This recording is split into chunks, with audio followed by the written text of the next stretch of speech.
Your mom tricked you into joining a dating show, but instead of playing along, you recited your job-seeking introduction in front of the cameras. I'm a lucky escapee from Quality Education, a permanent council member of the Late Night Sleep Association, and a national-level expert in backing out. My demands are simple: less work, more pay, close-to-home high position, great power, minimal responsibility bonuses during holidays, a monthly salary over 10 grand, plus social security and housing fund. Yet, your potential love interest, Doraba, was thrilled and congratulated you on passing the interview, eager to start a sweet romance with you. You, however, couldn't care less. Love is for fools, and the wise avoid the river of love if you drown. It's not your problem. But then Doraba started painting a rosy picture, $1 million annual salary, plus a car and a house, just for dating her. Your attitude: did a complete 180 dates? Absolutely. Who says the wise avoid love? It's just that you're not a sugar mommy. Once your savings hit your target, retirement became your new goal. Growing vegetables, tending flowers, reading, watching movies, traveling, and spending time with family, this has been your life for the past year. Simple and carefree. Just as you were lost in daydreams about the future, your phone rang. A glance at the caller ID, your dear old mom, gave you an instant headache. While you were living the good life, your mother was growing anxious. Her son, holed up at home every day, neither working nor dating. How could this be? Not working was one thing, but surely he should at least date. Yet no matter how many blind dates she arranged, you never showed up, claiming the wise avoid the river of love. Who LL take responsibility if you drown? Taking a deep breath, you answered the call. Ran, you can't keep living like this, cooped up at home all day. I signed you up for a variety show. You have to go, or it LL affect your height. You paused, confused. The show has something to do with height?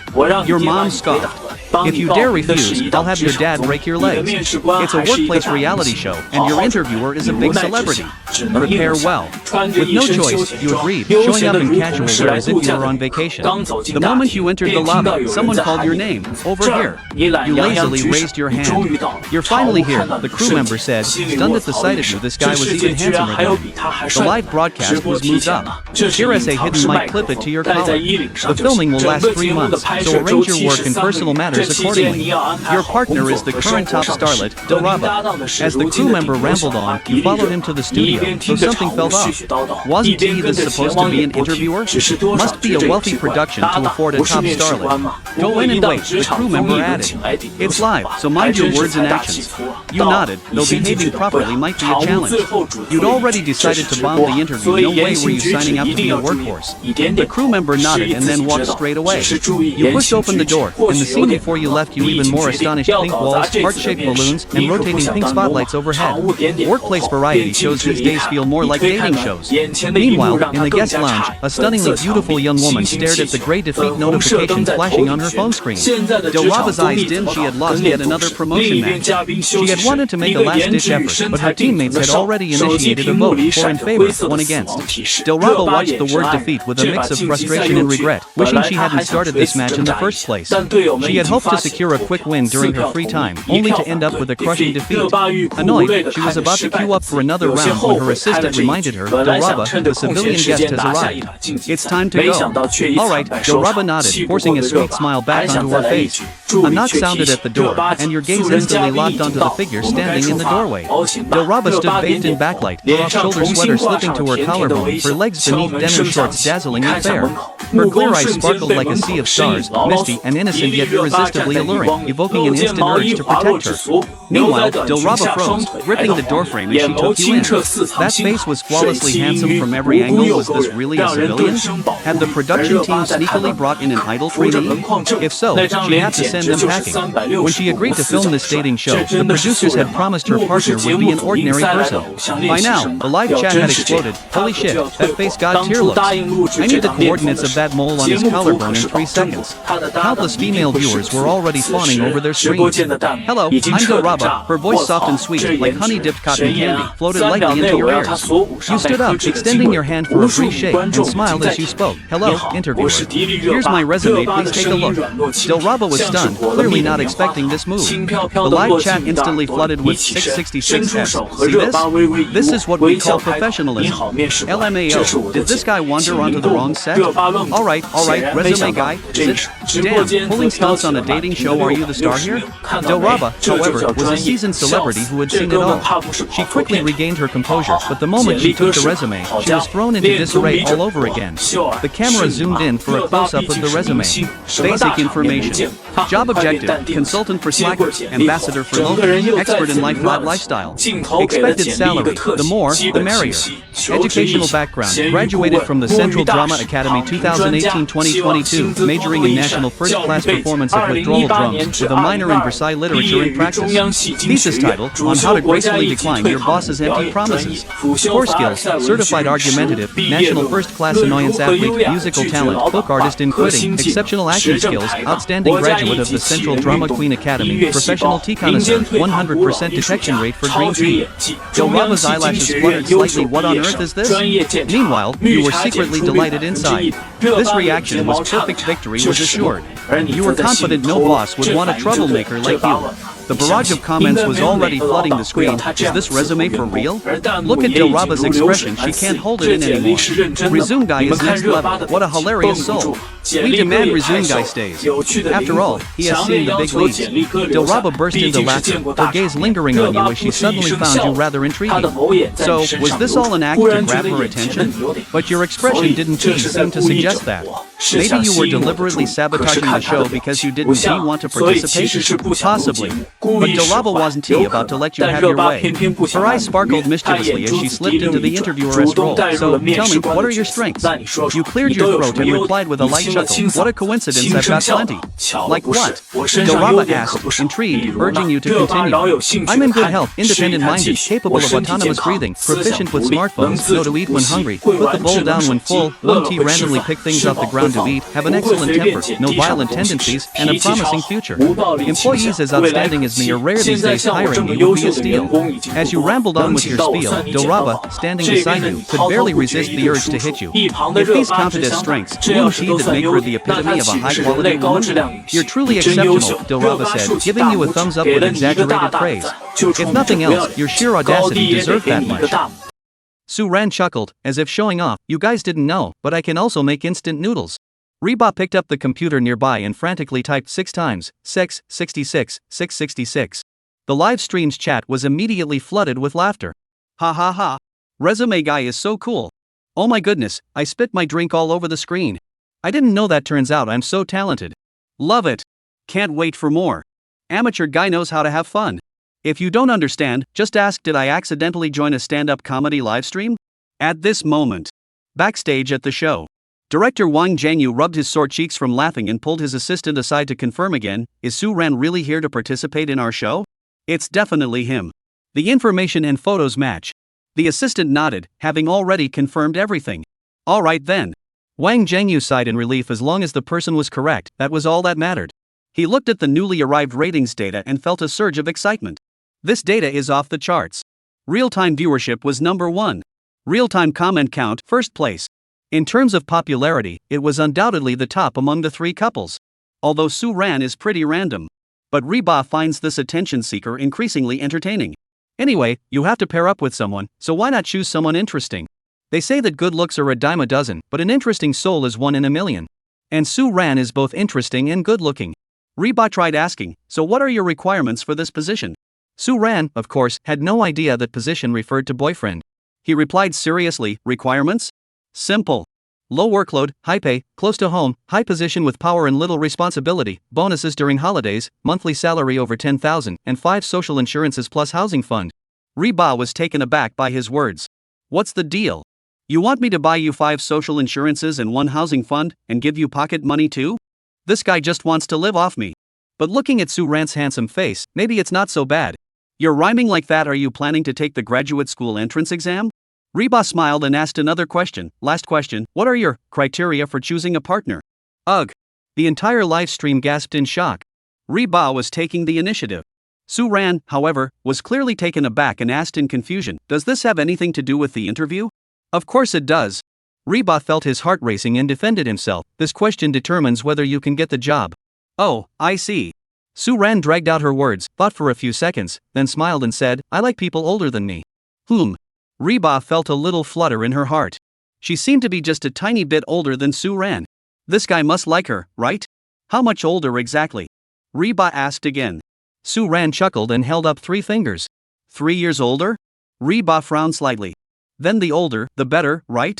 Suan shook his head and laughed. As the old saying goes, a woman 3 years older is worth her weight in gold, a woman 30 years older is worth a kingdom, and a woman 300 years older is worth an elixir of immortality. Put. He, who was drinking water, nearly sprayed it all over Suan. The live stream erupted in laughter. Ha ha ha. I don't believe anyone else, but I believe resume guy. Dying of laughter. What the heck is a woman at 300 years old gives an elixir of immortality? Top-notch joke teller? Master of pranks? The Hot Topic was laughing so hard she could barely breathe. After finally calming down, she asked curiously, now, the very last question, do you want to have a sweet romance? Suan shook his head decisively, a sweet romance? Not even a dog would talk about that. The hot netizen was stunned for a moment and asked, why? Suan replied casually, as the saying goes, wise men don't fall in love, no drowning allowed. Women only slow me down when I need to draw my sword. She looked at Suan in disbelief. Was this guy rejecting her? Reba took a deep breath and pointed at himself. A 6-figure salary, 5 social insurances, and a housing fund. You don't want any of that? Ha? Dating and paying money, plus buying social insurance? Not even a dog. Let's talk. We must talk. Suan was shocked and asked, are you serious? Reba smiled, of course. Just say whether you want to talk or not. With such a good opportunity, only a fool would refuse. Suan nodded vigorously. Reba teased, you just said that even love-struck dogs don't talk about it.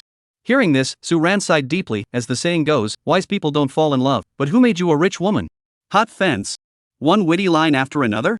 This guy is really planning to take the graduate school entrance exam, isn't he? Wow. The entire live stream exploded with comments. This is way too abstract, haha. This is hilarious. Please lock this couple in. Wise men don't fall in love, unless she's a rich woman. At that moment, a cold notification flashed through Suan's mind. Ding. The host has triggered intense emotional fluctuations, successfully activating the Universal Emotion Collection System. Newbie Guide Mode has been activated. Currently available module, Pranking. The host can trigger pranking events to collect pranking points, which can be exchanged for treasure chest rewards. Note, more advanced emotion collection modules such as affection, admiration, shock, etc. will be unlocked sequentially after meeting specific conditions. Ding! Congratulations, host, you have obtained the Newbie Gift Pack X1. Suan. WTF? A system that's finally here? As a time traveler, Suan was no stranger to this kind of thing. Pulling a prank? Emotion module, does that mean it can be upgraded? A spark of interest flashed in Suan's eyes. This system was intriguing. Without any hesitation, Suan chose to open the Newbie Gift Pack. Ding! Congratulations, host, you have obtained the skill, God Tier Singing Ability. Ding! Congratulations, host, you have obtained the item, Chinese Music Library. Ding! Congratulations, host, you have obtained the skill, Mastery of all types of instruments. The system is quite generous and generous. Chapter 3, Government-Funded Romance. The prank system is now live. Summer Heartbeat is a celebrity dating reality show. Since its premiere, it has stood out in the variety show market, garnering immense attention and buzz. The entire production team actually has even higher expectations for Summer Heartbeat. As a result, the production team spared no expense to invite one of the top-tier rising stars, Reba. Additionally, the production team has brought in the popular couple from the hit show 9 Layers of Purple, Xiao Mo and Meng Zi, as well as Lee Yun-roe. And the Yuzhou Center CP, Yu Shuxin and Ding Yushi. This lineup clearly demonstrates Wang Zhengyu's ambitious plans. Initially, the production team had higher hopes for the Yuzhou Center. Since their collaboration in Eternal Night Star River, Yu Shuxin and Ding Yushi have consistently topped the domestic entertainment industry's CP rankings. However, what the entire production team didn't expect was the most popular pairing turned out to be a celebrity and an ordinary person. Right now, in Suan and Reba's livestream, the number of online viewers has already surpassed 5 million. This is more than the combined online audience of the other two couples' livestreams. And you know, many of these viewers originally came from the other two couples' livestreams and never left. At this moment, the green room. Suan's live stream signal has been cut off. The on-site PD is explaining to Suan what exactly happened. At this moment, Suan's mind is buzzing. It turns out, she had been packed off by her own mother to a dating show. No wonder everything seems so out of place. If this were a dating show, everything would make sense. However, it seems like he accidentally activated the entertainment system. That's how it is. As for your salary, it's indeed a tax-free million, but there's no social insurance or housing fund. If you really need it, we can cover it for you. Even the director said we can apply for a new contract to improve your benefits. The on-site PD watched Suan's expression, afraid he wouldn't agree. The director said, we're not afraid he'll refuse, we're afraid he'll accept. That would be a loss for the show. Not to mention the buzz Suan brought today, his good looks alone are enough for the production team to increase his salary. Suan raised an eyebrow. Recording a show for experience was a decent way to pass the time. However, on the surface, Suan had to play it cool. Well, let's hear your plans first. How exactly do you intend to arrange things? The on-site PD smiled and explained, it's a dating show, so it's just some couple-based games and romantic trips. Think of it as a paid vacation, and maybe you'll end up dating someone. A paid vacation sounds good. Suan nodded, but when it comes to love, we need to be clear, take it slow. I'm not the type to rush into things. Reba shot him a disapproving glance. You're not the casual type, so does that make me the casual one? Don't worry, our show has no script. No matter how your relationship develops, we will never interfere. The on-site PD gave Suan a reassuring nod and continued, after all, genuine emotions are what touch people the most. The entire production team had actually discussed it. Suan and Reba as a couple really can't act out a scripted romance. Not to mention that the audience would see through it. If Suan followed the script, the massive traffic would be gone for good. Suan's carefree and unpredictable personality gives him plenty of room to shine, and there might be even bigger surprises in store. Alright, I'll give it a try. Suan smiled at Reba, just so you know, I've never been in a relationship before, so don't get your hopes up too high. Reba was so frustrated he could have bitten his tongue off. How could he be so infuriating? Since there are no issues, let's take a few minutes to rest and then start recording? The on-site PD was overjoyed. The ratings for Summer Heartbeat 2 were looking good. Could the combination of a top-tier young actress and a standout prankster go viral? Is it well packaged? Suan took advantage of the downtime to start exploring the golden opportunity she had just received. The pranking module, as the name suggests, allows Suan to pull pranks on camera. Every time she evokes an emotional response, she earns corresponding trickster points. Currently, due to her low level, the proportion of prank points earned is relatively low. However, as the system upgrades, the proportion of emotion points earned will increase, and the number of emotion modules available will also grow. As for the upgrade conditions, they are quite simple. Once a certain number of boxes are opened, upgrades can be made using the currently available creativity points.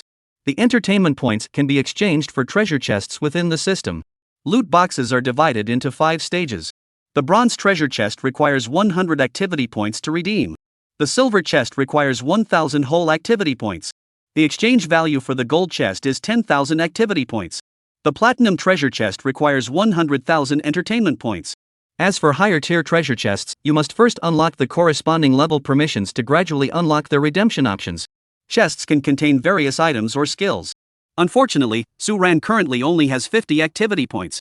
It seems like I need to work harder. Suan made up his mind to go all out. Meanwhile, the person sitting across from him, Reba, also fell silent. After all, they had just met for the first time, so there wasn't much to talk about. Plus, she was a little bit upset. As a stunning beauty, she had countless admirers. And yet Suan, who was dating her, actually mentioned wanting to be paid. Which girl wouldn't be upset by that? Reba silently looked out the window, waiting for Suan to speak up and comfort her. But after waiting left and right, all he got was Suan closing his eyes and laughing stupidly. Put. He's clearly a die-hard straight guy. Although Suan was handsome, Reba decided to give him a little lesson. 5 minutes later.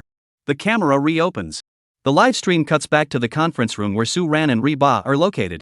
Phew. Finally back to the live stream. Can we start chatting now? Reba quickly glances around, then turns to Suan. Suan, let me tell you a story. At this point, Suan had already closed the system and looked at Reba with a smile. Sure, go ahead. Once upon a time, there was a dragon king who wanted to marry off his daughter, but there was one condition: the groom had to weigh exactly 90 pounds. An 89-pound turtle was very disappointed and left. On the way, he met a 1-pound lobster, who said, I'll crawl into your shell to make up the weight. So they went back to the Dragon King and weighed them again, and it turned out to be exactly 90 pounds. The Dragon King was puzzled and asked the turtle, how did you gain a pound? The turtle, nervous, shook the lobster out. The Dragon King asked the lobster, what were you doing hiding in the turtle's ear? At this point, Reba gave a sly smile and looked at Suan, asking, guess what the lobster replied? Are you sure you want me to guess? Suan glanced at Reba and jumped 2 meters away. I think the lobster said, I was listening to the turtle tell a story. Reba bit her silver teeth. Suan, I'm going to eat you. Hey! You're the one who made me guess. Stop. You're dead. The live stream erupted in laughter. Ha ha ha. Hotba fell into his own trap. Resume Guy's reaction was way too fast. While other couples are busy showing off their love, you two are here performing a comedy routine, right? Don't say it. But it's true, this is a real breath of fresh air in the dating show world. The live stream was flooded with comments like spring rain after a storm. After watching so many dating shows where people try to build up their personas and show off their love, Audiences are increasingly drawn to the dynamic between Suan and Reba. At that moment, the atmosphere in the room grew slightly quiet. Reba hummed and turned his head away without speaking, while Suan also looked a bit lost. Neither of them had ever been in a relationship before, and at that moment, neither knew what to do. Fortunately, the on-site PD quickly broke the ice for them. Ladies and gentlemen, let's move on to the first segment of the program, First Impressions. Chapter 4, Heart-Fluttering First Impressions. Talent Show. The First Impressions segment aims to allow participants to showcase their charm and personality through a series of creative and interactive activities, while also getting to know each other more deeply for the first time. This segment consists of 4 processes. 1. Self-introduction. Each participant has 1 minute to introduce themselves. To add fun to the segment, participants must include a brief talent showcase in their introduction, such as singing, dancing, magic tricks, or poetry recitation, to highlight their unique qualities. 2. Heartfelt token exchange. Each participant must prepare a heartfelt token. This can be a small item, a photo, or a piece of text that represents one of their traits or their attitude toward love. 3. First impression review. After exchanging and describing the tokens, participants must review the token they received and express their initial impression of the token's owner. Suan and Reba listened quietly as the on-site PD explained the rules for this segment. The production team then presented each of them with a smartphone and a heart rate monitor. The phones were for communication. The wristwatches were used to measure their heart rates. On the screen, their respective heart rates were displayed. Suan, 78 BPM. Reba, 82 BPM. Couples whose heart rate reaches 100 BPM first will receive an extra reward in this round. Both of you, have you understood the rules clearly? The on-site PD smiled and said, "Oh, right, my name is Li Jing. I'm the on-site director for the show. You can call me Li PD." Both nodded. Li PD smiled at the two of them. "So, who's going first?" Suan and Reba exchanged glances, and Suan smiled, "Ladies first." Facing the camera, Reba smiled and greeted the audience, "Hello everyone, I'm Reba. I hope to bring you joy in the days to come." The simple introduction set off a frenzy in the live stream. Wang Jiangyu in the backstage was laughing uncontrollably. This heat was off the charts. Li PD raised an eyebrow and smiled, "Where's the talent?" Reba thought for a moment and laughed, "How about I dance for everyone?" As a former member of a dance troupe, Reba had solid dance skills. She gently raised her wrist, revealing a pair of slender, fair hands adorned with embroidered orchids at the sleeves, which slowly began to move. She raised her hands, twisted her waist, lifted her head, turned her body, and bent forward. Her dance moves were bold and graceful, her posture elegant and flowing. Her confident demeanor left all the viewers in the live stream shouting in admiration. Soon, the dance came to an end, and applause erupted. Suan raised her thumb and praised enthusiastically, "Beautiful. I love it. Dance again." Reba's eyes sparkled with joy, clearly delighted by the praise. "Now, it's Suan's turn." Li PD smiled and said, "I'm really looking forward to your talent performance." Suan scratched his head, "Can I not perform? I'm really good for nothing except being handsome." Li PD. Reba. Reba really wanted to call Suan a shameless jerk. But looking at Suan's handsome face, he is indeed handsome. Li PD shook his head and said, "You can tell a joke instead." "Forget it, I'll sing a song instead." Suan thought for a moment and smiled, "Do you have a guitar?" He wanted to test out his newly acquired skill. "A guitar?" Reba's eyes lit up. Suan could actually play the guitar? Soon, the staff brought Suan a guitar. Suan took the guitar, strummed it casually, and nodded. "The sound is nice." Then he looked at Reba with a sincere expression, "I only just found out this was a dating show, so I didn't prepare a gift. This song is both a talent performance and a gift for you." Reba was a little touched. She hadn't expected Suan to have such a thoughtful side. But the next moment, her emotions vanished without a trace. "Because, holding the guitar," Suan said, "a song called A Foodie from Heaven for the meat-loving Miss Roba." "What does big eater mean? Am I some kind of glutton? Break up. Is this the kind of boyfriend you keep around for the new year?" Reba hummed angrily, glaring at Suan and wanting to punch him twice. Suan sat cross-legged on the ground, gently strumming the guitar in his arms, and the melodious tune instantly captured the ears of countless people. A gentle breeze carried the melody, free from sadness or irritation, instead bringing a sense of peace and joy. Everyone stared at Suan in disbelief. The live stream exploded. "That's so beautiful. The intro is amazing. Really? Resume guy, you're so talented." At first I thought Suan was just messing around, but he can really play. I'll bet Suan's guitar skills are amazing. Hungry at night with an empty stomach. Want to go downstairs but don't feel like moving. I've been pressing the delivery button until my fingers are red. Fried chicken hot pot. Lobster and grilled meat. A full banquet is all I can think about.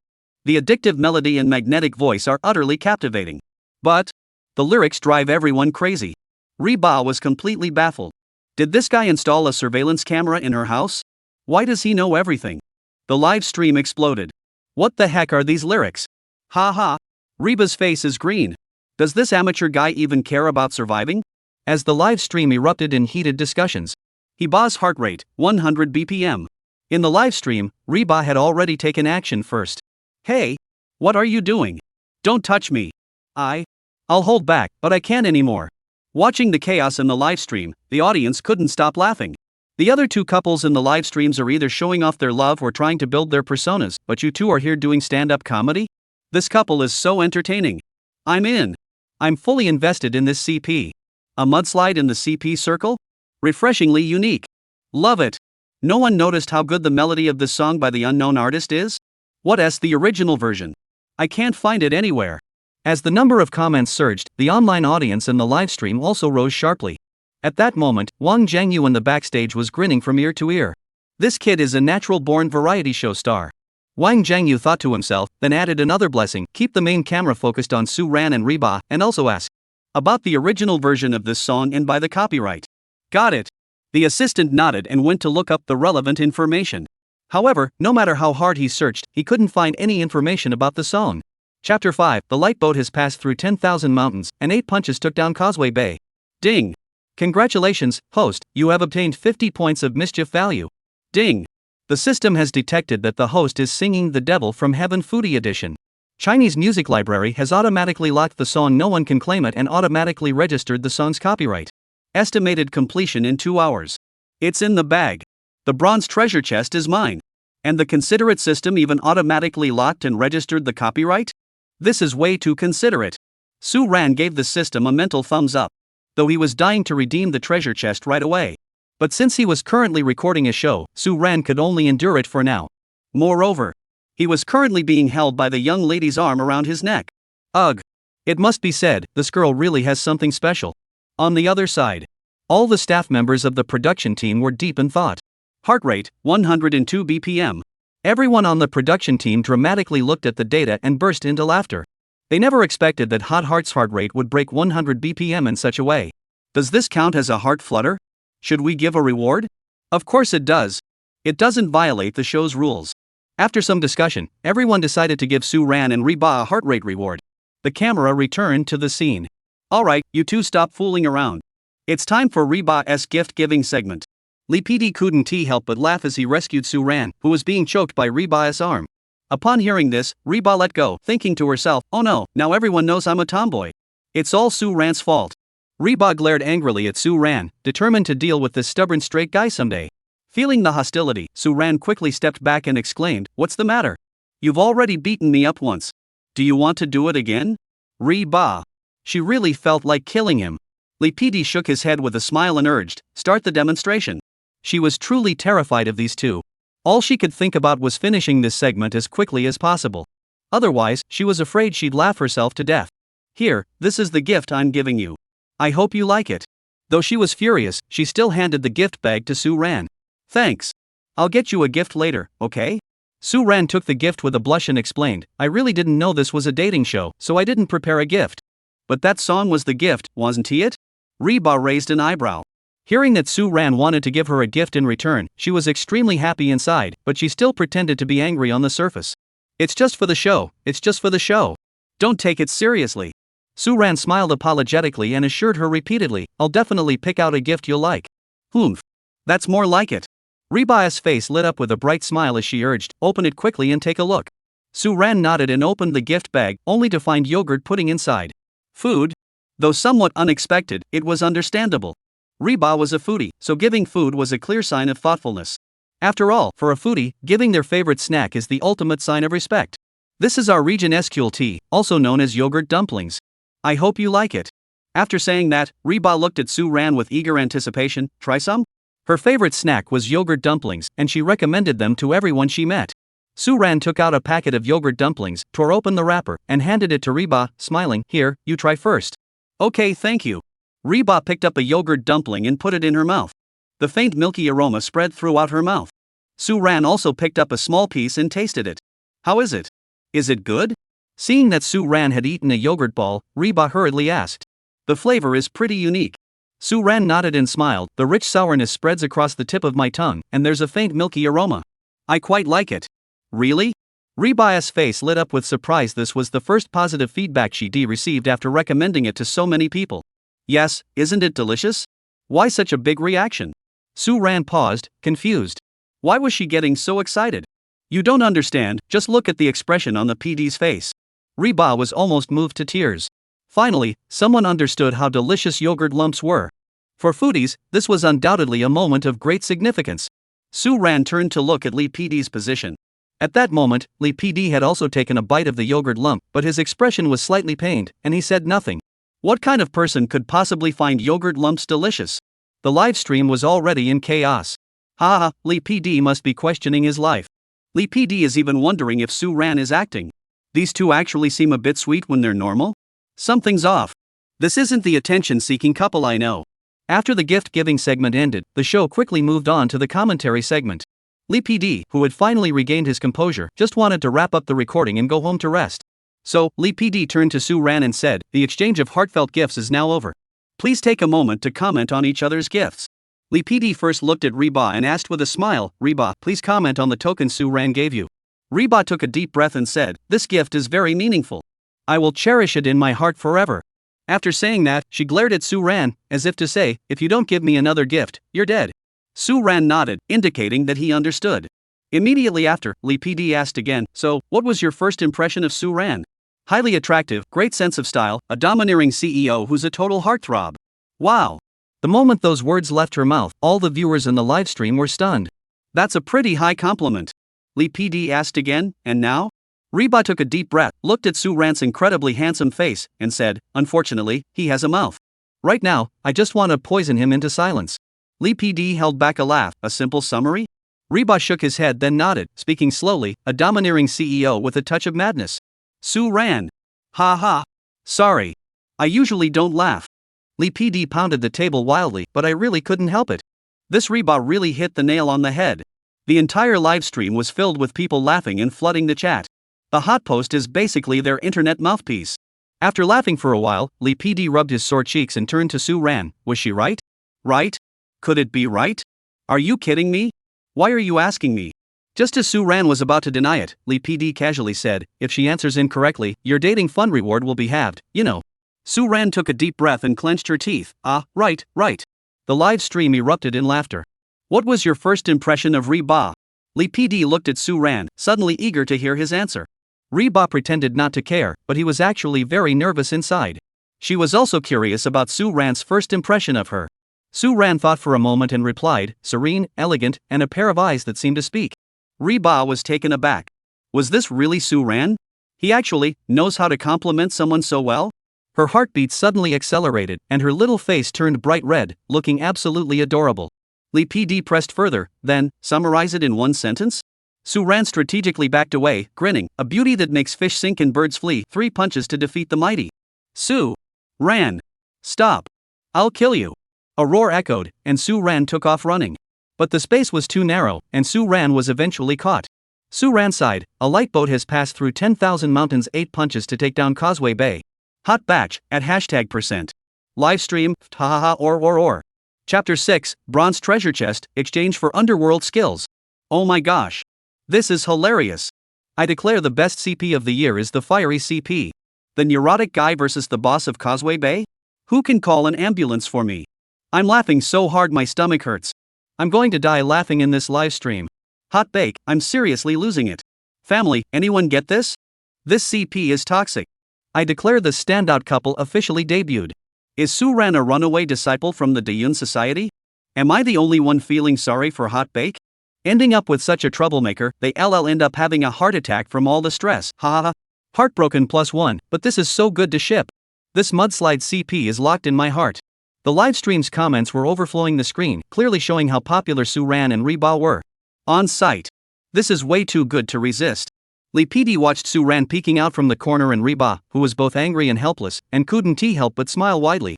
She had followed many dating shows, but the only couple that she found both interesting and sweet was the one in front of her, Suan and Riba. How to put it? This pair gave her the feeling that they were just too perfect for each other. Cough cough. Alright, both of you calm down. Mind your manners, mind your manners. Li PD suppressed her laughter, playing the role of peacemaker. Fighting is affection, arguing is love. The way you two express your butterflies is truly unique, isn't it? As soon as she said that, Reba's cheeks turned slightly red, and she glared at Suan, who was heart fluttering over him. More like he should be punished. Suan, however, looked innocent and shrugged his hands. It's just for the show.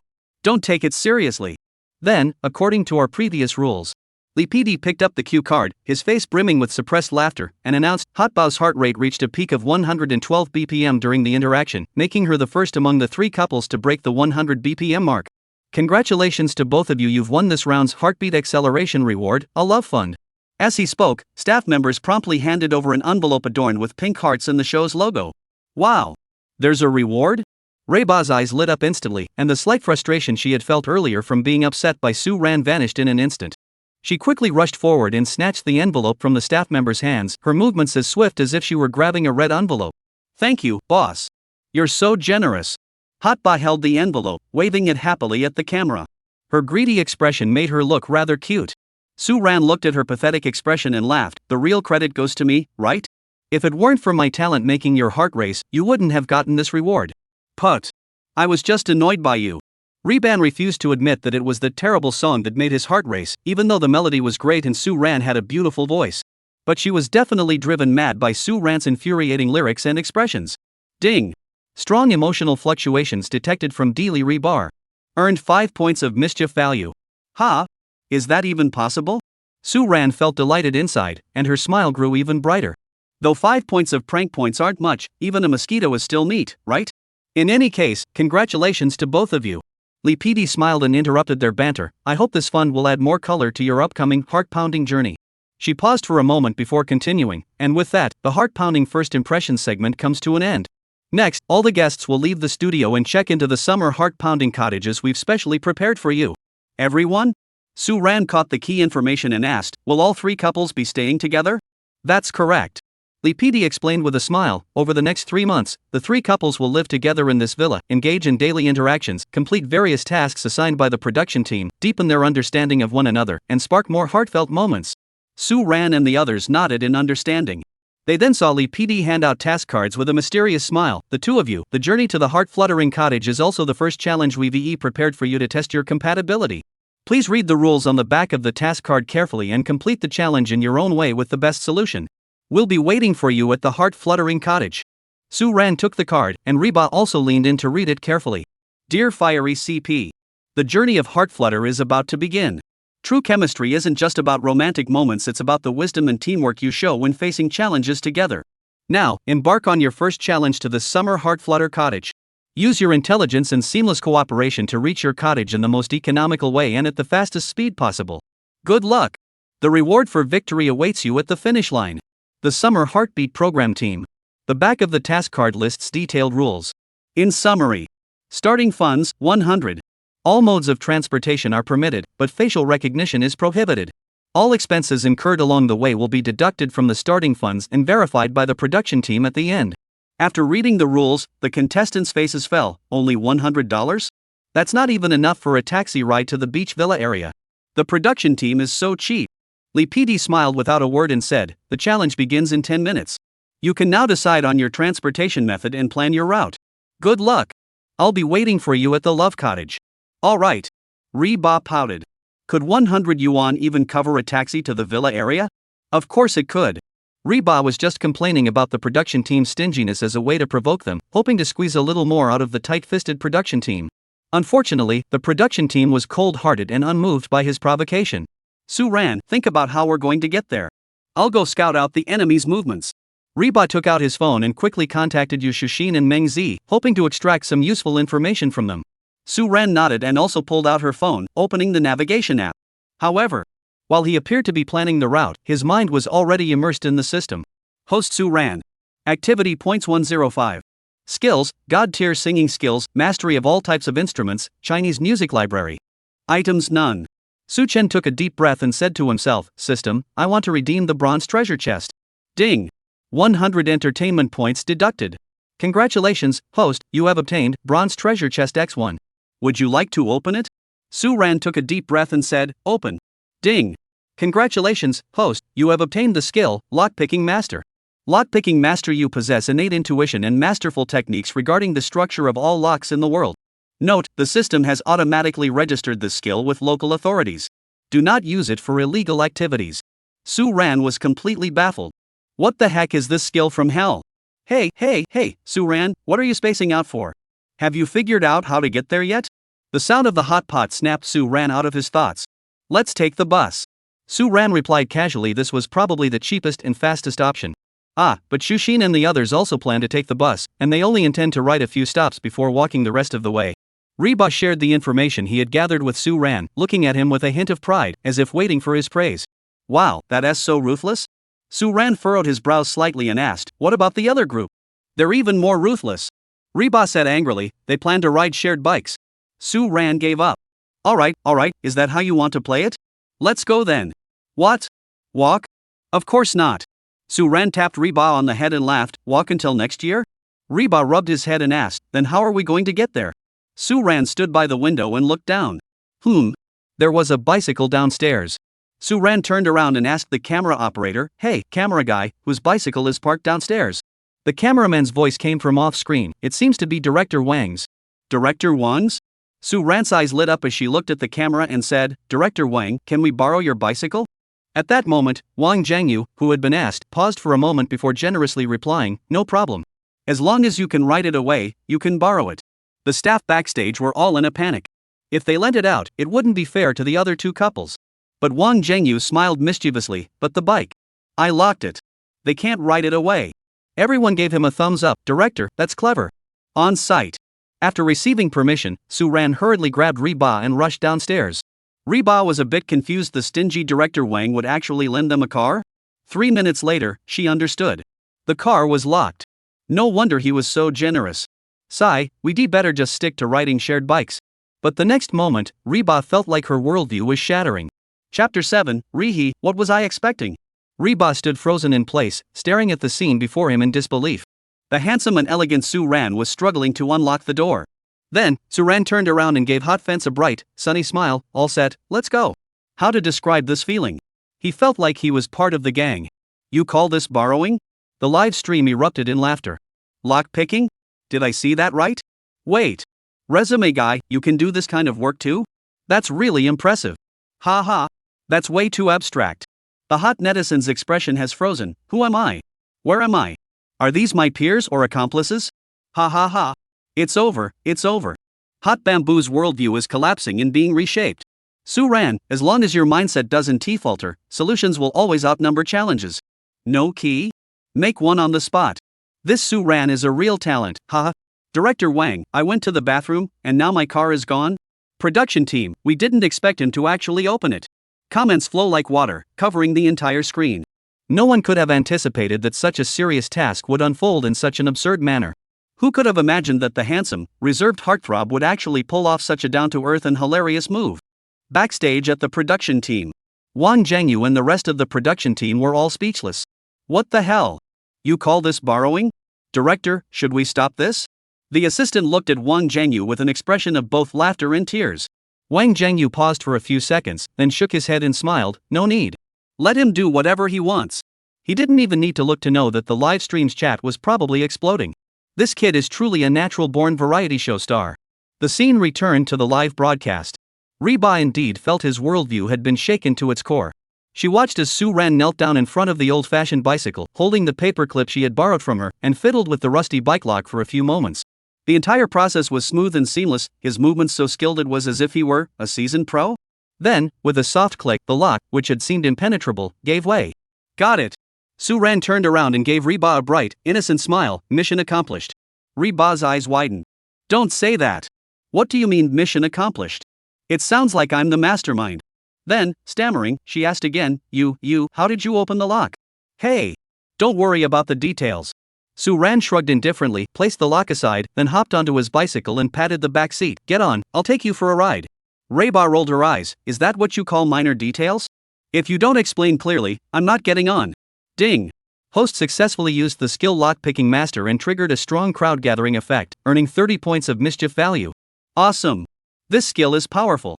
Then, Suan began to speak seriously. I studied precision mechanical structures for a while before, so I can apply that knowledge here. I know a little bit about it. A little? Reba's lips twitched. You call that a little knowledge? I bet you're from a professional team. Steeled Vera Sue? Don't just stand there, get in the car. Suan tapped the back seat again, gesturing for Reba to get in.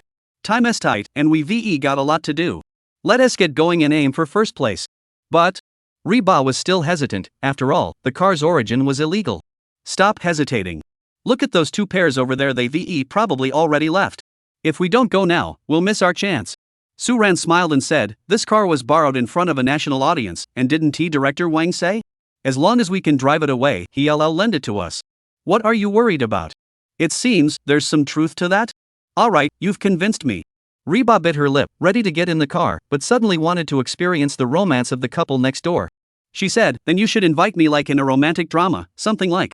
She deliberately dragged out her voice, Princess, please get in the car, get it? Suan was speechless. What on earth was she talking about? Reba urged, hurry up and say it. Alright. Suan took a deep breath and spoke slowly, Princess, please get in the car. Reba nodded satisfactorily and added, you can be a bit more romantic. Add darling when you talk to me. Darling? Suan pondered for a moment and tentatively suggested, Your Highness, please sit on my darling bicycle and I'll take you for a ride? Forget it, just destroy it. Reba took a deep breath, carefully sat on the back of the bicycle, and instinctively grabbed Suan's clothes around his waist. Hold on tight. He pushed off with his feet, and the bicycle wobbled forward a few steps before gradually stabilizing and picking up speed. Hey! Slow down. Slow down. As soon as Reba sat down, she felt a strong push from behind, causing her to instinctively wrap her arms tightly around Suan's waist. Suan rode the old-fashioned two-wheeler, with the popular actress Dilly Reba sitting behind him, weaving through the small paths of the TV station campus, speeding toward the main gate. A gentle breeze, sunlight, blue skies, white clouds, and boys and girls riding bicycles came together to form the most beautiful scene. This was the scene seen in the livestream, as if it were a romantic drama. At least, that's how Lee PD, who was watching the livestream, felt. She watched the screen, where Suan's tall figure and Dilly Reba tightly hugging his waist were displayed, and she couldn't help but smile with satisfaction. Look! Look! This is way sweeter than those staged, overly sweet scenes. Though the process was a bit dramatic, the result perfect. The entire live stream instantly turned into a sea of sugar-craving fans. This scene is amazing. This are they really the creative couple? When they're not talking, they're so cute. But soon, they realized their thoughts were too naive. The attention-seeking couple, can they even be the kind of couple you ship? Despite being in the middle of an idol drama scene, they felt no trace of romance. She only felt. The wind is so strong. Her hair was a mess. My butt is bouncing so much. Suan, that guy, rides a bike like he's flying a plane. He didn't even slow down for the speed bump, he just plowed right through it. She was bouncing so much she almost lost her mind. Plus, Suan keeps suddenly accelerating or making sharp turns, claiming it's taking a shortcut or avoiding traffic, nearly giving her a heart attack. Suan! Are you intentionally trying to get back at me? Reba couldn't take it anymore and pinched Suan's soft side. Ouch, you think that's too slow? I'll go faster then, can your little frame handle it? I said drive slower. Drive more recklessly? Got it. Reba gave up on communication, silently hugging Suan's waist and burying his face in his back, out of sight, out of mind. Destroy it, hurry up, I'm tired. Ding. From Dilly Reba, despair plus forced cuddle, earned 5 points of mischief value. Suan felt the softness and warmth on his back, along with the system's notification sound, and the corners of his mouth curled upward. In a good mood, he couldn't help but hum a tune. It was still that godlike voice, magnetic and melodious, with a soothing melody. Dilly Reba, who had been jostled around, heard the singing and instinctively perked up her ears. This time, it wasn't that infuriating song Foodie from Heaven. The melody sounded, actually pretty good? Could it be that this guy had finally woken up and learned some romance from a romantic drama? Just as a tiny spark of hope flickered in Reba's heart, Suan's voice, that damn charming voice, sang. Ride my beloved little motorcycle, it'll never get stuck in traffic. Ride my beloved little motorcycle, I'll be home soon. Beep beep beep beep beep beep beep. Reba? Small. Motorcycle? You call this two-wheeler with a bell that doesn't ring but everything else does a little motorcycle? And it makes a beep beep beep sound? I'll be the one to beep your sister. Hot Fence rubs his forehead. What was I expecting? Put. Reba finally couldn't hold it in anymore and collapsed onto Suan's back, laughing so hard he was shaking all over. Forget it. This guy is a bit crazy, but he's actually kind of interesting. The sun was shining brightly, and the breeze was gentle. An old bicycle carried two stunningly beautiful people, speeding toward the seaside villa in the distance, accompanied by the catchy melody of a song. Though the method was a bit extreme and the journey a bit bumpy, this unique heart-racing departure seemed to have a certain flavor. Chapter 8, I'll ask you, can you take a beating? Meanwhile, the heart-pounding journeys of the other two pairs of guests were also underway simultaneously. But the scenes were completely different. The camera cuts to the Xiao Mo couple's side, where Meng Ziyi and Li Yunrui have chosen the safest but most time-consuming public transportation option. The two sat side by the window on the subway, heads down looking at their phone maps, quietly discussing the transfer routes. Sunlight streams through the window, casting a warm glow on them. The atmosphere is quiet and harmonious, with occasional glances and smiles that speak volumes of their chemistry, resembling a couple who have been together for years, embodying the essence of a peaceful and contented life. The Yuzhou Center CP, who chose to share a bike, decided to walk part of the way after riding for a while. Ding Yushi held an umbrella, while Yu Shuxin thoughtfully took a bottle of mineral water from her bag and handed it to her boyfriend. The live stream was adorned with pink special effects, creating a scene that was incredibly sweet. The camera cuts back to Suan and Riba's live stream. Viewers briefly thought the director had switched to the Dayun Society's special segment. Family. This couple's style is so over the top, I'm going to die laughing here. Ha ha ha. Others are dating shows, but they're doing a triathlon plus stand-up comedy special? Ha ha, I'm already looking forward to seeing the three couples interact in the love cabin. Although the process is pretty intense, I have to admit, the part where Riba hugs Suran's waist really hit me. Am I the only one? The girl upstairs, just binge watching everything will only hurt you. The live stream remains a sea of joy. Viewers are both mocking Suran's sassy moves and can't help but ship this uniquely styled couple. They can't quite put their finger on what makes Suan so captivating, but they just can't look away. As a result, the CPs they were originally more excited about, like Yuzhou or Xiaomo, didn't seem as appealing anymore. After leaving the TV station campus and entering the city's main thoroughfare, Suran slowed down slightly. After all, the road wasn't his private property, and traffic rules had to be followed. Plus, Suan didn't want the hot fans behind him to get shaken apart. Hey! Why so slow? Are you giving up? The hot blanket was actually getting a bit restless from the slow pace. What do you know? Suran sneered, driving recklessly leads to tears for loved ones. Safety first, do you get it? The hot blanket rolled her eyes. Alright, you win. Ugh. Riba gently patted Suran on the back. You've been riding for so long, aren't you tired? Why don't I take over for a bit? Seeing how hard he was pedaling, Riba felt a little guilty. She could ride a bike too, though her skills were, well, let's just say she went with the flow. Suran exclaimed in surprise, you can ride? Riba was speechless, are you being polite? Why don't I just do it? Suran's tone was full of doubt, this bike isn't that easy to ride. Don't fall and cause trouble. Don't worry, I'm not that delicate. I won't get hurt if I fall. A warm feeling flashed through Riba's heart. This guy actually knows how to care about others? Suran scratched his head, hesitating to speak. I know you're tough, but this old bike has seen better days. It'll probably fall apart if you crash it, and we can't afford to pay for it. At #%. At that moment, Riba really wanted to stab Suran. She sneered, I don't know if it's durable or not, but I know that if you keep acting like this, I'll ask you if you can take a beating. Suran. The live stream was flooded with ha comments. Feeling the killing intent, Suran quickly retracted his neck and said, I was just joking. Of course I'm afraid you'll get hurt. Humph. You little brat, you think you can handle me?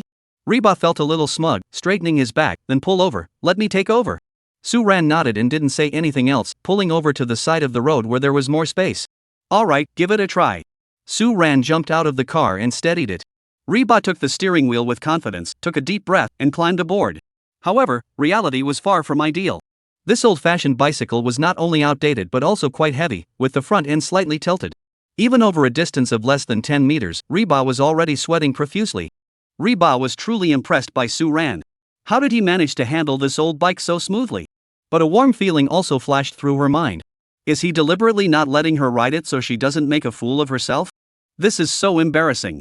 Riba inwardly lamented, wishing she hadn't been so stubborn. Suran looked at her slightly flushed cheeks and disheveled appearance, and surprisingly didn't mock her. He knew deep down that the old bike was indeed hard to handle, especially for a girl. And Suran also knew that Riba had insisted on riding the bike because she wanted to share the distance. This girl has a very thoughtful heart. He smiled and walked up, patting the seat. There's a hill up ahead. Let me take over. I'm in better shape and better suited for the climb. Before Riba could react, he naturally hopped onto the bicycle, as if nothing had happened. Riba was startled for a moment, watching Suran skillfully take control of the bicycle again. A strange flutter of emotion suddenly arose in her heart. This guy, even though he has a sharp tongue and loves to prank people, in these little details, he doesn't seem so bad after all.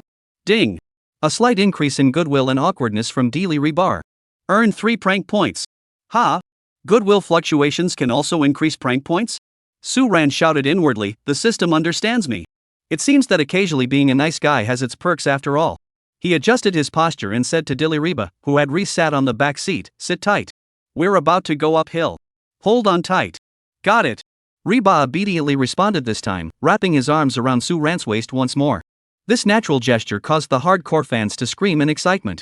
The bicycle continued on its way, moving at a steady pace. Suan was clearly riding more steadily now.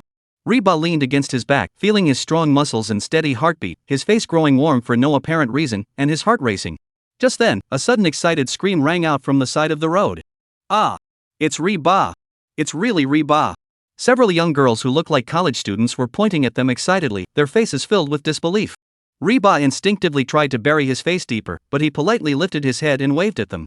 The fans grew even more excited and began taking photos with their phones. Suddenly, one of the bolder girls shouted at Suan, "Hey, handsome! You're so good looking! Even better than on TV." Suan heard this, slowed down the car, turned his head, placed his hand by his ear, and pretended not to hear, shouting, "What? What did you say? The wind is too loud, I can't hear you. This guy, he's not even shy." Reba couldn't help but shake his head and laugh. He was actually using a line to compliment his fans on his looks? The girl paused for a moment, then raised her voice and shouted again, "I said. You're so handsome. Super handsome." Suan continued to tilt his head and listen, looking confused. "What do you mean handsome? Who are you talking about? The signal is bad here." The fans were amused by his expression and giggled. Seeming to see through Suan's trick, the girl rolled her eyes and shouted at the top of her lungs, "I'm talking to you. You're even more shameless than on TV." Her voice was loud and piercing, instantly drowning out the noise on the street. "Suan! Reba, cough cough." Suan said irritably, "If you want to laugh, just laugh. Don't hold it in. Ha, goose goose goose goose goose." Reba couldn't hold it in anymore and burst into laughter, laughing so hard that tears streamed down his face. Suan gave his fans a thumbs up, took a deep breath, and suddenly pedaled hard, causing the bicycle to accelerate again, leaving the laughing so hard they couldn't breathe Reba behind, disappearing into the distance. All that remained were the girls still laughing hysterically at the spot, and the live stream once again flooded with ha-ha comments. Chapter 9, The Hot Couple Makes a Spectacular Debut. Ha ha.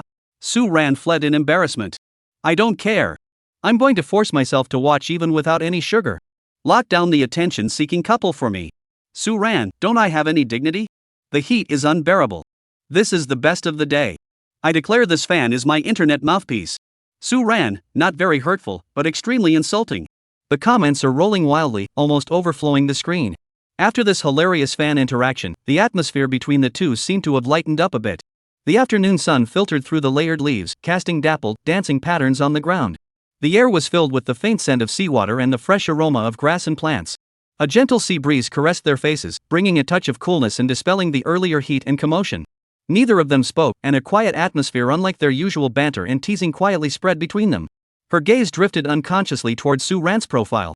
In the sunlight, his focused expression as he rode the bike was unexpectedly handsome, with smooth lines, a high-nose bridge, and especially those long, lowered eyelashes, making her heart skip a beat. "Help me! How can he be this handsome?" Reban couldn't help but daydream. Suan, who wasn't saying a word, was indeed the most handsome creature in the world. "Can you smell the ocean?" Suan's voice carried a hint of fatigue, but more so anticipation. Reba's eyes lit up with excitement. "Are we almost there?" Suan nodded, glanced at the navigation, and said, "About 2 kilometers left, we're almost there." "Hey!" Reba's voice softened, "Earlier, thank you." Suan paused, momentarily unsure of what she was referring to. He didn't turn around and lowered his voice. "What are you thanking me for? For helping you distract them and save you from embarrassment?" Reba was amused and wanted to laugh again. She gently tapped him on the shoulder. "No, it's not that. It's, thank you for not mocking my poor cycling skills and helping me out earlier." She was referring to the part where they switched bikes. Suan's lips curved into a slight smile, his tone unusually serious for once. "It's no big deal. This old bike is indeed hard to ride, anyone would have the same trouble." "Humph, at least you have a shred of conscience." Reba muttered under her breath, but her heart was filled with sweetness. Suan didn't respond, simply maintaining a steady pace as they continued on their way. On one side of the road, the vast blue sea shimmered in the sunlight, resembling a vast expanse of scattered diamonds. Occasionally, a few seagulls soared through the sky, emitting clear, crisp calls. In the distance, the green mountains stretched endlessly, shrouded in a light mist, resembling a brushstroke-style landscape painting. This rare tranquility and beauty made both of them temporarily forget that they were recording a program, as if time had slowed down, leaving only the sea before them and the person beside them, someone a little special. At that moment, at the villa entrance, the show's crew had already arrived at the love cottage. They had come early to set up the scene and wait for the arrival of the three couples. Just as Suan and Riba were still 2 kilometers away from the villa, Meng Zi and Liyun Rui arrived at the destination on foot first. The bus wasn't a direct route, and transferring would have cost extra, so they chose to walk. Finally, after a long and arduous walk, they arrived at the love cottage. Phew, we're finally here. Are we the first ones? Meng Zi exhaled deeply, asking with a hint of anticipation. Yes. You're the first group to arrive. Li PD smiled and clapped his hands, gesturing to the staff to record the time. How was it? Was the journey smooth? It went smoothly. Li Yunrui took over, her voice clear. We checked the route beforehand, took the subway, transferred to a bus, and walked the rest of the way. It was both cost-effective and efficient. Great. Did you keep all your receipts? Li PD smiled at the two of them. Here you go. Meng Zizhang handed over the bus and subway receipts to Chin PD. Li PD exclaimed, wow. Only 12 yuan? The two nodded, both wearing confident smiles. With only 100 yuan as startup capital, they had managed to cover this considerable distance for just 12 yuan. They felt they had the upper hand. Moreover, they were the first to arrive. First place was theirs for the taking. The fans of the Shao MOCP in the livestream also started cheering. Wow! 12 yuan. That's amazing. The guys are so good at managing money. First to arrive and still so frugal. This is a sure win. First place is definitely Shao MO. Look at that chemistry. That planning. This is what a dating show should be like. Just as the Shao MOCP was enjoying the joy of being the almost champions, a series of slightly hurried footsteps could be heard. Yu Shuxin and Ding Yushi had arrived. Compared to Shao Mo and his partner's composure, the two of them looked a bit disheveled. Yu Shuxin's face was flushed, and she kept fanning herself with her hands. Ding Yushi was also drenched in sweat, barely maintaining his composure. Phew! I'm exhausted. Yu Shuxin ran over to Li PD and collapsed onto the steps beside him. Director Li, we were the second ones to arrive, right? Yes, congratulations to the Yuzhou Center CP for arriving safely. Li PD smiled and nodded, signaling the staff to record the time. Oh no, we were a step too late. Yu Shuxin glanced at Meng Zi and Li Yunrui beside her, muttering to herself that she might lose first place. Ding Yushi laughed beside her. The last 5 kilometers were just too tough to ride, so we switched to the bus. How much did you spend? Li PD asked. Yu Shuxin counted on her fingers. 5 yuan per person for the shared bike, 2 yuan per person for the bus. That's 14 yuan in total. That's 2 yuan more than the Shao Mo couple. Oh no! I should have known better than to take the bus. Yu Shuxin slapped her thigh. It's all my fault for being so weak. If I hadn't held us back, we would have spent even less. She felt a bit regretful. If she hadn't held them back, they could have won first place. It's okay, the process was pretty fun, right? Besides, second place isn't bad either. Ding Yushi shrugged indifferently, his tone unconcerned.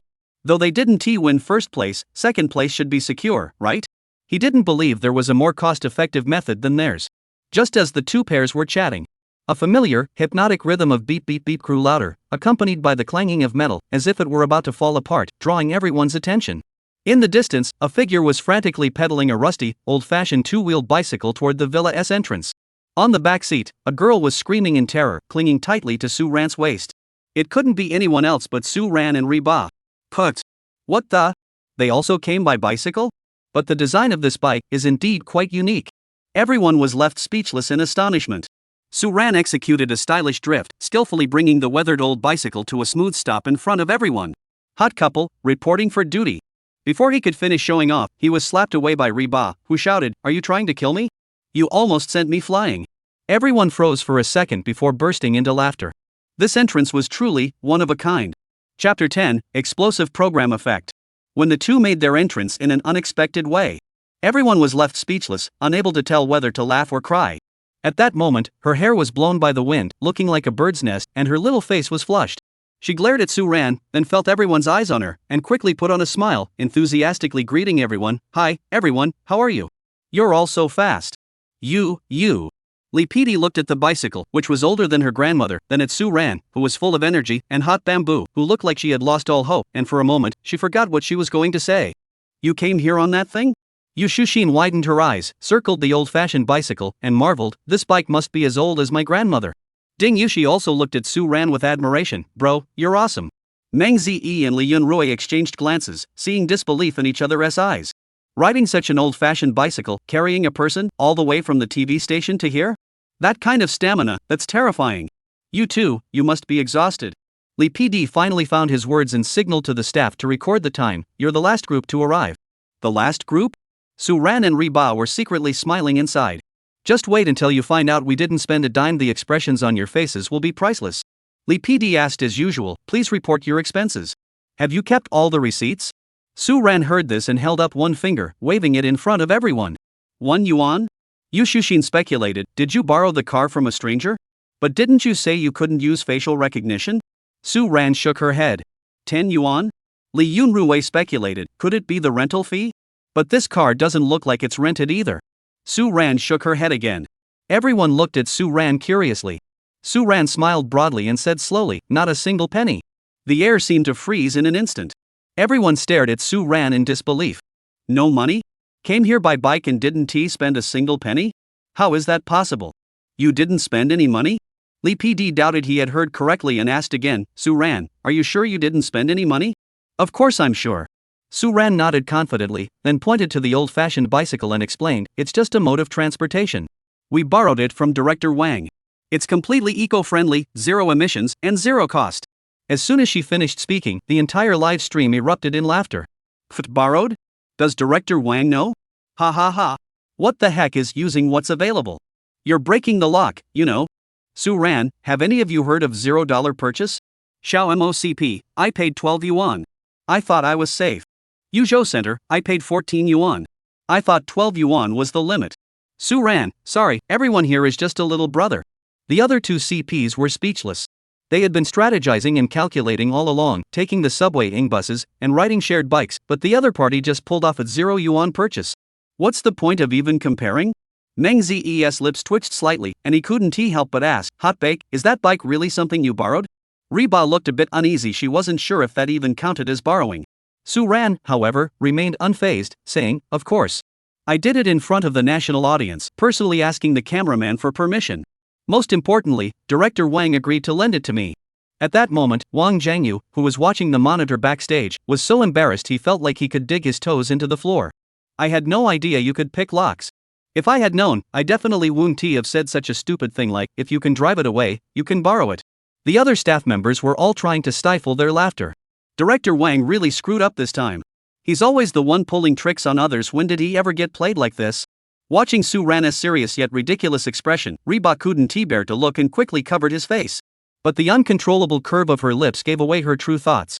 He, you're all speechless, aren't you? Reba exposed the truth, he's lying to you all. How could he not spend any money? She paused deliberately, then, just as everyone let out a sigh of relief, she changed the subject with a playful smile. Suan bought me an ice cream, it cost 2 yuan. Everyone. Ha ha ha. Hot Bamboo has gotten mischievous too. This teamwork deserves full marks. One person brags, and the other pokes a little hole in the lie. Holy crap. Resume guy actually bought hot bake ice cream? What did we miss? It must have been when they cut the scene earlier we missed the best part. What the heck is this uncanny chemistry? I can't help but ship them. Lee PD paused for a moment, then contacted the director's team through his earpiece, and eventually arrived at a hilarious conclusion. He couldn't help but burst into laughter. The sudden burst of laughter naturally piqued everyone else's curiosity. Finally, Lee PD suppressed his laughter and explained, you idiot. Director Wang said you have to buy him a new lock. As he finished speaking, the two couples froze for a few seconds before realizing what had happened and burst into laughter. Goose, goose, goose. Xiao Mo and CP's composure vanished, and Meng Zi laughed so hard his stomach hurt. So, you picked the lock to borrow the car? Li Yunruwei raised his thumb. So the so-called $0 purchase was literally what it said. Yu Shushin laughed so hard she fell into Ding Yushi's arms. Ding Yushi gave a thumbs up, impressed by Suan. Bro, you're awesome. Basic Operation 6. Suan chuckled, not the least bit embarrassed, and defended himself. What's that called? It's called exploiting a loophole in the rules. The task only said not to use your face, it didn't say you couldn't technically unlock it. Besides, he winked at the camera, I was just helping Director Wang test the security of his lock. See, it proves it needs to be replaced. Thanks to me, otherwise someone else would have taken it and never returned it. Put. The moment he said that, the scene erupted into laughter like a zoo. Only Reba covered her face, embarrassed. Some viewers in the livestream who weren't in the know were laughing so hard their eyes were watering. Ha ha ha. The show effect is too explosive. Laughing with my family. Using what's available, pure green travel. Sure, is that you? Director Wang, I should thank you, right? Director Wang, I have no idea, he seems to be presenting me on a PowerPoint. Reba, this is too much. Life is getting harder and harder. You're the one with all the nonsense. I can tell you know how to drive someone crazy. Although Reba was complaining about Suan, the corners of his mouth turned up and the smile in his eyes couldn't be hidden. Lee PD couldn't help but laugh and cry as he watched the guests laughing so hard they were falling over. She realized what was happening. This dating show would undoubtedly become unique, just as Wang Zhengyu had said, because of Suan's arrival. The days ahead were sure to be quite interesting. Cough. Alright, everyone, stop laughing. Although the process, well, was quite unexpected, all three couples have successfully arrived at the cottage. Regarding the final rankings and rewards for this task, she glanced at Suan and shook her head with a smile. We need some time to evaluate. For now, please check into the love cottage and rest for a while.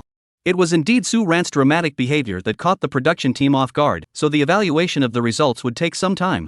Everyone nodded indifferently. Alright, everyone, follow me. Lee PD led the way, with the guests following behind. Just then, a notification popped up in Suan's mind. Ding! Host successfully exposed the truth behind the borrowing a car incident and triggered a riotous laughter, earning 100 points in prank value. 100 prank points? Suan's eyes lit up instantly, and he couldn't help but exclaim in his mind, System, you're so generous. Chapter 11, Suan with no desire to survive.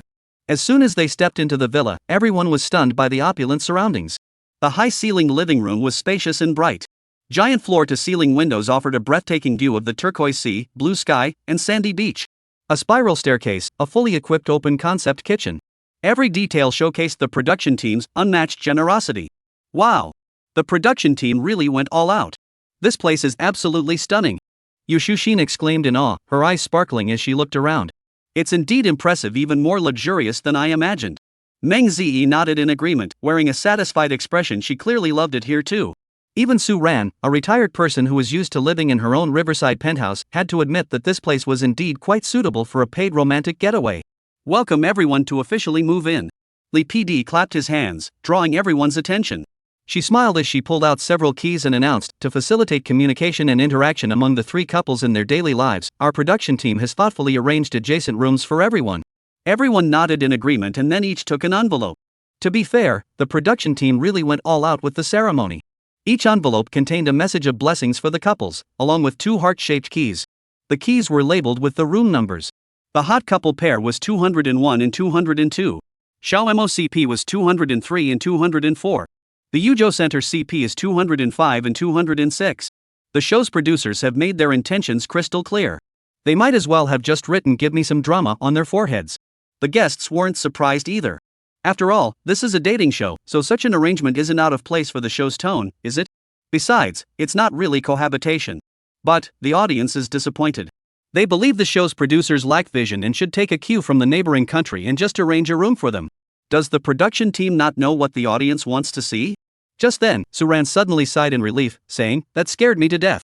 I thought we were going to share the same room." Her forehead wrinkled into a shape. What does that mean? Shouldn't I be the one afraid of sharing a room with you? You're the one feeling wronged? However, just as she was seething with anger and about to give Suan a good beating, the latter had already slipped into her own room like a gust of wind and locked the door from the inside. Reba rushed to the door and pounded on it furiously. "Suan, come out and explain yourself." No response. Behind her, Yu Shushin and Meng Zi were giggling.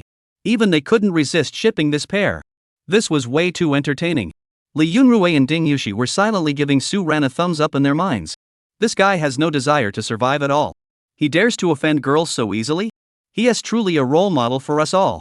Fortunately, Lee PD's voice saved Suan. "Everyone, go back to your rooms and rest for half an hour. We'll all meet on the first floor later, and the production team will treat everyone to a big meal." Upon hearing about the feast, all the guests' eyes lit up. After all, they had expended a lot of energy early in the morning, and by now they were all starving. Especially Reba, who, upon hearing about the feast, immediately calmed down. But she planned to eat half of Suan's meal later as punishment. Ding! Strong anger from Dilly Reba and the host's reckless behavior have earned 10 points of mischief value. He. Suan, this was worth it. He rubbed his hands together, a look of anticipation on his face. System. I want to redeem the bronze treasure chest. After finally grinding up 100 prank points, Suan naturally had to satisfy his urge. Ding! 100 activity points deducted. Congratulations, host, you have obtained bronze treasure chest X1. Do you wish to open it? Wait, hold on. Suan rushed to the bathroom, washed his hands, and silently repeated to himself, open it. A golden light flashed through his consciousness once more, and the familiar system prompt sounded with a touch of mystery. Ding! Congratulations, host, you have obtained the special skill, Chef God Special Edition Dance of Light and Shadow. Chef God Special Edition? Light and Dark Duet? Suan froze. What on earth was this? It sounded. He quickly checked the skill's detailed description. Chef God Special Edition Dance of Light and Shadow. Skill level, beginner upgradable via creativity points. Skill effect, the host has mastered the two extremes of culinary arts and can switch between the following two modes at will. Dark Cuisine Taste Paradise Mode.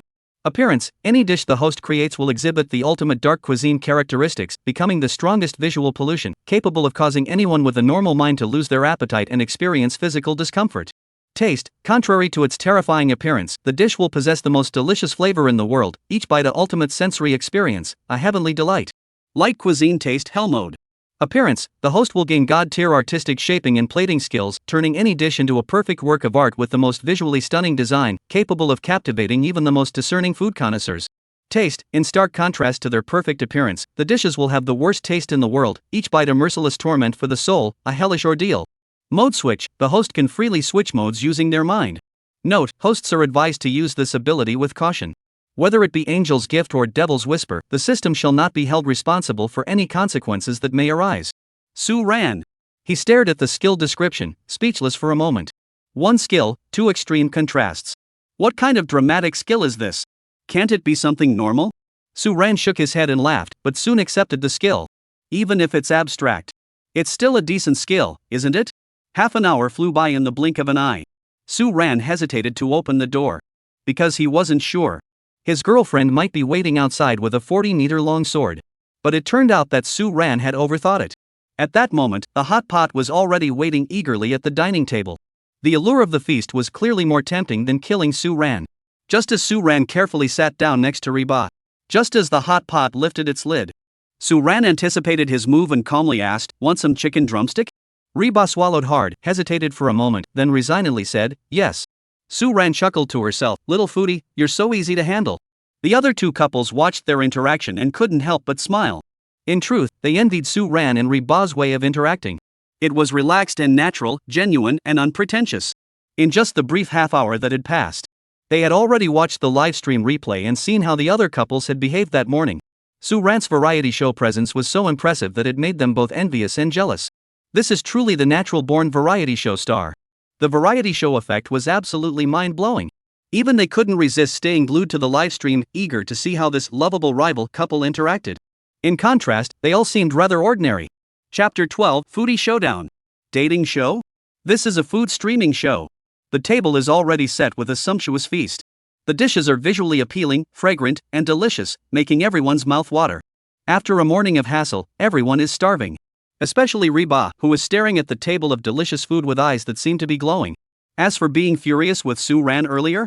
Well, in the face of such delicious food, that's nothing. Let's eat first. Eating is the priority. We'll settle the score later.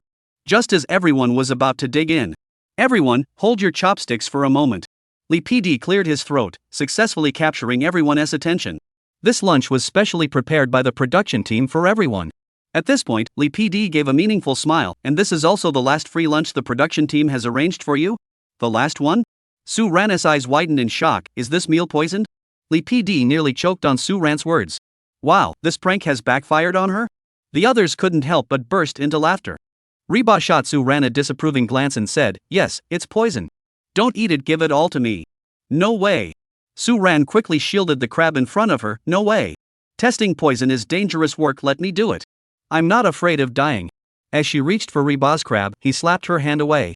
Lee PD shook his head and smiled, not responding, but continued, "Starting from tonight's dinner, all meals until the end of the program recording must be arranged by the guests themselves.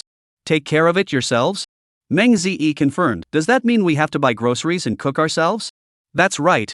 Lee PD nodded and continued, "The production team will provide a weekly allowance for basic living expenses, but how to buy, what to eat, and who will cook are all decisions you must make on your own. Rice, oil, salt, soy sauce, vinegar, and tea, these are all part of a romantic relationship." Upon hearing this rule, the expressions of the three couples varied. Meng Zi and Li Yunrui seemed relatively calm, apparently confident in their cooking skills. After all, they had practiced cooking on other variety shows, so simple meals wouldn't be a problem for them. However, Yu Shushin and Ding Yushi looked a bit troubled. They had no idea how to cook. Hiba, however, instinctively glanced at Suan. This guy probably can't be counted on. Given Suan's unreliable nature, she seriously doubted whether anything he cooked would be edible. Reba sighed silently to herself. It looks like she'll have to step in and save the day this time. Suan seemed to notice the gaze Hotba had cast his way. He blinked, confused. He even gave her a smile he thought was pretty cool. As if to say, don't worry, I've got this. Re-ban. Oof. What I'm worried about is that you're here. But Lee PD continued to explain the rules. Dinner will begin promptly at 7 o'clock tonight.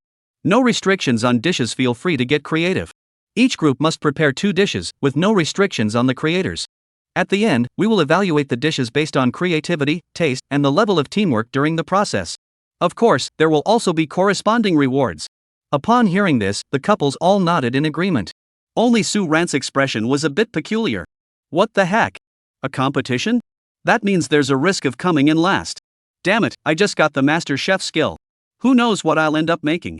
He's even afraid his dish will need to be blurred out. At that moment, Reba raised his hand to indicate he had a question. Lee PD nodded and smiled. What's the matter? What about this week's budget? Are we getting it? Reba spread his hands, clearly asking for money. The money has already been given to you. Lee PD gave a smile that made everyone's heart sink. The money left over from your transportation expenses is this week's budget. What? Use the remaining money? Yushushin let out a heart-wrenching cry, feeling so heartbroken she couldn't breathe. She had thought that money was going to be saved as a little emergency fund. She never expected the production team to even take that. Meng Zi also lost his composure. We only have over 80 left. 2 dishes will be a stretch. Just kidding. Lee PD laughed, surprised that they hadn't caught on. She clarified, tonight's budget is 200 yuan, plus whatever's left from your transportation costs. As for this week's budget, it'll be distributed based on tonight's rankings. Phew. That's a relief. Reba was startled. If they really had to survive the week with just a few dozen yuan, she couldn't even imagine it. She'd have to flee in the middle of the night. Immediately after, the staff handed each couple an envelope. Su Rendi felt the weight of the envelope and laughed. You know what? Director Wang may be stingy, but he sure knows how to make it feel special. Everyone laughed in agreement. At that moment, Ding Yushi shared his idea. Should we all chip in next week? Each group contributes some money, and we cook and eat together? That's a great idea. We can split the food costs and have some fun. Meng Zi raised his hand in agreement and said, then our group can take care of the meals for 1 week, right? Sure. Yushushin nodded and then looked toward Reba and Suan, wanting to ask their opinions. While the Shao MOCP and San Lan CP were seriously discussing the financial control and meal plans for the coming week, the Ranra CP was completely uninvolved in the discussion. Meng Zi and Yushushin looked over in confusion. They were all stunned. All they could see was Suan and Reba devouring the feast on the table at an astonishing speed, as if a whirlwind had swept through. Suan held a crab claw in one hand and a lobster in the other, enjoying himself immensely. Hiba, on the other hand, had completely given up on pretending, fully embracing his foodie nature. His mouth was stuffed to the brim, and he had even thrown his chopsticks aside, diving straight in with his hands. The two had switched to meal-devouring mode, with their eyes fixed solely on the food. As for the task? All that could wait until after they were full. The 4 exchanged glances and took a deep breath. Password. What's with the attitude? What kind of persona are you trying to pull? If we don't act fast, there'll be nothing left. Yushushin was the first to react, using a quick move to protect the crab in front of her. Damn it! Are you 2 starving ghosts reincarnated? Ding Yushi didn't bother trying to look cool anymore and rushed into the fray. I rode a bike and got hungry to death. Suran's mouth was full of meat, and she spoke indistinctly. Meng Zi and Li Yunrui exchanged a helpless smile and joined the food fight. The previously restrained dining atmosphere was instantly disrupted by Suan and Reba, the 2 starving ghosts. For a moment, the restaurant was filled with a joyful atmosphere. Li PD looked at the chaotic scene before him and couldn't help but laugh and cry at the same time. However, this was for the best. Compared to the previous awkwardly polite atmosphere, this more down-to-earth, playful vibe felt more authentic and entertaining. Young people, after all, are better off being lively. What's the point of being dull and lifeless? The viewers in the live stream burst into laughter. Ding Yushi. I can see double. Ha ha ha. I knew it. I knew it. With those 2 around, the vibe is all off. Poor other 4, still calculating the cost of rice and oil, while these 2 are almost eating the table. This is hilarious. These 2 are real characters. This lively chaos is actually pretty fun. These 2 are truly a perfect match. Newbie here, just asking, is this a food vlog? Chapter 13, on the importance of wearing a helmet when riding an electric scooter. After lunch, the guests enjoyed a brief break. The three couples each found their secret hideouts and began discussing the evening's menu. Xiao Mo and his partner claimed the sofa in the living room. I'll make sweet and sour pork and tomato scrambled eggs. What do you think? Meng Ziyi asked Li Yunrui for her opinion. Sounds great. It sounds delicious. Li Yunrui smiled and nodded, that I'll help you out later. Deal. The two quickly reached an agreement, with clear divisions of labor and a harmonious atmosphere. The CP duo from Yujo Center rushed to the swing in the courtyard to discuss. Yushi, what should we cook? Yu Shushin swung her legs, looking at Ding Yushi with anticipation. Ding Yushi thought for a moment and answered nervously, I can cook instant noodles. Yu Shushin, what else besides instant noodles? Ding Yushi, I can also make fried rice with eggs. Yu Shushin, what else? Ding Yushi, order takeout. Yu Shushin. Ding Yushi asked, what about you? Yu Shushin said, me too. In the end, the two stared at each other and decided to improvise they would learn and cook on a short video platform. As for what to cook? Let's scroll through Douyin first. As for the hot couple, the two of them went to the balcony on the second floor. Not only did it offer an unbeatable sea view, but there was also a hanging chair. Riban took out her notebook and pen, scribbling on the paper while muttering, we need to balance creativity and taste, we have to win first place tonight. She looked up at Suan, what do you think we should cook? Suan didn't answer but asked back, do you think it's more important for it to look good, or taste good? Ha? Riba was taken aback, unsure why Suan asked that, but after thinking for a moment, she replied, taste is more important, right? After all, if it looks good but doesn't taste good, it's useless. Suan nodded thoughtfully, alright, I understand. What do you understand? Riba looked at Suan curiously. Suan smiled mysteriously, you'll find out tonight. Oh, by the way, is there anything you want to eat? I'll buy it for you. Really? Riba's eyes lit up instantly, then I want spicy potato chips, chocolate, milk tea cake, mango dry fruit, jelly pudding, grilled skewers, and hot pot. Suan was completely speechless. Wow. That was a stand-up routine, right? The live stream audience burst into laughter. Ha ha ha. This monologue. It's a shame you didn't join the Daeyun Society. Confirmed. This is a stand-up comedy live stream. So the little notebook you're keeping isn't a budget plan, it's a snack shopping list? I feel sorry for Suan for a second. Drawing that pie chart feels like bankruptcy. After finishing her long list, Hot Batch licked her lips with a satisfied look and turned to Suan expectantly, you'll keep your word, right? Suan nodded reluctantly, alright, we keep our word. I'll buy it for you once I have some extra money. The hot board nodded vigorously, then extended her little finger. Suan asked, what's that for? Riba replied matter-of-factly, pinky swear. I'm afraid you'll cheat me. How childish. Are you copying others and making a promise by pulling your finger? Hurry up. Alright. Suan suddenly found herself amused by the little girl. Did making a promise mean you couldn't cheat? But Suan silently noted the snacks Riba had mentioned in his mind. At that moment, the viewers in the live stream couldn't help but laugh silently. Alright, is it now trendy to trick dogs into the stream and kill them? However, many die-hard fans insisted that this scene was absolutely adorable. After this brief interlude, the two resumed their discussion. Riban asked, Suan, how good are you at cooking? It's pretty good. Just close your eyes and eat what I cook. Suan hesitated for a moment, he wasn't sure about his own true cooking skills either. After all, he had learned the skills, but he had never tried them before. Really? Alright, I'll take your word for it. How about we each prepare one dish tonight? Riba looked at Suan and decided to trust him. Suan asked, sure, what are you planning to make? Riba thought for a moment and said, Coca-Cola chicken wings. So delicious. After saying that, she also asked Suan, what about you? What are you planning to make? Me? I haven't decided yet.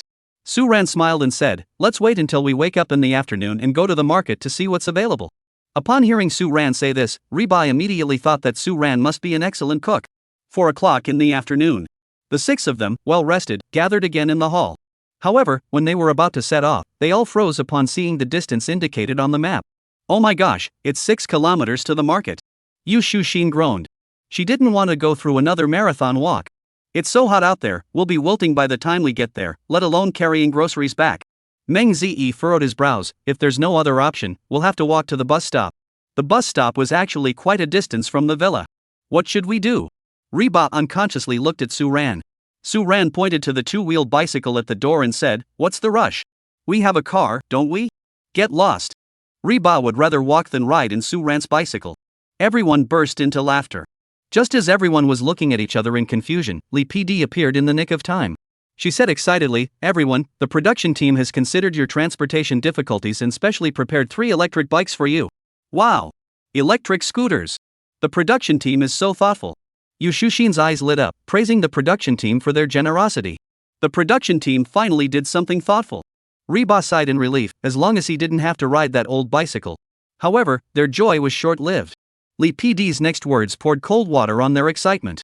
However, the electric scooters do require a rental fee. Lee PD remained unfazed. "It's not expensive, just 10 yuan a day." Everyone. Sure enough, Wang Zhengyu was still the same Wang Zhengyu, the same penny-pinching director. But 10 yuan a day really isn't that expensive. Meng Ziyi seemed to think of something and asked with a smile, "Director Lee, why didn't the production team arrange bicycles? Could bicycles be cheaper?" Lee PD glanced at Suan, who was studying an electric bike, and said softly, "We actually had bikes, but we cancelled the rental plan to prevent certain guests from exploiting the system." Put. Everyone immediately got it and laughed at Suan. Ha ha ha.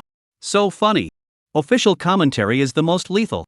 Suan, I've made an outstanding contribution to improving the production team's anti-theft awareness. The production team really went out of their way to prevent Suan from exploiting the system. After the interlude, the 3 couples reluctantly paid the bill. After all, when you're under someone else's roof, you have to bow your head. They really didn't want to go through the agony of walking again. At the villa's entrance, Reba hopped onto the pink electric scooter, patted the back seat, and said, "Come on, let me take you for a ride." Suan looked at Reba suspiciously. "Take me flying again? Are you really sure you know how?" He remembered the last time he had been tricked into this. "Hurry up, stop dawdling. Get in the car." Reba was annoyed by Suan's skepticism and punched him. "Alright, here you go. The helmet is for you. Make sure you wear it properly." Suan handed Reba a pink helmet and repeatedly urged him to wear it properly. "Oh, right. Everyone watching the live stream, remember to wear your helmets when riding electric scooters. Safety first." Reba nodded and took the helmet. "You only know part of the story." Suan gave him a look that said, "You don't get it," and said seriously, "The main reason is to prevent you from being recognized by the students driving BMWs. Reba. Live stream, hahaha. Chapter 14, Cthulhu Seafood Kanji. At the villa entrance, Reba put on his pink helmet, patted the back seat, and said, "Hurry up, don't dawdle." Suan got on, looking skeptical. "Hold on tight," Reban shouted, twisting the throttle. The small electric scooter shot out with a whoosh. "Hey, hey, hey! Slow down." Suan had barely sat down when he was startled by Reba's driving skills. "Ha? What did you say?" Reba turned around while driving, looking at Suan with a puzzled expression. "Look at the road ahead, sister. Ha ha ha, hold on tight." Listening to Reba's unrestrained laughter, there was no sign of embarrassment. This was clearly revenge. "I knew it. Girls shouldn't be easily provoked." 20 minutes later, the two arrived at their destination. The vegetable market was bustling with people, lively and vibrant. As soon as they arrived, Reba handed Suan 100 yuan, then they silently went their separate ways. Her task was to make cola chicken wings, and once she bought the chicken wings, her mission would be complete. She carefully selected the chicken wings, choosing only those that were evenly sized and fresh in color, and also bought some basic seasonings like scallions, ginger, and garlic. After all, this was her first attempt at cooking, so she couldn't afford to be careless. As she passed by the snack section, she almost couldn't resist the urge to rush in and buy everything. Fortunately, the low balance in her wallet reminded her to resist the temptation. On the other side, Suan, on the other hand, was much more relaxed. He wandered around, looking here and there, as relaxed as an old man strolling through a vegetable market. Of course, Suan wasn't exactly in a hurry. He just hadn't decided what to cook yet.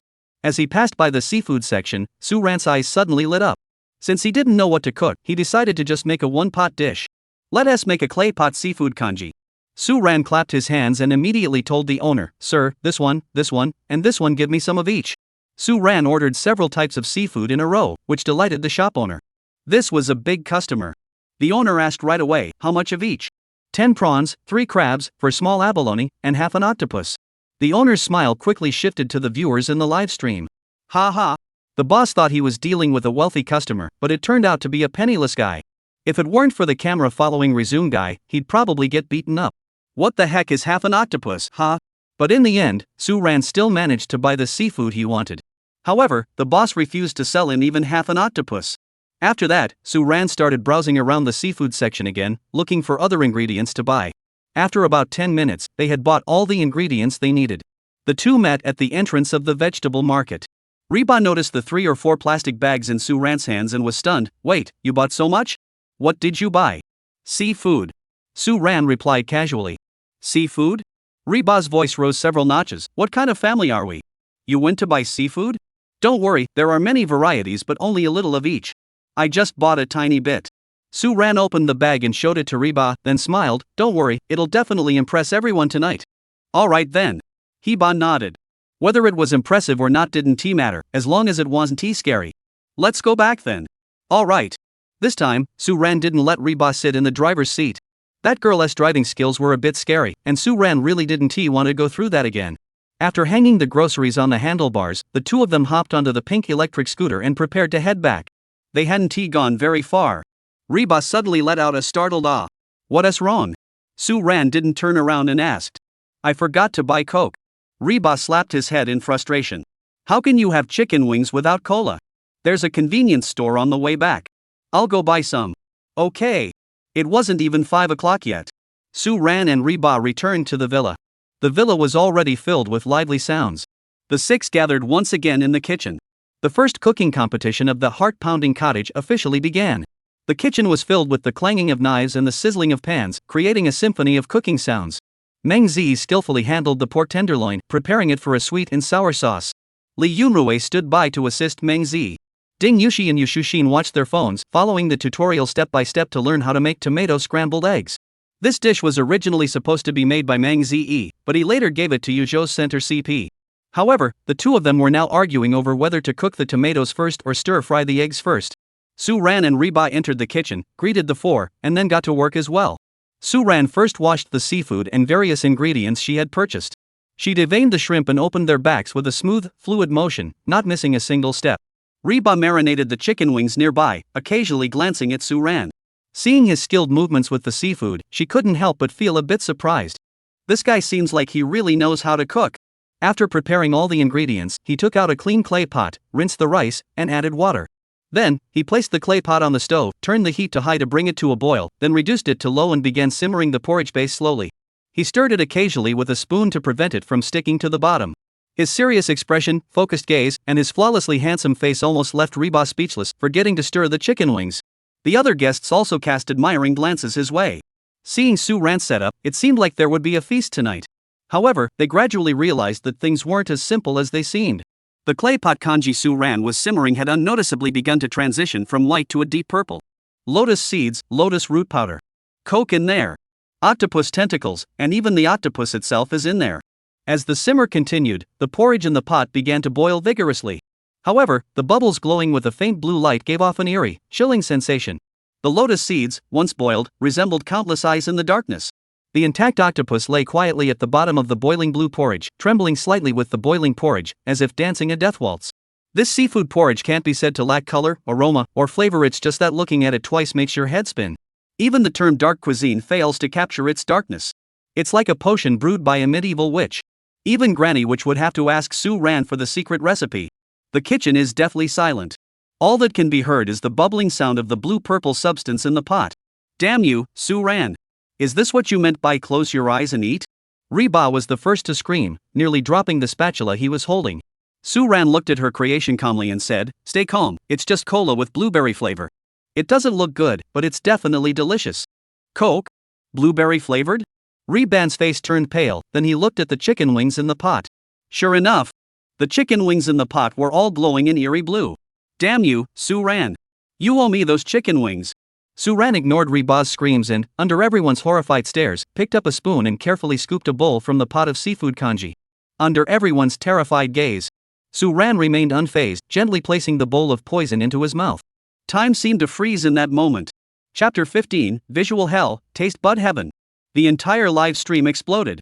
The chat was flooded with messages, completely covering the entire live stream. He ate it? Is this thing actually edible? The production team should call an ambulance.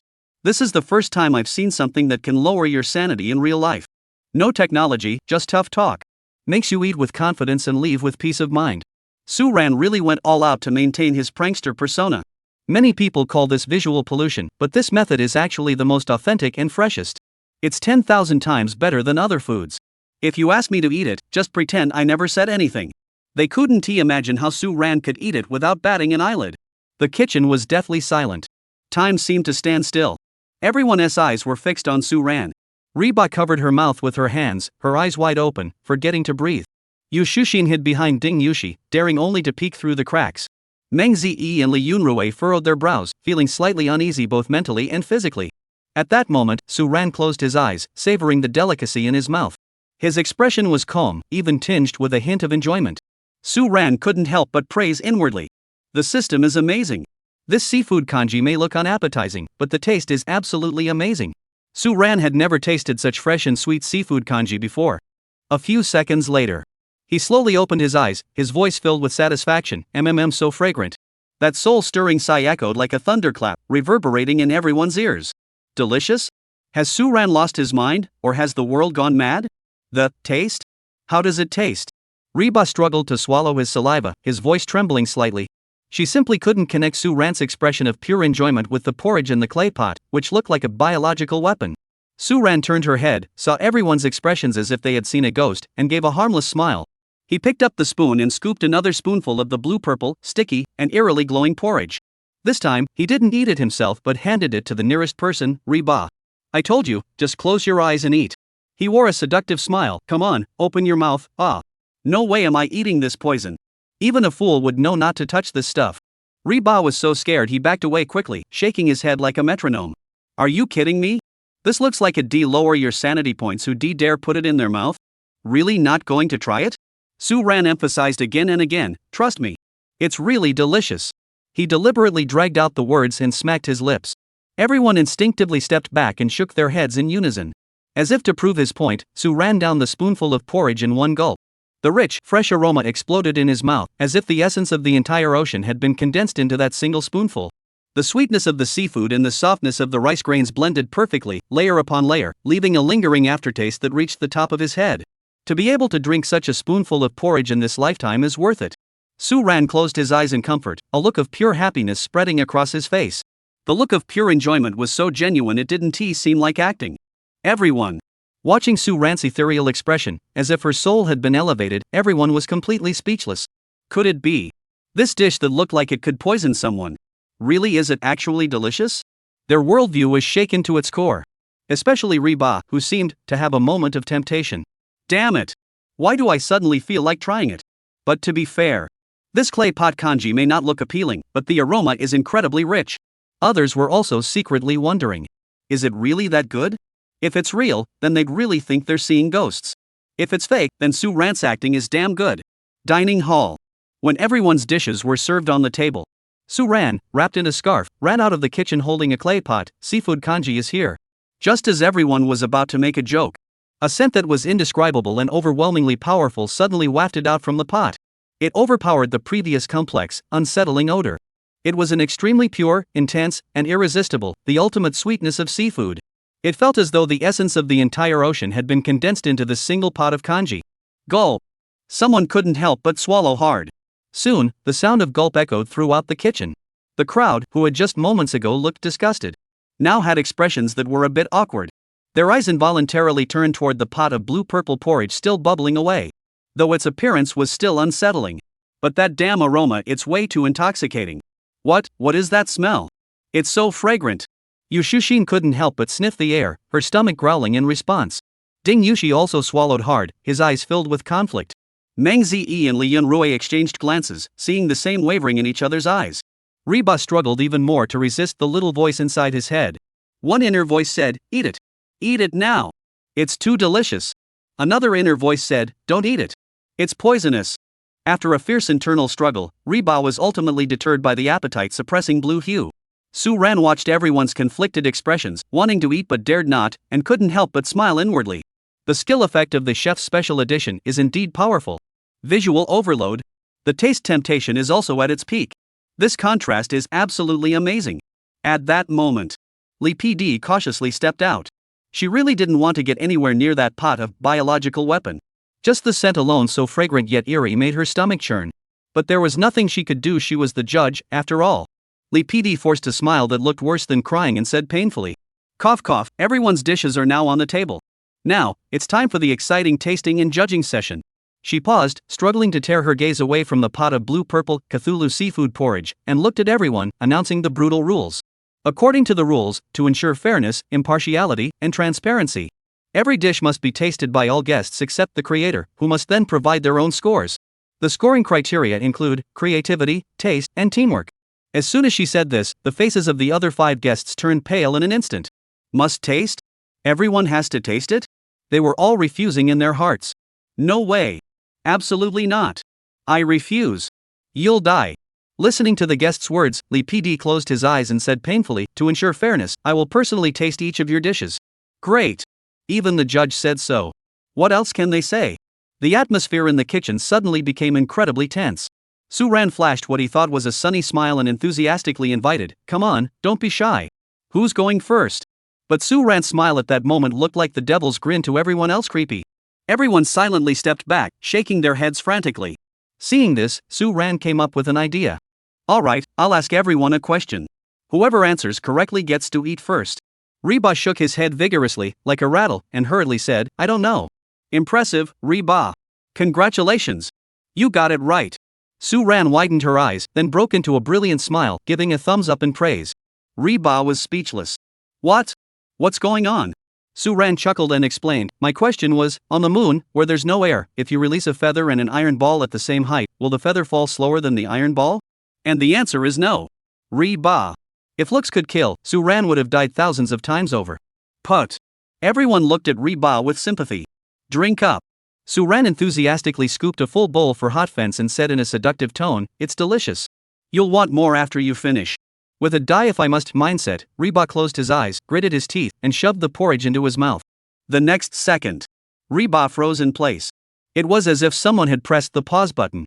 Her eyes widened in shock, her pupils dilating. An indescribable, unprecedented wave of intense flavor swept over her taste buds like a tsunami. Delicious. Delicious to the point of explosion. So delicious she wanted to spin in circles on the spot. So delicious she wanted to hug Suan's legs and call him dad. So delicious she wanted to cry. Chapter 16, The Real Deal. A true it's so good I'll eat it moment. The fun factor skyrockets. What's going on? Did she get poisoned by the heat? Why is she staring so wide-eyed? Could she really be poisoned? Help! Hot Bake, are you okay? Move a little. It's over. I told you not to eat it. Something's wrong. Call 120. Suan. You murderer. Give me back Hot Fence. Wait, look at Hot Ba's expression, it doesn't seem like pain? The live stream's comments instantly shifted from laughter to concern and panic. Everyone held their breath, staring at the screen at the Hot Ba, who seemed to have been paralyzed. Time seemed to freeze once again. On site. The other 4 guests and P. Deely were also on the edge of their seats. Hot? Are you okay? Yu Shushin asked in a trembling voice. Meng Zi and Li Yunrui also looked tense. Only Suan remained calm and composed. Just as everyone thought the hot blanket really needed emergency assistance. She finally moved. He suddenly lifted his head, his face still frozen in a look of utter shock. But the next second, she made a move that left everyone speechless. She snatched the large spoon from Suan's hands in the blink of an eye. Then, ignoring the eerie blue-purple color, ignoring the indescribable ingredients, she scooped another large spoonful of Cthulhu seafood porridge and gulped it down. Reba happily squinted her eyes, her little head bobbing up and down, looking just like a kitten that had stolen a bite of mint. Mumbling contentedly, so good, so good. Everyone. Live stream. If earlier, Suan's so good performance could be attributed to acting or a temporary loss of taste. But now, Reba's wolfish eating, as if he were a starving ghost reincarnated, has completely shattered everyone's expectations. This isn't scientific. That thing, is it really that good? So delicious that it makes a top-tier beauty queen forget her image? Gulp. Another round of swallowing sounds echoed through the room. This time, the sounds were even louder than when they first smelled the aroma. Is it really that good? Yu Shushin looked at Reba's intoxicated expression and couldn't help but ask. Reba continued to scoop the porridge into his mouth, first nodding, then shaking his head, and muttered indistinctly, it's not good. It's not good at all. It's poisonous. Everyone. You're pulling our leg. If it's not good, why are you bragging about it? The others' defenses finally began to crumble. That damn aroma kept tempting them. Plus, the exaggerated way he was eating. Curiosity has completely overcome fear. I'll give it a try. Ding Yushi, who was closest, hesitated for a moment before reaching out with a spoon toward the pot of deep purple abyss. He scooped only half a bowlful, closed his eyes, and took a small taste with the resolve of a martyr. The next second, Ding Yushi's eyes widened suddenly. Then, he let out the same exclamation as the hot pot. What the hell? What kind of divine flavor is this? Without another word, he quickly filled his own bowl to the brim. Is it really that fragrant? The other three were all speechless. The rest of them couldn't hold back any longer. Meng Zi took a deep breath and scooped a small bowlful. It does look a bit fragrant. I'll give it a try. Li Yunrui didn't say a word. She silently scooped herself a bowl. Even Li PD, who had just moments ago looked like he was in agony, as if preparing for a heroic sacrifice, couldn't resist his curiosity and quietly served himself a small bowl. And so it was. An extremely bizarre yet hilarious scene unfolded in the dining hall. 6 handsome men and beautiful women gathered around a pot emitting a faint blue-purple glow, resembling a chemical weapon, containing an unknown porridge-like substance. Each person's face bore a complex expression of both disgust and longing. Then, they devoured the porridge with the ferocity of starving refugees who hadn't eaten in 3 days and 3 nights. No one spoke, only focusing on devouring the porridge. The scene was as bizarre as it could possibly be, and as hilarious as it could possibly be. The viewers in the live stream went completely wild. I can't believe it, everyone. They really ate it? And they're fighting over it? This world has finally gone mad beyond recognition. Wah wah wah. I'm scared to tears. It's like the end of the world. What the heck? A dating show turned into a horror movie? The stark contrast between the visual and taste sensations. It's pure performance art. It's giving me goosebumps. Stop eating, I'm so scared. Wait, is it really that delicious? Suan watched the chaotic scene of people scrambling for food, which looked like demons reincarnated, and nodded satisfactorily. Chef's special edition skill, it's truly impressive. The dual sensory overload of sight and taste creates an impact that's nuclear level chaos. Ding! Detected that the host's dark cuisine triggered a strong contrast effect, causing widespread cognitive dissonance and hilarious scenes, earning plus 100 prank points. Ding! Congratulations, host, on completing the hidden achievement Taste Buds Destroyer, earning plus 100 entertainment points. Ding! The host's Cthulhu seafood porridge topic has gone viral in the livestream, boosting popularity and earning plus 200 prank points. Ding! The guest's shocked yet delighted reaction after tasting the dark cuisine creates a perfect prank loop, earning plus 300 prank points. Awesome! A series of system notifications rang in Suan's mind. In just a few minutes, Suan had earned 700 points of entertainment value. Wow! Take off! With everyone's efforts, the Cthulhu seafood porridge was quickly devoured. Everyone's eyes sparkled with a complex mix of emotions. Shock, nostalgia, disbelief, and dissatisfaction. There's none left? Yu Shushin was the first to break the silence. She looked at the empty clay pot, feeling like crying. She was too slow to a bowl. If it weren't for Ding Yushi snatching a bowl of porridge for her, she probably wouldn't have gotten any. Yeah, how did it disappear so quickly? Ding Yushi was even more ruthless, using a spoon to scrape the bottom of the clay pot, leaving not a single drop of porridge behind. It feels like we could have made more. There are so many of us, this isn't enough to share. Reba smiled at Suan and said sweetly, Suan, you can make more next time. Suan shook her head and laughed, now you think it's not enough? Earlier, you all refused to drink it. Now you want more? We'll see how I feel. At that, everyone panicked. What does depends on my mood mean? How could that be? Such a delicious thing, how could it depend on your mood? It must be made every day. Every meal. Brother, don't be like that. We were just speaking a bit too loudly earlier. Ding Yushi quickly tried to smooth things over. Next time we promise whatever you cook, we'll eat it all. Li Yunrui also nodded vigorously beside him, looking at Suan with sincere eyes and added, right. Suan teacher, it's really delicious. We're all very much looking forward to your next dish. Li PD also stepped forward. Everyone, let me say this, the hot and spicy CP is definitely number 1, right? Well deserved. It should be first. If this isn't first, there must be some underhanded dealings by the production team. Suan looked at the group of people who had just moments ago looked disgusted but were now wildly praising her, feeling completely unfazed and even a bit amused. For the sake of food, they've lost all dignity. However, this feeling kind of feels pretty good. The live stream viewers exploded once again. The real deal? I'm so jealous I could cry. Can the production team send the pot over?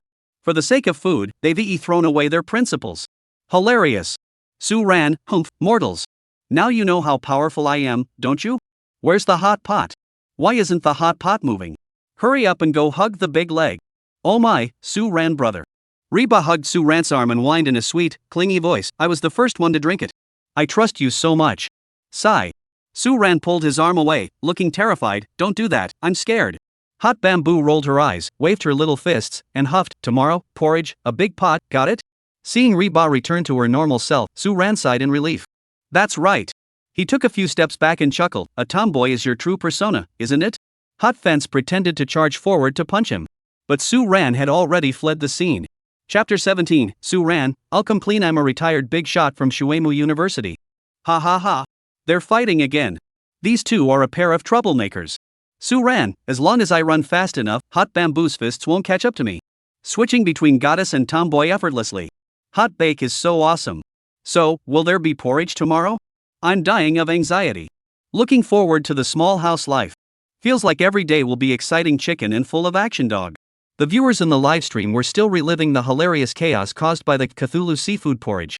Meanwhile, in the dining hall of the heart-pounding cottage, this special family feast was nearing its end. Considering the massive impact caused by Suan's Cthulhu seafood porridge, the production team decided to cancel tonight's evaluation segment. In other words, while the hot couple duo secured first place, the other two couples tied for second. When Lee PD announced the news, everyone was satisfied. No one had any objections to the outcome. Since there was no longer a competition segment, everyone could enjoy their dinner more leisurely. Immediately, everyone decided to move to the courtyard to eat. The night by the sea was particularly enchanting, with a clear moon and few stars, and a gentle sea breeze carrying a salty scent, dispelling the day's heat. The stone table under the pavilion was already laden with dishes. Except for Suan's seafood congee, which had been completely devoured. Hot and crispy cola chicken wings.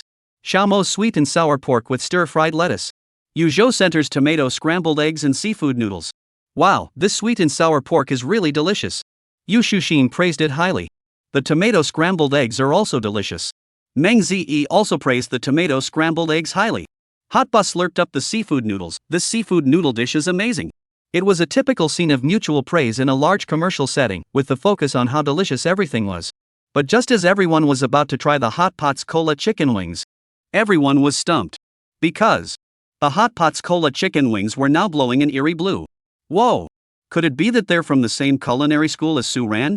Hot Bake Sister, your cola chicken wings are truly creative. Yu Shuxin looked at the off-putting color and couldn't think of a good way to describe it. However, she had already gone through one ordeal, and she was confident she could eat it. Hot Bamboo awkwardly smiled, about to explain, but saw Suan pick up a chicken wing and examine it closely before saying, "Did you stew Avatar? What the hell?" Reba immediately wanted to grab a 40-meter-long sword and chop Suan to pieces. How could this guy say something so infuriating? "I want to stew you," Reba angrily said. "It's all your fault. I told you to buy Coke, but you bought blueberry-flavored instead." "Don't blame me." Suan denied it. "I bought 2 bottles of cola. The blue one was for me to make porridge with, and yours is in the fridge." Reba was taken aback. Did I take the wrong one? I even reminded you." "I think that's right, so I must have taken the wrong Coke." Reba thought about it and realized that she must have grabbed the Coke that Suan had left on the stove and used it without thinking. Just then, Suan said casually, "It's okay if you took the wrong Coke, just don't take the wrong toilet cleaner." As she said this, Suan added, "It's cola chicken wings. I don't know if the chicken wings are happy, but I sure aren't." Put. Hearing this, everyone couldn't help but laugh. Suan. The heat on the stove had just started to ease up, but the expression on her face turned dark again in an instant. She suddenly stood up, ready to punch Suan. "I'll tear your mouth to shreds today. Do you even want to drink the porridge anymore?" Suan sneered. He already knew how to handle Reba. "Little glutton, let me handle you." Exactly. Upon hearing this, Reba's face instantly broke into a smile. "Oh, I was just trying to give you a massage." Saying this, he gently began to massage Suan's shoulders. Everyone burst into laughter once again. These two clowns are always providing laughs. After the playful banter, the atmosphere became even more relaxed and familiar. Everyone started chatting about everything under the sun. The conversation naturally turned to Suan. After all, he was the only ordinary person there, and his previous behavior had been so unexpected that it had piqued everyone's curiosity. "Suan, you're so interesting." Yu Shuxin asked first, "What did you used to do for a living? You seem like you know so much." "Me? I've done a bit of everything." Suan thought for a moment and laughed. "Just dabbled in finance, played around with tech investments, wrote some novels, nothing special." "Wow. Finance and tech. That's so impressive." Yu Shuxin exclaimed in surprise. "You must have graduated from a top-tier university." "Not bad," Suan said modestly. "It's just that place called Shuemu University." "Shuemu? The Shuemu from Tsinghua and Peking universities?" Everyone was stunned once again. Suan, the attention seeker, is actually a genius? They couldn't help but feel a strong sense of incongruity. "Wow, your college entrance exam scores must have been really high, right?" Yu Shuxin was truly impressed. He was not only good-looking but also intelligent. Such a person must have been a prominent figure at school. "College entrance exam? I didn't take it." Suan shook his head, his words leaving everyone puzzled.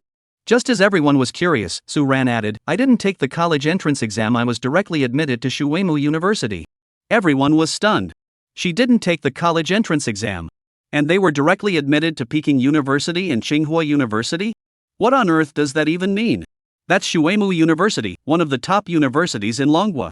Especially Riba, who was utterly stunned. How is that even possible? The guy who took her to unlock the car and borrow it is actually a genius? Suan, you've written novels too? What's your pen name? I'll go support you. Ding Yushi was a novel enthusiast and, upon hearing that Suan had written a novel, immediately began asking questions. Just random stuff I wrote for fun. I've stopped updating for a long time now. Suan shook his head with a smile. He didn't want to give his pen name and attract more attention. After all, the few popular IPs that were trending online at the moment were all his creations. Ding Yushi didn't press further and said, then make sure to let me know when you start writing again. I'll give you a tip. Sure. Suan smiled and agreed. What do you do for work now?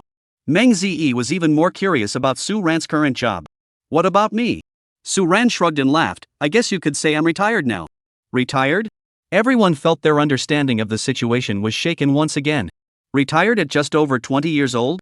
What does that even mean? At their age, they were in the prime of their careers, busy as bees, wishing there were 48 hours in a day. And here was this guy, so handsome he could make gods jealous, claiming he was retiring? That's right. Suan nodded and smiled. I've earned enough money, so I might as well enjoy life early. At that moment, Li Yunrui furrowed his brows slightly and couldn't help but speak up. Suan, you're so young and talented. Why did you choose to retire? In his view, young people should strive hard, earn money, and live the life they desire. Li Yunrui's words actually reflected the thoughts of most people present and the mainstream values of society. Suan, upon hearing this, didn't rush to refute him, not even changing his expression. He simply picked up the juice beside him, took a leisurely sip, and asked calmly, then why are you working so hard to build your career? Li Yunrui was taken aback, not expecting Suan to turn the question back on him. He thought carefully for a moment and replied, to realize my own value, and also to provide a better life for my family and myself, so we don't have to worry about money, and can be more free to do what we want and enjoy life. This was a standard yet sincere answer. What you said is all good and true. Suan paused, then turned her gaze back to Li Yunrui and the others, her eyes clear and composed. Realizing one's value, living a better life, not worrying about money, doing what one wants freely, enjoying life. He repeated Li Yunrui's words softly, then smiled slightly. Is there a possibility, that is? I've already achieved all these goals in advance? Though spoken casually, these words were like a giant stone dropped into a calm lake. Chapter 18, If One Seeks Pleasure at a Young Age. The live stream exploded instantly. Did you really achieve it? The ordinary guy is actually a big shot. That's heartbreaking, bro. Is this the harsh reality of the world? Others achieve financial freedom at 24, while I'm still struggling to make ends meet at 24. So what exactly does Suan do? Is he a financial tycoon? A tech mogul? Or did he inherit a billion-dollar fortune? Li Yunrui was completely speechless, opening his mouth but unable to find the words to respond. He felt his cheeks grow hot. The words he had just spoken about working hard to achieve value now sounded like a joke. He had originally intended to speak from the perspective of someone who had been there before, or perhaps from the mainstream value system, to awaken this young person who seemed a bit aimless. After all, Suan was so young and talented, choosing to retire seemed like a pity to him. But who could have guessed that the person wasn't unwilling to strive, but had already finished striving? It's like you're climbing a ladder with all your might, halfway up you try to pull someone up, only to find they've already taken a helicopter to the roof to enjoy the breeze. That feeling is nothing but awkwardness. He even regretted asking that question earlier. Wasn't that just asking for embarrassment? However, Suan didn't seem to be mocking him at all. For me, life is like a game. Looking at everyone's expressions, Suan spoke in a leisurely, almost lazy tone, killing monsters, leveling up, earning money to buy gear, pursuing greater achievements, all of that is fun, and I used to enjoy it too. But, he changed the subject, when your level is maxed out, your gear is fully upgraded, and the gold coins in your bank account are just meaningless numbers, would you still log in every day to grind through those repetitive daily tasks? Everyone was speechless. That analogy was way too blunt. Seeing no response, Suan continued on his own. Games are just for experiencing. I've just chosen to switch to a different playstyle after I'd beaten this stage of the game. As for value, planting flowers, raising fish, traveling, or meeting interesting friends like this. Suan smiled and looked up at the moon. For me, living life to the fullest, finding ways to truly be happy and relax, that's value in itself. Suan's response contained no grandiloquent rhetoric or condescending lectures. She simply shared her life philosophy in a relaxed manner, without any sense of superiority. It sounded a bit pretentious, a bit unconventional. But upon closer reflection, it seemed to contain a touch of clarity and openness. For a moment, the atmosphere at the table grew quiet. Everyone was digesting Suan's blasphemous remarks. Especially Reba, whose mind was in turmoil. The seemingly off-the-wall guy actually sees life so clearly. Such a mindset and sense of freedom were indeed not something ordinary people could possess. As she looked at Suan, she couldn't help but feel a mix of admiration and curiosity. Of course, I don't encourage young people to follow my example. Finally, Suan looked at the live stream and said seriously, after all, if you spend your youth only enjoying life, enjoying food, and enjoying love, then when you grow old, you'll realize you have little left to regret. Put. Just as everyone was listening intently, this unexpected twist came, causing everyone to burst into laughter unexpectedly. The live stream was flooded with endless comments.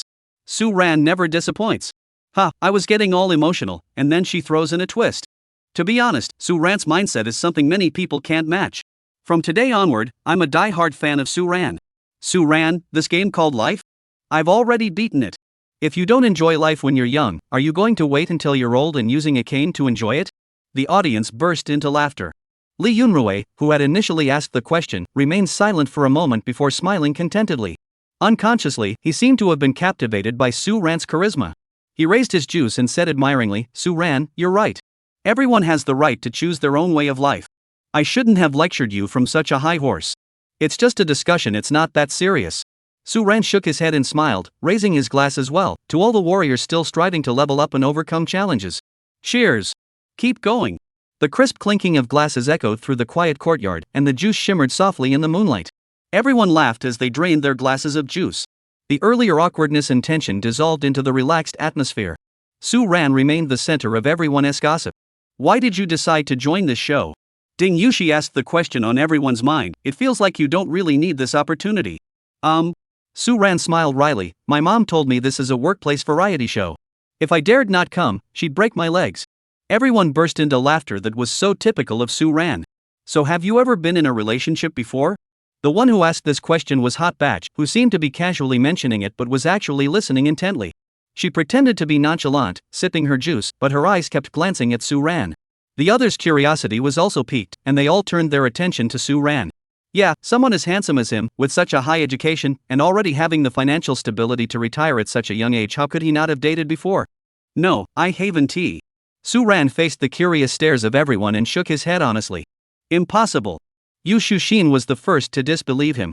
You're so handsome. How could you never have dated anyone? With Suan's looks, the line of people chasing after him must stretch all the way to Afagua. Exactly. Is it because Hot Bake is here that you dare not tell the truth? Meng Zi teased with a smile.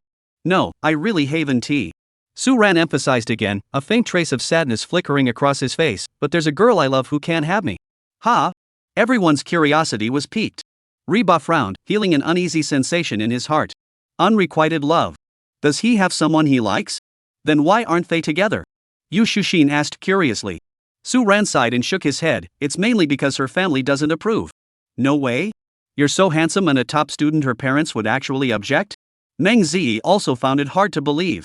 Suan's family seemed decent enough, didn't they? Could it be because of Suan's age? The others also looked at Suan with curiosity.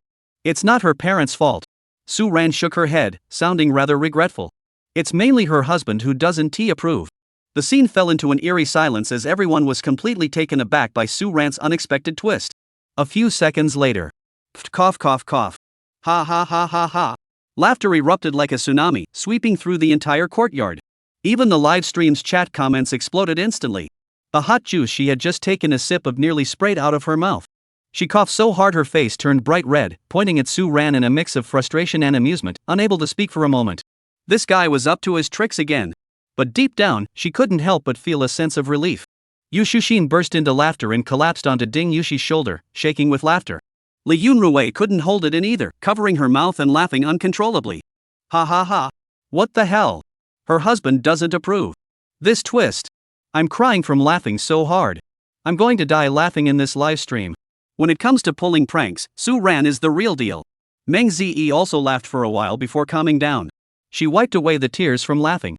Chatting with this guy, you always have to be prepared to be blown away at any moment. After laughing, Meng Zi suddenly remembered something. She looked at Suan and asked curiously, when I watched the live stream replay this afternoon, I saw you sing the Foodie from Heaven for Reba. The melody was really nice, and the lyrics were, pretty funny. Hot bamboo, interesting my ass. I was really impressed and wanted to search for the original version online, but I couldn't find it anywhere. Meng Ziyi looked at Suan and asked seriously, that song, is it an original song you wrote yourself? Chapter 19, The Walking CD, stunning the entire audience. As soon as Meng Ziyi posed the question, the room fell silent once again. All eyes were fixed on Suan. Indeed. The song Suan had performed earlier that afternoon, strumming his guitar and singing along, though the lyrics were quirky, the smooth, melodious tune and his unique voice had left a profound impression on everyone. At the time, many people assumed it was a cover song she had rearranged for fun, never considering it to be an original composition. After all, original songs, especially one with such high completeness and memorability, aren't something you can just whip up on a whim. But if it really was Suan's original composition, that would be amazing. A true all-rounder. Right. Suan, did you really write that song yourself? Yu Shushin also looked at Suan curiously, the melody is so catchy. I spent the whole afternoon looking for it but couldn't find it. Ding Yushi didn't say anything, but he also cast a curious glance. Li Yunrui smiled and added, it's indeed very unique, and it feels, well, very much in line with Hot Bamboo Teacher's aura. Reba, are you being polite? What do you mean, fits my style? Are you saying I'm a huge eater? However, what she was more curious about was, that awful song, was it really written by Suan herself? If it's true, then this guy is actually pretty talented. Although none of the people present were musicians by profession, they were still part of the entertainment industry. The melody of this song is clearly the kind that could go viral. Feeling the curious glances from everyone, Suan smiled and said, it's just something I wrote for fun. It's not good enough to be performed on stage. Yu Shushin's eyes lit up and she asked, so you're saying it's really your original song? Suan nodded. After all, this song didn't exist in this world, so he had no qualms about admitting it. That's impressive. Meng Zi raised his thumb, it's really your original song. Suan, your talent is truly astonishing, and this isn't something you could just play around with and come up with. Exactly. The lyrics must have been intentionally altered, right? Yu Shushin covered her mouth and giggled, then egged him on, why don't you sing the original version for us to hear and see your true skills? Ding Yushi raised his hand, I second that. Li Yunrui followed suit, I second that. Suan found it rather amusing. Testing our skills? They're just waiting for him here, aren't they? For a moment, everyone started to cheer. The song from the afternoon was indeed beautiful, but the lyrics were simply too infuriating. Everyone wanted to hear how the melody would sound with normal lyrics. Suan was surrounded by the crowd, just smiling and shaking his head. He really didn't want to sing. The song itself was just something the production team had asked them to perform as a talent show, and since it was a good opportunity to liven things up, they went with it. If he had to sing in front of a large crowd, Suan still felt a bit uncomfortable. Just as he was about to find an excuse to decline, Heba, who hadn't said much, suddenly gently tugged at his sleeve. Suan looked at her in confusion. She lifted her head, her beautiful big eyes blinking at him, her gaze filled with a hint of anticipation. She leaned close to Suan's ear and whispered in a soft, sweet voice, hey, didn't you say you owed me a gift? Suan froze. He had indeed mentioned during the broadcast that he would make it up to Reba with a gift. If you're willing to sing the original version for me. Reba's voice carried a hint of playful teasing, then, that would be your gift to me. How about it? Suan looked at the beautiful face just inches away, inhaling the faint fragrance wafting from her body, feeling the gentle tug on the hem of his shirt, his heart racing for no apparent reason. This girl, when she acts cute, she is pretty deadly. And using a song to replace a gift? It sounds kind of like a good deal? Mainly because it's convenient. Seeing Suan's wavering expression, Reba pressed on, whispering softly, just sing it once, okay? I'm really curious what the original version sounds like, please. She gently shook Suan's arm, dragging out the last syllable with a hint of a whiny tone. Suan.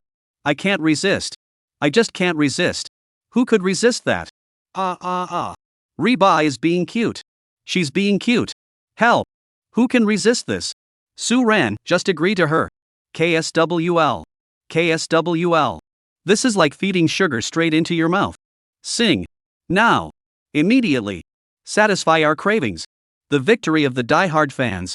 Suan took a deep breath, suppressing the strange feeling in her heart. He looked at the eager little eyes of the hot fan and finally nodded. All right, you've got me. He sighed helplessly, but I don't have a guitar. Without a guitar, this song is only half as good. We VE got one. The production team doesn't have much else, but we VE got plenty of instruments. At that moment, Lee PD, who had been hiding for a while, suddenly produced a guitar from somewhere and shoved it into Suan's arms. Suan. Wow, are these people teaming up to trick him? Otherwise, how did the guitar get ready so quickly? Go for it. We're counting on you. Can't wait. Suan looked at the expectant gazes of the crowd and cleared his throat. He stood up and walked to a slightly more open area in the courtyard. The moonlight shone like water, bathing him in a silver glow. A gentle summer breeze blew by, carrying a hint of coolness. The scene fell silent in an instant. Everyone held their breath, even the live stream comments grew sparse for a moment. Suan closed his eyes and gathered his emotions. In his mind, the song information from the Chinese music library automatically appeared. The next second, he slowly opened his eyes, his gaze sharp and piercing, a stark contrast to his previous lazy demeanor. God-tier singing skills activated. Alright, the next song I'll be performing is titled The Devil from Heaven. I hope you all enjoy it. Suan's slender fingers gently plucked the guitar strings. A highly distinctive, rhythmically intense, and slightly psychedelic intro melody flowed out of the guitar in an instant. Just the intro. It immediately captured everyone's attention. This melody, it's so unique. It was a bit lazy, a bit sensual, and carried a hint of danger that was almost imperceptible. I had a beautiful nightmare last night. I want to wake up, but I can't resist the urge. In my dream, you're an endless black hole. I can't resist the weightlessness. A voice with incredible penetrating power and distinctiveness suddenly rings out in the quiet courtyard, carrying an irresistible, enchanting charm. The unique and enchanting melody, combined with Suan's slightly hoarse, magnetic voice, instantly creates a dangerous yet alluring atmosphere. Everyone present stared at Suan in disbelief. This is the original version? It's so different from the song we heard this afternoon. And Suan's voice is just too damn good. She's like a walking vinyl record. Reba was completely frozen in place. She stared blankly at Suan under the moonlight, feeling as though her heart was being tightly gripped by something, making it hard to breathe. Is he really singing this? This powerful aura. That captivating voice. And the guy who was strumming a guitar and singing Fried Chicken Hot Pot earlier this afternoon, is he really the same person? The live stream's chat exploded in chaos after a moment of stunned silence. Mom, I'm on my knees. Is this real? It sounds amazing. Holy crap, is this really Suan, the prankster Suan? Suan's serious expression makes me feel like I don't know him. The real six-sided warrior? Ears are pregnant series. This voice is too amazing. The song came to an end. The lingering notes seem to flow through the air. The courtyard is completely silent. Everyone is still immersed in the breathtaking performance, unable to calm their emotions for a long time. Clap, clap, clap. Ding Yushi was the first to clap, his eyes brimming with admiration. Brother, that was amazing. Immediately, thunderous applause echoed throughout the entire courtyard. My goodness. Suan. You're amazing. Yu Shushin was so excited she could barely speak. That was amazing. So beautiful. I declare you my idol from now on. This is definitely one of the best live performances I've ever heard. Li Yunrui nodded in agreement. Meanwhile, Reba, watching Suan relax after finishing her song, felt a mix of emotions he had never experienced before. Awe, astonishment, admiration, curiosity, and that one tinge of heart flutter she refused to acknowledge. She had to admit that Suan was like a Pandora's box, madly drawing her in to explore further. Chapter 20, Explosive Popularity. A phenomenal dating show and the top influencer. My ears are melting. This can't be Suan singing? I don't believe it. Unless he sings it 10,000 times. A voice kissed by God. Suan. How many more surprises do you have that I don't know about? The expression on the hot post is exactly how I feel. I'm completely hooked. Announcement. From today onward, Suan is my new husband. Rivals, draw your swords. Production team. Please. Release the audio source. Single loop pre-order. The live stream comments are completely out of control. If singing Foodie in the afternoon was hilarious and entertaining, then now, The Devil in Paradise brings pure shock and ultimate enjoyment. Countless viewers have been captivated by his unique voice and talent, with the thickness of the comments almost obscuring the screen. The number of online viewers is skyrocketing like a rocket, surging once again, breaking through an unprecedented terrifying number. Backstage at the show, director Wang Jianyu and the rest of the production team were all speechless. They stood there with their mouths agape, eyes wide, fixated on the monitor screen showing Suan, who was casually holding a guitar and lazily accepting the applause from the crowd. Their minds were completely blank. Original? Is this really his original work? And it's original at this level? Wang Jianyu felt his heart racing. He had previously only thought that Suan had strong variety show appeal, could create buzz, and attract attention. But he never imagined Suan actually had such astonishing musical talent hidden away. What talent? That voice. Absolutely phenomenal. Quick, look it up. Wang Jianyu grabbed his assistant's arm excitedly, his voice trembling.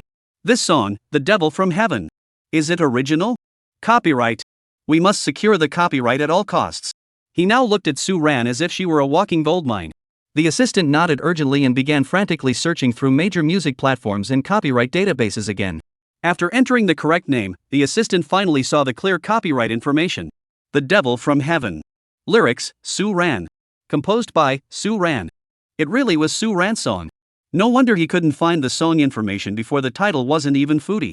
Everything before his eyes proved that this song was 100% Suan's original composition. Upon receiving the results, Wang Zhengyu was so excited he almost jumped up on the spot. He's hit the jackpot. He really did find a treasure this time.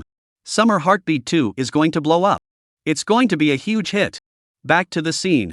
The thunderous applause and gasps finally began to die down. But the way everyone looked at Suan had completely changed. From finding him amusing and entertaining, they now feel shocked, impressed, and even a hint of awe. Who on earth is this guy? He's so handsome it's unbelievable, his education is mind-blowing, he retired at such a young age, and he can even pick locks. Now he's even this good at writing and singing songs? This is straight out of a novel, the perfect male lead. Are they even letting these celebrities live anymore? This song is so good. It's definitely going to be a hit. It's bound to be a hit. Yu Shushin's eyes were filled with stars, looking like a total fangirl. As long as you like it. He put away his guitar, sat back down on the stone bench, and resumed his lazy demeanor. It was as if the confident, charismatic persona from moments ago had been nothing but a figment of everyone's imagination. This stark contrast left everyone in awe once again. Then, Suan looked at Reba and asked with a smile, "How about it? Isn't this gift nice?" Reba nodded, nodding like a chick pecking at grain. "I really like it." But she really wanted to punch Suan. Such a great song, and you're only bringing it out now? She could already imagine that the Foodie song would be deeply associated with her. Li Yunrui looked at Suan with a complicated expression. He considered himself somewhat talented, but in front of Suan, his achievements seemed inadequate. For this reason, he looked at Suan and sincerely said, "Suan, your musical talent is truly wasted if you don't pursue a career in the music industry." "No interest." Suan waved her hand, "Singing is just a personal hobby. I prefer this leisurely retired life." Everyone. Alright, the world of the elite is beyond their comprehension. The conversation continued for a while. Most of it revolved around Suan. Suan mostly just brushed them off or made up stories. He was a master of deflecting questions. Seeing that it was getting late, Li PD stepped in at the right moment to wrap up today's recording. Alright everyone, the first day of filming, busy yet exciting, has come to an end. The final results and rewards for the dinner task will be announced tomorrow. Everyone, get a good night's rest and look forward to even more exciting interactions tomorrow. The guests bid each other good night and returned to their rooms. As Reba passed by Suan, he paused for a moment, gave him a complicated look, but ultimately said nothing, just hummed softly before heading upstairs first. Suan watched her departing figure, feeling a bit puzzled. This girl seems a bit different now? Meanwhile, the live stream comments were flooding in. What? It's already over? I didn't get enough. Isn't this supposed to be a 24-hour live stream? Keep going, keep streaming. Dude, you should let the guests sleep. They meant the live stream wouldn't stop, not that they'd sleep. Looking forward to tomorrow. Hee, glad I recorded it. I can loop devil now. The guy above, send me a copy. Same here. The chat is still going wild, the guests' rest couldn't stop the audience's enthusiasm. The live stream is still filled with countless viewers. On the same night the show was recorded. Social media platforms like Weibo, Douyin, and Bilibili were flooded with posts about Summer Heartbeat 2 and Suan. Hashtag Summer Heartbeat 2 is here. Hashtag hot romance show couple with God-given looks. Hashtag Suan, the resume guy. Hashtag Suan, wise men don't fall in love unless she's a rich woman. Hashtag Suan, the foodie from heaven. Hashtag Suan, Cthulhu seafood porridge. Hashtag Suan, the pioneer of dark cuisine. Hashtag Suan, the devil from heaven. Hashtag Suan's god tier live performance. Hashtag. One after another, these topics, each with their own highlights and flaws, emerged like spring bamboo shoots after rain, quickly dominating the trending charts. Especially the video of Suan strumming a guitar and singing The Devil from Heaven, which was sharedly by countless netizens. His stunning vocals, unique melody, and the stark contrast with his afternoon prankster image directly ignited the entire internet. My goodness! Is this really the funny guy Suan? He sings so beautifully. My ears are in heaven. Please release the audio track ASAP. Is this really an amateur? His vocal skills are better than many Chinese singers. He's handsome, talented, and knows how to entertain. What kind of divine guest is this? No wonder he can retire early, he is too talented. I declare it. Suan is now my new favorite. Step aside, everyone. Suan is mine. It's not just Suan individually. He and the Hot Fence group have formed the Fiery Hot CP, captivating a large fanbase with their unique dynamic. The nickname the standout couple spread like wildfire. The ratings and online buzz for Summer Heartbeat 2 have skyrocketed like a rocket, soaring straight to the top. On the night of the first episode's broadcast, the real-time viewership rating broke the platform record. Online views, discussions, and buzz completely overshadowed all other variety shows airing at the same time. Even the popularity of the other two CPs has risen as a result. Director Wang Zhengyu watched the soaring numbers on the back end, his hands trembling with excitement. He knew this could be a hit, but he never imagined it would take off this quickly and this fiercely. Suan. This unknown guest he had discovered with a keen eye. He was the lucky star of his career. We must do whatever it takes to keep him. Wang Zhengyu shouted inwardly. At the same time, he silently decided that future camera angles could be slightly tilted toward the Ruanri CP. Shift? He must tilt it heavily. He couldn't wait to get his hands on Suan and film him for 24 straight hours. This is walking KPI. At this moment, as the instigator of the hot topic, he was immersed in the system's bountiful rewards. He has no idea what's happening outside. Because of his stunning performance today, everything has completely blown up. What Suan doesn't know is that this online frenzy is just the beginning. Greater surprises and challenges await him in the Heartbeat Cottage. Chapter 21, Crazy Earnings. The ultimate showdown with the Queen. As night fell, the waves gently lapped against the shore. The day's chaotic recording session had come to an end. The guests had already returned to their rooms to wash up and rest. But the online frenzy was just getting started. Countless viewers flooded into Suan and Reba's livestream, repeatedly watching highlights from the day's broadcast. Snippets of the songs Foodie from Heaven and Devil from Heaven were shared wildly. Suan's name had become one of the hottest keywords online overnight. Meanwhile, the mastermind behind it all, Suan, was sitting cross-legged on a soft bed, rubbing his hands excitedly. He took a deep breath, his face betraying his uncontrollable excitement. It was time to tally up today's gains. He impatiently called out to the system in his mind. System, open my attribute panel. The next moment, the system's 3D interface appeared before his eyes. Host Suan. Creativity points 900 points. Skills, God tier singing skills, mastery of all musical instruments, chef special edition beginner, lockpicking master. Items, Chinese music library. 900 points. Suan looked at the number and his eyes lit up instantly. That much? He remembered that during his days as a dark chef, his creativity points were only around 700. How did it suddenly jump to 900? He quickly checked the system log. He then realized that, in addition to the 700 points awarded for the cooking segment, while he wasn't paying attention, the system had quietly recorded several new prank points notifications. Ding! Hosts love that can't be obtained, meme triggers laughter, earning plus 50 prank points. Ding! The host's advice to young people, don't indulge in pleasure now or you'll regret it when you're old, sparked a strong reaction, earning plus 50 entertainment points. Ding! The host mocked the popular hot pot chicken wings as avatar stew and added toilet cleaner for good measure, contributing quality humor and earning plus 100 entertainment points. Ding! The host has been noticed singing the song Devil from Heaven. Chinese Music Library has locked the copyright registration for the host. No one can register it first, and the system is expected to automatically complete the copyright registration within 1 hour. Wow! He actually racked up nearly 200 points of entertainment value on Hot Pot? It seems like racking up points on Hot Bake is a pretty good way to go. Sorry about that, Ms. Hot Board. Not bad, not bad. The system is as considerate as ever. After tallying up the gains, Suan closed the system interface, picked up his clothes, and headed to take a shower. Completely unaware that in the next room, someone was tossing and turning because of him. Room 201. Reba had just finished showering, his body still fragrant with the scent of shower gel. She was wearing a pink silk camisole nightgown that highlighted her delicate curves. Her slightly damp hair was casually draped over her shoulders, making her already beautiful face look even more delicate and alluring. At this moment, she had shed the vitality of the day and taken on a lazy, nocturnal aura. She was lying on the soft bed, her slender white legs fidgeting restlessly. The phone screen was lit, paused on the WeChat chat interface with Suan. The last few messages were from earlier that afternoon, before she had gone out to buy groceries. After that there were no new messages. So much had happened today, and there were so many things to talk about. This guy, why isn't he making a single sound? Maybe he's too tired and just went to sleep? Typical old man's retirement life. Reba felt a little down. She had to admit that Suan's song The Devil from Heaven today had truly amazed her.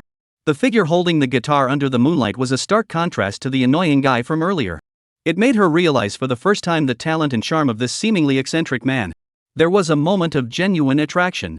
Ding dong! Her phone suddenly rang. Her heart raced like a startled rabbit, and she sat up abruptly. Her eyes sparkled as she stared at the screen. Is it Suan? Did he send it? But it was her best friend sending gossip. Meatball. Your amateur partner is trending on social media. 18 posts. All about him. Hurry up and check it out. She knew this guy wouldn't stay out of trouble. 18 trending topics in a single day? Even top-tier celebrities couldn't pull that off. She opened Weibo and sure enough, saw those strange topics. Hashtag Suan resume guy hashtag. Hashtag Suan Cthulhu seafood porridge hashtag. Hashtag Suan the devil from heaven hashtag. It made her both angry and amused.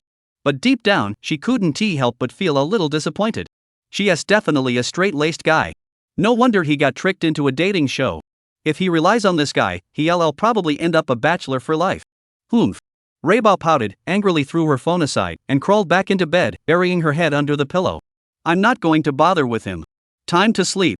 Whoever makes the first move is the dog. 5 minutes later. Reba suddenly threw off the pillow and climbed out of bed. She suddenly felt a bit suffocated and wanted to go to the balcony for some fresh air. She walked barefoot to the balcony, her eyes unconsciously glancing toward the balcony of Suan's room next door. The light on the balcony was still on. So, he hasn't gone to sleep yet? Then why didn't he reply to my message? Could something have happened? As a friend, Reba felt it was her duty to check on Suan. After all, this guy is a complete newcomer to the show. Exactly.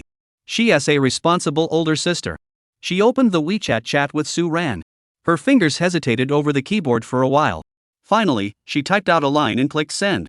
Hot pot, are you asleep? After sending it, she threw her phone far away, but her heart was racing. Why did I send it? We agreed that whoever made the first move would be the one to follow. It's all Suan's fault, that big dummy. But she couldn't help but stare at the phone screen. 1 minute. 2 minutes. 5 minutes. There was still no response from Suan. This guy, did he really fall asleep? These days, there are actually young people who don't stay up late? He felt even more frustrated. How does it feel to be like a little cutie? She angrily picked up her phone, trying to distract herself by scrolling through Douyin, but she kept unconsciously opening WeChat to refresh it. Forget it, I don't care about him. Just then. Ding dong. The phone screen lit up. It was Suan's reply. Suan, just finished showering. What's up? Can't sleep? Do you need me to sing you a lullaby? Dog emoji. Upon seeing the message, all of Reba's earlier frustration vanished into thin air. Instead, he felt an urge to punch someone. This guy is still so annoying. Who's having trouble sleeping? I just wanted to ask you what we're having for breakfast tomorrow? We don't have much money left. Reba took a deep breath and started typing furiously. Breakfast? Easy. We'll just sleep until noon tomorrow and save a meal. Smug. Reba looked at Suan's smug expression and couldn't help but roll his eyes. Why not just sleep until night and skip lunch too? You really know how to live. Let us just sleep until night and save 3 meals. Get lost. Reba rolled his eyes and changed the subject. Hey, tonight, that song The Devil from Heaven is really nice. Suan, it's just average. I just sang it for fun. If you like it, that is fine. Reba. Can't this guy just speak normally? Why does he have to be so pretentious? But to be fair, today's live performance was lacking in everything, but given Suan's live performance skills, she does have the confidence to say that. It's really beautiful. 1,000,000 times better than that song from this afternoon, the song of the Foodie. Of course. It's a special gift just for you, so I had to take it seriously. Seeing those words, her heart started racing for no reason, and her cheeks grew slightly warm. This guy, when he occasionally says something human, he's pretty charming. She hesitated for a moment before cautiously asking, will I have the chance to hear you sing again? She always felt that with Suan's vocal talent, if he entered the music industry, he would definitely secure a place for himself. Suan, want to hear it? Yes. He replied almost instantly. The next second, Suan's reply came through. Then think about it carefully. Good night. Moon. She stared at the screen at that annoying reply and the goodnight emoji. She almost bit her teeth to pieces. This guy. He's not as cool as he seems. The fleeting moment of attraction was gone in an instant. All that's left is the urge to rush over to his place and beat him up. Suan, you steel-hearted straight guy. You're driving me crazy. The pillow in front of Reba was used as a punching bag, taking several hard punches. Meanwhile, in the next room, Suan couldn't help but laugh upon seeing the few knife emojis sent by Reba. Sometimes teasing this girl is pretty fun. He put down his phone and lay back contentedly on the soft bed. Today's life was truly fulfilling. Chapter 22, A Wake-Up Call from the Underworld.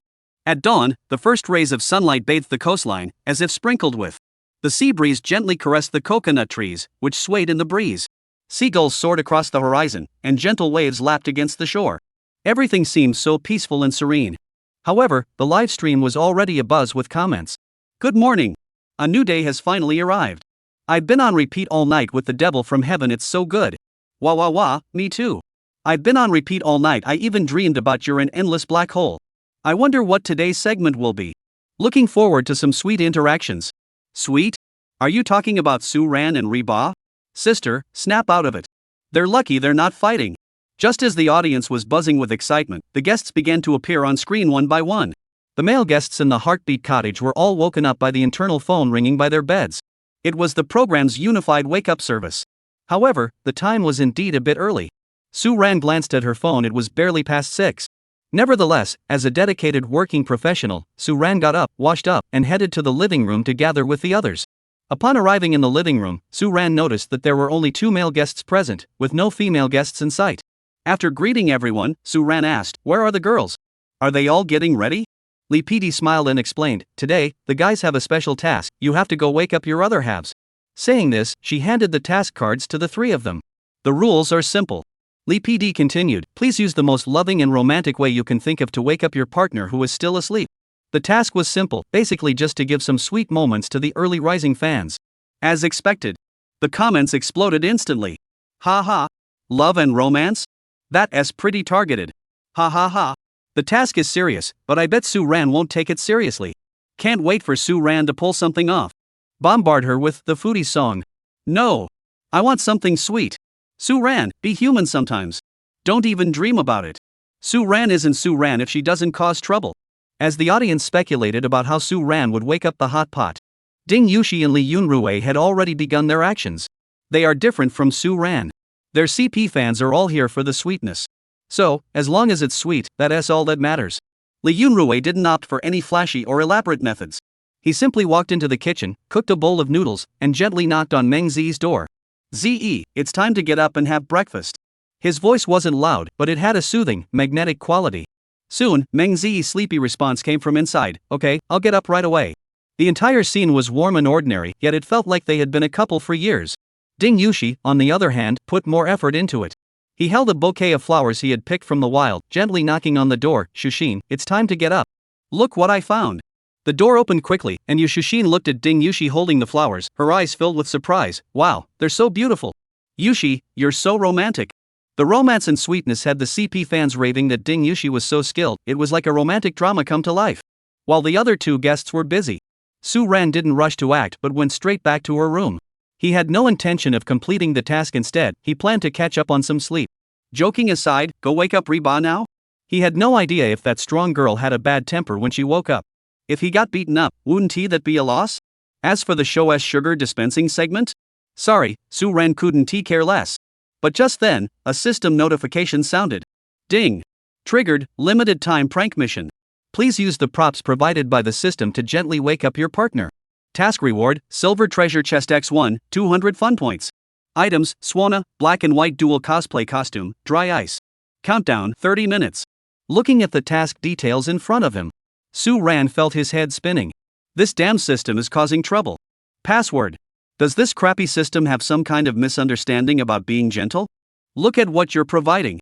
Black and white cosplay outfits and a Suan? Is this supposed to wake someone up or send them away? Damn it.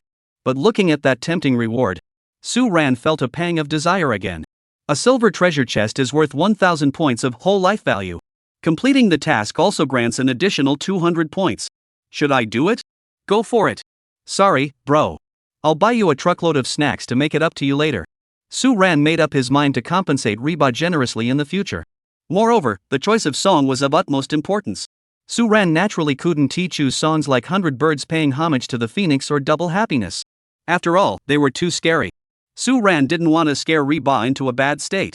So what piece should she choose? I've got it. Suan clapped her hands. I'll just pick a nice sounding one. After making up her mind, Suan retrieved the props from the system space. He thought for a moment and first changed into the white Wuchang cosplay outfit. After all, white is relatively friendly.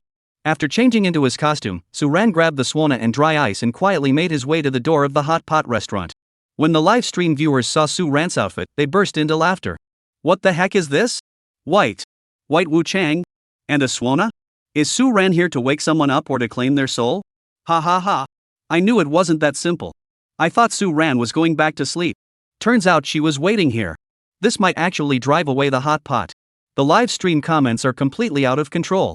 Some are there to watch the spectacle, some are worried, and others are filled with anticipation. But regardless, Su Ran has already arrived at Reba's door. He took a deep breath, didn't rush to open the door, but knocked on it first. Knock knock knock. Reba? Are you awake? It's time to get up, the production team has a task for you. Su Ran wouldn't be so reckless as to burst in and scare someone. That could really scare them. So he knocked on the door to give Reba some time to prepare.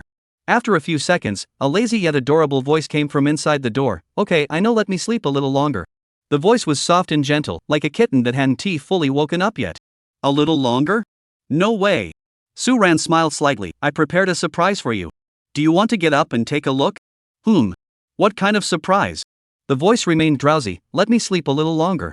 Clearly, the allure of the surprise couldn't compete with the power of sleep. Really not going to look? I'm going back to sleep.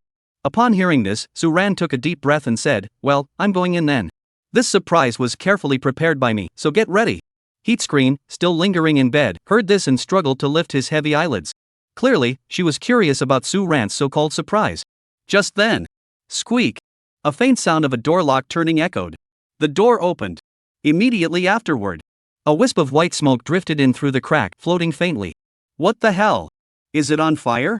Reba was startled awake, sitting up abruptly on the bed, half of his sleepiness gone. Then, she saw, within the swirling, ethereal white mist, a figure dressed in a flowing white robe, wearing a tall pointed hat, holding a Suana, was walking toward her step by step. White Wu Chang? Reba's eyes widened in shock. No, am I dreaming? Or am I seeing ghosts this early in the morning? Reba's mind froze instantly. Every hair on her body stood on end. Before she could even scream, a high-pitched, eerie, soul-piercing sound of a Suana echoed through the air. Setting aside the terrifying scene, the sound of the Suana wasn't actually that sharp. In fact, the melody was almost pleasant. Wait a moment. He rubbed his eyes in disbelief. The one wildly playing the Suana amidst the smoke was none other than Su Ran. Surprise? This is more like a scare. If I don't get up, you're going to send me away, aren't you? The entire live stream erupted in laughter. Ha ha ha. I'm laughing so hard I can't breathe. Poor thing, but it's so funny. A ghostly wake-up service dressed as the white ghost and playing a Suana? Even though, I can't help but think this melody is actually pretty nice. This isn't original, is it? This show is so crazy, half the song is over. Su Ran looked at Reba with deep emotion. How about it? Do you like this surprise? Su Ran. A roar filled with overwhelming anger erupted suddenly. Reba grabbed a pillow and threw it toward the door, but Su Ran quickly closed the door, trapping him inside. Meanwhile, Su Ran had already fled the scene. Reba clearly wasn't going to let Su Ran off the hook. She jumped off the bed, still wearing her fluffy slippers, and rushed toward the door. She had to catch him today. She must. She had to kill this reckless fool. Ah! A blood-curdling scream echoed through the room. The live stream became even more lively. This is more like it. Meanwhile, Su Ran, who was being beaten, heard a prompt in his mind. Ding! Congratulations, host, you have completed the timed task. Reward obtained, Silver Treasure Chest X1. Received 200 entertainment points. It was worth it. Su Ran groaned. In the living room, the other 4 guests and PD Lee heard the commotion coming from upstairs and couldn't help but burst into laughter. Mr. Su Ran, you really are a jack of all trades. Lee Yunrui couldn't help but admire him. Guitar, Suana, cooking, what doesn't he know how to do? However, the song Su Ran just played on the Suana was a bit spooky, but it sounded so nice. Yu Shushin grew curious. I agree. Could this be another one of Su Ran's original compositions? Meng Zi's words made everyone present think it was possible. Just then, Su Ran, who had been chased, scrambled down. Ding Yushi asked, Mr. Su, what was the name of the piece you just played? Manhwa Bridge. Su Ran said this and ran off without looking back. If he didn't run, he'd lose his life. Manhwa Bridge? At that moment, Reba's furious voice rang out. What the hell is that? I think it's called Manhwa Bridge. His words sent both the scene and the live stream into fits of laughter. Chapter 23, A Business-Oriented Date? Su Ran's new definition of a date. This hilarious little incident. In the end, Su Ran secured Hot Boss forgiveness by signing a series of unequal treaties. At the dinner table, Su Ran handed over the surrender document with a respectful expression. A treaty drafted by Reba, far from equal. Memorandum of Understanding regarding the serious disturbance of neighbors' sleep quality and mental health caused by Suan. Listed below were numerous compensation clauses, including, but not limited to, breakfast for the next week, a week's worth of household chores, a snack gift package plus a truck-sized version. Several guests curiously craned their necks to look at the paper. Then they burst into laughter. Humph. If only we had known this earlier. Rebao arrogantly signed his name under the peace agreement. Yes, I'll dare next time. I meant to say, I won dare next time.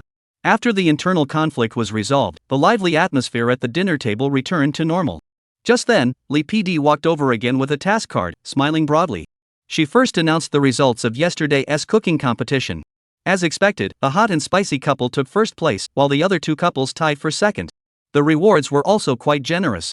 The hot and spicy couple won a month's use of an electric scooter and also received a 1,000 yuan dating fund. Of course, this 1,000 yuan already included this week's meal expenses.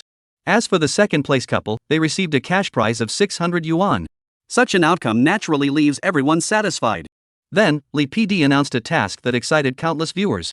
Heart-pounding moment, the couple's first romantic date. This is the first official date for the three couples from Summer Heartbeat 2. Die-hard fans were over the moon. The pink bubbles they've been longing for are about to arrive. On site. Heart-pounding first date? The guests all perked up upon hearing the task. That's right.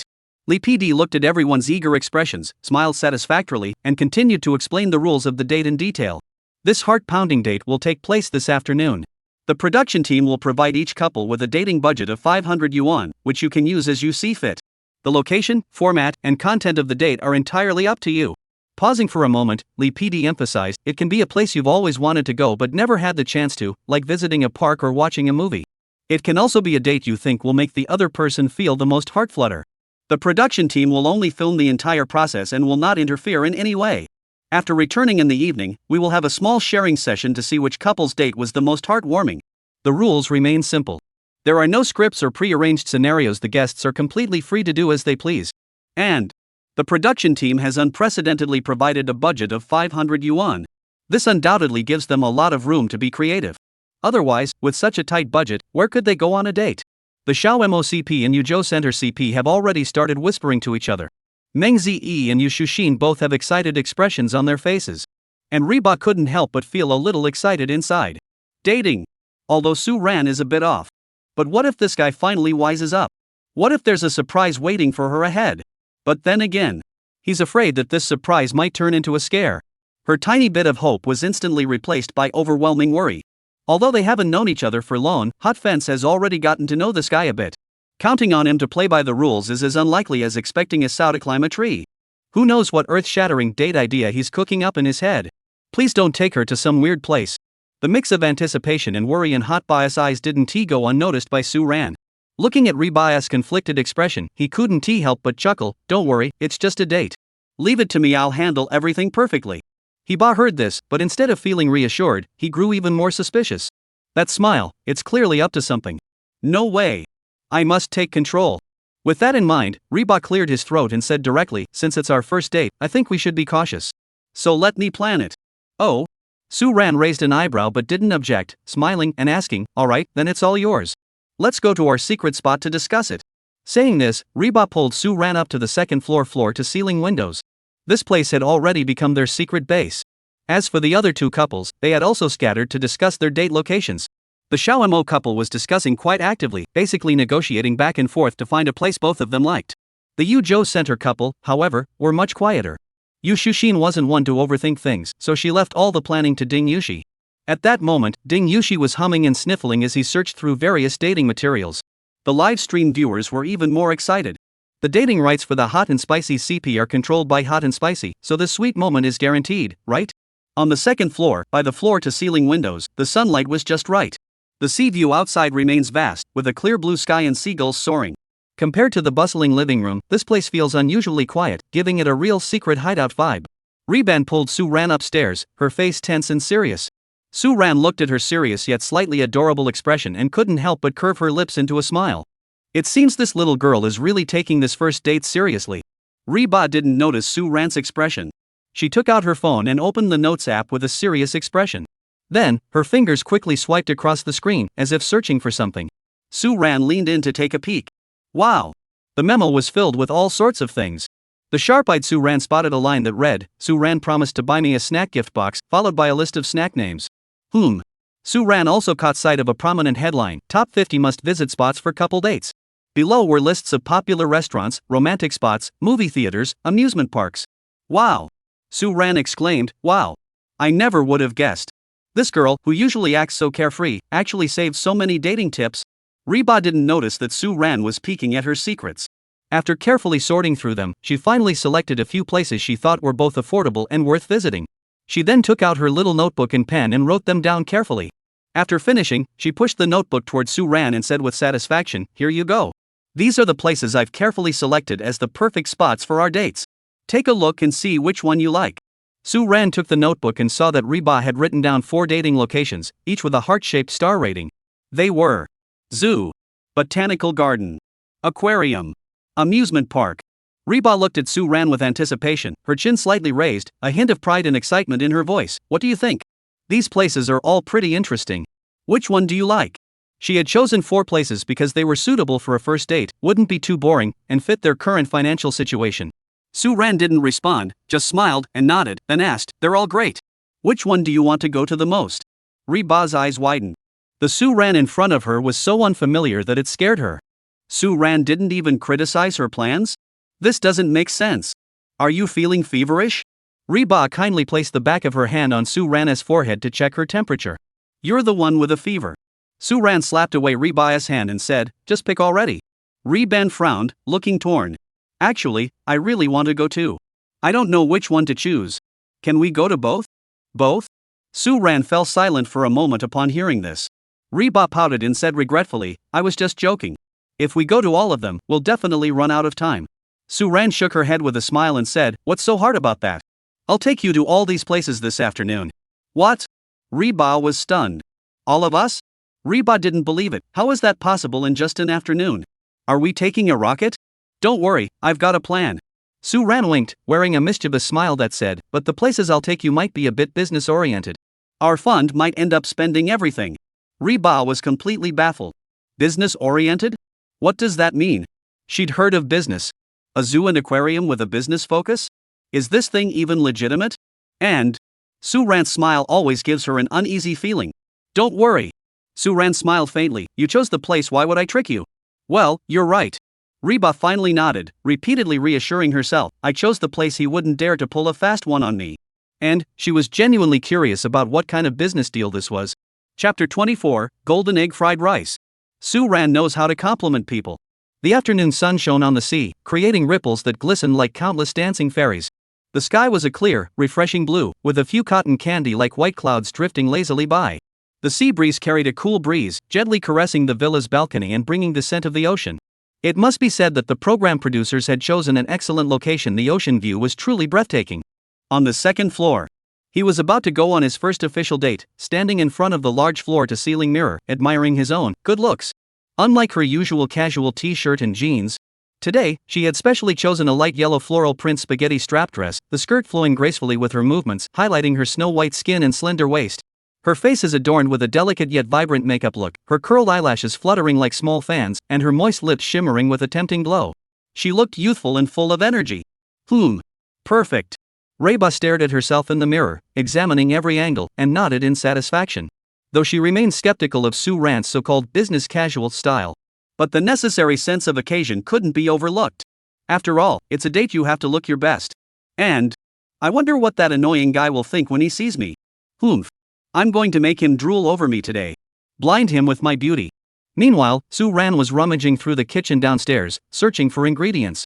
Vegetables, eggs, rice. Suan looked at the leftovers and eggs in the fridge and decided to try out the power of bright cooking. The description sounded so terrifying, and Suan couldn't help but wonder if the taste was really that hellish. So he got to work right away. System, activate the bright cooking skill. Ding! Skill activated. Cracking eggs, chopping scallions, heating the pan, adding oil. His movements were smooth and fluid, exuding the aura of a master chef. The audience watched in admiration. The final dish is truly impressive. Finally, the most crucial step, the fusion of egg mixture and rice. Suan poured the beaten egg mixture over the overnight rice like a golden waterfall. Immediately, his hand holding the spatula transformed into an invisible whirlwind. "Here it comes." With a flick of his wrist, the iron pan traced a perfect parabolic arc in the air, sending the rice and egg mixture high into the sky, where they bloomed like a golden firework in mid-air. At that very moment, an unexpected change occurred. A dazzling golden light erupted unexpectedly from the swirling rice. The light was so intense, pure, and dazzling, yet it carried a sacred gentleness. It instantly pierced through the screen, bathing the entire livestream and every person watching it in a golden glow. When the fried rice was served onto a white porcelain plate and placed on the table, everyone was left speechless. Though the light had dimmed considerably, it had not completely faded. Each grain of rice in the dish seemed to be wrapped in the purest gold, distinct and separate, plump and translucent. Holy crap! My eyes. It's glowing? The fried rice is glowing? Am I seeing things? What kind of special effect is this? Is the production team that good at post-production? Holy crap! Is Sushin's cooking really that good? If yesterday's Cthulhu seafood porridge was a medieval witch's poison, then this glowing fried rice is an absolute work of art. This is the difference between heaven and hell. In the kitchen, Suan looked at his masterpiece and nodded in satisfaction. He picked up a spoon and took a bite. After taking a small bite, Suran's expression changed drastically. What the hell is this? Some kind of biochemical weapon? How could he describe this feeling? It felt like a nuclear explosion caused by herring and akin mixed with soybean paste and blue cheese. Just then, footsteps echoed up the stairs. Suan looked up and was instantly mesmerized. There stood Reba, wearing a beautiful light yellow floral dress, the hem swaying gently with each step as she gracefully descended the stairs. The afternoon sunlight streamed through the floor-to-ceiling windows, casting a soft, warm glow over her. Everything was just perfect. Suan had to admit that when this girl put in the effort to dress up, she truly looked stunning. Compared to her usual tomboyish image, she was like a completely different person. Seeing Suan staring in awe, Reba felt a little smug inside. Humph. Little thing, now you know how beautiful I am, don't you? She walked gracefully up to Suan, her eyes sparkling. Will taking me out make you look good? Of course. Suan nodded vigorously, giving her a thumbs up. You've really raised the bar. Reba was satisfied with Suran's response, her face breaking into a sweet smile. So, at this very moment, shouldn't you say something? Her little face was written with 2 words, praise me. Suan rubbed his chin, thinking deeply. Then, Suran's eyes lit up. Under Reba's expectant gaze, she took a deep breath around her. Reba? What kind of confusing behavior is this? Can you tell a woman by her scent? Reba stared at Suan in confusion. But she heard Suan ask softly, do you have body odor? The air froze instantly. Time seemed to stand still. Everyone was stunned speechless by Suran's shocking remark. He actually asked a meticulously dressed, fragrantly beautiful woman if she had body odor? What kind of mind is that? The overheated CPU took a few seconds to process before coming to its senses. You're the one with body odor. I'm wearing Chanel No. 5. It smells like roses and jasmine. What does that have to do with body odor? Are you blind? Hotbus suddenly felt that the makeup he had spent hours applying was better suited for a dog than for Suan. Suan looked at the furious hot fence, flashing what he thought was a sunny, charming smile, and said with deep emotion, then why are you as charming as a fox? Re-ban. The live stream chat. Yushushin and Ding Yushi, who were about to go downstairs, froze in shock. After a brief silence, the villa erupted into laughter. Cuckoo cuckoo cuckoo. Yushushin and Ding Yushi laughed so hard they were nearly falling off the stairs. Be good, we won't tease you, so don't force it. Rebo sighed, feeling utterly defeated. Promise me you won't randomly compliment people anymore. Don't you like it? Suran furrowed her brows and asked cautiously, should I change it? No. Reba quickly covered Suran's mouth. I love it so much. Suran pleaded, give me another chance. I promise I'll do it right. Seeing Suran's sincere expression, Reba softened his heart for a moment. She nodded and said, all right, go ahead. But she heard Suran start with the same line, your dad is a thief, right? Reban, at #%. Suran, he must have stolen the most beautiful stars and put them in your eyes. Reba, oh, right, my dad also stole your brain while he was at it. Listening to their conversation, the live stream was already in stitches. The chat was filled with messages, a true delight for those with a fear of crowds. Ha ha ha. I'm laughing so hard my neighbors think I'm slaughtering a pig. As charming as a fox? Suran, you're such a talent. Hot fans, I thank your entire family. Suran, single-handedly providing a cautionary tale for all straight men. Wotima is going to die laughing in this livestream. Even the matchmaker would shake his head in disbelief. Chapter 25, Hot Shutdown, My CPU is Smoking. This hilarious interlude, sparked by hard flirting, finally came to an end after Suran paid the price of 3 ice cream bars. Wow! Su-shin, did you make this fried rice? At that moment, everyone finally turned their attention to the plate of fried rice, which looked like a work of art. Ah, yes. Suan nodded slightly and said, "It's not good. I was going to throw it away." In an instant, 3 skeptical gazes locked onto Suan. Reba, Yushushin, and Ding Yushi all thought that Suan was definitely trying to eat it all by herself. Yesterday's clay pot kanji, which tasted like poison, was so delicious it made you want to eat your tongue. How much worse could this golden egg fried rice be? So, Ding Yushi plucked up the courage to ask, "Sushin, don't waste food. Can I have some? I'm not picky." Right. Give me a bowl too. Suan looked at him with sympathy. "Alright, I suggest you." Never mind, there's no need for suggestions. If you want to eat, just eat. Saying that, Suan pulled Reba away. "Hey, what are you doing? I haven't had breakfast yet." Reba protested. She really wanted that bowl of fried rice too. "Listen to me, don't eat it. That stuff is so bad you couldn't even eat it with your eyes closed." "Are you serious?" The next moment, loud vomiting sounds came from the kitchen. Ray looked at the mess in the kitchen and glanced at Suan with a shudder. How on earth did she manage to do that? Is it tasty but not appealing? Looks good but doesn't taste good? 6. Don't think about it. Let us go. Suan, feeling guilty, changed the subject and pulled her to the pink electric scooter parked outside the courtyard. Hold on tight. This time I'm not joking around, let us go on a date. This time, Suan didn't pull any tricks. She turned the throttle, and the electric scooter sped off with the 2 of them on board. The pink electric scooter glided smoothly along the coastal highway. Reba sat sideways on the back seat, gently holding onto Suan's waist. Her gaze swept past Suan's shoulder, fixating on the vast expanse of azure sea stretching endlessly into the distance. The sky was clear and blue, with white clouds drifting lazily. Everything seemed so beautiful. She couldn't tell if it was because of the pleasant scenery or the anticipation of their first date. Reba felt that Suan in front of her didn't seem so irritating anymore. Instead, a subtle excitement and anticipation filled her. The corners of her lips curled upward involuntarily. Oh my gosh! This scene is so beautiful. Such a peaceful moment. Suan's beauty is truly unmatched when she is not speaking. Whoa, Hot Ba was smiling so sweetly. Is she starting to develop feelings for Suan? Wild guess. Business-oriented aquarium equals a day trip to an offshore drilling platform? You're a devil. But if it's Suan, it might actually happen. The electric scooter continued on its way. However, as Suan turned a few corners, the surroundings gradually became a bit off. The beautiful sea views disappeared, and all that could be seen were bustling street scenes. The little bit of excitement in her heart began to be overshadowed by an uneasy. She couldn't help but tap Suan on the back. "Hey! Did you take a wrong turn? Why does it feel more and more off?" "Don't worry, we're almost there." The first check-in point, the botanical garden. The next moment, the electric scooter came to an abrupt stop. When Reba looked up at the 4 large characters farmers market, she was completely speechless. She looked at the bustling, lively scene before her, filled with the sounds of vendors hawking their wares. She felt like her brain was about to overheat. Suan. Reba had a bad feeling and clenched her teeth, asking, "Don't tell me this is the business-oriented botanical garden you were talking about." Suan gave Reba your so smart look and said triumphantly, "How about that? Business-like enough? We'll just walk around and buy stuff, right?" Reba now really didn't even have the energy to complain. She felt a bit silly. She had actually had any expectations for this guy. "You sure know how to live." Reba forced out a few words through gritted teeth, wishing she could bite Suan to death on the spot. If looks could kill, Suan would have died 1,000 times over. The live stream viewers were laughing hysterically. "Ha ha ha. I knew it. I knew it would end like this. A business-oriented botanical garden equals a wholesale market? Suan, you're a devil, aren't you? So, a business-oriented aquarium is just a seafood market, right?" Bai's expression, no will to live.jpg.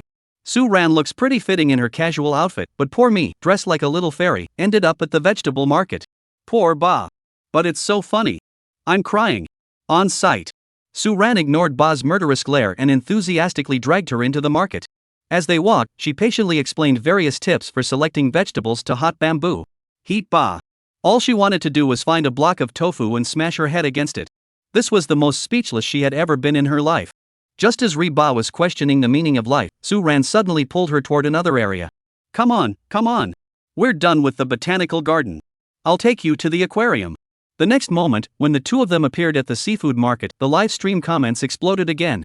Looking at the rows of glass tanks bubbling with water, watching the various lively fish, shrimp, and crabs, he was completely speechless. Suan pointed at the fish tanks and laughed. "What do you think?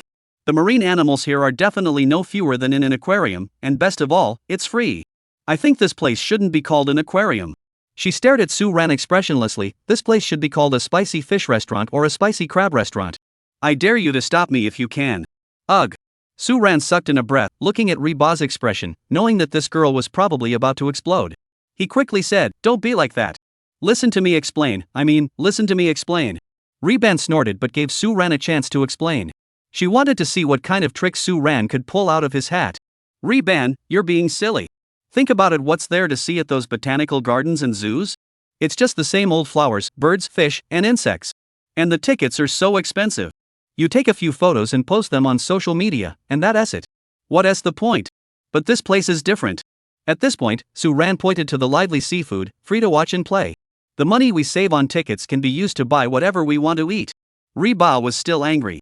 But hearing Suan's twisted logic, she couldn't help but, damn it, feel like there might be a tiny bit of truth to it. Especially the part about buy whatever you want to eat, which hit the nail on the head for her foodie soul. The live stream exploded. Suan's mouth, she could make the dead come back to life. I can't believe I actually found that convincing. Hot Bake, run away. He's giving you a lecture. Hot Bake, wait, I think I'm starting to make sense. Just as Hot Bake's mental defenses were about to collapse, Suan casually said, "Don't be upset. Tonight, I'll take you to eat all the seafood you want. Whatever you want, we'll buy it." Hot Fence's eyes lit up instantly. All the previous unpleasantness and complaints were instantly swept away by the words seafood freedom. She now fully agreed with Suan, this place was 100 times better than those boring zoos and aquariums. Most importantly, there were so many things she wanted to eat. Reba perked up immediately, but then thought better of it and decided not to let Suan off so easily. Her eyes darted around, and she pointed at the large creature in the tank, asking, "Really? Then I want to eat that one." Suan was taken aback. Hot Bamboo was actually pointing at the Australian dragonfish? It was delicious, but it was ridiculously expensive. But Suan didn't hesitate for a moment. He had already reaped a lot of fun points from Hot Ba, and he felt a bit guilty about it. So, this stewed feast had to be arranged for the hot pot.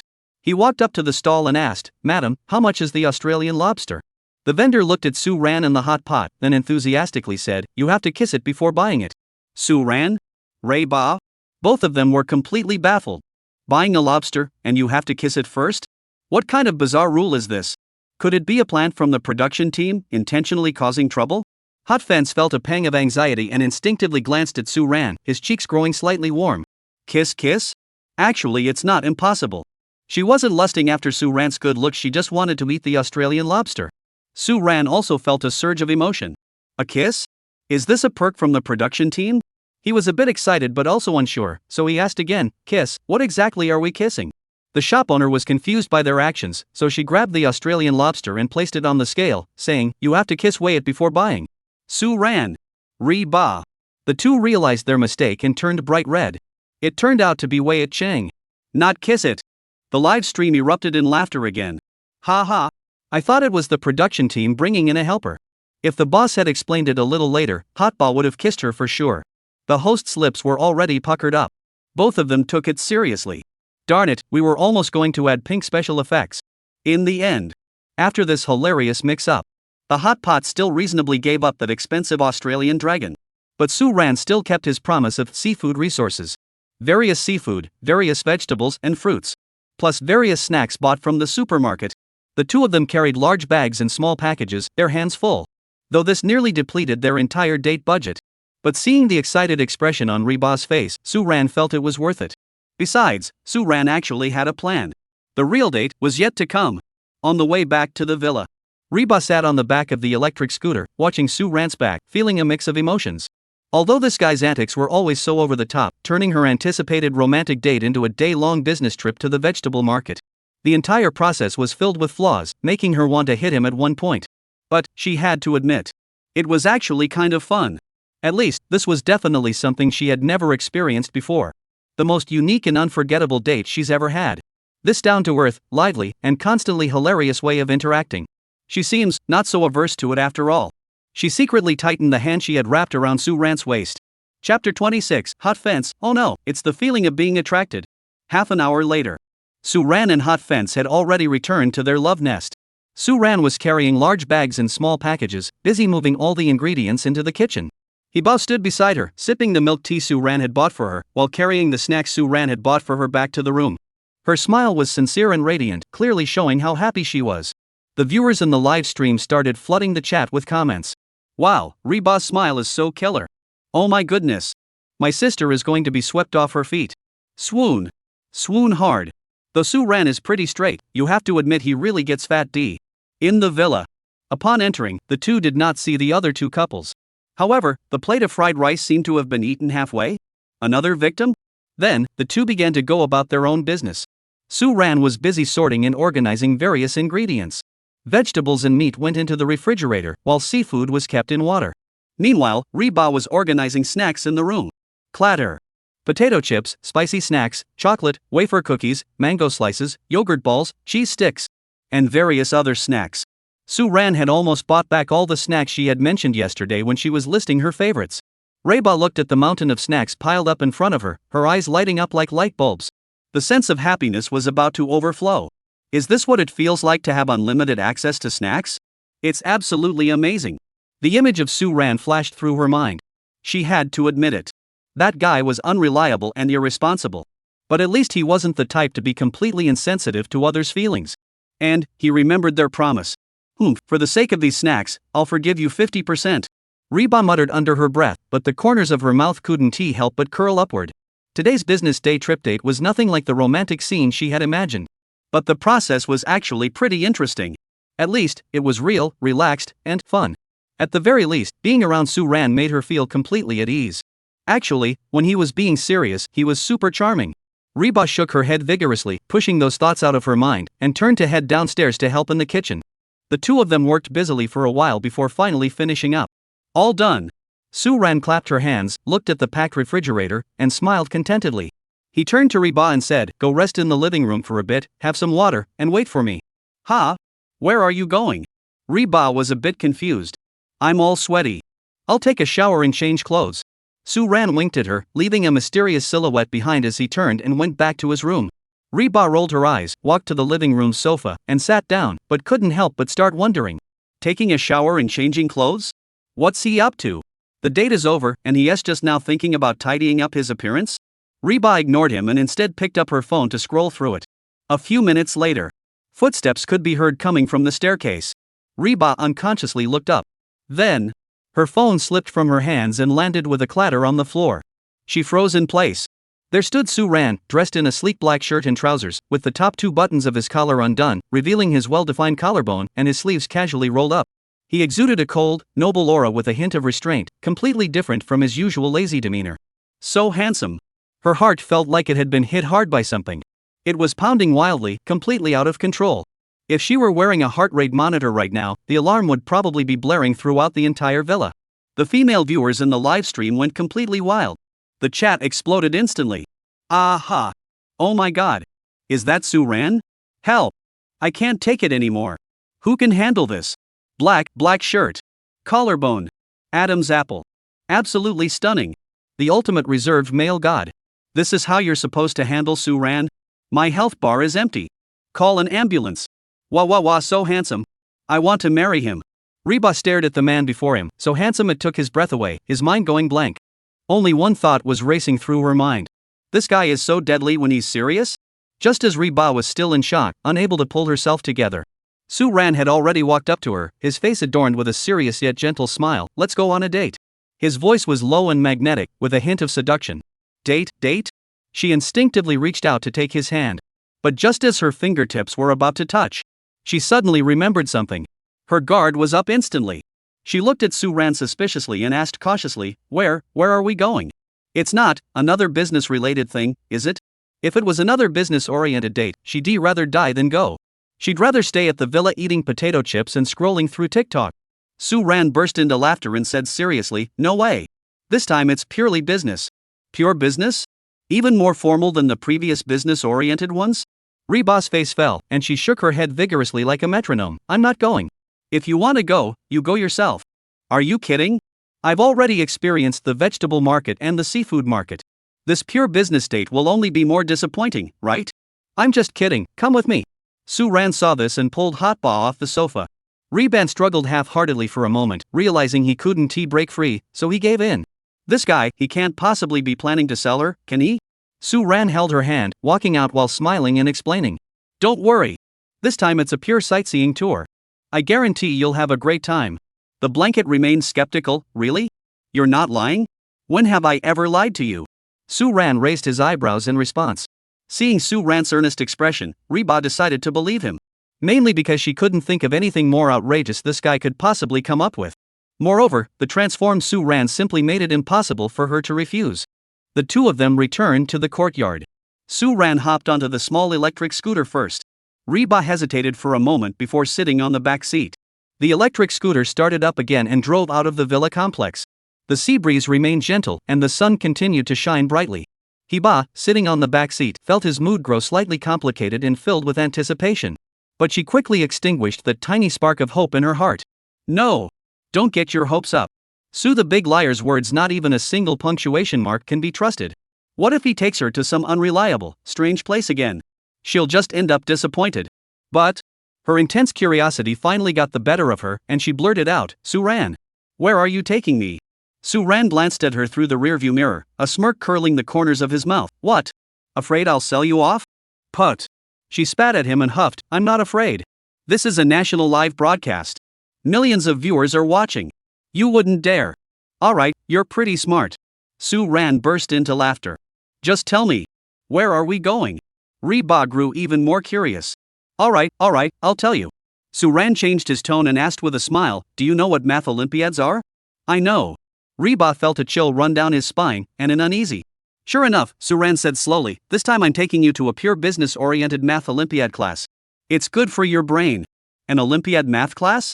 A pure business-oriented math Olympiad class? What on earth is that?" Reba immediately wanted to jump out of the car. She knew Suan was unreliable. Then she heard Suran's leisurely voice drifting over, "Bro, let's go play mahjong." "Stop the car. I'm not going." Reba nearly screamed, "Suan, you're poison. Who goes on a date to play mahjong? Ha ha ha." Suan finally burst into laughter, "I was just kidding. Look how scared you got." Suan didn't even need to look to know that Reba was probably sitting in the back seat, pouting cutely. "So where are we going?" Reba still wasn't convinced. Suan slowed down the car and turned to give her a wink. Suran's smile held a touch more sincerity and a hint of tenderness. "Don't worry. I promise it'll be a place you'll love. This time, it's really just a pure sightseeing tour." Suan assured her again, his tone firm. Seeing his rare serious expression, her heart, which had been hanging in suspense, finally relaxed a little. That tiny spark of hope she had forced herself to extinguish quietly, reignited once more. Chapter 27, Suan, I'm a time management coach, dare you say you're not impressed? 30 minutes later. The small electric scooter came to a stop in front of the massive gatehouse. Reba was completely stunned. She even rubbed her eyes unconsciously, doubting whether she was hallucinating. The sound of a roller coaster whizzing by and the screams of tourists filled her ears, while the air was filled with the sweet, cloying scent of popcorn and cotton candy. All of this was clearly telling her this wasn't a dream. Suan, that guy actually brought her to an amusement park. In an instant, the overwhelming joy exploded like fireworks in her heart. She turned her head abruptly, staring in disbelief at the man beside her, still wearing a helmet, smiling brightly at her. In the sunlight, his smile was pure and dazzling. Reba felt her heart skip a beat. She had indeed had a tiny glimmer of hope earlier. But she never, ever imagined that Suan would bring her here. Why did he want to come to an amusement park? Perhaps because it was a small wish from her childhood. Her father was the director of a dance troupe and had high expectations for her. From childhood to adulthood, her life was almost entirely filled with dance practice, dull and arduous. While other children were freely enjoying themselves, she could only repeat the same tedious movements over and over again in the practice room. A happy childhood?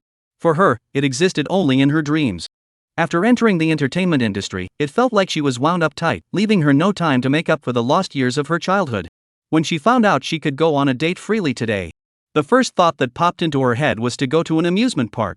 But considering the 500 yuan budget might be a bit tight, since tickets are pretty expensive. Plus, she was worried that Suan would call her childish.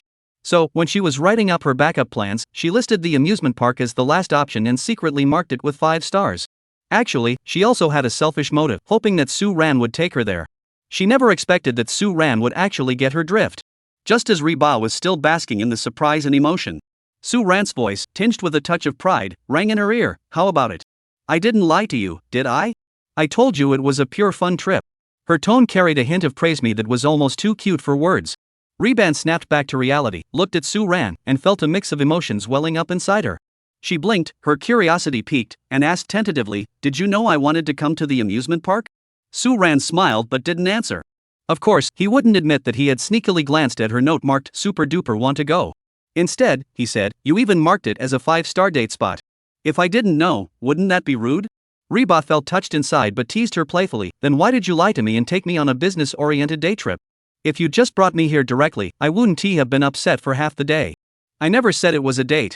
Suan scratched his head and explained with a smile, I promised to cook for you and buy snacks, right? I thought we had enough money and time today, so I just stopped by on the way.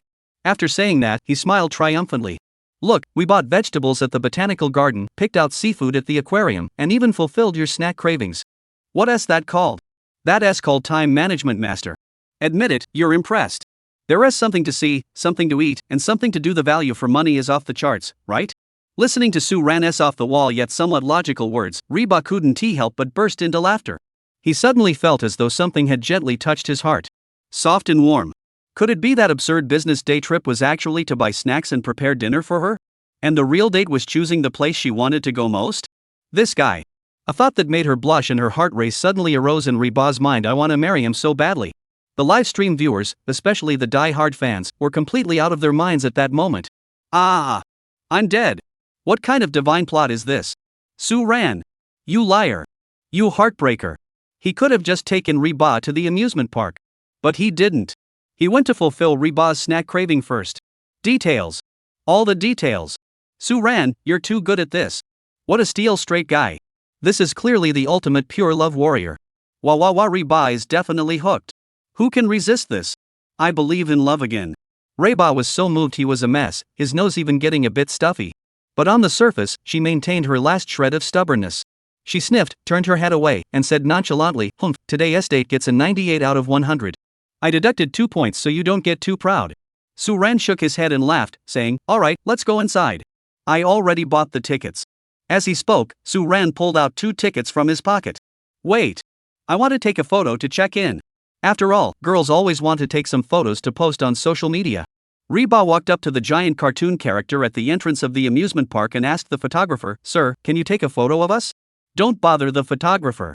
Suan stopped her, pulled out her phone, and said, This is no big deal, I can do it. My photography skills are better than my emotional intelligence. Is that for real? Reba looked confused, clearly not trusting Suan. Don't worry. I'll make sure you look like you're 6 feet tall with long legs.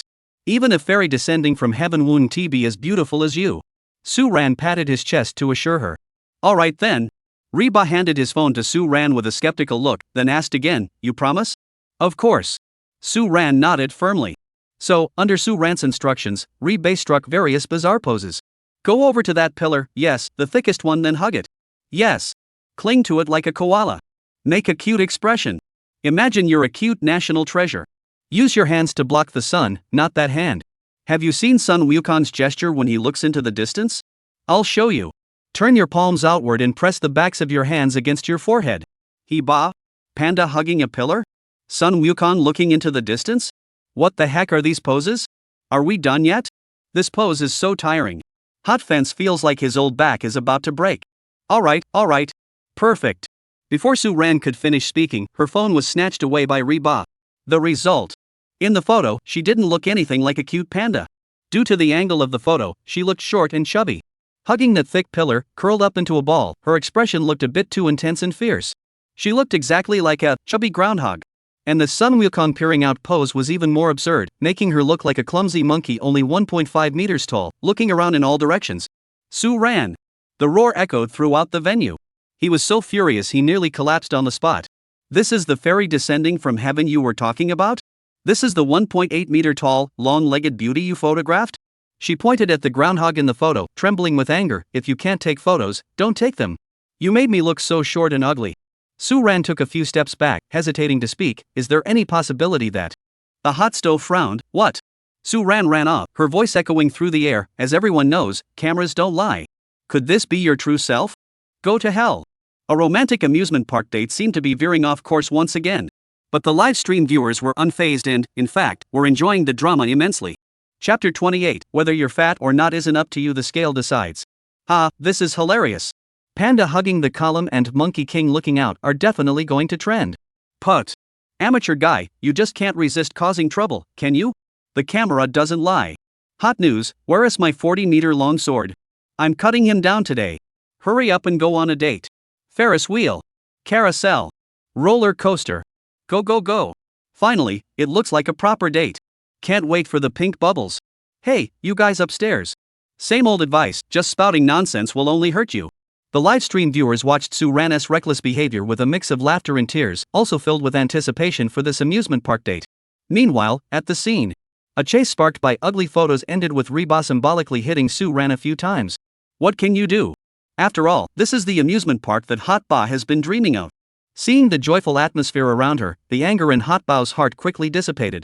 Besides, Suan, though he was a sword dealer, had brought her to the place she had always wanted to go. Good deeds cancel out bad deeds. Let's just let him off the hook for now. Humph. I'll let you off this time. But if you do it again, just wait and see what I'll do to you. Reba stuck out her chin arrogantly, then excitedly dragged Suan into the amusement park. Suan smiled and muttered under his breath, "Alright, I'll dare again next time." Fortunately, Reba's mind had already been captivated by the various attractions in the amusement park. Otherwise, if she had heard that, she would have definitely gotten another beating. As they entered the park, the sounds of laughter grew louder. Fortunately, it wasn't a holiday, or it would have been even more crowded. Colorful balloons, staff dressed in costume, and children holding ice cream and cotton candy. All of this overlapped with the scene Heba had imagined. Suan glanced at Reba and suddenly pointed ahead, saying, "Go wait by the signboard. I'll be back soon." "What are you going to do?" Reba looked at Suan in confusion. Suan said, "I'm going to buy something to drink. I'm thirsty." "Alright, then come back soon, okay?" "Got it." After saying that, Suan headed toward the convenience store. Reba ran to the map signboard, looking at the densely packed list of attractions, and excitedly muttered to himself, "There's a pirate ship, a drop tower, a giant swing. It all looks so much fun." Before long, while carefully planning his route, Reba felt a tap on his shoulder. He turned around to see a colorful, half-spherical cotton candy. Then, Suan's voice rang out, "Here you go. The other kids have one, so you can have one too." Heatbatch paused, then took the cotton candy blankly. For some reason, a warm feeling welled up inside him. This guy. Did he notice me again? What should I do? I really want to marry him. Look, I'll teach you a new way to eat it. He looked closely and saw Suan kneading the cotton candy into a ball, then stuffing the entire thing into his mouth and swallowing it in one go. Forget it, I'll just wait a bit longer. Reba was both annoyed and amused. This guy always had a knack for ruining the romantic mood. Reba shook her head, dismissing the thought, and pulled Suran's hand excitedly, saying, "Suan. The bungee jump. And the giant swing and the vertical roller coaster. There are so many thrilling rides here." Suan furrowed her brows slightly and asked, "Do you want to play?" Yes, yes, yes. Reba nodded vigorously, like a chick pecking at grain. "Which one do you want to try?" Suan hesitated for a moment before asking again. The little one pointed to the tallest and most eye-catching structure in the park. A massive vertical roller coaster with a track nearly at a 90-degree angle. "That one. I want to ride that one. It's definitely super thrilling." Her eyes sparkled with a sense of adventure. Whoa! Suan sucked in a breath of cold air, surprised that the seemingly easy-to-bully hotfence was actually such a brave person. To be honest, Suan wasn't very daring. Because Tian fearless defies heaven and earth defies air ran. Has a bit of a fear of heights. It wasn't severe, but when it came to high-altitude activities, he still felt a bit uneasy. But seeing the eager look in Reba's eyes, Suan couldn't bring himself to say no. He asked, "Do you really want to try it?" She replied, "I really want to try it." Suan nodded and said, "Let us go." The two headed toward the big swing. There were quite a few people in line, so it seemed this attraction was indeed very popular. "Attention all guests, before the ride begins, we need to confirm your weight. Those who do not meet the weight requirement will not be allowed to ride." The staff member explained the rules to the people waiting in line. "We have to weigh in?" The excited expression on the hot face froze instantly, then quickly turned into a hint of panic. Although she had maintained her figure well. But a girl's weight, that's top secret information. Especially not in front of a live camera. And Suan was still there too. Suan perked up instantly, grabbing Reba and pulling him along. "Let's go measure first. The sooner we measure, the sooner we can play." Reba said irritably, "Are you a pervert? You just want to know how much I weigh. I just want to know if you're really fat. Get lost. I'm not fat at all." Suan pointed to the nearby scale and laughed. "Whether you're fat or not isn't up to you, the scale decides." Reba. After waiting in line for a while, it was finally their turn. Reba looked at the staff member and asked, "Miss, can I just tell you my weight instead of stepping on the scale?" The staff member shook her head apologetically. "I'm sorry, but this is for everyone's safety, so..." Reba nodded in understanding, then took a deep breath and stepped onto the scale. She tried to block the display with her feet, but the staff member said, "Don't block it, we need to record it." Meanwhile, Suan took the opportunity to lean in and stretch her neck to peek. "Hey! Don't look!" Reba quickly covered Suan's eyes and snapped, "You're a pervert. How dare you peek? What's wrong with looking? I'm not peeking at you while you're bathing." Suan tried to break free. "No way.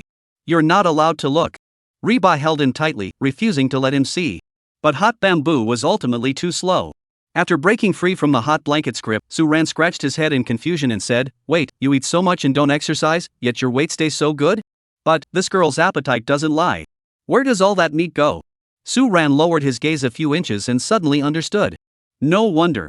She's a data freak, all the numbers are piled up where they should be. She's truly gifted.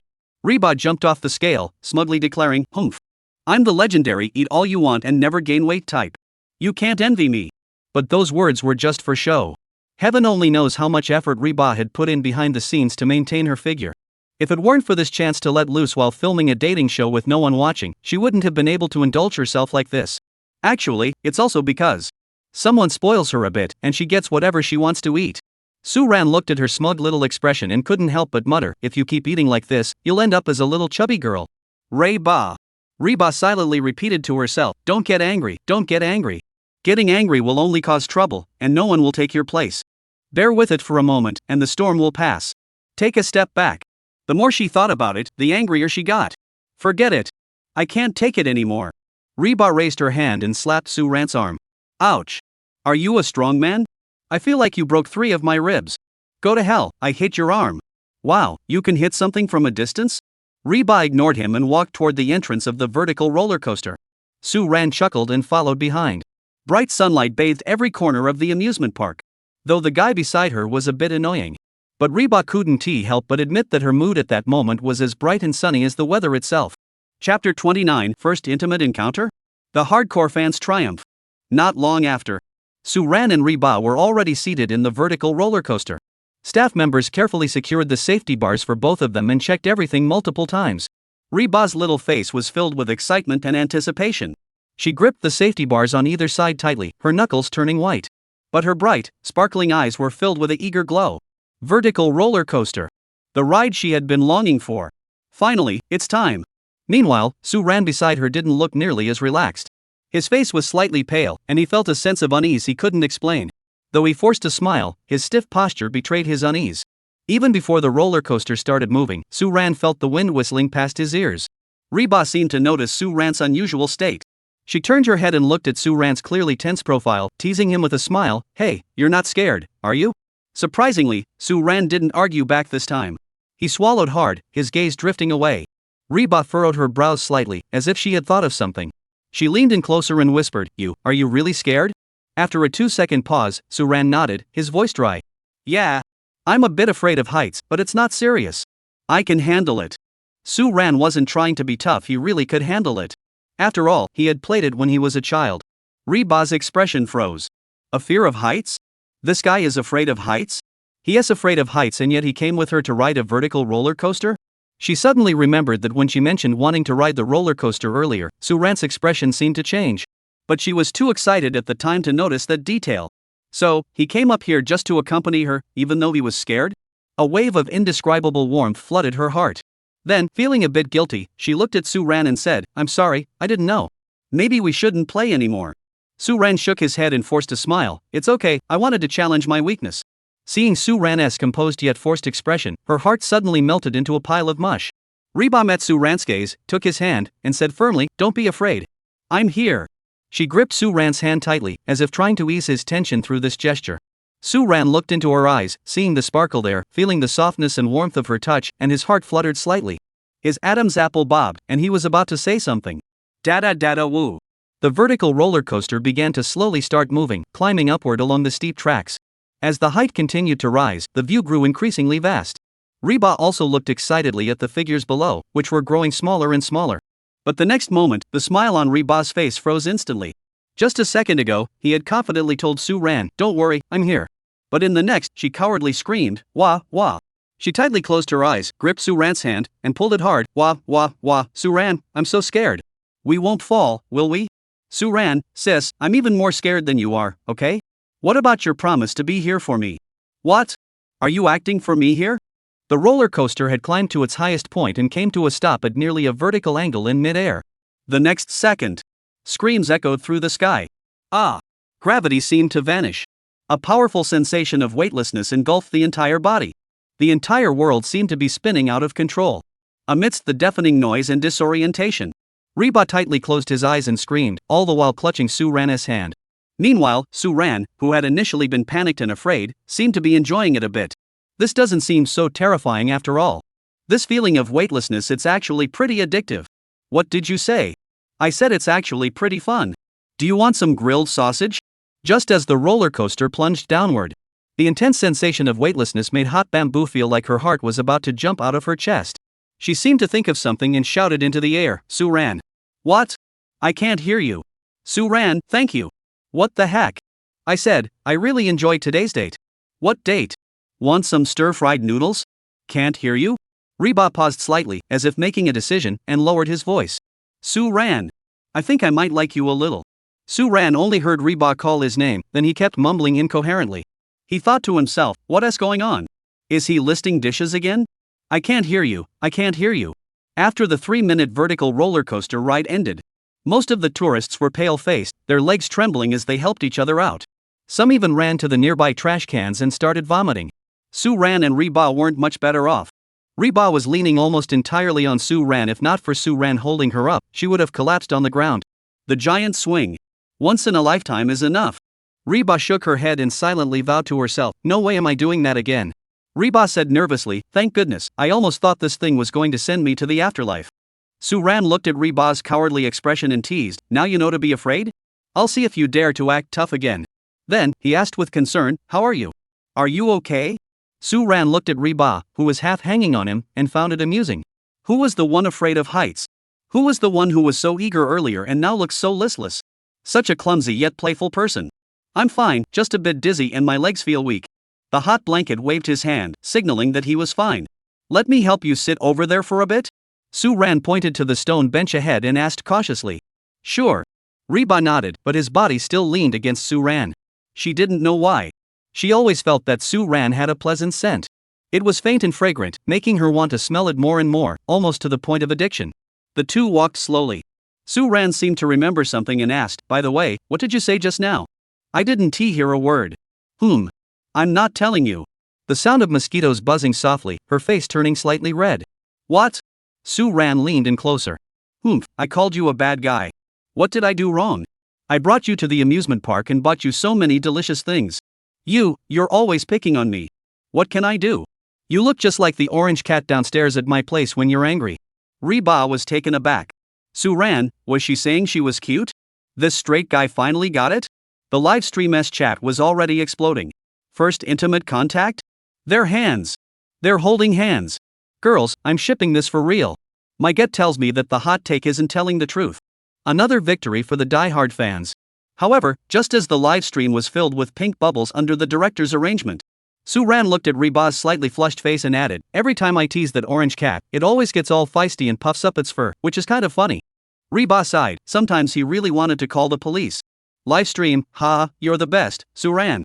Chapter 30, Under the Setting Sun, he embraced her in his arms. Though it's pretty straightforward, there's something about it that feels sweet. Hot post, don't make me slap you when I'm most moved. The meat is so angry it can't even get mad anymore. Even though, there's still something about it that feels so satisfying. Please keep dating. The comments are densely packed, filled with joy and anticipation. On site. After taking a short break, the two regained their energy. The crowd was buzzing with excitement, eager to move on to the next activity. She pointed to the bungee jumping machine in the distance and hesitantly asked, Suran, what do you think of that? Suran followed her gaze and grimaced, again? You've forgotten the pain already? Just kidding. Reba stuck out her tongue. She loved seeing Suran flustered. She thought for a moment and said, let's just walk around first. We can play something if we see something we like. All right. Suran nodded and stood up, following Hot Bamboo. The two of them walked aimlessly. After a while, Hot Fence suddenly stopped. She turned around, looked at Suran, and pointed at the slightly terrifying-looking haunted house in front of them, saying, Suran. This one. Do you want to play this? Suran froze for a moment, thinking to himself, this girl is always so reckless. That haunted house looked really scary. Reba nodded excitedly, her face practically screaming, I want to play. Just then, a few girls ran out of the back door of the haunted house, crying as they ran. Are you sure? Suan said seriously, let me tell you, these haunted houses love to pull pranks. There are decapitated ghosts, red-clothed female ghosts, and Sadako. They'll suddenly jump out from some corner, stick their faces in yours, grab your ankles. And there'll be no one to save you. Listening to Suan's vivid description, Raba's face turned pale in an instant. She shook her head quickly, no. I'm not playing anymore. It's too scary. Exactly. Suan sighed in relief and smiled, we're here to have fun, why let the NPCs scare us? That's true. Reba felt something was off about Suan's words, but she couldn't quite put her finger on it. Let's go. Let's try some activities for living people. Suan dragged Reba along, as if they'd be chased by ghosts if they slowed down. The viewers in the live stream saw this scene and burst into laughter. Ha ha. It's clearly Suan who's scared and doesn't want to play, but he's scaring Reba to death. Suan's mouth is unforgiving, she could deceive anyone. Reba, I don't believe you for a second. You old fox. But, a haunted house is really a great place to bond. Physical contact. Hero saving the damsel in distress. CP fans are crying in the bathroom. What a great opportunity for a first base moment. Just as Suan let out a sigh of relief, he suddenly froze. Because Hot Fence had brought him to a place filled with childlike innocence, a carousel. Reba smiled brightly at Suan, I want to ride this. Suan's lips twitched, then I'll watch you play? What a joke. As a grown man, wouldn't he be laughed at by millions of viewers if he went to play this?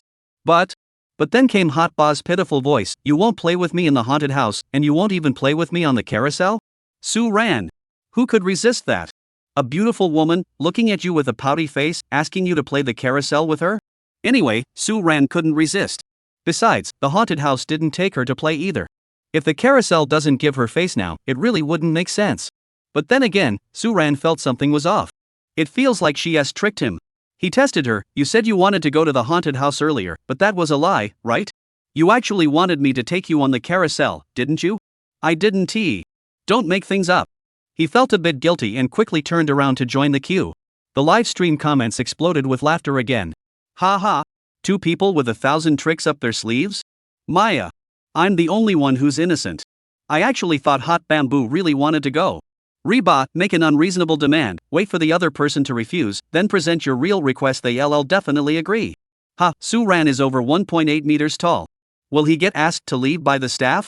Wait, Suan, you don't want to play? Why are you laughing so hard? So the question is, does Suan actually want to play too? A carousel is childish for elementary school kids, but it's just right for a couple who loves to show off. KSWL. This kind of cute, childish contrast is so adorable. I could ship this for 100 years. Hot news, laughing so hard. The evening sun cast a gentle golden glow over the entire amusement park. The elegant carousel, adorned with twinkling lights, slowly rotates to the rhythm of joyful music. 2 figures with a slightly out-of-place style sit on the small carousel, laughing freely. The hot pot laughs joyfully. Because, the childhood wish they had finally come true after more than 20 years. And on the smaller wooden horse next to her sat a tall man over 6 feet tall, dressed in a stylish black shirt. The scene. It's a bit off. It could even be described as ridiculous. His long legs had nowhere to go, so he had to curl them up awkwardly, with his knees almost touching the back of the horse in front of him. Especially since Suan was trying so hard to maintain his "I'm being forced to do this" aloof expression. But the slight curve of his lips betrayed his true feelings. The scene was as hilarious as it could possibly be. A man dressed in a cool and restrained manner, now sitting on a small wooden horse with a smug expression. A glamorous top-tier female celebrity, now as happy as a 3-year-old child. The two sat side by side, spinning together to the music, watching the sunset together. The scene was oddly harmonious yet oddly hilarious. The live stream viewers are both amused and envious. The world is so vast, finding someone who resonates with you on the same wavelength is actually quite difficult.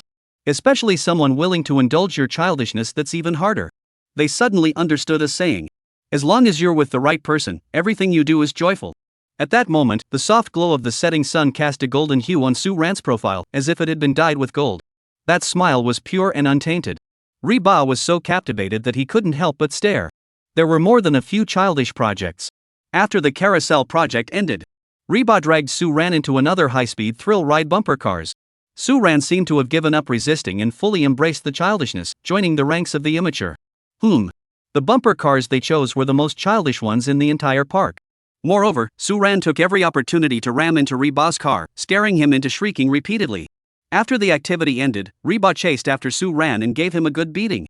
The audience was thoroughly entertained. The two continued to bicker and tease each other, laughing non-stop. Time slipped away in the joyful atmosphere. The sun had already retracted its, casting a gentle glow over the earth. They walked side by side, their shadows stretched endlessly by the setting sun. A gentle breeze blew, and the shadow seemed to come to life, swaying lightly. For a fleeting moment, his shadow's arm seemed to gently rest on her shoulder, enveloping her tiny silhouette in a tender embrace. Though it was merely a silent play of light and shadow, it evoked a touch of beauty and romance, as if it were a frame from a silent movie in slow motion. For a moment, the entire livestream was left speechless by the breathtaking scene. Chapter 31, Is this a token of love?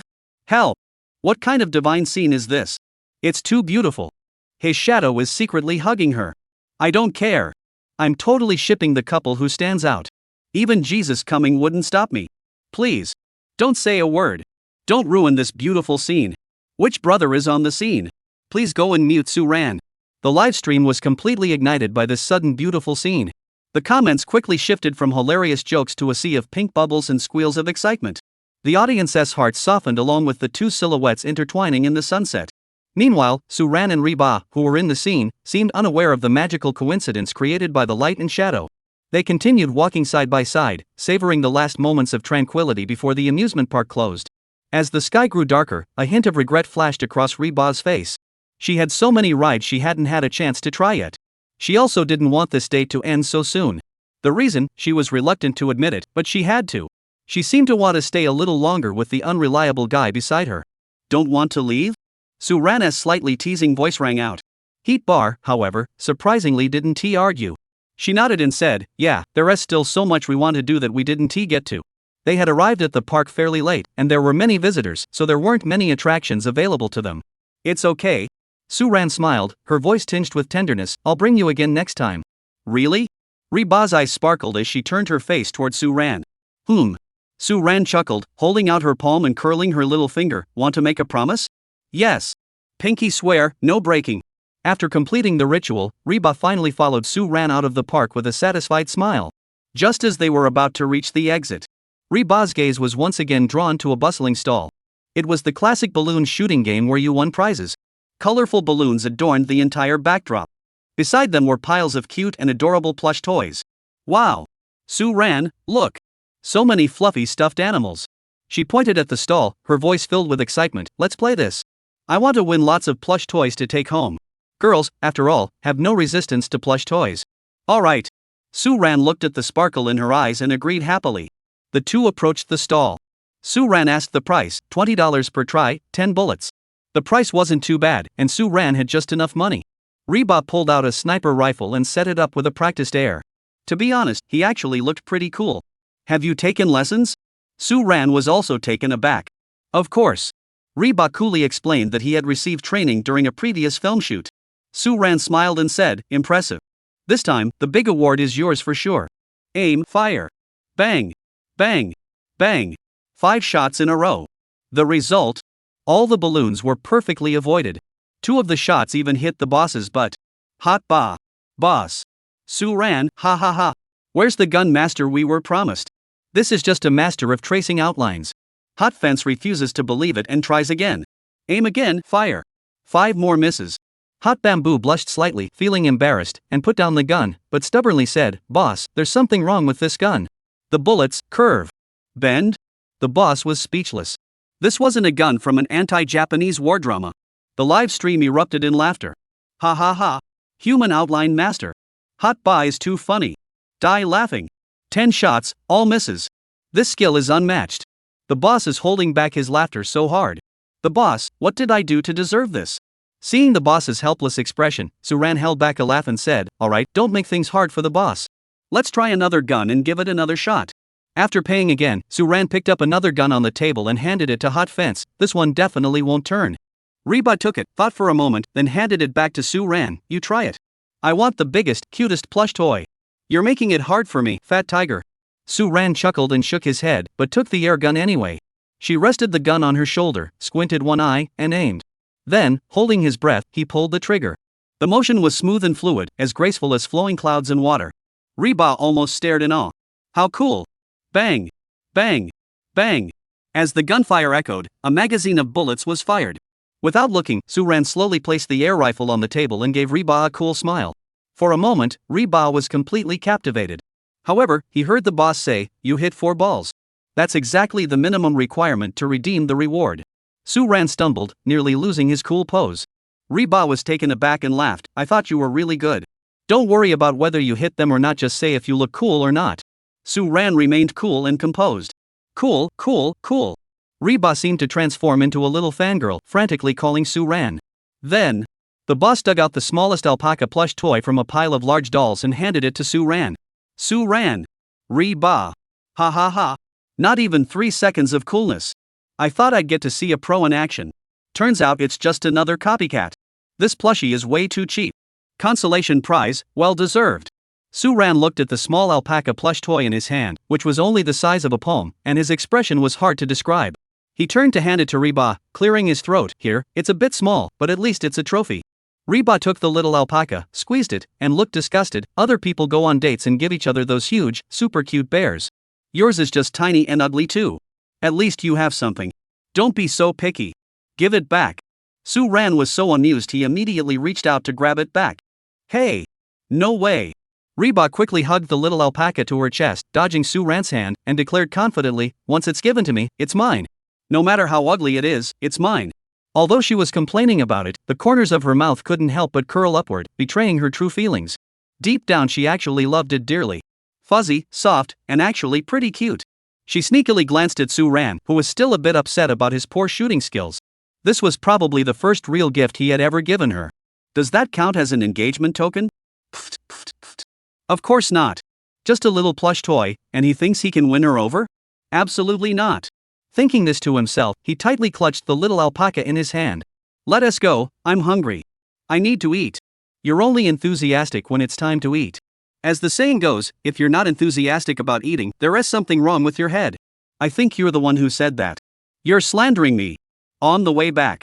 Night had completely fallen, and the lights of the amusement park faded into the distance behind them. The streetlights stretched their shadows once more, gently swaying on the ground. The two remained unusually quiet throughout the journey.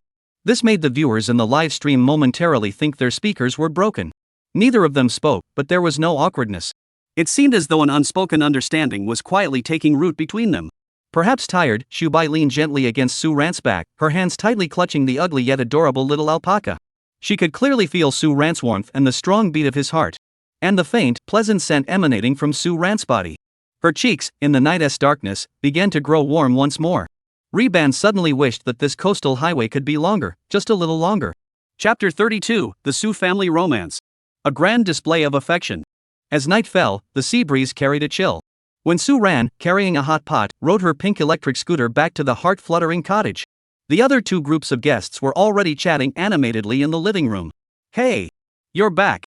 Yu Shushin, with her sharp eyes, was the first to spot the two and greeted them enthusiastically. "How was your date? Where did you go?" The other three also turned their gaze toward them, filled with curiosity. After all, this was the first official date for this attention-seeking couple, and everyone was eagerly anticipating what it would be like. Romantic? Everyone thought, "You're thinking too much."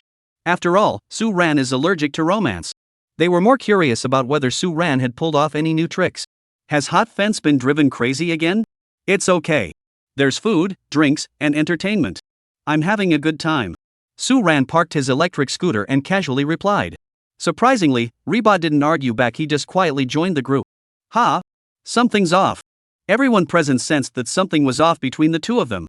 How could they go out for a while and come back with such an ambiguous vibe between them? "Where did you two go to play?" Suan plopped down on the sofa next to the hot pot and asked curiously. "We went." Yu Shushin immediately began sharing excitedly. "Xiao Ding took me to an extremely popular Instagram famous Western restaurant. The atmosphere was so romantic. We took so many photos." Ding Yushi nodded beside her, smiling and adding, "We waited in line for ages, there were so many people." Meng Zi also smiled and shared, "We went to a very quiet art exhibition and DIY'd a couple as ceramic cup. It was pretty fun." Li Yunrui picked up the pottery cup and joked, "It's not very pretty. As long as it's meaningful." Reba looked at the slightly ugly yet cute alpaca in his hand and, for some reason, felt that Li Yunrui's words were off. What's wrong with being ugly? It's meaningful. Listening to the other two couples share their date plans. It was either romantic Western-style dinners or artsy pottery. All pretty much aligned with everyone's general expectations of a date. It all sounds pretty sweet. But for some reason, the viewers in the live stream felt a bit underwhelmed after hearing all that. A Western restaurant and an art exhibition that's pretty good, a standard date routine. The sugar is pretty sweet, but it feels a bit like watching a generic idol drama template. It has a bit of an artificial sweetener taste. I'd rather watch the fiery CP side. I didn't watch the passionate live stream today. Where did they go? I thought it was pretty sweet. Why do you feel so indifferent? The comments from the passionate CP fans also piqued the curiosity of other CP fans. You're right. Lee Yunrui nodded in agreement and asked, what about you guys? Where did you go to play? Just as Rayen was about to share, Lee PD walked over with a few glasses of juice. It seems like everyone's first date was pretty exciting. It's getting late, why don't we have a little sharing session now? Let's talk about how today's date went and let us in the audience feel your heart-fluttering moments too. As Lee PD spoke, his eyes couldn't help but glance towards Suan and Reba, with a hint of an anti-smile on his lips. Lee PD has completely switched sides. Although she was initially a big fan of the Yujo Center CP. But Suran and Reba are just perfect for her sense of humor and cuteness. Suran, this guy, looks so laid back, but damn it. How can he be so on point at the crucial moments? First he bought cotton candy, then he joined in on childish activities, and even gave a gift that was ugly but meaningful. Previously, Lee PD only saw the Riran CP as the show's comic relief. But now, she's saying she's going to fully ship the Riran CP. Great. Great.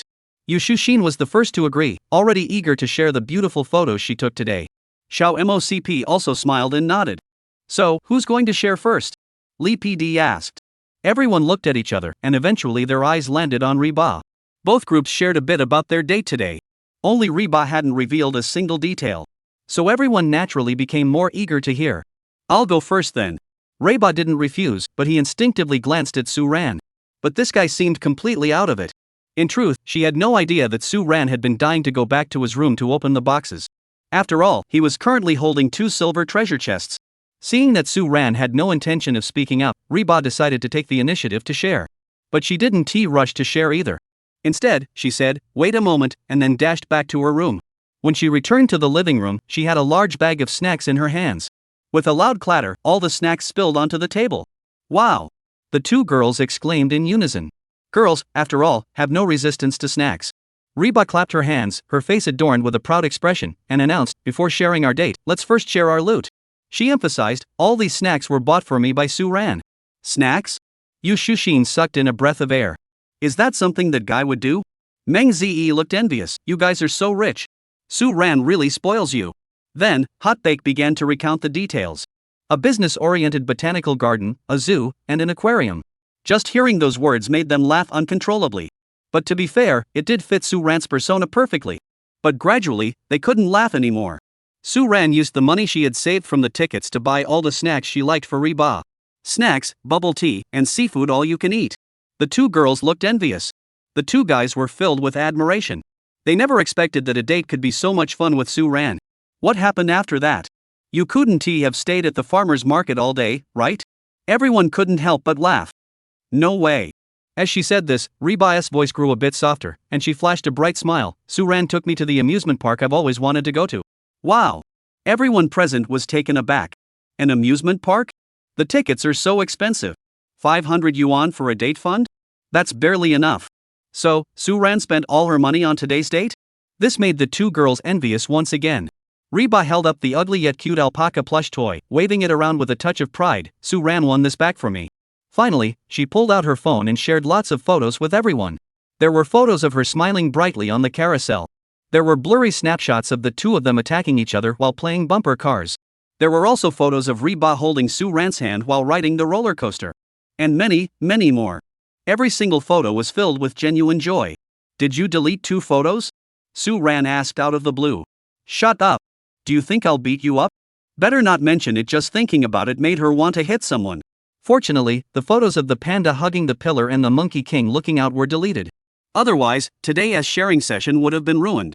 But she had no idea that Suran had already secretly sent the photos to his own phone. The 2 listened as Reba recounted his childish yet joyful amusement park experience. Especially when she mentioned how Suran had forced himself to ride the roller coaster with her even though he was afraid of heights. Yu Shushin and Meng Zi's smiles gradually turned into a thoughtful expression. Their date today was also perfect. They went to a romantic restaurant and took beautiful photos. They visited a quiet art gallery and did meaningful crafts.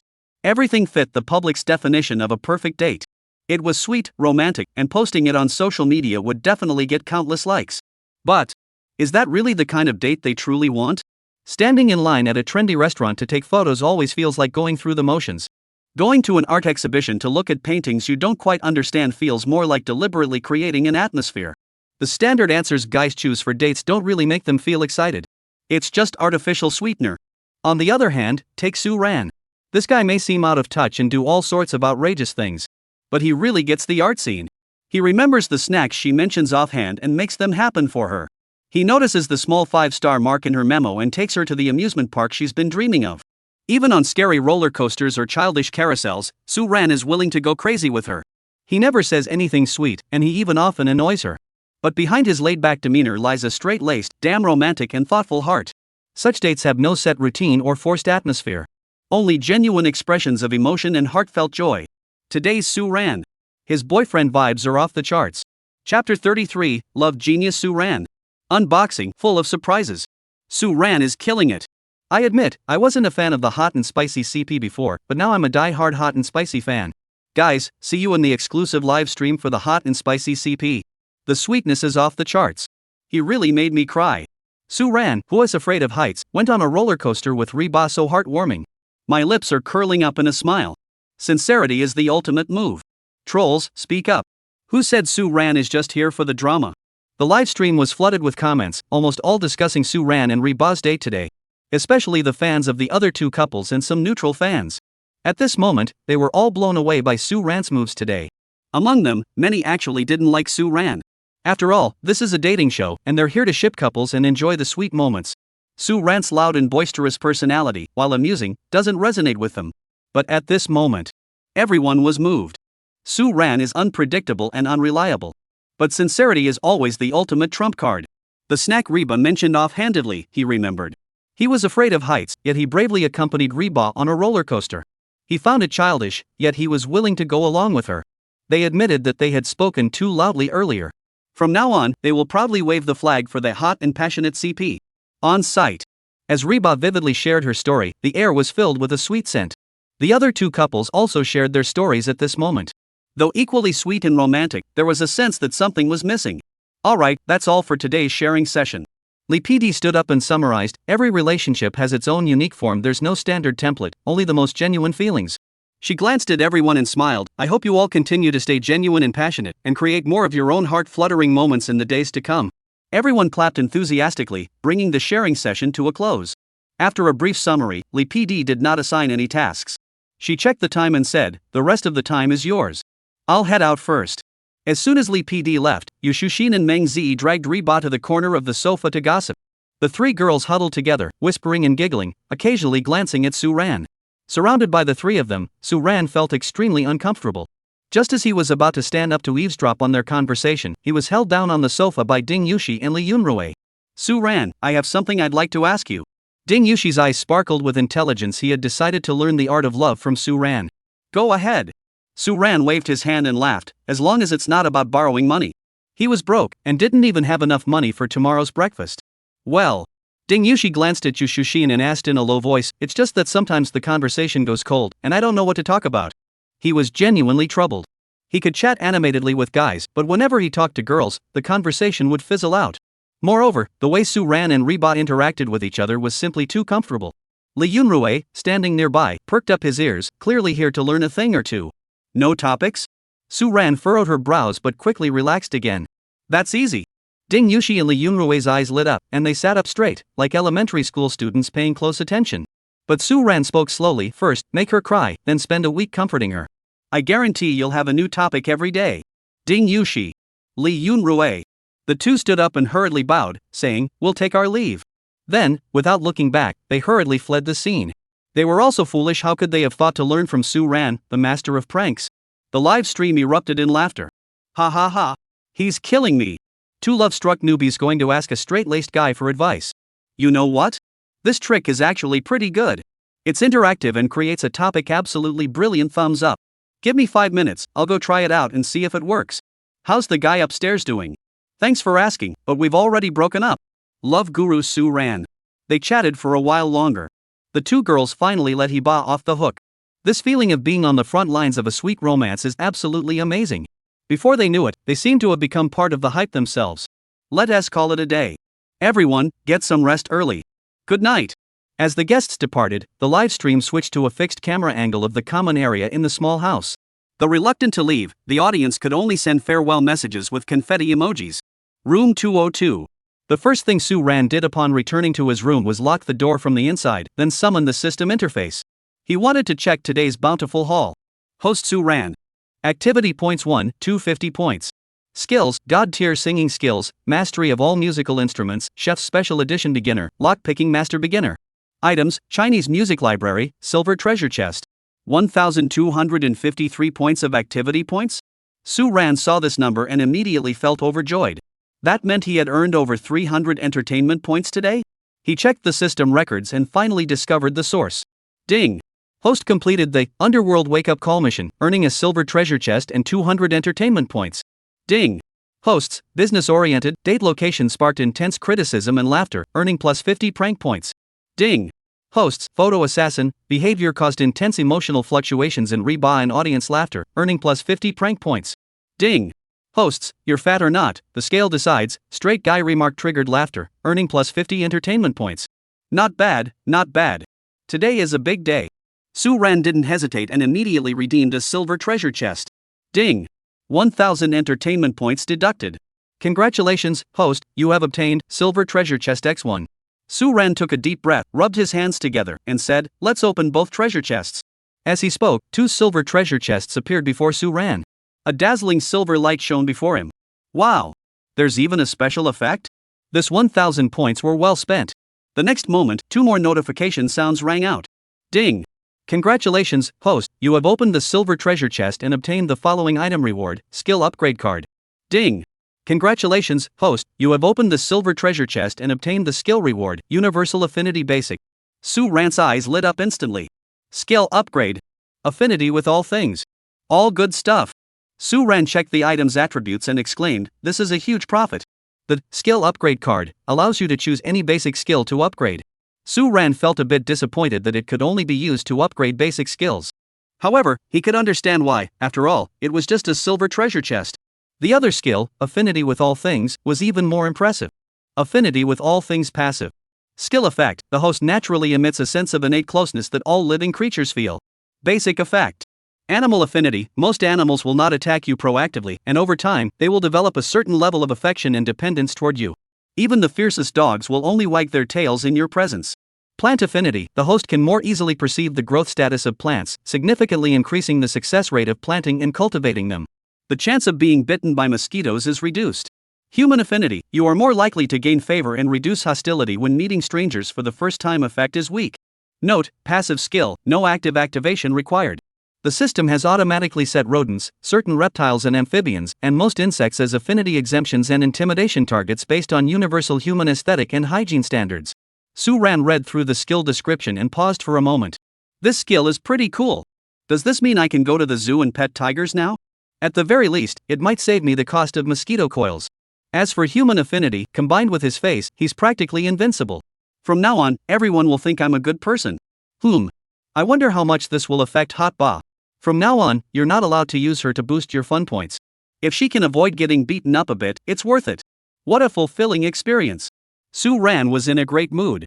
As for the upgrade card, Suan decided to keep it for now and use it in emergencies later.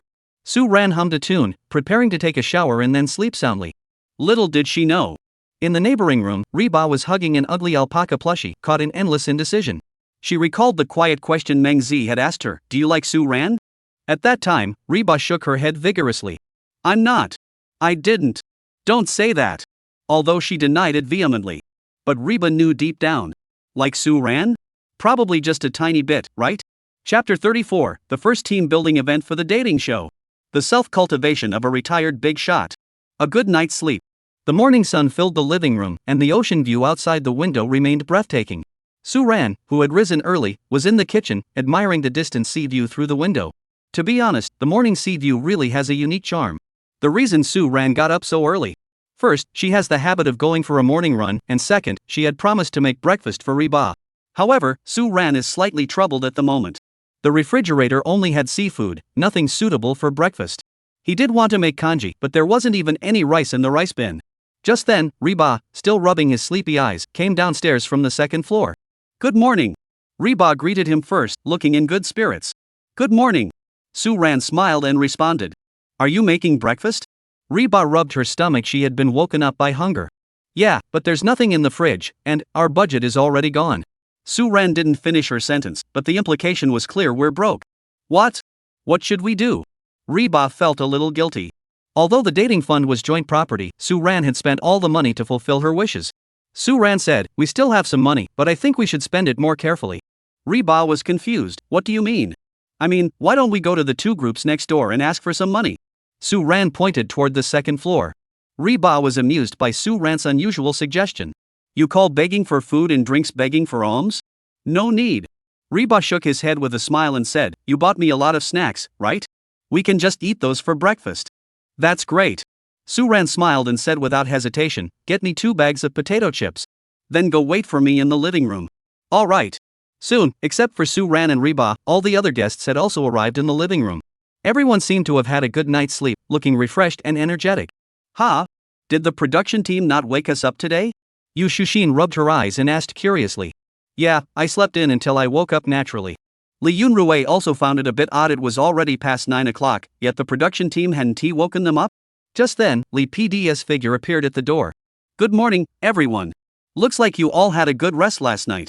Before anyone could respond, she announced the good news.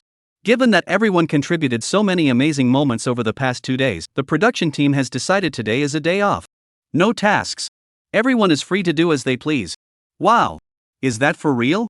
That's amazing. The director is so generous. The guests erupted into cheers. Li PD added with a smile, "You can rest in the villa or organize a group activity, like a team building event? In any case, today is all up to you." "That's a great idea." Yu Shushin immediately perked up. "What should we do? Go shopping? Or go to the beach to play in the water? How about going out for a big meal together?" Meng Zi suggested. Everyone began discussing excitedly. Only Suan yawned silently, then raised her hand and asked, "Li PD, on a free activity day, does the production team provide activity funds?" Li PD remained unfazed and replied bluntly, "No." Suan, upon hearing this, immediately flopped onto the sofa and said, "Oh, well, there is nothing we can do then." He pointed at himself and Reba. "We spent most of the budget on our date yesterday. Any activities costing over 5 mao don't include us. We'll support everyone spiritually." Everyone burst into laughter. So, romance does come at a price, after all. But Suan's words didn't dampen anyone's enthusiasm. Especially the girls, who were endlessly discussing where to go. Just then, Reba's eyes lit up, and she suggested, "Why don't we have a beachside beer and barbecue? We may not have money, but we can contribute the ingredients." She pointed to the kitchen, "The seafood Suan bought yesterday. And all the vegetables. It's enough for a delicious seafood barbecue feast." The seafood in the fridge was something she had originally planned to share with everyone, and now was the perfect opportunity. A beach barbecue? That's a great idea. Yu Shushin was the first to raise her hand in agreement. "We're in." Meng Zi and Li Yunrui also thought it was a good idea. Ding Yushi nodded immediately. "All right, I'll handle the fire." "Suan, what do you think?" Reba looked at Suan, seeking his opinion. Suan couldn't help but laugh, spreading his hands. "Miss Su has already decided, how could I possibly oppose it?" However, he was wholeheartedly in favor in his heart. Beach barbecue sounds great. Simple and convenient. Plus, he wouldn't have to bother thinking about how to handle all the seafood. And so, today's team building activity was officially set for the evening. Since the activity was scheduled for the evening, what about the daytime? Great. Suan immediately jumped up from the sofa. "Since it's decided, I'll go back to my room first to write a detailed plan for tonight's barbecue." "A plan?" Everyone was taken aback. Yu Shushin curiously asked, "Is it that formal?" "It's just a barbecue. Do we really need to write a project plan?" "Of course." Suan looked serious and spoke with great conviction. "Barbecue is an art. How to pair the ingredients. How to control the heat. How to divide the tasks among the team. And what about emergency plans? All of these need to be planned in advance. As the chief ingredient sponsor and head barbecue chef for this event, I must take responsibility for everyone."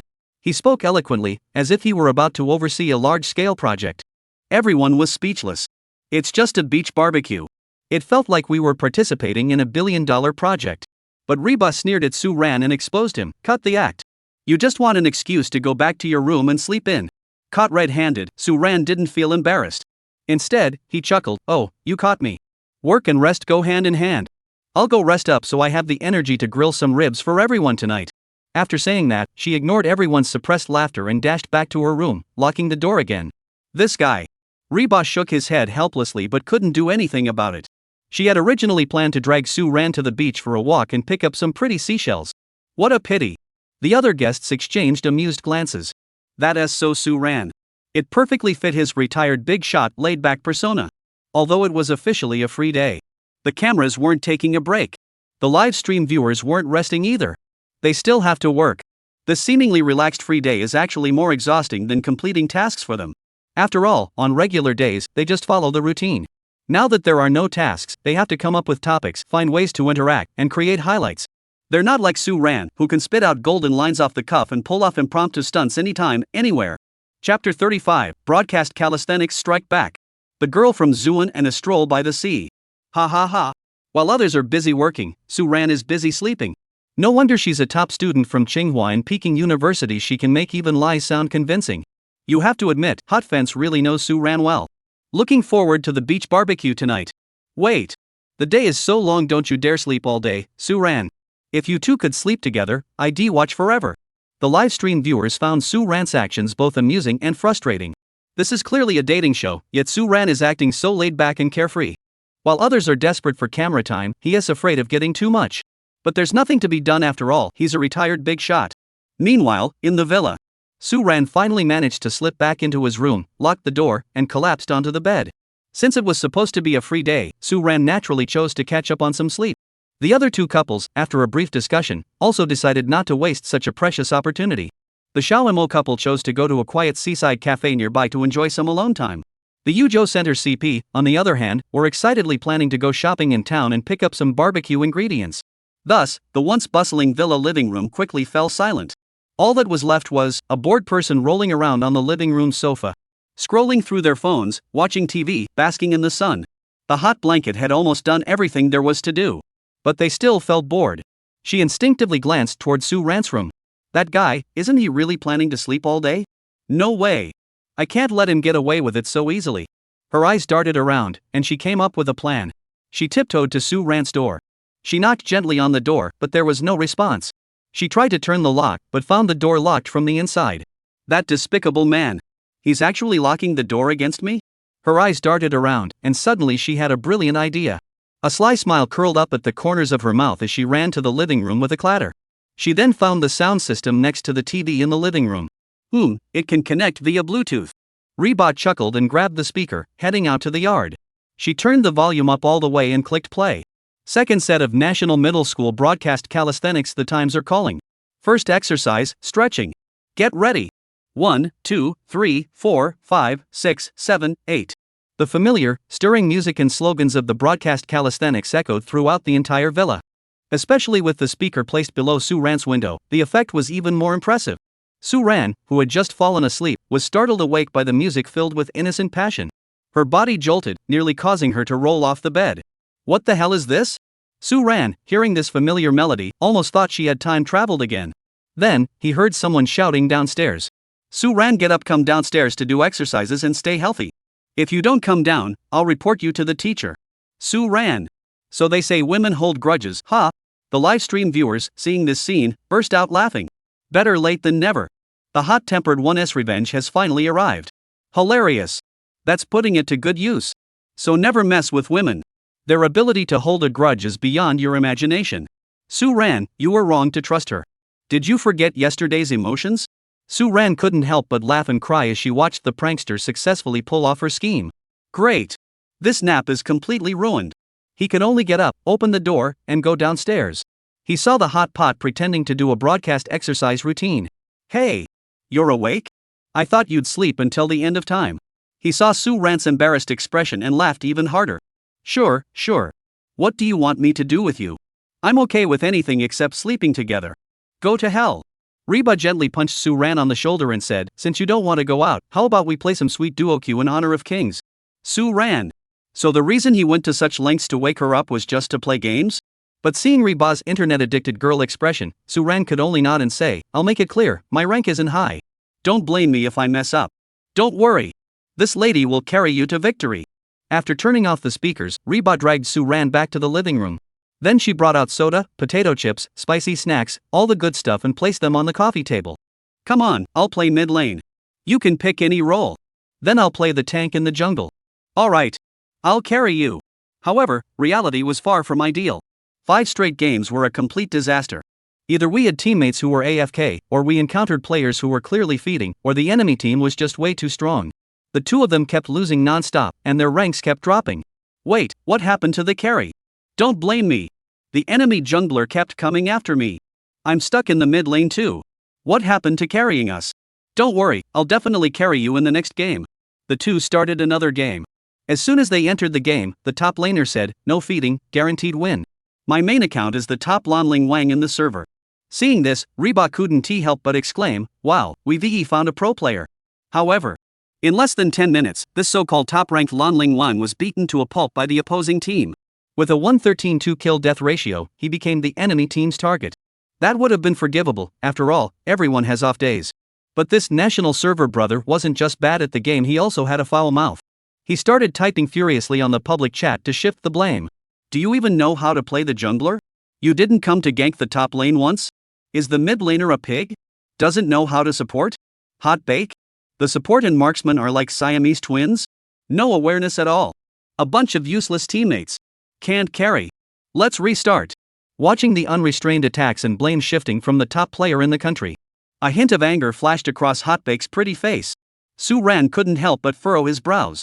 Just as he was about to open his mic to let that so-called top player feel the wrath of the Suan people, Hot Bamboo typed first, "Come on, national server brother, turn on your microphone. You're so bad and you still dare to call yourself the top player in the country? My cat could play better than you with its paws. You gave up the first blood in 2 minutes, your economy is worse than a river crab, and your mouth is the only thing that can take on a turret. Playing top lane like a sacrifice build, you're as useless as a boiled egg, yet you dare to criticize others? The enemy team is about to treat you like a super minion to farm gold, do you even realize that? National server first? I think you're the first-rate noob of the national server." This 1 second, 5 insult combo left Suan speechless. This is still the same soft and cute Hotbake who occasionally beats people up? This combat power is way too strong. Those quick-witted remarks. Did she train in Suan? Suan stared in disbelief at the fiercely attacking Hotfence. He had a completely new understanding of Hotbake for the first time. Turns out this girl isn't without a temper. It's just that she seems to tolerate him particularly well, and her combat skills are truly impressive. Of course, the game eventually came to an end. But Reba felt at ease. Seeing Suan's shocked expression, her face flushed slightly. "Suan, I don't usually curse," she explained nervously, "but people with brain damage are exempt. Clear logic and no swear words impressive." Suan smiled and gave her a thumbs up. What kind of insult is that? If Suan had spoken up, the other person's ancestors might have been insulted 18 times over. Reba heard this and smirked, "What can I do? After playing games for so many years, I figured out a principle." "What's that?" Suan looked at Reba and asked curiously. Hotfence replied seriously, "Some people, once you've missed your chance, you can't insult them anymore." Suan listened, stunned for a full 3 seconds. Put. Suan raised his thumb in approval. That made sense. After that, the game was over. The two looked at the time and realized it was almost noon. Lunch hadn't been sorted out yet. So, under Suan and Reba's thick-skinned persistence, the two made their way to the show's backstage scrounging for a meal. This bold move once again had the live stream viewers laughing non-stop. This was all on the production team's head, truly brilliant. After lunch, the two returned to their respective rooms for an afternoon nap. In the afternoon, lazy sunlight bathed the earth. Reba had a good nap and felt much more energized. She walked out to the balcony and looked out at the shimmering sea in the distance, her mood lightening. She noticed Suan leaning against a lounge chair on the neighboring balcony, seemingly engrossed in a book. She blurted out an invitation, "Hey, Suan, the weather's so nice, want to go for a walk by the sea?" Suan put down her book, looked at her, and smiled slightly, "Sure." The two of them walked slowly along the path in the villa area toward the beach. They walked in silence, yet there was no awkwardness between them. The sea breeze gently blew, carrying a faint salty scent. Their shadows stretched out behind them, occasionally overlapping. Upon reaching the beach, she was immediately captivated by the various oddly shaped shells and beautiful pebbles. She bent down like a child, eagerly picking them up. "Wow! This one is so beautiful. Oh! This stone looks like a little seashell." Suan followed behind, watching her excited expression, unable to resist teasing her, "How childish. Why are you picking up these things? You can't even eat them. Mind your own business. I just like it. Reba didn't even turn around as she hummed in response. Suan rolled her eyes in disgust, but when she spotted a pretty seashell, she quietly picked it up. Here, this one's for you. It's pretty nice. Thanks. The sun was setting, casting a warm orange-red hue over the sky and the sea.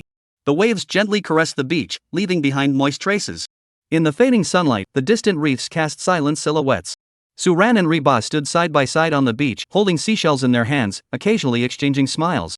The scene freezes in this moment, peaceful and beautiful. Chapter 36, The Careful Affection of the Orange Cat. The sunset gradually sank below the horizon, painting the last gentle rays of light across the sky. The evening sky resembled an overturned palette, vibrant and dreamlike. The sky grew darker, leaving only the distant fishing boats twinkling like stars. The entire world seemed to fall silent, leaving only this moment of tranquility and beauty. Wow! This scene is too beautiful. Every screenshot is wallpaper material. Sunset and beach, Suan and Reba. This scene is absolutely perfect. The atmosphere is perfect. Why aren't they talking? Hurry up and kiss. Calm down, upstairs. Suan would ruin the mood if he spoke. Just kiss him passionately. Exactly. Why not let Suan be the silent groom for once? The live stream viewers were also moved by the beautiful scene, and the comments became softer. Meanwhile, on the beach, Suan and Reba sat side by side on the soft sand, watching the sun slowly sink below the horizon. Before them lay a pile of colorful, oddly shaped stones and shells. These were all Reba's treasures. Half of them were thanks to Suan. Suan. Reba gazed at the distant horizon, his voice gentle. You mentioned earlier that you're a student at Qingbei University. Did you study really hard when you were a kid? Suan furrowed his brows slightly, as if deep in thought, before speaking slowly. I don't think I was that hardworking. What? You didn't study hard and still got into Qingbei? Reba was a bit surprised, a hint of astonishment flashing in his eyes. Well, I'll be honest with you. You don't get into Manhwa and Peking University just by working hard. Suan laughed as she spoke, her voice tinged with nostalgia. I remember when I was a kid, I was obsessed with my Nintendo handheld console. I couldn't go a day without playing it. My mom hid it to make me study harder. Ha, Sua's mom really went out of her way. Reba was amused by this little anecdote, and her clear laughter echoed in the wind. She couldn't help but ask curiously, what happened later? Where did you find it? Later. I searched for an entire semester and couldn't find it. Suan shook his head, then nodded, a helpless smile on his face. It wasn't until the end of the semester when I was packing my backpack to go home that I found the handheld game console hidden in the inner compartment of my backpack. After a pause, Suan added, my mom succeeded. By the time I found it, I had already lost interest in the game. Ha! Oh my gosh. You didn't even touch your backpack the entire semester? Reba couldn't help but burst out laughing, sounding like a goose. The live stream viewers were also laughing hysterically. Ha ha ha. I'm dying of laughter. The one who truly understands Suan is indeed Sumam. Sumam, the safest place is the most dangerous place. Uncle must never have had any secret savings, right? The lamp is the darkest spot. I deeply understand the terrifying nature of someone like Suan never studying, yet always scoring high on exams. Well, you're smart and good looking. You must have had a lot of girls liking you when you were in school, right? Hot eyes looked toward the distance, but the corners of their eyes secretly glanced at Suan. The live stream erupted with excitement. Here it comes. Hebao's test came. Suan tilted her head, glanced at Reba, and asked with a smile, what? Is there someone you like in there? Add #%. Reba felt like he was going to explode with anger. This dog of a man. The live stream, after a moment of silence, was once again filled with ha ha ha across the screen. A gentle breeze blew by, and Hot Fence turned her head away from Suan, seemingly using her actions to say, this girl is so annoyed by you. Suan didn't try to comfort her, he just asked, what about you? What was your childhood like? His voice was soft and gentle, making Hot Fence forgive him again in her heart. My childhood. Reban curled her legs up, wrapped her arms around them, and rested her chin on her knees. She recalled those days and said, as far as I remember, besides the dance studio and the classroom, going to an amusement park was a luxury I could only dream of. Suan nodded slightly. So that was why she had given the amusement park a 5-star rating. Dancing is tough, but perseverance is cool. He smiled and said, you've become the best version of yourself now. That's true. Reba tilted his head and looked at Suan, saying, so, thank you for taking me to the amusement park. No need to thank me. Suan waved it off casually and said, I'll take you again next time and make sure you have a great time. Sure. Reba nodded, his eyes brimming with joy. Just then, a voice grew louder from the distance, we're back. The two turned around to see two couples at the entrance of the courtyard, shouting toward them. Let's go help them. All right. The two stood up, brushed the sand off their bodies, picked up the shells and stones on the ground, and walked back together.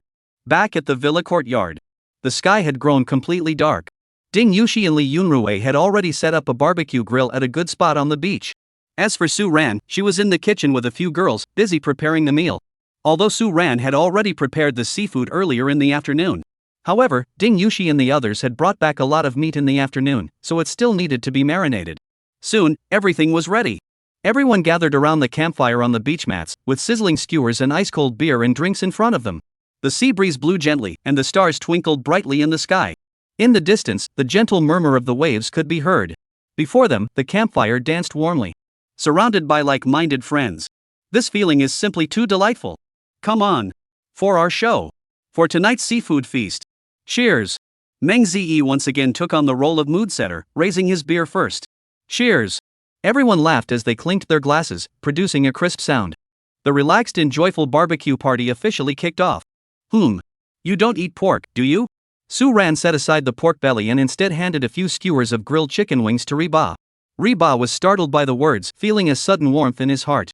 This guy usually seems so carefree, but he is actually so thoughtful. She nodded slightly, took a bite of the chicken wing, and smiled, "Thank you, it's delicious." She hadn't expected that Su Ran had noticed this detail, which had always gone unnoticed by others. "Then these are all for you." Su Ran, who had been diligently working at his station as the main grill chef, turned his head to look at the plate Hot Bao was handing him.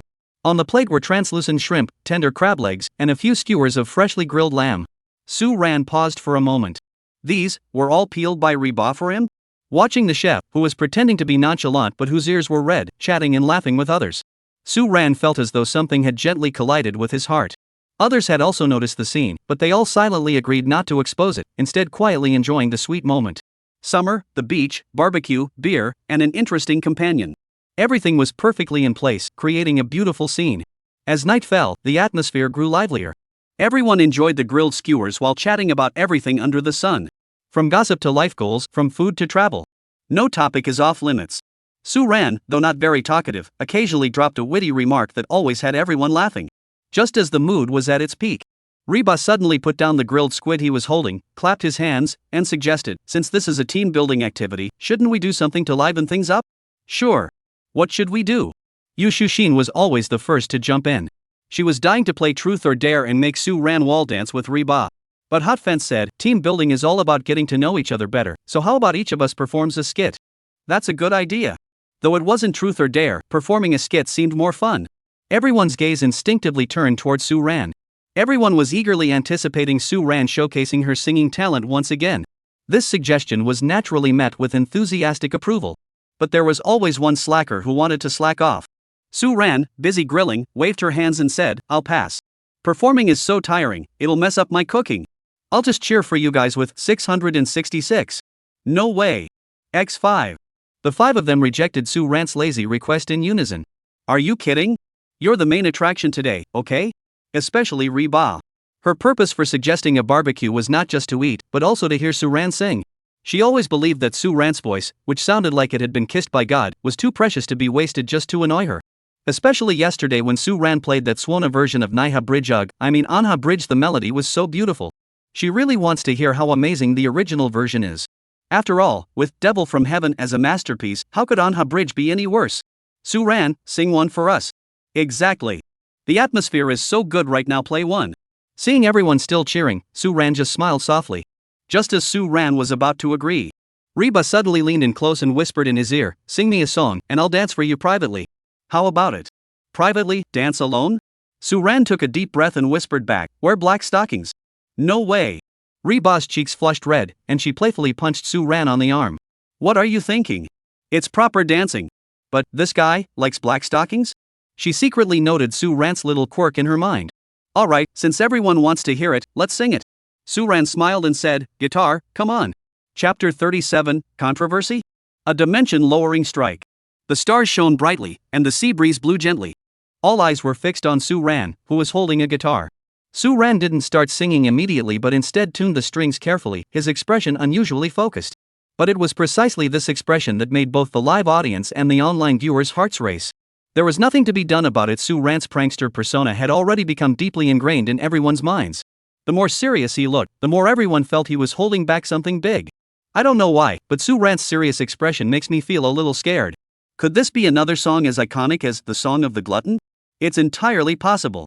He didn't even want to perform in the first place, and now he's being so serious. Compared to this, I'm more curious about what Reba said to Suran. Please, just sing a normal song. Hey! Singing segment? I'll just bail for now and come back after the performance ends. The live stream was buzzing with comments.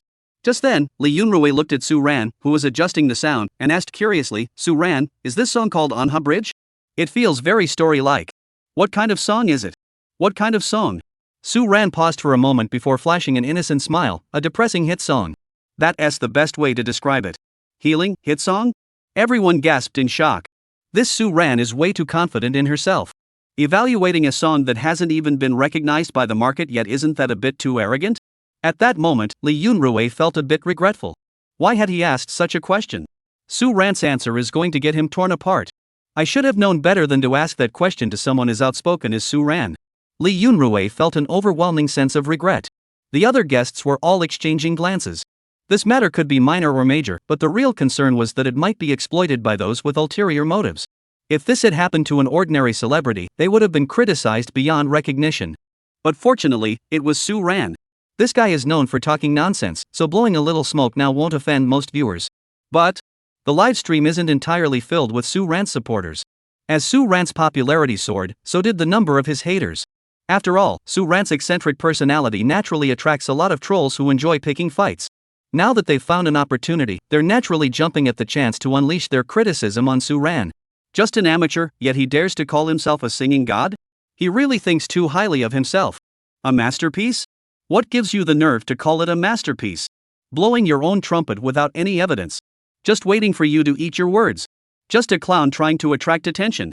Can someone like this really become famous? Has the bar for entering the entertainment industry dropped that low? Such comments initially came from a small group, but were quickly overshadowed by a larger number of CP fans and meme-making comments. However, Wang Zhangyu, a staff member behind the scenes, began to notice something amiss. At that moment, the main creators in the program's Backstage were all looking very serious. An assistant looked at Wang Zhangyu, who was frowning, and said, Director Wang, it seems like someone is deliberately manipulating this. There must be paid commenters involved. Hearing this, Wang Zhangyu's brows furrowed even more. He never expected that Suran's offhand remark could spark such a massive online controversy. Of course, Wang Zhangyu also knew that it wasn't Suran's fault. It could have been taken as a joke, but it had been exploited by someone with ulterior motives. As for who was behind it, Wang Zhangyu knew exactly who it was.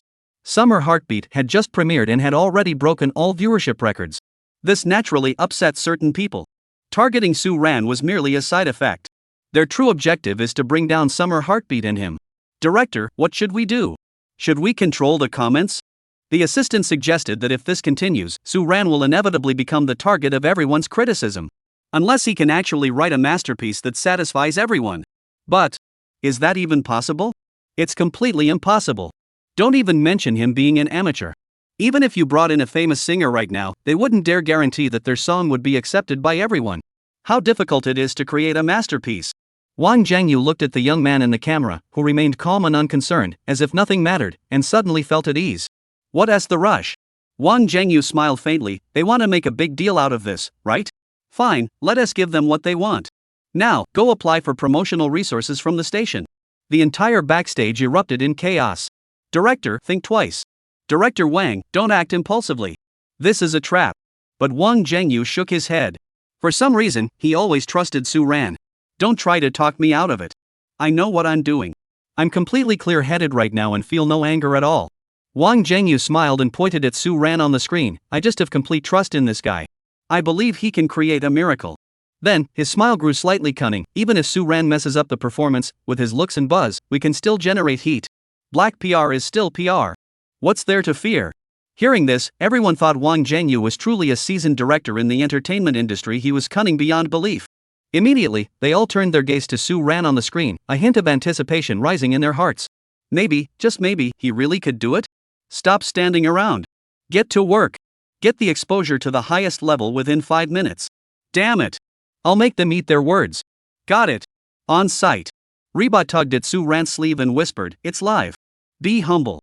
Suran paused, then asked, you don't believe me? Of course not. Reba hurriedly explained, I believe you, of course, but this is live, and your words could be taken out of context by some people. Don't worry. Suan waved his hand and smiled softly, get some tissues ready. I promise this song will be so good it'll make you cry. Literally cry. Suan wasn't the least bit flustered. He didn't think there was anything wrong with what he said, he was just stating a fact. He knew firsthand just how powerful this song was. This was a masterpiece so depressing it could make even dogs feel down. In this world where the entertainment industry is a bit behind, it's like a blow from a higher dimension. He sighed, exasperated. It was such a serious moment, and he was still being so playful? However, as she looked at Suan, her expression remained firm. Suan, I believe in you. Yes, I know. Suan kept his head down, his fingers gently resting on the strings, his smile as calm and carefree as ever. Then, he took a deep breath. Under the gaze of countless eyes filled with anticipation, doubt, and concern, his long, elegant fingers finally gently touched the guitar strings. Just a few simple chords, like pebbles dropped into a calm, still lake. Instantly, an indescribable atmosphere spread out silently, like ripples on water. The opening notes, tinged with a touch of melancholy and a hint of loneliness, echoed with the sound of waves. The melody flows like a slow-moving river, unfolding in the quiet night. There was no showy virtuosity, no elaborate arrangement. Only the simplest, most heartfelt power, striking directly at the softest depths of everyone's heart. Just the prelude. It has already captivated countless people. Everyone stares blankly at Suan before them. Their eyes are filled with disbelief. Just the prelude is enough to make one legendary. Chapter 38, The Pinnacle of Folk Music. System Module Upgrade. As the final note gently faded away, the echo lingered on. The campfire crackled, the waves whispered, and time seemed to stand still in that moment. Everyone held their breath as an indescribable emotion began to spread. Just then, Suan's unique voice, as if kissed by God, rang out. It flowed like a gentle monologue, tinged with an indelible sense of melancholy. Let me look at you one more time, from south to north. Like the five-ring road with its eyes covered. Please tell me again. About the girl holding the box and the man wiping his sweat that day. The voice was soft, yet it swept over everyone's hearts like a silent tide. The simple, unadorned lyrics were like a dull knife, leaving a faint mark on everyone's heart with each stroke. A faint, inexplicable sadness lingered in everyone's hearts. There was no technical skill, but the emotion was so raw that every listener got emotional. I know those summers, like you, can never come back. I won't expect anything from anyone else either. I know this world is filled with too many regrets every day. So, hello, goodbye. The chorus retains the same gentle melody, but the emotions are even more intense. There is no forced sentimentality. Suan's voice is like an old friend, sipping on a glass of wine, pouring out all the sorrow of parting. Her voice carries a touch of nonchalance, a sense of release, and more than anything else, helplessness. Just as the lyrics say, this world is filled with too many regrets. All we can do is accept them and keep moving forward. Yu Shushin's nose grew a bit stuffy. She recalled the hardships of her early days in the industry and the friends who had drifted away. Meng Ziyi's eyes filled with nostalgia and reflection. She recalled a summer long ago and a story that could never be revisited. Li Yunrui was utterly stunned. He couldn't believe what he was seeing before him. Could this really be a song written by a young person in their 20s? Such a melody, such lyrics, what kind of talent does this person possess? Ding Yushi furrowed his brows slightly, his gaze drifting off into the distance, letting out an involuntary sigh. And Ba. She stared blankly at Suan. She watched his lowered eyes, his faint smile at the corners of his lips, and listened to his voice, which sounded like a whisper. A strange sensation welled up in her chest, a mix of acidity and oppression. What had he gone through to compose such a melody and lyrics? She forced herself to resist the urge to rush forward and embrace him, instead gazing at him with a pained expression. Meanwhile, in the live stream, a tidal wave of emotions was pouring out through the comments. Whoa, you liar. Where's the healing you promised? I'm about to go crazy. Sigh. I don't even smoke, but after hearing this song, I've already had 3 cigarettes. Bro, join me for one. Suan is such an odd person. Someone so chaotic, how could they write such a song? Maya. Goosebumps all over. It's so good it's mind-blowing. When Suan gets serious, he's so handsome it's killing me. You haters from earlier. Come out and face the heat. Ha, you were so loud just now, and now you're silent? Fact, Suan's talent is unstoppable. Suan, keep shouting. Keep shouting. Suan, no apprentices. At that moment, the comments flooded in like a tidal wave. And those who had previously been trolling and bashing are now forced to lurk in silence, unable to speak. They wanted to criticize, but even they had to admit they're feeling emo. At that moment, the singing suddenly stops. The melodious guitar melody also comes to a halt. The beach was left with only the crackling of the campfire and the gentle murmur of the waves. Everyone was still immersed in the spreading emo emotions, unable to break free. What broke the silence was not applause or cheers, but a series of knocking sounds. Thud, thud, thud, thud, thud, thud, thud. Everyone looked at Suan in astonishment. They saw Suan holding a guitar, rhythmically tapping on its soundboard. This drumbeat was not complicated. At first, it was soft and slow, like raindrops falling on a windowsill, carrying a restrained, suppressed emotion. Each beat was steady and unhurried, yet it hit the exact rhythm of everyone's heartbeats. Suan seemed to be striking not the guitar, but the heart of every listener. This ordinary, almost unchanging drumbeat was more soul-stirring than the earlier melancholic melody. When this divine interlude appears, it exploded.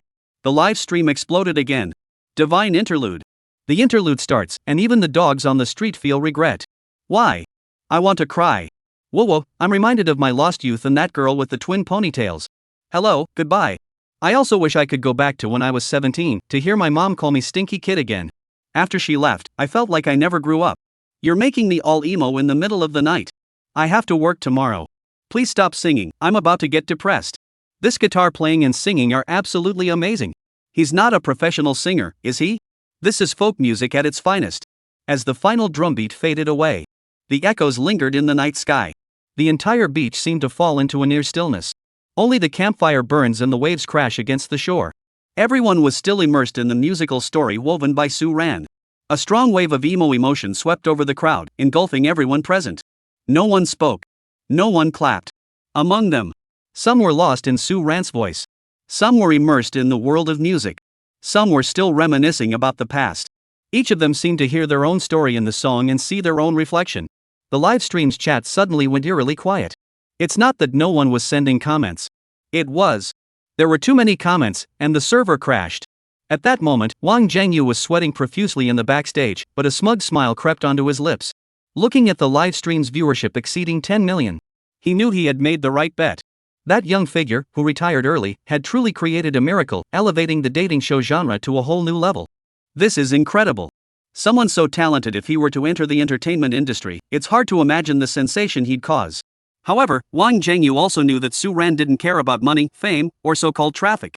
He does what he does solely for himself. What an extraordinary person. Wang Zhengyu couldn't help but feel a deep sense of admiration for Suan. The server isn't fixed yet? It's not being fixed. A higher-up said to just replace it with a bigger server. On site, Suan stared at the eerie, silent scene before him and froze. It wasn't because of the eerie quietness, but because of the urgent alert sound echoing in her mind. Warning! Warning! Detecting a large amount of composite emotional energy nearby. Emotional type identified: sadness, reminiscence, nostalgia, regret. Detecting upgrade conditions. Upgrade conditions met. Collecting nearby composite emotional energy. Consuming composite emotional energy for upgrade. Ding! Upgrade successful. New emotion collection module, depression value, unlocked. Ding! Congratulations, host, on successfully unlocking the feature. Special reward, Silver Treasure Chest X1. Suan's eyes were filled with surprise. Tonzi Jun was still as generous as ever. Not bad, not bad.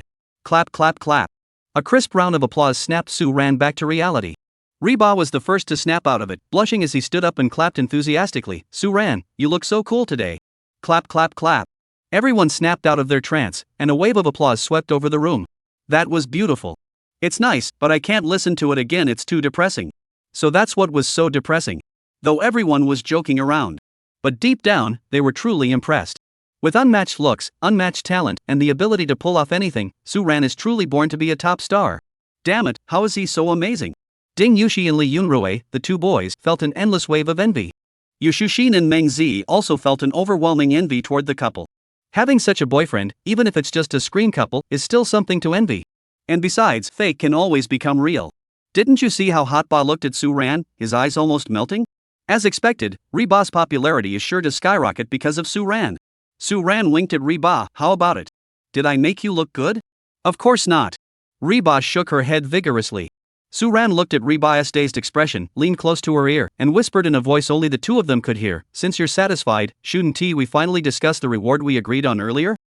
No, you, just think about what dance, and what color, socks you like." Before Suan could react, she bolted toward the villa like a startled rabbit. Ha! Socks? Suan watched her fleeing figure and froze for a moment. Did she just say stockings? Ugh, she even wants me to choose the color? Humph. This girl is ruining my peace of mind. Chapter 39, The Girls of Suan are here. I'll protect my man. Night had fallen. The bonfire by the sea had long since died out, leaving only a few embers flickering in the evening breeze. The guests, with mixed feelings and a lingering sense of longing, returned to their rooms one by one. The bustling, heart-pounding cottage finally fell completely silent. Only the distant waves gently lapped against the shore. The fixed camera in the livestream now only showed the empty living room and courtyard, signifying that today's broadcast had come to an end. However, the true celebration for the audience and fans had only just begun.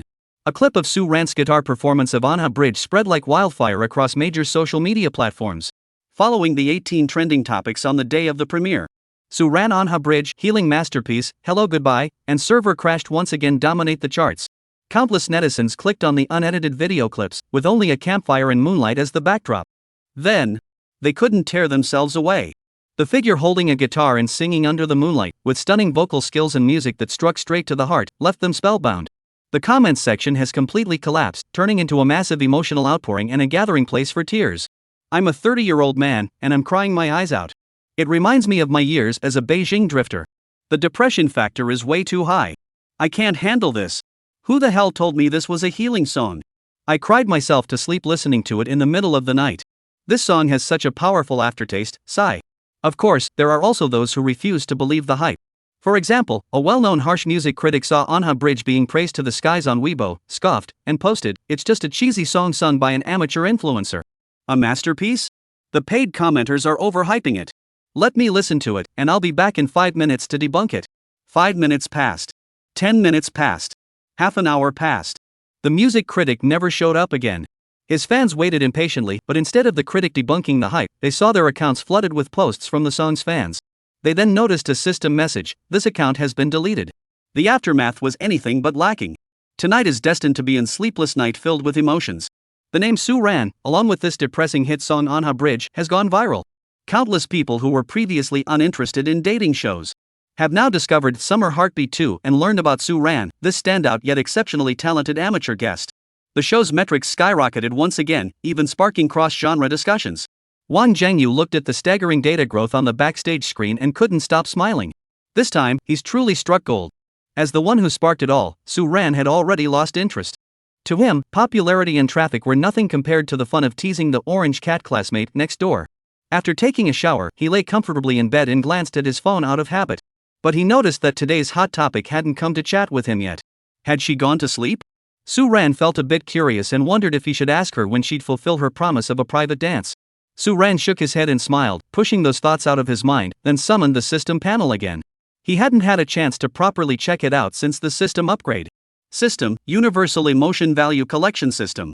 Host: Suan. Entertainment Value: Depression Value, 353 points.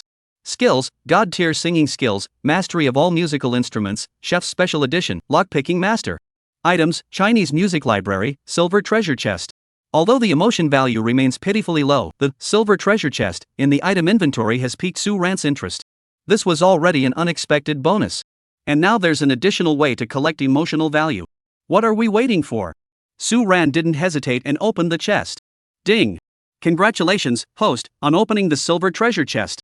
You have obtained a permanent rechargeable item, Lucky Scratch Card, small amount, X1. Scratch off? Suan was taken aback. Could she actually get a scratch card as a reward? Suan clicked into the item details page and saw the specifics of the scratch card. Item effect: a seemingly ordinary instant lottery ticket. Scratching it reveals a guaranteed prize, with the amount determined randomly, maximum 4 digits. Charge usage: 1 automatically refreshed on the first of each month, and used charges do not accumulate. Notes: while this small amount may just be a number to you, the anticipation of scratching it off is the best spiritual comfort for every hard-working individual striving to make ends meet. Please experience it soon. All winnings are from legitimate sources. Sigh. Suan read the description and shook his head with a mix of laughter and tears. Money was the last thing he needed. But this was interesting. Alright. Suan gave the system a thumbs up in his mind. You know what the joy of a salted fish means. At that moment, in room 201 next door, Miss Orange Cat was also tossing and turning, unable to sleep. She was hugging that ugly yet adorable alpaca plushie, rolling around on the bed. In her mind, she alternates between imagining Suan singing Manhwa Bridge, his infuriatingly straight-laced remarks, and their conversations by the sea. Most importantly, who was that song Manhwa Bridge written for? This question left Hot Bamboo feeling inexplicably gloomy and irritable. She decided not to think about it anymore and picked up her phone, intending to browse Weibo. As for Suan, she didn't want to look for him just yet. When she saw the trending topics on Weibo related to her and Suan, her mood improved significantly. Some were positive, while others were sensationalized stories about Suan. Some haters and trolls continued to latch onto labels like ordinary person, arrogant, and seeking attention, attacking and smearing her without mercy. Seeing these baseless negative comments, Hot Bamboo couldn't help but get angry. What do these people know? Suan is clearly so talented and so interesting. Although, sometimes she can be a bit annoying. But, it's not your place to criticize her just because you're sitting behind a keyboard. She grew increasingly angry and switched to her Weibo account, a must-have for any die-hard internet addict. She unleashed a barrage of responses to the negative comments. If you're so great, why don't you do it yourself? If you don't like it, get out, no one is forcing you to. My Suan is the hottest guy in the world even if he does have a sharp tongue. Stay away from me. The Suan girls are back online, and their combat power is off the charts. She shut down those few most active haters until they deleted their comments and ran away. After taking down the haters, she felt much better. But when she put down her phone and looked at Suan's WeChat avatar, she fell into another round of inner turmoil. That annoying guy, doesn't he know I didn't reach out to him because I was in a bad mood? Can't you just reach out to me once? You ungrateful jerk. I even took the time to confront all those haters and trolls for you. I'm so angry. She picked up the ugly llama plushie and vented her frustration. But she couldn't help but want to find Suan. She wanted to ask Suan about that song, who it was really for. Did he ever have a deeply heartfelt love? And did he have someone he liked? These questions kept swirling around in her mind, refusing to fade away. In the end, she picked up her phone, opened the chat window with Suan, and typed out a message. That song, who did you write it for? But after thinking about it, she felt that asking directly made her seem too invested. So she deleted it. She typed again, did you go through something unpleasant in the past? No, that's too nosy, like prying into someone else's private life. Delete it. Then I typed, do you have any other nice original songs? This seems more natural? But it doesn't seem related to what she wants to ask at all. Delete it again. This is how it went, writing and deleting and writing, so indecisive that my eyebrows were almost knotted into a knot. The WeChat chat window above also kept intermittently displaying the other party is typing. Just then, Suan's profile picture flickered, and the distinctive notification sound from her phone rang out. It was a message from Suan. He actually reached out to me? But the next moment, she was so embarrassed she felt like she could dig her toes into the floor. All she saw were several screenshots Suan had sent. The screenshots showed her chat window with Suan, with the other person typing. Below was a cheeky comment, are you asking me what color socks I like? I'm not picky, black and white would be perfect. Seeing the teasing words and screenshots, everyone was speechless. Aha! This guy. He saw it. The netizens felt their cheeks burn so hot they could fry an egg. Shame was overwhelming. She wanted to rush over to the next room and silence Suan. In her mix of shame and anger, she didn't bother with any more restraint. With a what the heck attitude, she sent the question she had been agonizing over. That song, who did you write it for? Sent.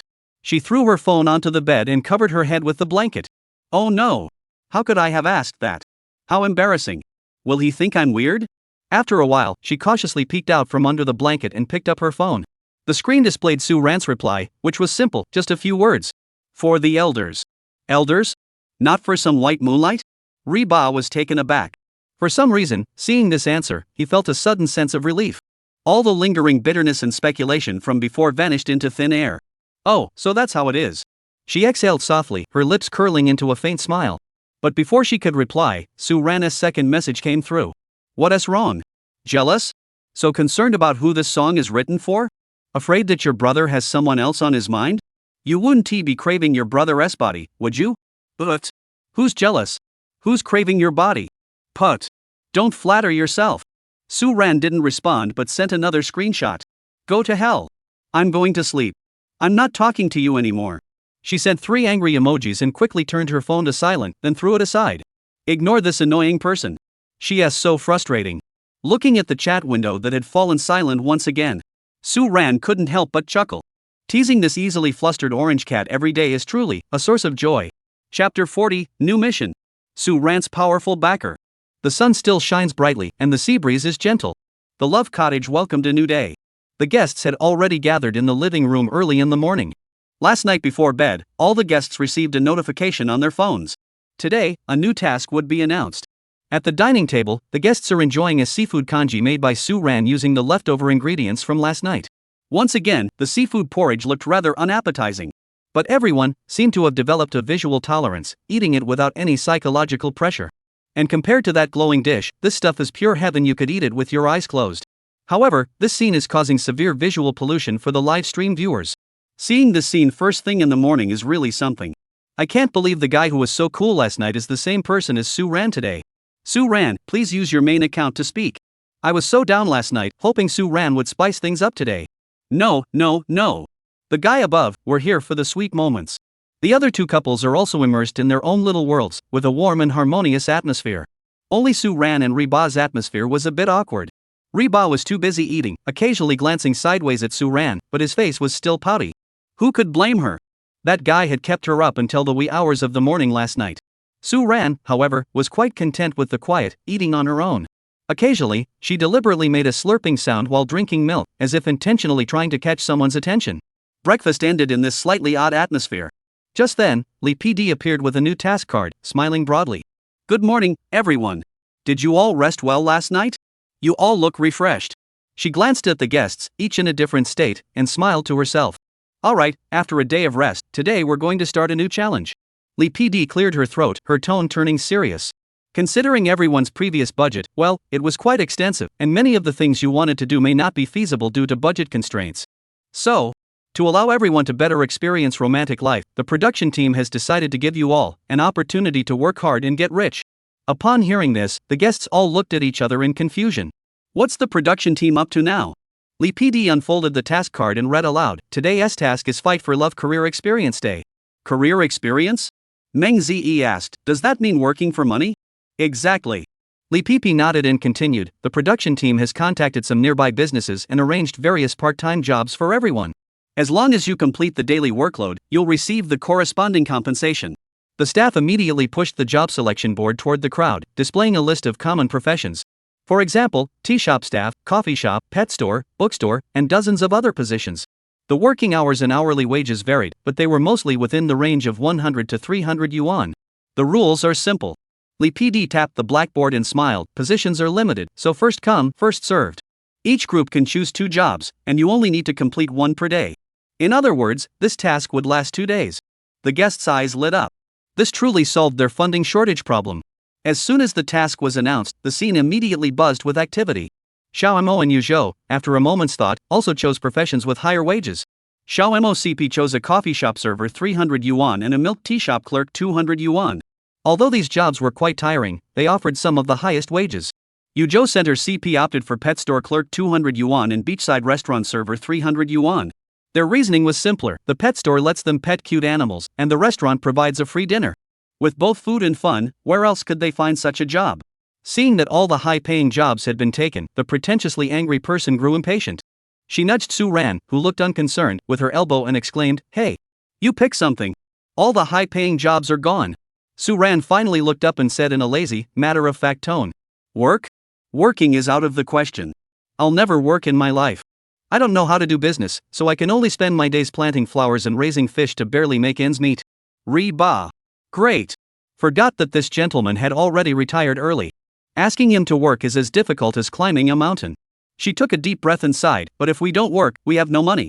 If it weren't for the leftover ingredients from last night, we wouldn't even be able to afford breakfast.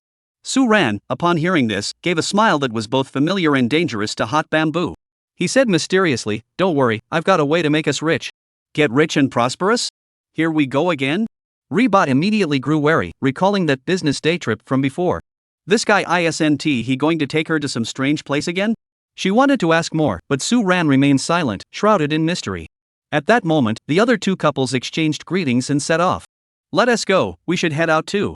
Suan didn't wait for a response, grabbing Reba's wrist and pulling her toward the exit. Hey! Where are we going? Aren't we going to work? Reba was filled with doubts but didn't struggle. I told you I'd make you rich. Just follow me. Suan didn't even look back. Just as the two were about to leave, the live stream chat exploded with messages. Haha. What is Suan up to now? Get rich and prosper. I have a bad feeling about this. Is she going to put stockings on her head, expand her business, and create a new era of glory? Ha, if she really goes to rob a bank, that'll be her iron rice bowl for life. Wang Zhengyu in the backstage was also completely baffled. What's this kid up to now? The assistant timidly asked, should we intervene? Wang Zhengyu waved his hand, his eyes sparkling with excitement. No need. Let him do whatever he wants. I'm curious to see what kind of trouble he can get into today. And so it began. Under the watchful eyes of millions of online viewers, Suan once again set off, riding his pink electric scooter with a confused-looking hot bao in tow. This time, however, the destination left everyone speechless. What greeted them was a very legitimate welfare lottery sales point. Reba stared at the familiar sign, completely speechless. Son, you said you'd make us rich. You brought me here to buy lottery tickets? She felt her blood pressure start to rise. That's right. Suan looked completely unfazed and laughed. Think about it, if we win the biggest prize, we can just relax for the next 3 months. Reba. What are you thinking about? If we win $5, we'd be laughing all the way to the bank. The live stream erupted in laughter. Ha ha ha. Lottery store. I'm laughing so hard I can't breathe. Suan's secret to getting rich, all thanks to luck. I knew it. I knew it wouldn't be anything legitimate. Suan's path to wealth is indeed unconventional. Hot post, I'm tired, just destroy it. Suan is way too unreliable. Hot Bake, holding his forehead, makes a final plea. Suan, let's keep our feet on the ground and stop thinking about these unrealistic things, okay? The odds of winning a scratch-off ticket are so low. Besides, they don't even have enough money left to buy a few tickets. If they actually bought scratch-off tickets, it wouldn't be 3 months of doing nothing, it'd be 3 months of begging for food. Shoo. Suan interrupted her, then straightened his collar and said arrogantly, don't worry, I've got connections. They're powerful. I'm sure we'll win. Sigh. Reba was taken aback. Was this something you could just blurt out? She immediately panicked, don't say that. The audience is watching. At that moment, the comments started speculating. The backstage Suan mentioned, could it be the production team had planned this in advance? Just then, Suan turned around, raised her hands toward the sky in prayer, and murmured, the gates of heaven open, the gates of earth open, the 5 gods of wealth enter. Reba covered his forehead and quietly moved away from Suan, pretending not to know him. The live stream was in stitches. Ha! His backstage support is the god of wealth? Don't say it! His backstage is really powerful. Suan is so hilarious. Great performance deserves a reward. If that spell worked, those Taoist priests would have made a fortune by now. Laughing so hard I'm in the bathroom, Suan is too funny. If this could win a prize, I'd stream 5 shows a day with fans. After sincerely paying respects to the backstage, Suan led the crowd into the lottery store. Suan declared boldly, owner, give me 2 scratch-off tickets with the highest prize and the cheapest price. The shop owner was clearly taken aback, then couldn't help but laugh. Given Suan's demeanor, the shop owner thought she was a big customer. These are 10 yuan each, and if you only buy 2, the chances of winning aren't very high. Why not buy a few more? No, just 2. Chapter 41, this is ridiculous. His backer is really a money god. The boss's wife couldn't help but laugh at Suan's confident expression, as if he was certain he'd win with just 2 tickets. She shook her head in disbelief. These young people nowadays are so full of wild ideas. The highest bonus. Do you think you're a reincarnated lucky fish? Though she was complaining in her heart, business was business. The boss smiled and pulled out a stack of brand new lucky tenfold scratch-off tickets from the counter, saying, go ahead and pick whichever you like. Good luck. He had, of course, heard about Suan praying to the god of wealth at the door and reciting a charm earlier. But he just brushed it off as young people playing around for the sake of a live stream. Really hoping to win the jackpot with just $10? The odds of that happening are lower than is so climbing Mount Everest. If all it took was a quick bow and a chant to win the jackpot, he might as well move his lottery shop to the front of the god of wealth temple. Why bother working hard here? Suan, of course, had no idea what the boss was thinking. He simply focused his mind and asked the system, how do I redeem the scratch-off tickets? The system responded instantly, redemption has been activated. Please follow the prompts to select your prize. After a ding sound, Suan saw one of the scratch-off tickets in front of him glowing with an odd light. And this glow seemed to be visible only to him. Suan smiled and pulled out the chosen lottery ticket, saying, this one. Then, he looked at the motionless Reba and asked, why aren't you choosing one? I'm not playing. Let's just buy one together for fun. Reba shook her head. She thought it was better to lose less, as this game didn't guarantee a win, and buying it was just a waste of money. It's okay, my connections are rock solid. It's guaranteed to win. Unable to resist Suan's persuasion, Reba also picked a ticket at random. You wouldn't believe it, but after Reba chose her ticket, her heart started racing a little. It was as if this scratch-off ticket could really win the jackpot. However, the result was, of course, disappointing. Looking at the words, thank you for your patronage, Reba sighed and said, I should have known better. I could have saved $10. It's okay. Suan smiled and pushed the scratch-off ticket in her hand forward. Try again. I guarantee you'll win the jackpot. Reba looked at Suan's familiar smile and instantly felt like he was back to the day they went to the amusement park. That time when she played the shooting game and didn't hit a single target, Suan had comforted her with the same smile and the same tone. Sniff sniff. This is so touching, what should I do? Reba didn't even know what was happening to her. Suan wasn't flirting with her. But why did she always find herself unintentionally drawn to him? Just as she was lost in thought, Suan said again, if we hit it, we could all just relax for 3 months. Are you really that confident? I'm sure of it. Seeing Suan so confident, not only Reba, but the entire live stream, was filled with a hint of anticipation. Reba took a deep breath, took the scratch card, and slowly began to scratch it with a coin. This 10-time scratch-off game is quite simple. As long as the numbers scratched reveal the winning symbol, you win the corresponding prize below that symbol. The scratch card has a total of 20 squares, meaning there are 20 chances to win. Rehab carefully began scratching one by one. On the 5th scratch, no winning symbol. Scratching the 10th one, no winning symbol. Scratching the 15th, still no winning symbol. The 16th, 17th, 18th, still no winning symbols appeared. Reba rolled her eyes. See? I told you. Forget it, I'm done. She had given up. How could she possibly believe in such superstition? If she actually won, that would be a miracle. Don't give up, there are still 2 left. Saying this, Suan took Hotba's hand and smiled, let me give you some luck. Feeling the warm touch of Suan's palm on the back of her hand, Hotba's cheeks grew slightly flushed. This guy, holding my hand. He completely stopped paying attention to the numbers he was scratching off and started daydreaming. Then, she heard Suan say, manager, redeem the prize. The boss, who had been boredly scrolling through his phone and hadn't even looked at Suan, was momentarily startled. Having snapped back to reality, the flushed girl thought Suan was just talking nonsense. But then, she looked closely. The second to last digit, 03, had a symbol scratched off. And the number below it clearly read 5,000. 03. 5000 yuan. The symbols were crystal clear. A real 5,000 yuan jackpot. Buzz. The heat makes your brain go blank in an instant. It feels like countless fireworks are exploding inside at the same time. Is Suan's Backstage really a money god? Is that incantation really capable of attracting wealth? Suan, is he a Taoist priest? Ah. We've won. We really won. The huge surprise caused the crowd to erupt into a deafening scream. She jumped up from where she was standing, clinging to Suan like a sloth. Suan was knocked back half a step by the sudden embrace, feeling the softness in his arms and her excited heartbeat, a smile spreading across his face. The boss, seeing Suan hand him the scratch-off ticket, was speechless. Damn it! 5,000? Did this guy really win the jackpot? Damn it! Does he really know how to cast a spell? Or is the god of wealth showing his favor? Then, the boss got more excited than a kid on Christmas morning. His shabby shop hadn't seen a big prize in ages, so business was slow. Now that Suan won the jackpot, he is practically ready to kiss him.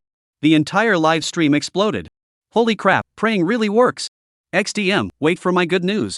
I've decided to kneel in front of the god of wealth's temple until I get up. I'm literally kneeling in front of the screen. This is insane. Where's the guy who said he'd sleep with 5 fans?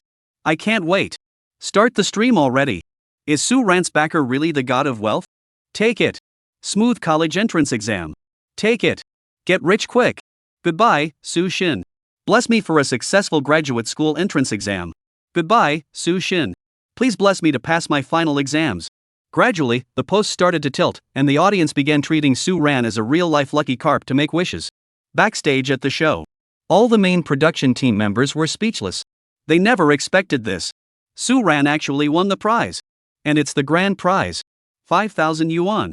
Given Suan's usual behavior, he'll probably just take 3 months off. How are we supposed to film the show now? How are we supposed to continue with the task? Everyone turned their gaze toward Wang Zhengyu. As if to say, see? I told you to keep an eye on Suan. Now look what happened. You messed it up. Seeing everyone's expressions, Wang Zhengyu flew into a rage, slamming the table. What the hell are you looking at? I had no idea his backer was a money god. He frantically scratched his ears and cheeks, urgently shouting, quick! Quickly call Li Jing and tell her to do whatever it takes to get those $5,000 under control. Chapter 42, Husband and Wife in Harmony. This damned pampering. At the lottery store. Li PD rushed to the prize redemption site as quickly as possible. Watching as the lottery ticket had already been successfully redeemed, Mei ZZ was happily hugging the cash and smiling. Li PD felt like the sky was falling. He had been happily watching the couple next door, but who knew that the hot couple would pull this stunt on him? She forced a smile that looked worse than crying and began the toughest crisis management of her career. Congratulations to both of you. Lee PD's voice sounded dry. This is truly cause for celebration. Good fortune is upon you. A windfall has fallen from the sky. Seeing Li Jing rushing over, the hot couple quickly tucked the 5,000 cash into their arms. The gesture seemed to say, no one is taking my money. The two of you, 5,000 yuan does indeed have a significant impact on the program's budget. Could you consider temporarily placing this bonus with the production team? Li PD chose his words carefully, trying to persuade the two. Suan and Reba exchanged glances, seeing the same resolute look in each other's eyes. Reba shook his head firmly. You didn't say it was off limits before we scratched it. Now that we won, you're saying no? Li PD knew they were in the wrong. Who could have predicted that Suan's luck was so incredible? Seeing Li PD remain silent, Reba snorted coldly. If we hadn't scratched it off, would you have reimbursed us for the money we spent on the scratch-off tickets? Li PD was caught off guard again. But the other guests are still working hard. Li PD felt a bit guilty and stammered. Well, they don't have to work then. With this 5,000, we can save up and get by for a while. In any case, Hot Ba was unyielding no matter what Li PD said. She refused to hand over the bonus. Li PD sighed, feeling utterly hopeless. Just then, Suan, who had remained silent, spoke up. Actually, the prize money isn't something we can't hand over. Hearing this, Li PD felt as though he had grasped a lifeline, his eyes immediately brightening. There was a glimmer of hope. Li PD hurried forward, urgently asking, Suan, if there are conditions, we can discuss them as long as they're reasonable. I'll promise on behalf of Director Wang. She knew she might be falling into their trap. But she couldn't care less at that point.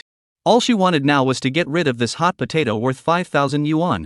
Otherwise, her monthly bonus would likely be deducted by Wang Zhangyu under the pretext of stepping into the company with the wrong foot. Suan chuckled inwardly. Gotcha. He gathered his thoughts and put on an innocent smile. You know, we used all our savings to buy these scratch-off tickets. Their value speaks for itself, right? I even asked my connections for help. How much effort did I put into this? You want me to hand it over just because the production team asked?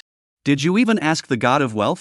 Hearing Suan's words, Li PD rolled his eyes in his mind. What's this about using up all our savings? You just blew all the money on nonsense and only have $20 left. And praying to the god of wealth and reciting incantations counts as effort?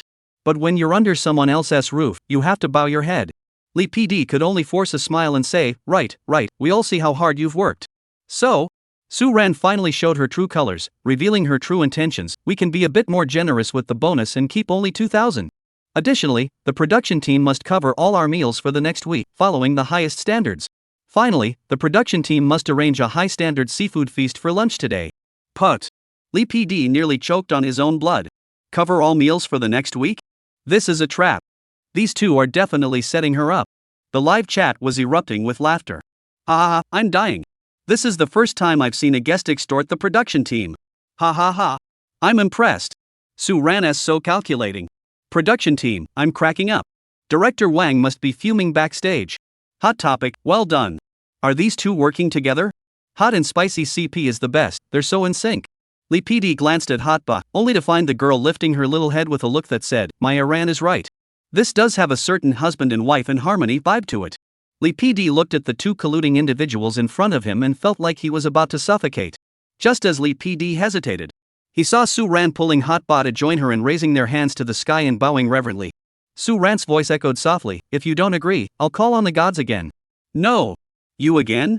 Li PD was speechless, unable to react, but then he heard Wang Zhangyu's roar through his earpiece, don't let him call on the gods. Agree to his terms.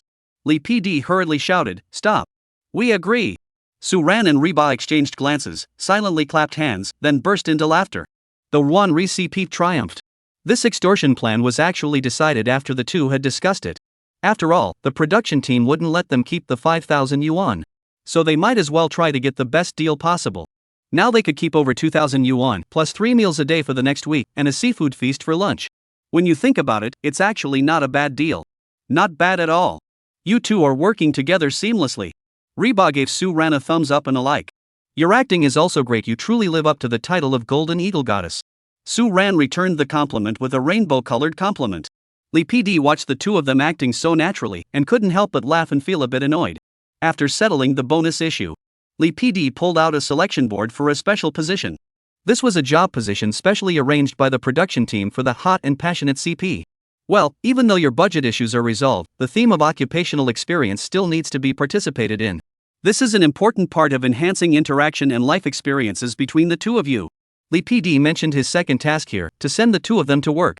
This was part of the show's requirements. If they didn't complete it, what would the audience watch? However, the production team had also considered the couple's situation and prepared some easier options for them. Lee PD presented 3 laid-back job options: hotel bed tester, panda caretaker at the zoo, and new dessert taster. All 3 jobs are very interesting. Plus, the pay is top-notch, 300 yuan a day. Pick one. Whoa! The two looked at the 3 jobs and were completely stunned. There are actually such great jobs? Their eyes lit up instantly. Every single one sounds amazing. Especially the panda keeper. Doesn't that mean you can get up close and personal with pandas? And a dessert taster? Ah! This is exactly the career of her dreams. Suan also looked at the options thoughtfully, then glanced at the hot pot and smiled softly. This girl must be choosing the dessert taster, right?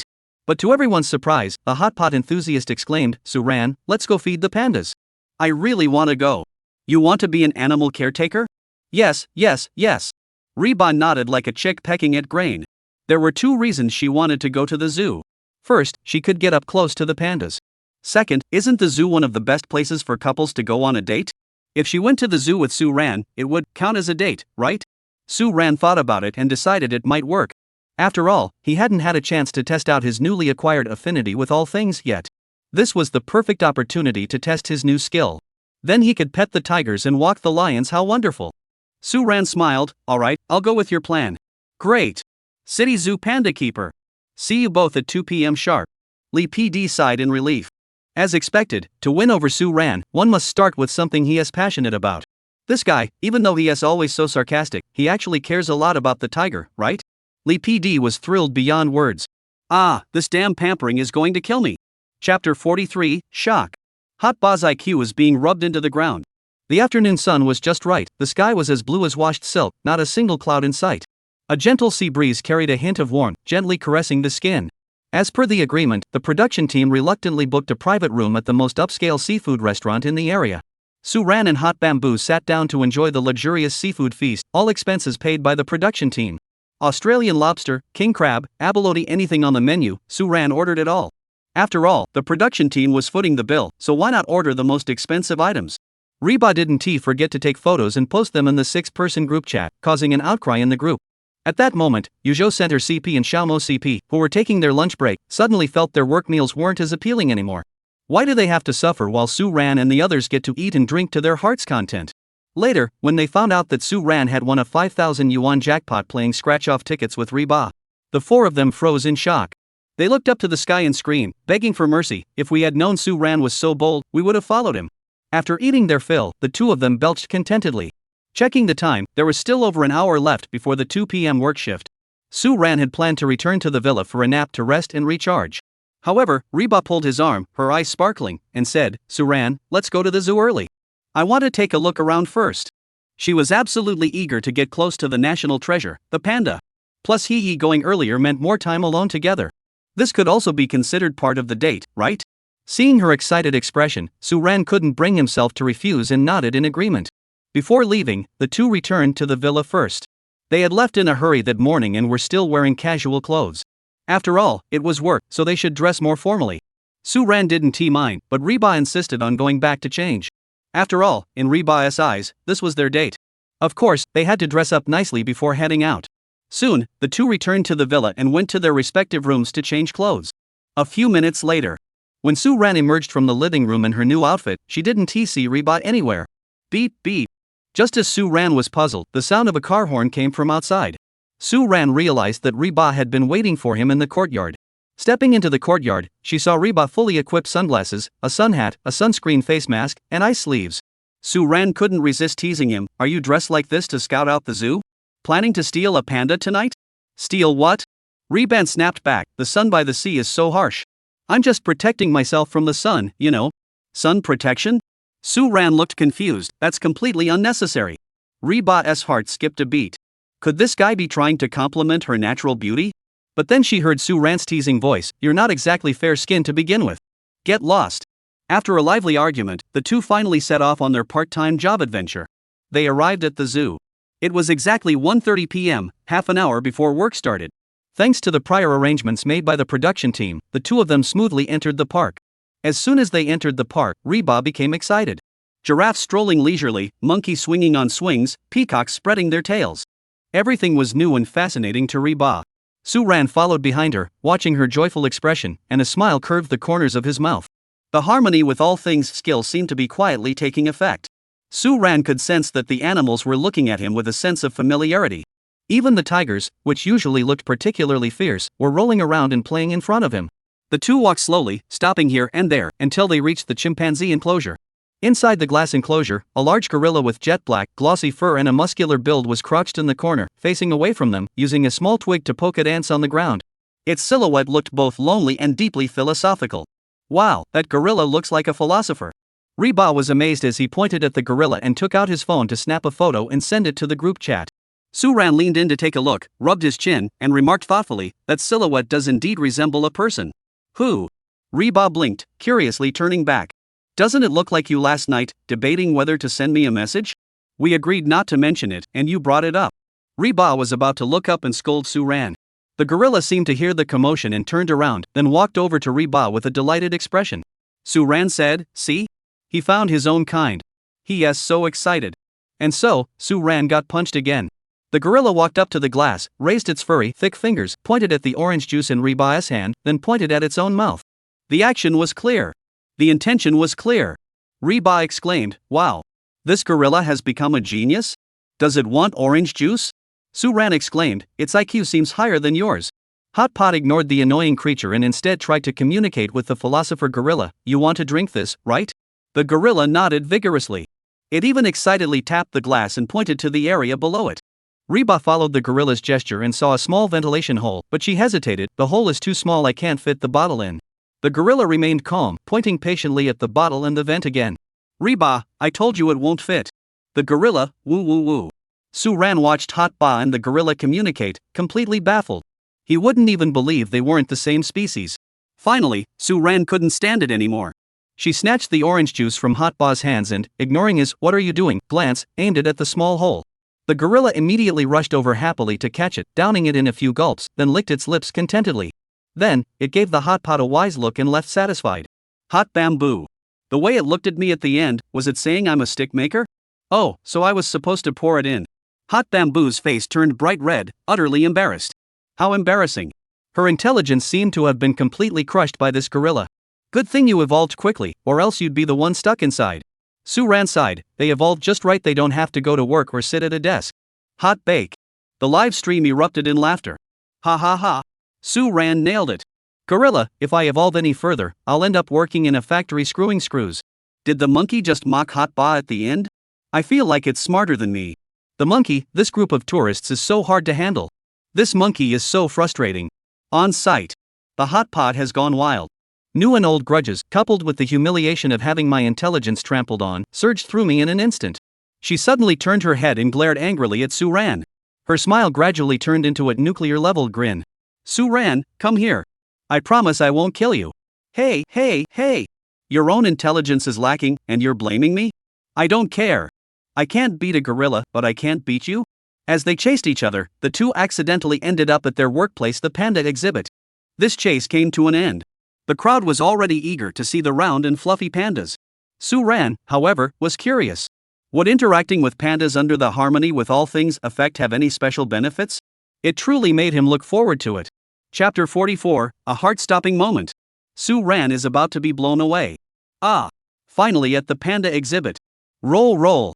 My roll roll. Can't wait to see Suan and Reba interact with the pandas. Will it be super cute? I'll bet 50 cents. Suan is definitely going to pull off another stunt. Will Suan feed the pandas with his dark cuisine? No way. Those are national treasures. If she messes with them, she'll end up in jail. Viewers in the livestream are eagerly anticipating the upcoming Panda House career experience. After all, who can resist the irresistibly cute national treasure? This seaside city zoo spans a vast area, nestled against the mountains with lush greenery. It is a must-visit tourist attraction and a popular spot for photos. Not only does it house a diverse array of animals, but it also places a strong emphasis on animal welfare and the simulation of natural habitats. Especially the Panda House where Suan and Reba work, which is one of the largest panda breeding centers in the south. The panda enclosure is meticulously designed to closely replicate the natural habitat of pandas. Features include artificial hills, flowing water, dense bamboo forests, and wooden climbing frames and swings for the pandas to play on. Everything you could possibly want. The backstage area of the panda enclosure. Suan and Reba, guided by staff members, changed into the uniform bluekeeper work attire. The uniforms are slightly loose-fitting and lack any design flair. However, when worn by the two of them, the effect was completely different. Reba, with her tall, slender figure, exuded a youthful and vibrant charm even in the plain work uniform, giving her an approachable, next-door girl vibe. As for Suan, this guy was a walking clothes hanger. A simple blue work uniform looks anything but outdated on him. Instead, it accentuates his tall, straight posture and gives him a clean, fresh aura.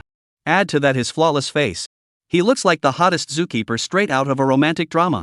Reba is truly impressed. She looks so dowdy in it, but how does he manage to pull it off so well? This guy, he could wear a burlap sack and still look good. But she couldn't resist teasing him. Wearing this, you look like you're going to clean out a toilet. Suan adjusted her collar and retorted, same goes for you, you've got the potential to be a poop scooper too. Reba, get out of here. After changing into their work uniforms, the two headed to the lobby to begin their training. The training process wasn't complicated. It merely involved learning about panda behavior, safety precautions, and how to make nest-shaped buns in milk bowls. However, Reba still raised his hand in confusion and asked, "Teacher, don't pandas only eat bamboo?" Professional keeper Xiao Chen, after hearing the question, smiled and explained, in a captive environment, giant pandas also consume small amounts of steamed buns, fruits, honey, and other foods. Ah, I see. I've learned something new. During the upcoming hands-on experience, please avoid loud noises that might startle them, and do not attempt to feed them human food. Artificially bred pandas are not very aggressive, but it's still best to be cautious and avoid touching them. Even though they look cute and harmless, they are still wild animals that can go toe-to-toe with tigers. Got it. We understand. Reba nodded repeatedly, feeling a bit disappointed but understanding the keeper's concerns. The two began their panda keeper experience. They started their first task making the panda cub's favorite basin milk. The formula for the milk formula was developed by giant panda researchers over the course of more than a decade, tailored to the nutritional needs of panda cubs as they grow. Under the guidance of the young keeper, Suan and Reba began mixing the formula according to the specified ratios, adding various types of formula and calcium powder into the bowl, then pouring in warm water and stirring until well combined. The entire process is not complicated, much like preparing formula. Reba watched Suan working effortlessly beside him and couldn't help but think, this guy would make a great dad. Our future baby. Spit, spit, spit. What am I thinking? Reba quickly banished those unhealthy thoughts from his mind and focused on stirring the formula. Soon, the bottle of formula was ready. Next came the exciting part, feeding time. Come on, I'll take you to the panda cub's play area. The young keeper smiled and then seriously reminded them, but please remember to stay safe, keep your distance, and don't touch them. Got it. Reba excitedly nodded, lifting a large bucket of milk, carefully following behind, her face flushed with excitement. Suan noticed she was struggling, so she reached out to help carry the other side, and the pressure on Reba's hands eased immediately. She turned her face slightly to look at Suan and gave a faint smile, thank you. After passing through a disinfection corridor, they arrived at the outdoor activity area for the panda cubs. The area was spacious with lush green grass, small trees, and wooden frames for the panda cubs to climb on. Several round, fluffy panda cubs, only a few months old, were there. They looked like black and white glutinous rice balls, rolling around on the grass, playing and wrestling, or clinging to small bamboo shoots and munching away happily. They were so adorable that they could melt anyone's heart. So cute. The heat instantly melted away. Their eyes turned into two huge hearts. She couldn't wait to rush over and give them a big squeeze. She hurriedly poured the milk from the bucket into the designated basin. Then she squatted down, mimicking the command she had learned from the caretaker, and gently called out, "Come drink your milk, babies." Hearing the call, the panda cubs stopped what they were doing. Wobbling and swaying, they walked with their legs turned inward, struggling to crawl toward the heated enclosure. Then they lowered their round heads and began to suckle noisily. Oh, they're so cute. He felt his maternal instincts overflowing, and he really wanted to ruffle its head. Suan watched her silly, delighted expression and shook her head with a smile. He put down the milk sprayer and walked toward the adult panda's activity area with a bun in his hand. There, a mature panda with an exceptionally sturdy build and unusually glossy fur was dozing against the artificial hill, looking lazy and relaxed. That's our star panda, Wan. The young keeper whispered, it has a rather, aloof personality. It doesn't usually interact much with people, except for the keepers, and rarely approaches others on its own. Really? He placed the steamed bun at the feeding point by the fence and stood there observing the giant panda. Wan, who had been dozing, seemed to sense something. Its fluffy ears twitched. Then, it slowly opened its eyes. Its round black eyes quickly locked onto a single point. Man and bear, eyes locked. Suan smiled slightly, trying to convey his goodwill. However, the panda named Manhwa, after staring at Suan for a few seconds, suddenly, without any warning, leaped up from the ground with a mighty bound. Then, it spread its sturdy limbs, at a speed completely at odds with its gentle appearance, charging towards Suan. This sudden scene sent a chill down everyone's spine. Danger! Run! Xiao Chen, the zookeeper, was the first to react, letting out a shrill scream as his face turned deathly pale. Although Manhwa was usually aloof, she had never attacked anyone before. Why did she suddenly go berserk today? Reba was also drawn by the screams. She watched the giant panda charging towards Suan like a small tank, her heart racing in her throat. Suan! Be careful! She screamed in panic. But it was already too late. The distance was closing rapidly. The viewers in the live stream were completely out of their minds. What's going on? The national treasure has gone mad? Something's going to happen. What are you still standing there for? Run! Pandas are wild animals too. If it hits Suan, she'll either die or be severely injured. It's over. There's no way to escape at this distance. At that moment, backstage, Wang Zhengyu's face was ashen. It's over, it's over. This is a serious broadcast accident. Whether the show can continue is a minor issue. If something happens to Suan, how will he explain this to Suan's family? Meanwhile, Suan on camera still looked completely terrified, not even trying to hide. At the last possible moment, a scene that left everyone speechless appeared. Chapter 45, Beauty Transcends Species. National treasures line up to be petted. Watching the giant pandas charging toward them like tigers, Suan couldn't help but feel a little panicked. He didn't run or hide because he wasn't reacting quickly enough. Rather, through the skill universal affinity, he sensed that Manhwa had no ill intent whatsoever. Instead, it was emanating an extremely intense excitement and closeness. Indeed. The next moment, the panda Manhwa, who had been charging forward like a tiger descending a mountain, just a step away from Suan. Suddenly, it made an extremely agile, completely unexpected and emergency stop. Its paws left shallow marks on the grass as it came to a steady halt. Then, under the stunned gazes of the crowd, the iron-eating beast, which had looked so ferocious moments ago, suddenly changed its demeanor. It tilted its round, plump, fleshy head and looked at Suan with its innocent, harmless eyes, as if trying to please him. Then it extended its furry, thick paws and clung tightly to Suan's thigh. Next, to everyone's astonishment, Manhwa turned around and ran to a pile of rocks.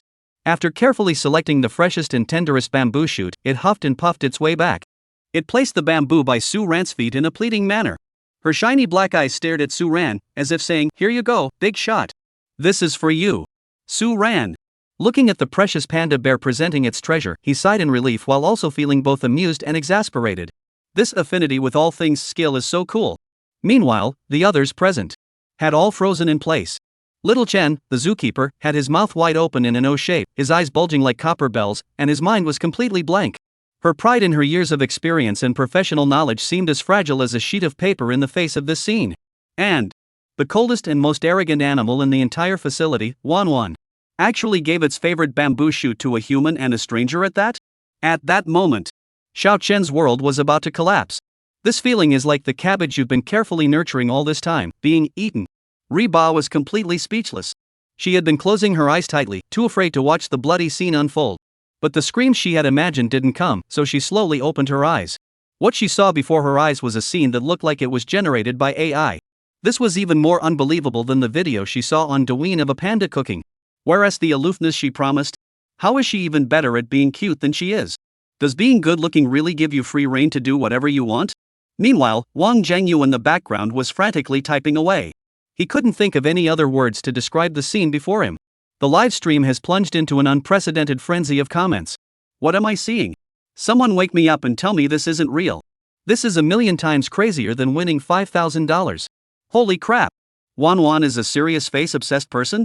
Suan's face is that devastating even in the panda world? Little Chen, the caretaker, is about to question the meaning of life. Suan, basic moves, nothing special. Just a national treasure, take it. Ah! I'm so jealous.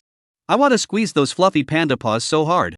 However, before everyone could process the bizarre scene before them, an even more outrageous scene unfolded. The panda cubs that had been drinking milk nearby seemed to sense the irresistible charm emanating from Suan. Surprisingly, all of them, sniffling and snorting, they began to gather around Suan. 1, 2, 3. In an instant, they completely surrounded Suan. Some clung to his legs, refusing to let go. Some tried to climb onto him. Others simply lay down at his feet, rolling around and begging for attention. They also made various baby-like sounds. The scene became extremely chaotic. Su ran. There they were, the whimpering monsters, one punch per one. Oh, it seems they can't be taken down with a single punch. These creatures in front of him could probably swallow one whole. This is way too weird. This is way too out there. He ba. Xiao Chen, the caretaker. Production team. Live stream chat. Zoo staff who rushed over upon hearing the news. Everyone's gone mad. Even Xiao Gung has fallen victim. Let go of Su Ran. Let me handle it. I'll be Little Roll's slave. This scene is so healing. I could watch it 1 billion times. So jealous. I want to be hung on someone's body like a glutinous rice ball too. Hot bake, why? Why is this happening? Please give me one too, I beg you. Su Ran looked at the clingy, adorable little creatures in front of her and couldn't help but laugh and cry at the same time. Then, Su Ran noticed that the giant panda Wanwan was also getting restless. What are you up to? Su Ran looked at Wanwan's increasingly excited eyes, gave it a kick on its chubby butt, and scolded, "Get lost. If you climb up, I'll break a few ribs. Go play somewhere else." Then, Wanwan left sadly, making a sniffling sound. Before leaving, it glanced back at Su Ran longingly, as if to say, "You jerk, you're cheating me out of both money and affection." Everyone.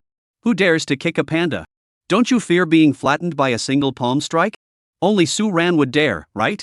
Next, Su Ran peeled off one glutinous rice dumpling after another from his body, muttering under his breath, "You're all made of hot charcoal, aren't you? You just love clinging to people when you're happy." The hot stove took a deep breath, suddenly wanting to punch Su Ran. This guy was taking advantage and still acting innocent. But she obediently ran over to Su Ran, looking at him expectantly. "Su Ran. What do you want? Stop messing around." Su Ran quickly jumped back a step, sensing a trick. Oh. Reba hugged Su Ran's arm and shook it, using a sweet, syrupy voice. "Give it to me, let me touch the little panda." "Hey, that's it?" Su Ran bent down and reached out, and a little panda was stuffed into Reba's arms. Little Chen, the zookeeper, was about to say something, but saw Su Ran telling the little panda, "Don't bully this sister, or I won't play with you anymore." The little pandas all nodded obediently. The young keeper didn't want to say anything and even considered quitting his job. Meanwhile, the hot blanket was completely captivated by the soft, fluffy, milk-scented rice dumpling in her arms. She held it carefully, gently rubbing the chubby little head of the panda cub. This texture is amazing. Reba was so excited she felt like she could fly. Of course, she didn't forget to take a selfie and upload it to all her social media platforms. Today is a day for petting cats. Show off. Pure and simple showing off. The Yujo Center CP and Xiaomo CP, who were slacking off, clearly saw the cat petting message in the group chat. Especially Yu Shushin, who worked at a pet store, was completely dumbfounded. "Wait, you're petting a cat? What am I petting then?" Yu Shushin looked at the Persian cat in her arms and suddenly felt unlucky. Why can they pet pandas? Yu Shushin was so jealous she could die, wishing she could fly straight to the panda sanctuary. Panda base. Zookeeper Xiao Chen and the director, who had rushed over upon hearing the commotion, were observing the panda's behavior. They were truly baffled. The little pandas were all lining up eagerly for Su Ran to pet them. That was one thing. But they were actually taking their favorite toys and food and offering them all to Su Ran. This scene left all the keepers speechless, their worldview shattered. They began to seriously suspect that Su Ran had secretly fed the pandas some kind of mind-altering drug. How else could they explain this phenomenon that defies all scientific logic? Su Ran teacher. Xiao Chen, the zookeeper, finally couldn't hold back and asked Su Ran with a voice filled with doubt, "Did you receive professional panda care training somewhere before? Or have you conducted in-depth research on animal behavior?" Su Ran looked up at the keepers, who were all looking at her with disbelief, and smiled softly. "Training and research? No, I haven't." He shrugged his shoulders, speaking casually and nonchalantly. "It's probably because I'm good-looking. They must be attracted to my good looks." All the keepers? Beauty transcends species, huh? I don't buy it for a second. But they couldn't get a straight answer, so they gave up. At that moment, the director stepped forward, looking at Su Ran with a sincere expression. "Mr. Su, we have a gorilla in our park that hasn't eaten or drunk anything for a while. Could you please take a look? What's going on? Am I supposed to be a part-time animal psychologist now?" Chapter 46, Skill Upgrade. Mission. The entire internet is in an uproar. "Su Ran, are you trying to get yourself killed? A gorilla is on a hunger strike and they want Su Ran to handle it? Did the director make a mistake? Wow. Just finished being the director of a panda kindergarten and now she has to become an animal psychologist? Su Ran's career switch is pretty drastic. This must be scripted. How could a person have such amazing abilities? If it's scripted, can you get the national treasure to act with you? But Su Ran isn't a veterinarian either. What can he possibly see? The director must be desperate and trying anything. The comments are filled with skepticism. It's not that they don't want to believe Suan, it's just that such a thing is too hard to believe. On site, Suan heard the director's serious request and looked helpless. Go check on a starving gorilla? Are you kidding me? Never mind the danger. The key is, he's not a veterinarian. Although he had a universal affinity skill that could make animals feel friendly toward him. But liking someone doesn't mean he can heal them. What if that gorilla is really sick? That would delay treatment. Director, it's really not that I don't want to help. Suan scratched his head and smiled apologetically, my field of expertise isn't in this area. I don't know how to treat animals. Reba was standing nearby, looking at the director in surprise, then glancing at Suan. She knew Suan was popular with animals, but asking him to examine a monkey? That was completely out of the question. Upon hearing this, the director understood Suan's concerns, but he had no other options. Mr. Su, please don't misunderstand. We certainly aren't asking you to treat Caesar. The director pushed his glasses up inside before beginning to explain. There was a male silverback gorilla named Caesar in the zoo who was the star attraction. He was usually gentle and in good health. However, for some unknown reason, 3 days ago, he suddenly stopped eating and drinking, and his spirits have been low. The zoo's veterinarians examined Caesar's vital signs, which all showed normal readings, and ruled out any possibility of illness. Finally, the director said helplessly, we suspect he has depression. Suan and Reba heard this and exchanged glances, seeing astonishment in each other's eyes. These days, even animals can get depressed? We've tried everything. The director continued, we've given it its favorite foods, added toys, had the caretaker its closest to comfort it, or even given it an extended break, but nothing has worked. Littly added from the side, if this continues, we're worried Caesar's health won't hold up. Based on my observations, I've noticed that Mr. Su seems to have a natural affinity with animals, so I thought maybe you could come take a look. Even if it's just getting it to eat something, that would be a start. The director glanced at the panda cub still rolling around and causing a commotion around Suan, his eyes filled with astonishment. The director was truly at a loss and could only pin his hopes on Suan's unconventional affinity. Hearing this, Suan roughly understood. They weren't asking him to cure the animal, they just wanted him to make an appearance and see if it would have any effect. That was doable. After all, with the affinity with all things skill, there shouldn't be any danger. Suan. Reba tugged at Suan's sleeve and whispered in his ear, do what you can, don't push yourself too hard. Suan looked at Reba in surprise. He didn't expect this girl to lack sympathy and instead prioritize his safety first. This girlfriend is worth keeping around. I know. Just then, a notification sound rang in Suan's mind. Ding. Triggered limited time task, the rise of the planet of the 8th spiritual mentor. Task requirements, please accept the curator's request and head to the chimpanzee exhibit. Engage in a deep emotional exchange with the depressed silverback gorilla Caesar to help him overcome his darkness. Task reward, silver treasure chest X1. Plus 500 fun points. Task deadline, 12 hours. A silver treasure chest plus 500 entertainment points. This reward is way too generous. But, the difficulty of this task isn't exactly a walk in the park either. You have to communicate with a gorilla. And help the gorilla overcome its struggles. This is an impossible task, isn't it? But, let's go check it out first. So, Suan looked at the director and said, alright, I'll go take a look, but I can't make any promises. Suan didn't overpromise, after all, who could say for sure? That's wonderful. Thank you so much. The director was so excited he kept thanking her repeatedly, then promised, Mr. Su, if you really can cure Caesar, our park will give you a special reward. A special reward? Alright, let's see first. Suan didn't pay much attention to the reward. And so it was. Suan temporarily bid farewell to the group of pandas clinging to his legs. Under the personal guidance of the director and the young keeper, Xiao Chen, and accompanied by the equally curious Iba, he headed toward the chimpanzee enclosure. The indoor enclosure of the chimpanzee exhibit was dimmer and quieter than the outdoor area. Through a thick layer of bulletproof glass, one could see the spacious interior, adorned with artificial hills, perches, and various toys. However, at that moment, the silverback gorilla named Caesar showed no interest whatsoever. It stood motionless like a statue, curled up in the darkest corner, its back turned toward the crowd. Despite its massive size, Caesar exuded a heartbreaking sense of loneliness and despair. Just like this. The curator pointed at Caesar inside and whispered, it's been 3 days now, and he hasn't moved much, let alone eaten or drunk anything. Caesar's caretaker, Li Mei, choked up, we're really worried about him. Reba looked at Caesar's lonely silhouette and felt a pang of sadness in his heart.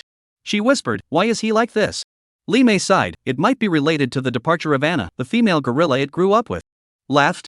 Anna was a gorilla from another zoo who was sent to our zoo for foster care. Now that she's grown up, she's gone back. Oh, I see. Reba felt even more heartbroken. It turns out that the bonds between animals can sometimes be deeper than those between humans. Suan looked at the massive figure in the corner, emanating a sorrowful aura, and felt a slight pang in his heart. He walked up to the glass wall, said nothing, and simply watched Caesar's back in silence. A few seconds later, Caesar, who had been motionless, seemed to tremble slightly, his back covered in thick fur. As if sensing something, it slowly turned its head, its deep, sorrowful yet vigilant eyes locking with Suan's across the distance. This magical moment left everyone at the scene and in the live stream speechless once again. Suan, does he truly possess a natural affinity for animals? A man and a monkey stood there, gazing at each other in silence. Time passed slowly, second by second. The atmosphere grew tense yet delicate. Viewers in the live stream also began nervously typing comments. My goodness, this gorilla looks so aggressive. If it swings at me, I'm done for. Don't go in. It's dangerous. This is nothing like a national treasure. National treasures are still very friendly toward humans. Suan took a deep breath and called out to the system in her mind, System, use the upgrade card to upgrade affinity with all things. Ding. Upgrade successful. Affinity with all things basic has been upgraded to affinity with all things intermediate. Immediately afterward, as everyone looked on in shock, Suan smiled slightly and said, Director, let me go in. Reba tightly gripped Suan's sleeve, his eyes pleading, Please, don't go in. Mr. Su. Are you sure? Caesar's emotions are quite unstable right now, we're worried. Don't worry, I've got this. Alright. We'll arrange for a keeper to accompany you inside. Don't worry, I'll talk to it. Having too many people around might not be good. The live stream's chat was exploding. Everyone's scalp was tingling. Suan is going to interact with that silverback gorilla that looks extremely dangerous? Has he lost his mind?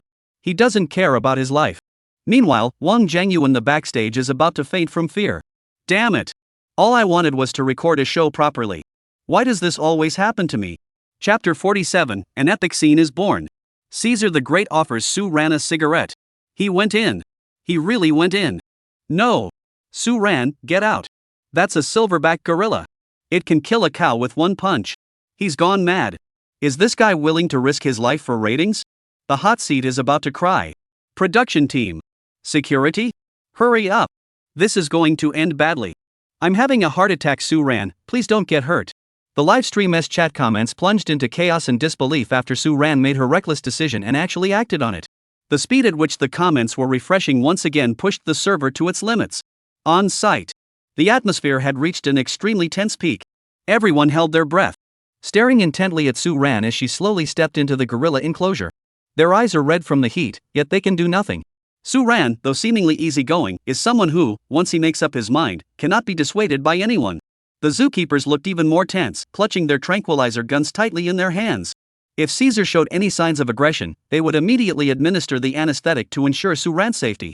The director was sweating profusely, his palms ice cold, silently praying, Please, don't let anything happen.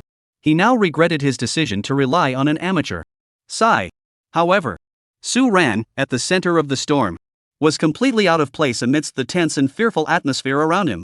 After stepping through the small iron gate, he turned around and waved his hand backward, signaling everyone to relax. Inside the inner courtyard, Caesar, who had been relatively calm until the stranger's arrival, instantly grew wary. Its massive body suddenly stood straight, muscles tensed, emitting a low, growling roar. The overwhelming sense of pressure was almost suffocating. Even through the screen, the audience could feel the terrifying aura emanating from the primal beast. It's over. Animals have territorial instincts, especially gorillas. Suan is going to be attacked. The live stream once again erupted into a chorus of screams.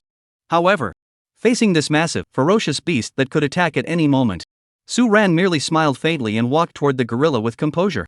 The reason he remained so calm was because he fully understood the power of the harmony with all things intermediate skill. Universal Affinity Intermediate, the host naturally emits a stronger aura that makes all living creatures feel deeply connected to them, even developing a sense of dependence.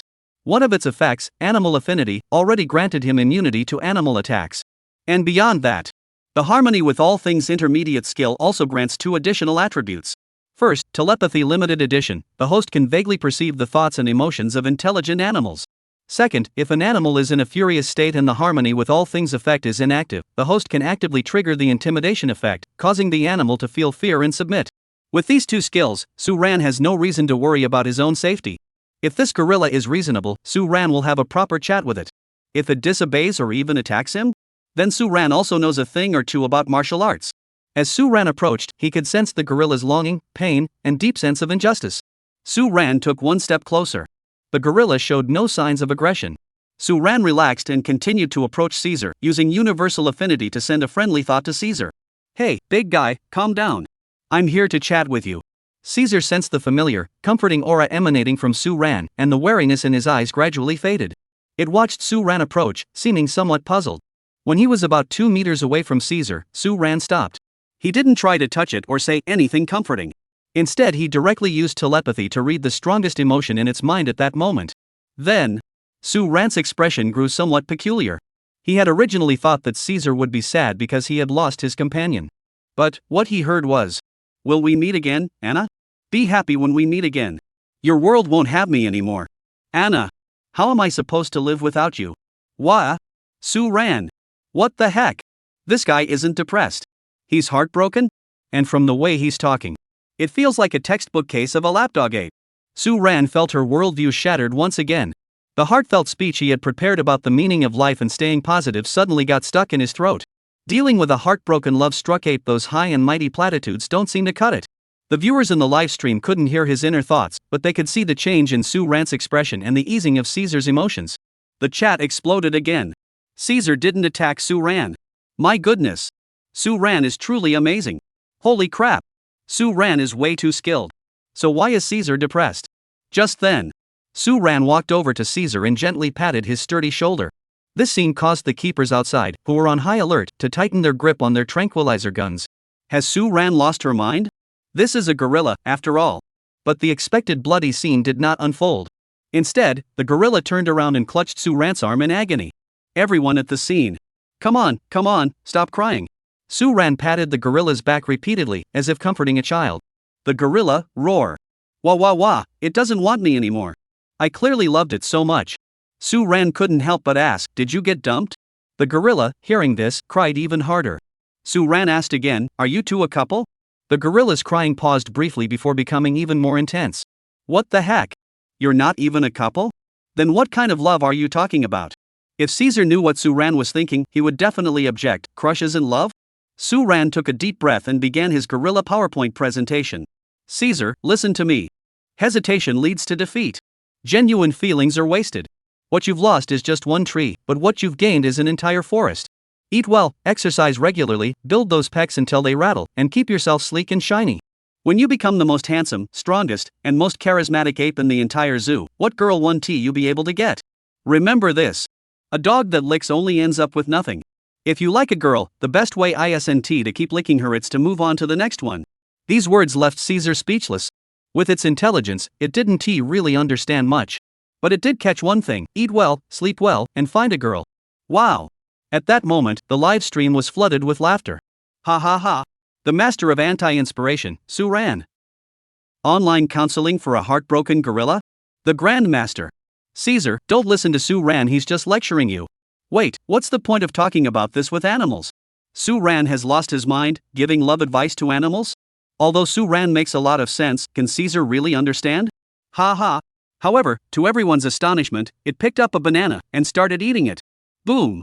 The live stream exploded. Everyone at the scene was speechless. Is this even possible?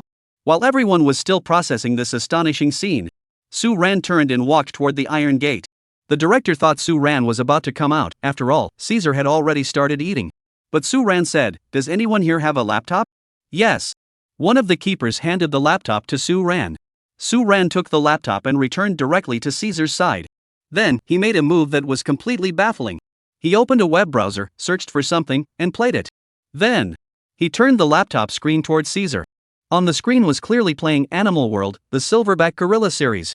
The way to cope with sadness is to fill it with happy memories. Suan took a deep breath. These documentaries are the carefully selected films I picked out just for you. Watch them. Caesar, what? Though he didn't understand what it was, he couldn't help but lean closer to the screen, and then, watched with great interest. He even forgot about his sadness. The live stream exploded with laughter again. Holy crap, I'm dying of laughter. Suan has become a movie star? Put. Showing a gorilla Animal Planet? You're something else.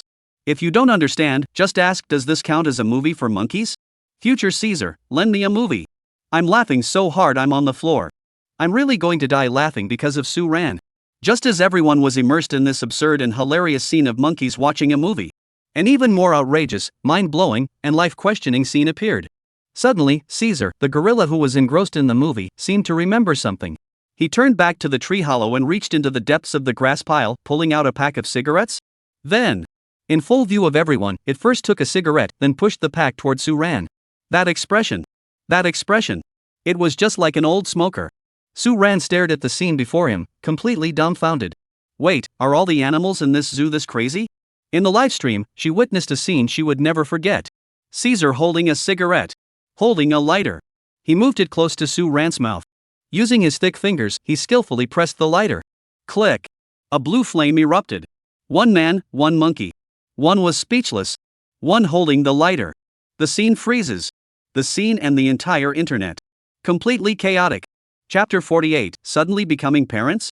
Hot post, so in love, so much love, I want to marry him. No one could have imagined that Suan's treatment method would unfold in such an absurd way and end in such an abstract form. The visual impact. The absurdity of the scene. The comedic effect has broken through the atmosphere. The live stream comments were even more intense than ever before, freezing the screen like a PowerPoint presentation. 10,000 and ha ha ha. A legendary moment. Absolutely a once-in-a-century legendary moment. Is this something carbon-based life forms can pull off? Suan. Take my knees. Help. I'm rolling on the ground laughing. Tears are coming out. This is too much. In ancient times, Vincent's mother-in-law lit a cigarette. Now, I'm Caesar paying respects to the ancestor by lighting a cigarette. Amazing plus voice breaking. I can't think of any other words besides amazing. At this moment, backstage at the show, Wang Zhengyu had already closed his eyes in despair. In his imagination, Suan, the madman, had already been slapped flying by a gorilla. Director Wang, don't faint. Look, a miracle has happened. At that moment, the assistant's words made Wang Zhengyu open his eyes in disbelief, staring at the screen. He witnessed a scene he would never forget: the gorilla lighting a cigarette for Suan. Damn it! Suan, wipe that off. Then he started slapping the table and laughing wildly. It's done. Master Wang, I've made it.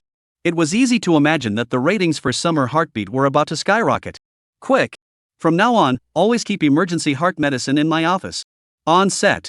The director looked at Caesar, who was holding a cigarette and trying to light one for Suan, his face turning red with embarrassment, so much so that he felt like he could dig his toes into the floor. It can smoke? Reba stared wide-eyed, feeling his worldview shattered once again. Cough. Yes, Caesar is a bit special. The director sighed, looking helpless. It might have picked up a bad habit from imitating tourists. It often picks up cigarette butts to smoke. We've confiscated several lighters, but we have no idea when it hid this pack of cigarettes and the lighter. He paused, his face showing a mix of embarrassment and pride, and explained, to be honest, the reason our zoo has become a popular spot for tourists to visit and take photos is largely because. He lowered his voice, as if revealing a closely guarded secret. The animals in our zoo are generally, quite distinctive and unrestrained. To put it simply, they're a bit eccentric. She looked at the surreal scene before her and suddenly felt a bit of understanding. The director waved his hands helplessly. Once you're done with work this afternoon, take some time to explore the park and you'll understand. Sigh. Inside the monkey enclosure, Suan politely declined the cigarette Caesar offered her, waving her hand and smiling. Thanks, brother, I don't smoke. Then, he patted Caesar's sturdy shoulder with a serious expression. Smoking is something you should quit if you can. You're in the prime of your life, don't let nicotine hold you back. Caesar seemed to understand, blinked a few times, and actually ground the cigarette butt into the ground before tossing it onto a banana peel nearby. That way of extinguishing the cigarette really had the air of a seasoned smoker. Suan nodded approvingly. He even knew to extinguish the cigarette butt before discarding it. This kid is worth teaching.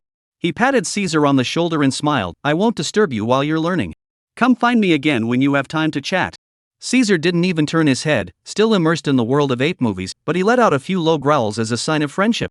Ding! Host has successfully completed the time task: The Rise of the Planet of the Apes, Mentor. Congratulations, host. You have obtained the reward, Silver Treasure Chest, X1. 500 activity points. Upon hearing the notification sound, Suan left the ape enclosure satisfied. Outside the door, the director rushed over excitedly, gripping Suan's hand tightly and expressing his gratitude. Mr. Su. Thank you so much. Without you, we really wouldn't know what to do. The other zookeepers and zoo staff looked at Suan with admiration and disbelief. They never would have imagined. This treatment method was so bizarre, yet so effective. A blind cat caught a dead mouse. Suan waved his hand and laughed. I was just winging it, a lucky shot. Mr. Su is too humble. The director grew even more impressed by Suan's step. To express our zoo's gratitude, we've decided to give you and Miss Reba a special gift. He paused for a moment before announcing, "We have decided to adopt a panda cub from our zoo in both of your names." Adopt a panda? Upon hearing this, Reba's eyes lit up like a 1,000-watt bulb. That's right. The director nodded with a smile and added, "Of course, pandas are national treasures, so you can't take it home to raise.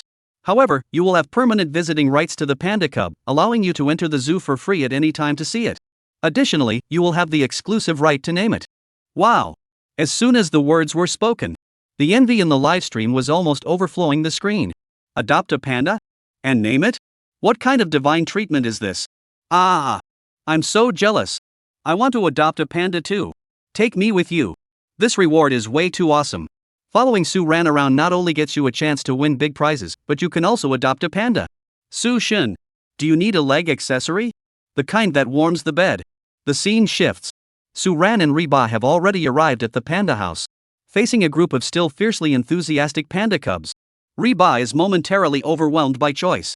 Suan looked at Reba's confused expression and smiled, saying, "You choose, and you can name it too." "Ah, me? But..."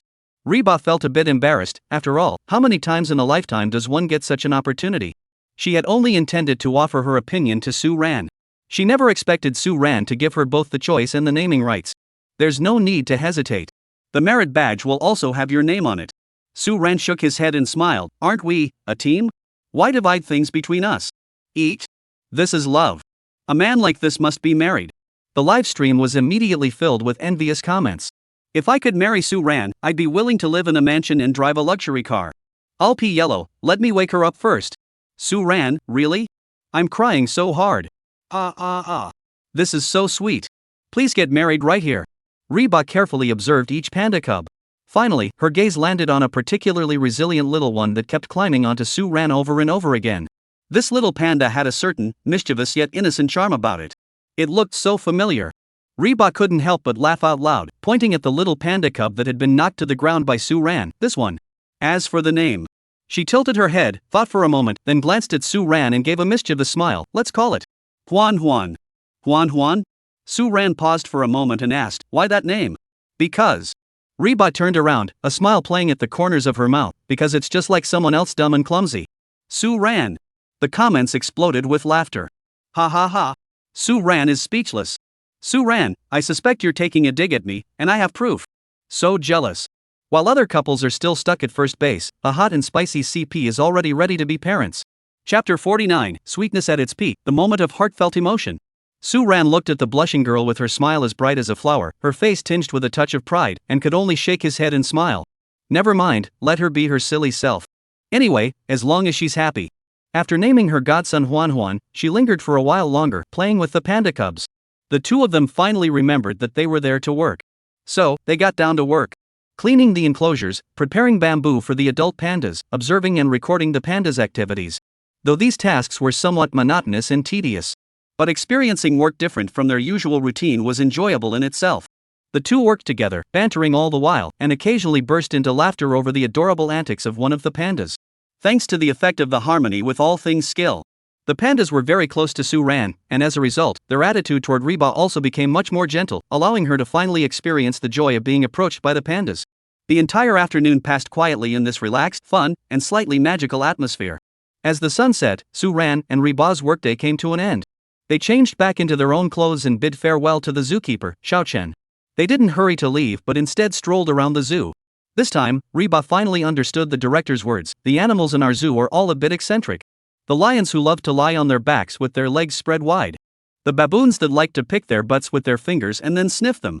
The motherly black swan that would rather starve itself than let visitors feed it bread, instead taking it to feed the fish. And the philosopher ape that, upon seeing them again, began enthusiastically pointing at the fruit Heba had just bought. It seems like the admission criteria here isn't a physical exam report, but a psychiatric diagnosis certificate, right? All I can say is, there's no such thing as the craziest, only crazier. Night finally fell.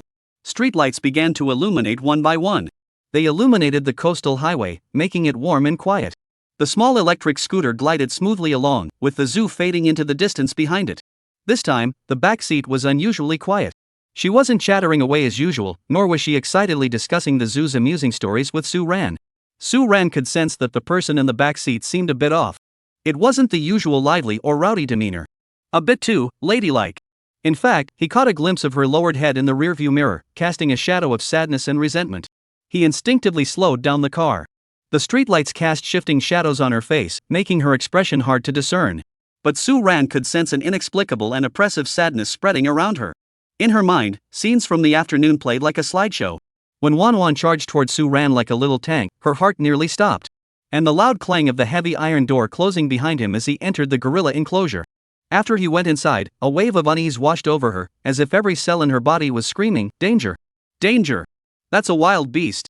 She struggled to steady her breathing, wanting to stop him, but was held back by the crowd. She thought he was in trouble, that he might never come back. Why didn't she scream out loud at that moment? Why did she force herself to go along with the lighthearted, fun atmosphere? She was so worried she couldn't breathe. At that moment, all the emotions she had suppressed surged like vines, and the tears welling up in her eyes could no longer be contained. "What's wrong?" Suan couldn't help but ask. "Since this afternoon, your mood has seemed off." He glanced at the figure in the rearview mirror, still staring down at the floor. "Are you feeling unwell somewhere?" Reba's body stiffened slightly, but he remained silent. The electric scooter moved forward a short distance. Reba suddenly tapped Suan on the back, his voice trembling with tears. "Stop the car." Suan heard this and braked to a stop. The car came to a complete stop. Reba jumped out of the back seat, lowering his head and saying nothing. "What's wrong?" Suan also got out of the car and asked with concern. As soon as she finished speaking, Reba raised her head and looked at Suan. Her eyes were red, filled with tears. The next second, before Suan could react, she suddenly reached out and started hitting Suan with her cloak. The force wasn't strong, it didn't hurt or even scratch, but it felt more like a release, filled with frustration and concern. Suan was completely taken aback by the sudden action. What on earth was going on? Why did she suddenly lose her temper? But the next moment, hot tears streamed down like broken pearls, falling swiftly. "You?" Suan watched the pearls fall, feeling at a loss. "Why are you crying all of a sudden?" She hadn't done anything wrong, had she? She hadn't said anything to upset her, had she?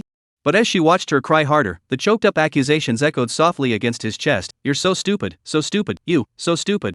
Suan froze in place, feeling the slight trembling of the girl in his arms and the dampness on his shoulders. A complex and overwhelming emotion surged through his heart. Pity? Guilt? Or something else? Suan didn't know, but for the first time, he felt an overwhelming urge to protect the girl before him. He no longer felt helpless. Instead, he reached out his arms and gently embraced the crying girl. Feeling Suan's touch, Reba paused slightly. She looked up at Suan, her voice choked with emotion. "This afternoon when Manhwa charged toward you, I was really so scared. Luckily, it was just a false alarm. Then you went in to talk to the gorilla. That's a wild beast. I thought you'd get hurt, that you wouldn't come back. Next time, please don't do anything so dangerous, okay?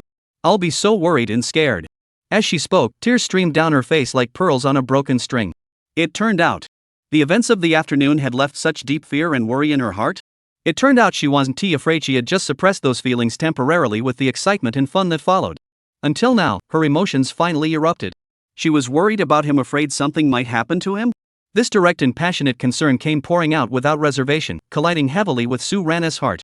He looked down at the hot pot, seeing her tear-filled eyes filled with his own reflection, and his heart softened completely. "Stupid orange cat." Suan raised his hand, gently wiping away the tears on her face with his thumb, his eyes deep and smiling. "Don't cry. I'm fine, aren't I? I know. I promise I won't do anything to worry you again. Don't worry, I'll run faster than anyone if I'm not sure." He paused, lowering his voice even further, like a cello flowing through the night, with a steady and gentle magnetic quality, and smiled softly. "Orange cat, your makeup is smudged from crying." That voice seemed to carry a fatal allure, each word like a feather gently brushing against the earlobe, making the heart ache with longing. Reba raised her tear-filled eyes. You mean I look ugly when I cry?" She was about to reach out, but heard Suan's voice, so soft it made her ears tingle, whispering in her ear, "What I meant was, even if your makeup is smudged, you still look beautiful." Sniff sniff. Hearing Suan use such a voice that was so good it could make one faint to tease her, Reban's cheeks turned so red they could bleed, and even her earlobes felt like they were on fire. "Help me. Why is this guy so good at flirting? It's over." Reba realized she was truly falling head over heels in love. The night was as calm as water, with gentle starlight. The sugar in the sea breeze has reached an unbearable level. Under the streetlights, two figures embrace in the moonlight. There are no more arguments or noise from the past. Only soft sobs, clumsy comforting, and two hearts beating closer together. The live stream exploded. The chat messages in the live stream have already flooded the screen. The screen was filled with red special effects, and various squirrel-like screams and anti-style laughter were. "Ah! What am I seeing? High sugar alert. Diabetics beware. Suan finally bloomed. Ah. Is this really Suan's real account? This looks so good with that voice, what girl could resist? Hell. Suan's voice is so smooth it's mind-blowing. Men go crazy hearing it, women stop menstruating, it's the bane of depression, the alarm clock for vegetative patients, it's absolutely adored by little women. Whoa, this is too good to handle. What kind of divine couple is this? The whole internet is laughing, but only the fans are genuinely worried all day. Mom, I believe in love again. The Civil Affairs Bureau has already come to move you in. This sudden outpouring of genuine emotion. And the cautious yet clumsy embrace. The sweetness is off the charts, making it the most heartwarming moment of the night. Chapter 50, Unboxing Again. New Skills. A gentle sea breeze carried a faintly sweet scent, gently rustling the hems of their clothes and the tips of their hair as they embraced. Ambiguous feelings quietly ferment in the air, accompanied by the gradually calming heartbeats of both. The warmth in Suan's arms was soft and trembling, and the dampness on his shoulder made him acutely aware of the girl's lingering vulnerability. He instinctively hugged her tighter, his nose catching the faint scent of her shampoo and her unique sweet fragrance. In that moment, Suan felt his usually calm and unruffled heart stir with an unfamiliar flutter. In this utterly quiet, overly sweet, ambiguous moment, the love-struck heat gradually faded, and he finally realized he was still in Suan's arms. And she had just cried for so long in front of this guy, saying all those things about how scared and worried she was for him. How embarrassing. Her cheeks flushed bright red like a fiery sunset, and her heart pounded wildly. She quickly pushed Suan away, her eyes darting around nervously, unable to meet his gaze. Her fingertips fidgeted with the hem of her shirt, wishing she could find a crack in the ground to crawl into. Suan watched her little movements, the smile on his lips growing wider. He couldn't help but laugh. Little orange cat, your snot is all over my shoulder. You have to wash it off for me. You're lying. Filled with heat and anger, she suddenly looked up and glared at Suan fiercely. She had been lost in that fleeting moment of tenderness and emotion, but this dog of a man had immediately reverted to his true self. What a mood-killing idiot. The deep affection she felt earlier must have been a figment of her imagination. She wanted to escape the scene immediately. She turned and ran toward the small electric scooter parked by the roadside. She hopped onto the scooter swiftly, put on her helmet, and before Suan could react, she twisted the throttle. Whoosh! The pink electric scooter shot off like an arrow. All that was left for Suan was a stylish silhouette and a single sentence. Suan, you idiot! Walk back on your own. Did he really leave? Hey! I'm not on the bike yet. However, the small electric scooter didn't slow down at all. Instead, it vanished into the night, leaving Suan alone on the empty coastal highway, disheveled in the cool sea breeze. Ha! Suan got humiliated. Romance only lasts 3 minutes, then the true colors show. Ha ha! Well done. Make him spit out the truth. Laughing so hard, the hot dog is gone, and the dog food is gone too. Oh, why not press the advantage? Go for it. That's the spirit, feels good. Suan watched the small electric scooter grow smaller and smaller in the distance.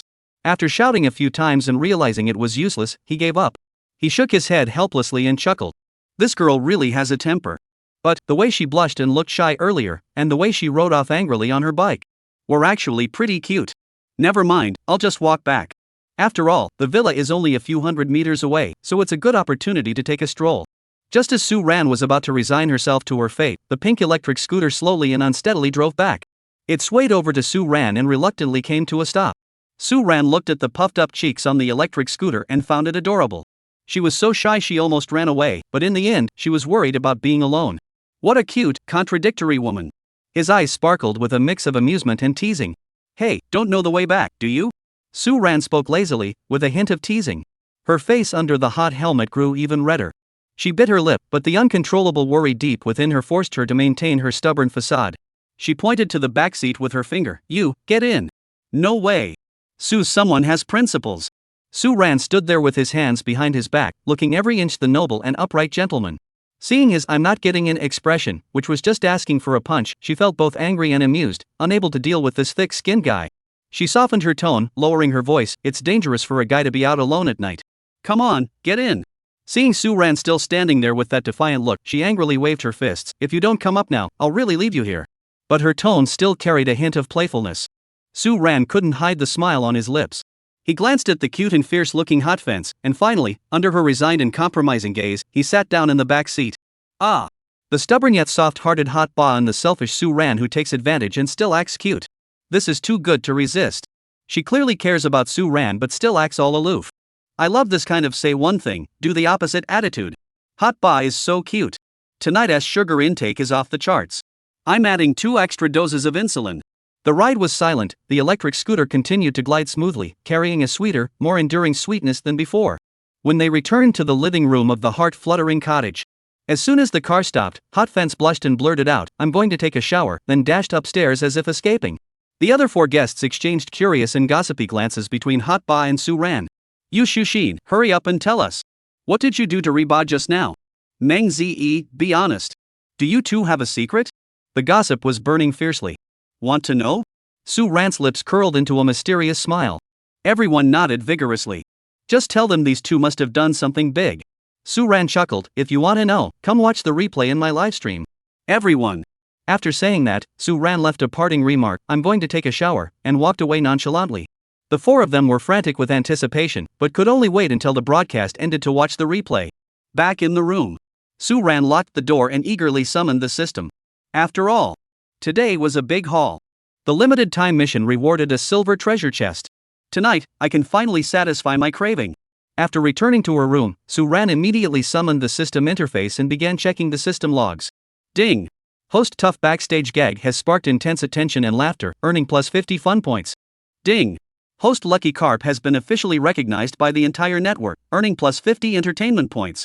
Ding! Host completed the limited time task Rise of the Apes, the mentor, earning Silver Treasure Chest, X1.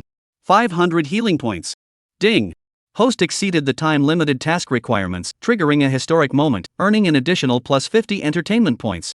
Suan looked at the notifications one by one, feeling increasingly delighted. Combined with the newly acquired emotion points and scattered rewards, his whole life points were once again nearing the 1000 mark. Plus the reward from the silver treasure chest. Today was a huge win. He quickly opened the attribute panel. Host Suan.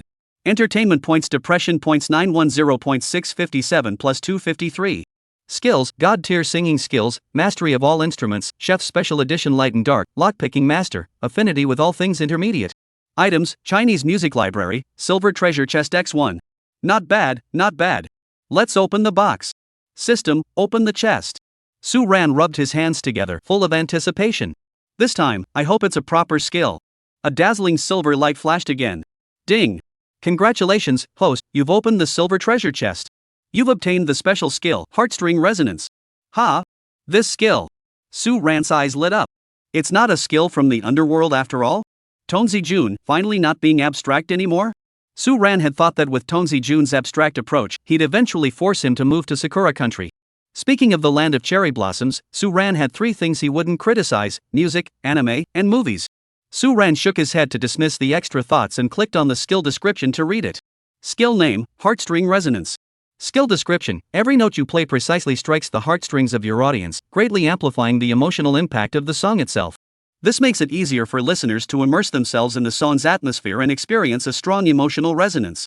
Note, an extremely rare top-tier singing talent that only works on specific types of songs. A divine skill. The system finally understands how tough its host dad has it. Suan withdrew the system and prepared to take a shower, then teased the orange cat again. At that moment, the orange cat was lying on the bed, carefully selecting today's photos one by one. She picked out the best group photo. The background was a sunlit grassy area in the panda enclosure. Reba was squatting on the ground, carefully holding Huan in his arms, while Suan stood behind him, looking disgusted as he tried to peel the panda cub off his body. Photo.jpg. Caption: a family of 3, Suan is the ugliest. Hashtag Summer Crush 2 Hashtag Family of 3 Hashtag.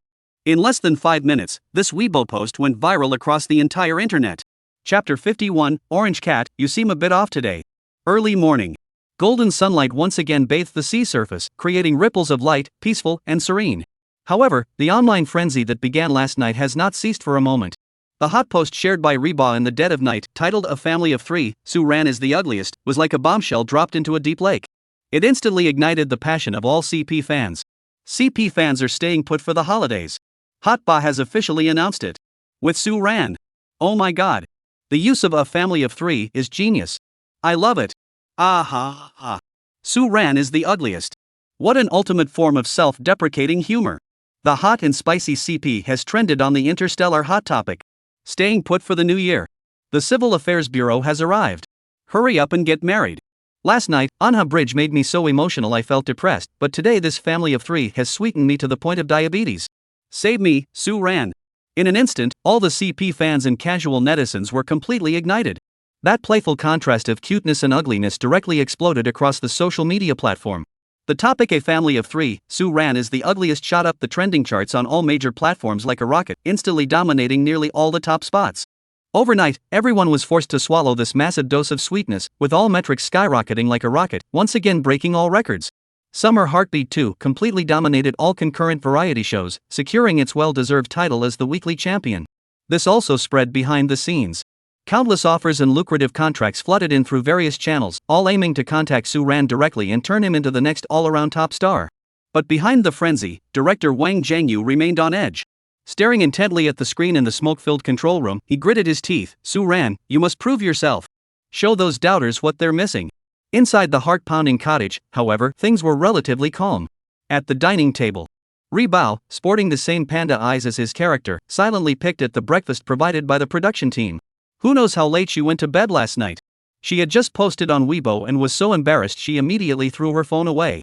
But the constant stream of notifications kept her both anxious and excited. She barely slept a wink all night.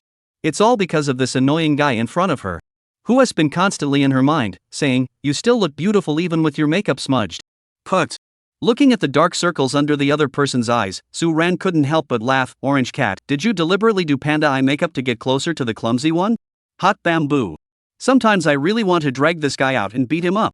She grabbed a bun and shoved it into Suan's mouth. "Eat it already. There's so much food, and you can't even shut your mouth." Suan just smiled, took the bun out, and continued eating her breakfast. After finishing breakfast, she greeted the other two couples who were coming downstairs one after another. The hot and spicy CP once again set off on their journey to the zoo for their part-time job. Municipal Zoo, behind the panda enclosure. Today's work was quite novel. Literally fresh. Suan and Ri-ran will take on the honorable role of poop scoopers, responsible for collecting the panda's droppings. "No need to cover your mouth, it doesn't smell." Chen, the zookeeper, explained, "Pandas have a straight intestine. They eat and defecate immediately. During digestion, bamboo fibers can be directly extracted for paper production." Ri Ba was speechless. Paper? Was he talking about the paper she was using to cover her nose? The netizens quickly threw it into the trash bin and couldn't bear to look at paper as a daily necessity anymore. Suan stepped back a few paces with a disgusted expression, as if to say, "Don't come over here. There's no need to be so dramatic." Xiao Chen, the caretaker, laughed. "The paper we make has no odor at all, and it even has a faint bamboo fragrance. It's usually used for making books and notebooks." Ri Ba said, "That's good." The live stream exploded. "Promise me you won't use it as napkins." So the panda-themed paper I spent on is actually just a pile of. Those who ate paper in school are all silent. Paper making has always been made from bamboo pulp. It's just one is fermented in a bear shape and the other is fermented outdoors. They threw poop at me, so I used the poop to make bamboo paper. Oh. Just as the two were listening to the science lesson and diligently fulfilling their duties as pet owners, suddenly, Suan.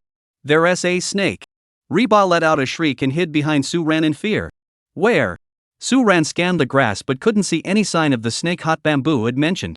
There, in the crack between the rocks." Suan followed the direction of Ri Ba's finger and indeed saw a long, patterned snake curled up there. However, it was just snake skin. "It's just snake skin. Don't worry." Suan smiled and casually picked up the snakeskin with a pair of tweezers. "Phew. That scared me to death." Ri Ba patted his chest, still shaken, and said, "I'm terrified of snakes. Thank goodness you were here." Then, she suddenly remembered something, turned to look at Suan, and asked in a soft voice, "Suan, what if we encounter a snake here? Will it crawl out and bite us?" Suan heard this, paused with the shovel in his hand, thought for a moment, then said seriously, "Well, I'm not a professional snake handler, but I've heard the old folks say that when you encounter a snake, don't be afraid. Just approach it slowly, let it feel you mean no harm, then gently stroke its head. Generally speaking, snakes won't bite you." Ri Ba listened intently, even nodding quietly, but something about it sounded off. Then, Suan changed her tone, smiling lazily, "Of course, if it bites you, just pretend I didn't say anything. As I said at the beginning, I'm not a professional." Ri Ba. Her eyes widened suddenly. The serious, inquisitive expression on her face was replaced by one of utter helplessness. Sure enough, this guy was always up to something. Ha. I listened so carefully, and then he tells me he's not a professional. Laughing so hard. Such serious nonsense. Hot fence, I really want to beat this stinky man to death. How dare he be so infuriating? Suan, I told you I'm not a professional. Hot Bamboo didn't bother with the dogman and turned to look at the snake keeper, Xiao Chen, asking worriedly, Mr. Xiao Chen, will these snakes hurt the pandas? Hearing this, Suan chuckled, no, those are the amounts of Chiyu they can take on tigers alone. You should be more worried about the snake's safety. Xiao Chen, the zookeeper, added with a smile, indeed, we often find snakes that have been played with until they're barely alive. As for who was responsible, Xiao Chen didn't mention it. Anyway, it wasn't Fa Hai. I guess so. Reba immediately felt his worries were unnecessary. Time passed slowly. The next day's work also ended in a mix of relaxation and chaos. The orange-yellow sunset dyed the horizon red. The two of them once again mounted the pink electric scooter and set off on their journey home. The setting sun stretched their shadows long, slowly moving along the coastal highway. The sea breeze today seemed unusually gentle, caressing their faces with a touch of coolness and comfort. This time, the two on the scooter remained quiet, unlike their usual lively selves. Reba lowered his head, lost in thought. Suan furrowed her brows slightly. What was wrong with this girl again? Is she unhappy again? Just as Suan was about to ask, Reban's voice rang out first, tinged with a hint of hesitation and barely perceptible concern. Suan, the first recording cycle ends tomorrow. Are you going home? Suran's fingers tightened slightly around the handlebars. He sensed the low tone and caution in the girl's voice behind him. He didn't rush to answer, but his mind was racing with thoughts. The little moments they'd shared over the past week, going to the amusement park, the beach barbecue, and so much more. After a moment, he replied, yeah, of course. What else would I do? I have to go home during the break. His tone was casual, but there was a hint of something different from usual. Reba remained silent for a moment. She took a deep breath, as if gathering all her courage, and spoke in a low voice, then, will you come back next week? The production team actually had a rule.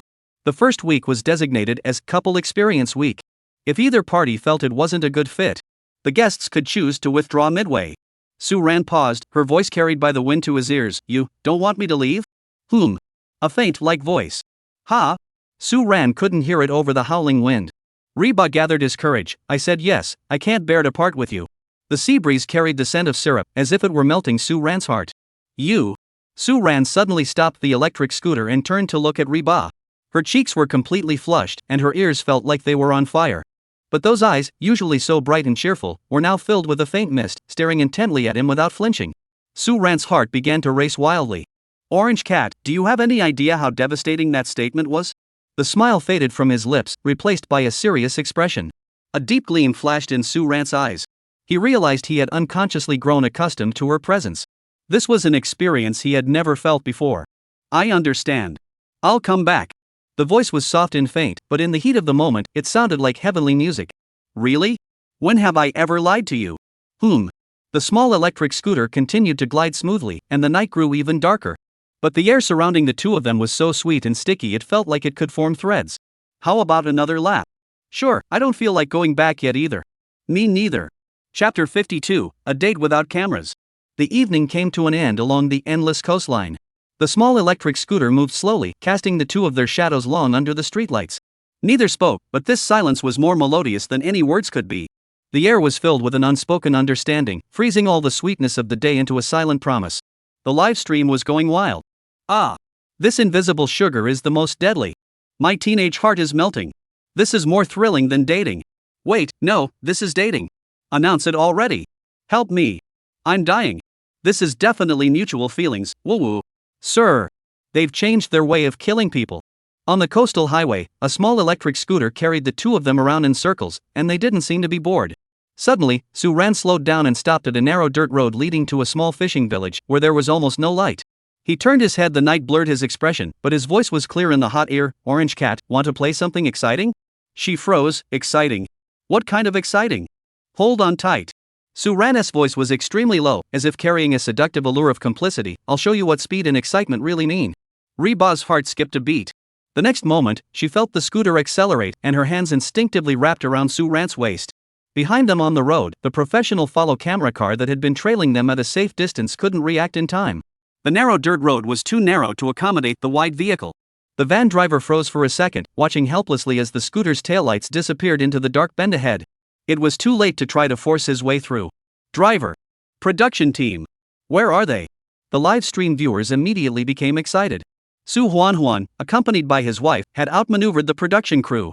Under the cover of night and the old village road, the small electric scooter turned into another narrower, darker alley. Reba screamed, slow down, slow down. It's too fast. I can't take it. Her heart was pounding so hard it felt like it was about to jump out of her throat. This kind of thrill was something she had never experienced in her entire life. She had always been a good student and, after growing up and entering the workforce, had become incredibly dedicated to her job. Disappear from the cameras of a variety show? She had never even considered it. Her first thought was, will the production team be worried? Will they get scolded? But feeling the wind in her ears and the warmth embracing her, she thought, who cares about all that? In the night, aside from the wind, there was only the low rumble of the small electric scooter's engine and the rapid beating of her and Suan's hearts. Up ahead, the dark dirt road led to a stretch of sandy beach, and the sound of the waves was now much clearer. Suan stopped the scooter and turned to look at the slightly startled figure. How about it? Exciting? This place, it's so beautiful. Reba was completely captivated by the breathtaking sea view, her voice brimming with uncontrollable excitement. There's no one else here, and no cameras. Suan said, so, enjoy this moment and be your true self. Reba stared at Suan for a moment, then smiled and nodded. They walked cautiously on the sand, the soft grains sinking beneath their feet, creating a strange sensation of weightlessness. In the distance, gentle waves lapped against the rocks, creating a rhythmic splash sound, as if cheering for this moment. The night sky was dotted with twinkling stars, and the moonlight shone brightly on the sea, sparkling like and tracing romantic curves. He had never felt so relaxed in his life. The two stood shoulder to shoulder, simply gazing at the distant fishing boats twinkling like stars, chatting about trivial yet amusing anecdotes. The things they talked about may not have been particularly interesting, but what made it special was the company of the person walking by the sea. Reba's gaze swept across the beach, and she saw an elderly couple supporting each other as they walked along the sand. Their steps were unsteady, but they clung tightly to each other, their shadows stretched long and thin in the moonlight, filled with warmth. Reba felt moved and a bit sad. Suan noticed the change in Reba's expression. He asked, "What's wrong?" She looked up at the brightest star in the sky, her eyes holding a hint of vulnerability. "Suan, do you think that when people die, they really turn into stars?"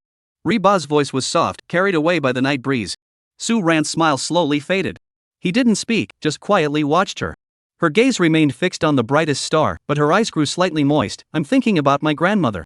She sniffed softly, burying her memories in her thoughts, and continued, "She was an exceptionally quiet person, the kindest elderly person in the world. She never made a sound when she walked, and never dropped a single grain of rice when she ate. I grew up with her, clinging to her every day. Back then, I loved secretly lifting her sleeve to feel the jade bracelet on her wrist. It was cool and smooth, and I loved it so much." Suan didn't interrupt, she just stood quietly beside the hot stove, being the best listener she could be. Later, she fell ill. From the time she was seriously ill until she passed away, everyone in the neighborhood came to visit her. Hundreds of people, including family members and neighbors, everyone loved her. Reba's voice grew softer, his tone filled with endless self-blame. "Only I didn't go back." Her body trembled slightly, and tears finally overflowed her eyes. Suan raised his hand and gently wiped the tears from Reba's cheeks with his warm fingertips. "She did. Grandma has become the brightest star. She's always been there, always watching over you." His voice carried a sense of strength, like a warm light dispelling the darkness in Hotbow's heart. Ray asked, "Do you think Grandma is angry with me?" Suan said, "No, she would only worry about whether you're eating properly, dressing warmly, and growing up well." "Okay, I understand." He looked up at the brightest star and said, "Grandma, I've grown up well. Now I'm a big star." Suan said, "She'll be so proud of you." Suan, "Thank you." "No need to thank me. We're good partners." "Oh. Shall I teach you a song?" "Sure, which one?" "The brightest star in the night sky, can you hear me? The one looking up at you." At that moment, there were no cameras, no audience, only two hearts beating faster as they drew closer. Back in the little house of heartbeats, it was already past 10 o'clock. The living room light was still on. The other two couples were still there, but the atmosphere was unusually lively. Yu Shushin and Meng Zi were gathered around Li PD, the three women engrossed in some gossip. Li Yunrui and Ding Yushi were huddled together, watching the three of them with a mischievous smile, their eyebrows and eyes betraying a hint of helplessness. The door opened, and when Suan and Reba walked into the living room from outside, 4 pairs of eyes immediately locked onto them, all carrying an extremely strong gossipy vibe. "Oh my! The romance is definitely off the charts. Bring it on." "I'm already waiting for the guest's sharp questioning." Reba's face must be bright red. "Ha! Where's the director? Did they sneak out on a date?"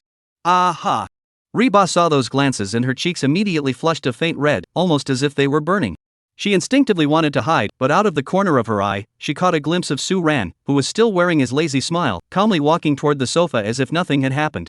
As soon as Suan sat down, he began to confront them. "What the heck were you guys doing? We disappeared for an hour, and no one came to look for us? What if something happened to the guests? Can you take responsibility for this?" Put. Reba couldn't help but laugh out loud. Lee PD looked speechless. Are you kidding me? I haven't even questioned you yet. You go ahead and turn the tables on me? However, Lee PD didn't hold it against him. After all, Suan was the big shot. She dared not offend him lightly. She smiled and got straight to the point. I believe that after a week of getting to know each other, you all feel fulfilled while also gaining a deeper understanding of your partners. Her gaze, tinged with a hint of meaning, slowly swept across each guest's face, lingering on Suan and Reba for an extra 2 seconds. According to the program's schedule, tomorrow you will face a very special final segment. This segment will have a decisive impact on the future direction of your relationships.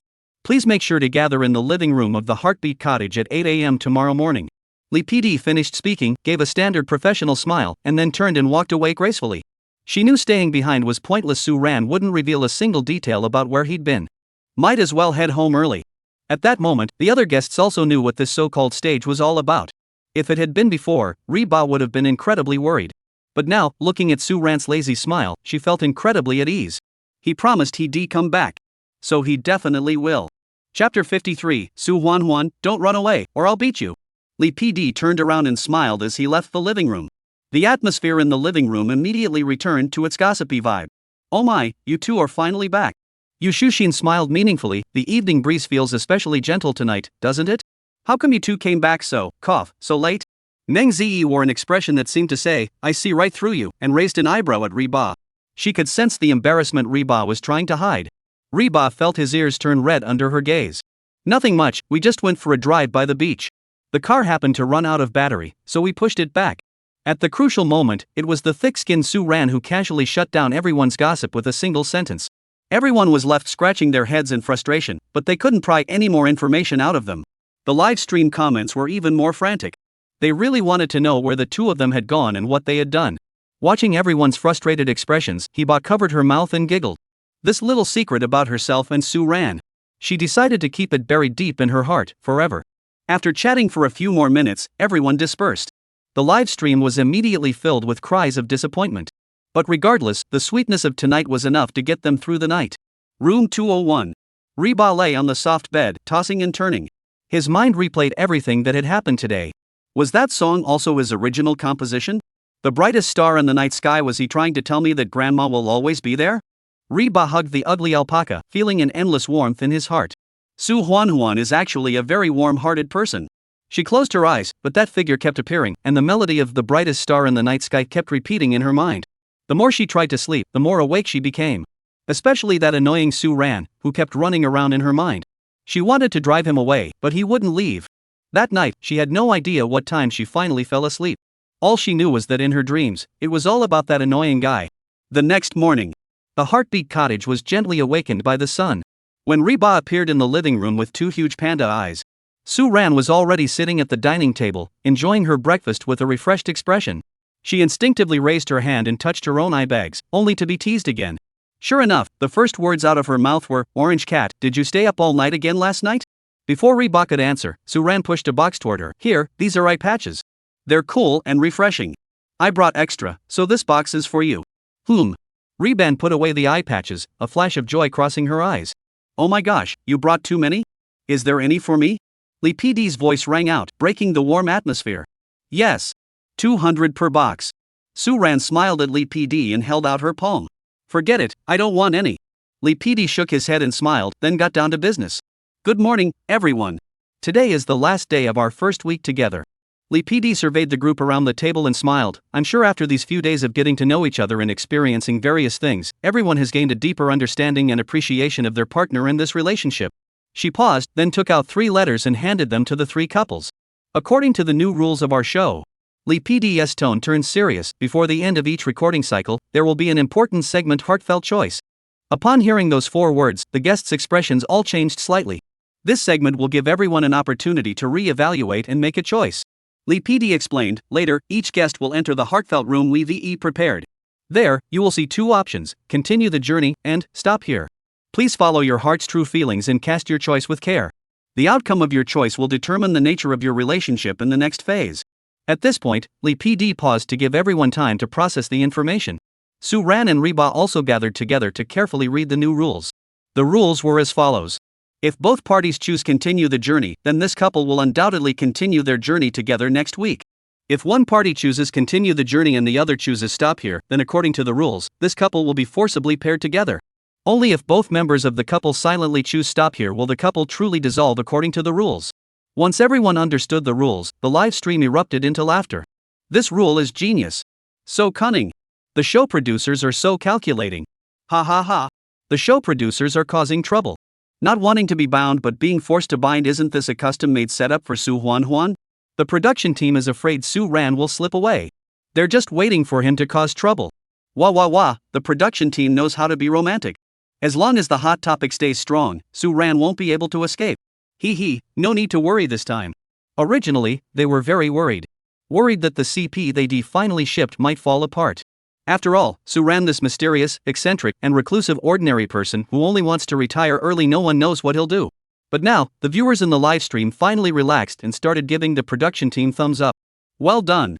Alright, everyone knows the rules now. Lee PD clapped his hands. Now, please enter the heartfelt room one by one in order and make your choice. This process is completely confidential, and the results will be revealed this afternoon. Upon hearing this, the guests entered the small room that would decide their fate, each with their own unique emotions. Soon, the Xiao couple and the Yuzhou couple had already made their choices. Their expressions were relaxed, clearly having already coordinated their decisions in advance. But when it came to Reba, it was like going into battle. Suan couldn't help but laugh. Was it really necessary to be so lacking in confidence toward his brother? Reba took a deep breath and walked straight into the sinew room. The room was simple, with only a screen and 2 large buttons. Continue the journey versus stop here. Huff.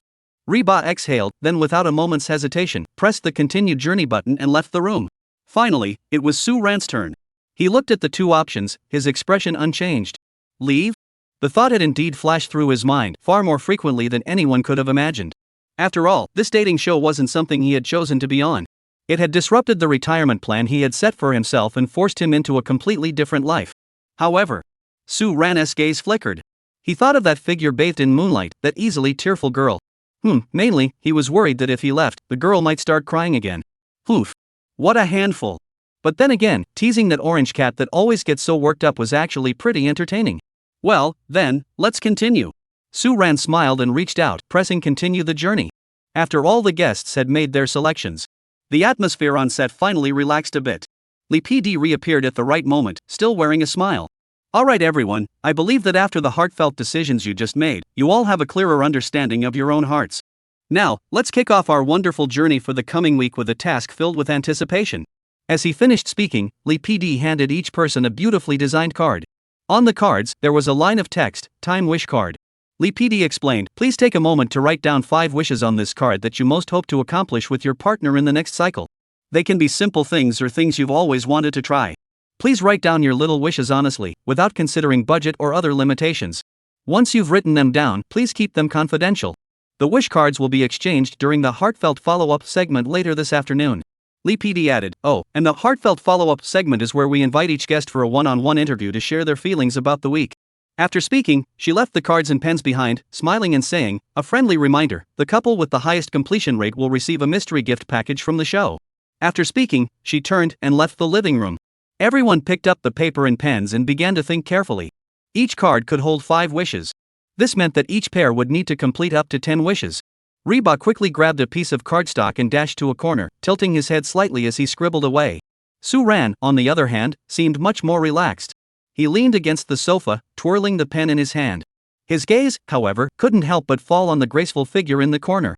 Writing so seriously. Someone might think she's studying for the graduate entrance exam. Suan suddenly felt curious. What could this girl be writing? Eating something delicious? Or playing with something fun? Suan couldn't resist and tried to sneak closer for a peek. But before she could get close, Reba, as if she had eyes in the back of her head, suddenly turned around and snapped, "Don't peek. Write your own." Her expression was just like an elementary school student protecting their test paper from being copied. Suan was amused by her reaction. "Anyway, you'll have to show it to me eventually." "What's the big deal? That's still not allowed." Reba's face turned red, but she remained firm. "Anyway, you can't look now. Wait until we exchange papers." She didn't know why, but she felt a sense of shame, like when her desk mate saw her essay. "Fine, you're such a tightwad." But Heba didn't know that Suan had seen the first line she had written. "Hope Suan doesn't run away. Otherwise, I'll beat you." Chapter 54, Suan, a hot pot? A clingy little orange cat. The morning passed quietly as the guests racked their brains over their time wishes cards. After much scribbling and erasing, Hotba finally finished writing her wish and tiptoed behind Suan, hoping to sneak a peek at someone else's wish list. But when she finally managed to make out the contents of the card, she was stunned. Because the first line read the orange cat peeking is a puppy. He ba. She quietly backed away, pretending nothing had happened. Suan saw the fleeting figure through the floor-to-ceiling glass window, and the corners of her mouth couldn't help but curve into a smile. The livestream was also sweetly amused by the scene. These two are killing me with laughter, they really act like elementary school kids. This is so sweet, I'm dying. The little gestures of the hot couple were completely anticipated. These two are both so good at hiding their feelings, yet so curious. Wait, what's on their wish list? Can't they just show us? I'm so impatient. Can't you just announce it sooner? Finally, before lunch, everyone handed over their time wish cards to Lee PD. After a quick meal prepared by the production team, everyone returned to their rooms to rest and prepare for the afternoon's heartfelt visits segment. Time flew by. 2 o'clock in the afternoon. Lee PD appeared in the living room on time, wearing a professional smile. Everyone, how did you rest? Are you ready for our special segment? She raised the cue card in her hand and announced, next, we will begin the first phase of our special project weekly heartfelt words, looking back and looking forward. Later, the 6 guests will each undergo one-on-one in-depth interviews with the production team. We'll mainly discuss everyone's feelings over the past week, such as the most meaningful moments between couples. How have your impressions of your partner changed after spending a week together? We'll also select some questions from the audience to ask the guests targeted questions. This interview content will be aired as a teaser, so everyone must take it seriously. Lee PD glanced at Suan without giving anything away. Suan just smiled, completely unfazed. Alright, let's get started. Lee PD smiled and said, please everyone, enter your respective heart-to-heart rooms. Everyone followed Lee PD out and noticed that the production team had set up several small rooms by the beach at some point. Each door was labeled with the name of the person inside. The rooms were decorated warmly, with soft lighting and comfortable sofas. Suan sat down on the sofa, with Lee PD sitting across from him. Lee PD actually didn't want to interview Suan. She was actually afraid that Suan might pull a prank. If she couldn't hold back her laughter, what would she do then? But there was no choice. As the on-site director, this important task could only fall on her shoulders.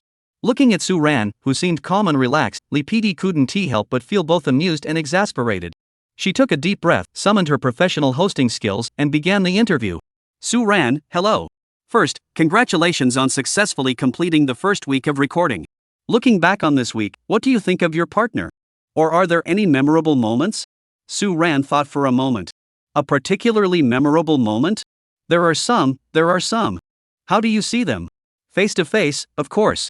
Suan smiled and said, as for memorable moments, it was probably when Caesar offered me a cigarette. It's rare to get a monkey as a little brother, so how could it not be memorable? Lee PD. Is that what I asked? Lee PD continued to guide the conversation. What I meant was, after spending a week together, has your impression of your partner, Reba, changed at all? She recalled Suran's previous evaluation of Reba, about how he could knock out Megatron with 3 punches, and she still found it funny. Changes? Of course there have been some. Suan recalled the little moments from this week and smiled softly. Lee PD prompted, so what specific changes have you noticed?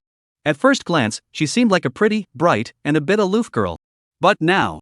He paused, letting the atmosphere grow slightly tense. Here it comes. Lee PD was getting excited. She was about to successfully ship the couple online. Suan flashed her signature smile and spoke softly, now, I think she's definitely better than the orange cat downstairs at my place. She's like a clingy little kitten. Boom. Lee PD's eyes widened in excitement. She'd finally waited for this moment. Sticky little thing. Better than a kitten to cuddle. Ah. Suran's voice is so spoiling. Lee PD felt like all his hard work had finally paid off. But Lee PD is a professional after all. After doling out enough sweetness, he brings the conversation back on track. We've collected a lot of questions from the audience that they want to ask you. Would you be able to answer them now? Of course. Suan nodded and gestured for Lee PD to ask. Lee PD pulled out a question card and asked, everyone knows you retired at such a young age, and they're all curious, what kind of person are you? Or rather, what are your bottom lines and principles? Upon hearing this, everyone in the live stream eagerly awaited Suran's response. Suan thought for a moment, looked seriously into the camera, and said, what kind of person I am, you just need to spend a little more time getting to know me. Finally getting serious? Lee PD listened attentively. The viewers in the live stream were also listening attentively. You'll discover that you've wasted a little time. Lee PD? Lee PD is about to laugh so hard he can't breathe. Can this person not conduct an interview properly? Are they trying to make her laugh to death so they can inherit her aunt flower beans? Alright, I was just joking. Suan waved her hand and adopted a serious expression. As a person, one must have principles and boundaries. Don't let my usual playful demeanor fool you, but if anyone dares to cross my line. As she said this, Suan's eyes suddenly turned sharp. I will lower my bottom line without hesitation, so you won't even be able to touch it. Put. Li PD really felt like he was about to burst from holding back. This person is truly poisonous. Meanwhile, in the adjacent room, the host was interviewing Reba with a smug smile. Reba's face was radiating uncontrollable sweetness and a blush, and she answered the questions with a soft, gentle voice. This interview was so sweet it was killing her. After the usual questions, the host picked up the question card and asked, Reba, what has impressed you the most about spending time with Suan these past few days? At the mention of Suan, Reba's eyes lit up. She said, it's so memorable. He sang for me, took me to an amusement park, and gave me a stuffed animal. Reba listed everything in detail, almost from the moment she first met Suan to the most recent events. The host didn't interrupt, just listened with an auntie-like smile the whole time. Sorry, did I talk too much? Reba realized she had gone on too long and stopped, sticking out her tongue shyly. The host shook her head and smiled, saying, it's okay, I didn't say you could only mention one thing. Then, she picked up the wish list and asked, I see your first wishes for Suan to stay, right? Reba didn't hesitate at all and nodded solemnly. The host asked again, this wish gives me the feeling of as long as you're here tomorrow, why not say forever? Isn't that more romantic? Hibao shook his head and said, forever is too far away. As long as he's here tomorrow, that's enough. Although there was no breeze in the room, the host felt a gust of romantic wind sweeping toward her. Just as the host refocused her attention on the two wish lists, she couldn't help but smile like a little girl. Suan's third wish, may she always be happy and joyful. Reba's fifth wish, may he always be happy and joyful. Quick! Bring a knife! The host was screaming inside. Quickly kill me to add some excitement for these two. The host felt like his teeth were about to fall out from the sweetness, and with an auntie-like smile, handed the card to Hotba and said, make 2 more little wishes. Reba was taken aback, looking confused. Why? You, just look for yourself. The host pointed to Suan's copy of the time wish card. Reba picked up Suan's wish list and immediately teared up. It read, Wish 1, take me hiking once. Wish 2, go fishing with me. Wish 3, I hope she will always be happy and joyful. Wish 4, give to Reba. Wish 5, give a hot blanket. Note below, Orange Cat, don't get all emotional. I'm just too lazy to think of something, so I'm giving you my wish. Chapter 55, Farewell. Hot blanket, Suan, give our friendship a hug. Warm tears flowed uncontrollably from her eyes, falling onto the card in her hand and spreading into a small ink stain. Reba stared at the last 2 lines of the elegant handwriting to Reba and the cheeky yet slightly arrogant note. Her heart felt like a jar of mixed emotions had been overturned, a mix of sourness and tenderness, with a faint, indescribable sweetness lingering in the air. This guy always managed to tug at her heartstrings without even trying. The hostess' anti-smile was impossible to suppress. That's it. This is exactly what I wanted. This is the real, unprocessed sugar I've been looking for. The host promptly handed her a tissue and said gently, there, don't cry. If you cry, our teacher Sue will be heartbroken. She paused for a moment, then smiled and summarized, it seems like this week together has left a deep impression on you. I hope your journey in the next cycle will be even smoother and more heartwarming. Today's interview will conclude here. Thank you for your hard work. Reba took the tissue, wiped away the tears at the corner of her eyes, and gave the host a bright smile. Thank you. We'll need to collect the copies first. The host looked at Reba tightly holding onto the copy of Suan's wish card and explained apologetically, there will be a very meaningful time wish card exchange ceremony later. Don't worry. Reba blushed slightly at the host's teasing tone. All 6 guests had completed their interviews and portrait photography. It was now evening. The afterglow of the setting sun bathed the sea, casting a warm, lazy golden hue over the entire expanse of water. The air was filled with a magical atmosphere. There is a sense of calm after the dust has settled, mixed with a touch of reluctance at the impending farewell. Li PD reappears before everyone, still wearing his familiar smile. Alright everyone, our heartfelt reunion segment has come to a successful conclusion. Next up is the highly anticipated exchange ceremony. Li PD smiled and looked at everyone. Now, please hand over the time wishes cards you wrote by hand to the person next to you. Staff quickly returned the wish cards to everyone. This small card holds your hopes for each other and the beautiful wishes you want to achieve together over the next week. Please cherish it, and also, strive to make them come true. The moment everyone received their own wish cards, everyone's expressions became emotional. The silent CP and Yuzhou Center CP both smiled sweetly, huddling together to whisper about the contents of their cards, creating a warm and romantic atmosphere. Only the hot and passionate CP remained as unique as ever. Suan was the first to receive the card written by Ran. He chuckled as he looked at the girl across from him, who was lowering her head with red ears, too shy to meet his gaze. Ran also received Suan's wish card. She gripped the card tightly, her heart racing uncontrollably. The air was filled with a complex, awkward, shy, yet undeniably sweet atmosphere. Hey, Orange Cat, what's with that expression? Did you write 7 wishes that will bankrupt me? Suan exaggerated her expression. I'm not as boring as you. Reba shot Suan a glare. This guy always ruined the romantic atmosphere she had worked so hard to create. Oh, really? Then I'll have to take a look. Suan had no idea what Reba's specific wish list was, as Lee PD hadn't revealed it to him. No. Reba panicked and grabbed Suan's hand. You can see it when you get back. She didn't want Suan to see the wishes she had written, they might be a bit childish. Suan looked at her face, which was just inches away, flushed with embarrassment. He suddenly felt. This little girl, when she blushed, was actually quite cute. Alright, I'll put it away then. Suan carefully put away the wish card with the warm message. The guests can leave the villa today or tomorrow.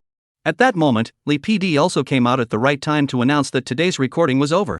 Upon hearing this, a sense of farewell filled the small house. The 6 guests gathered together to bid each other farewell.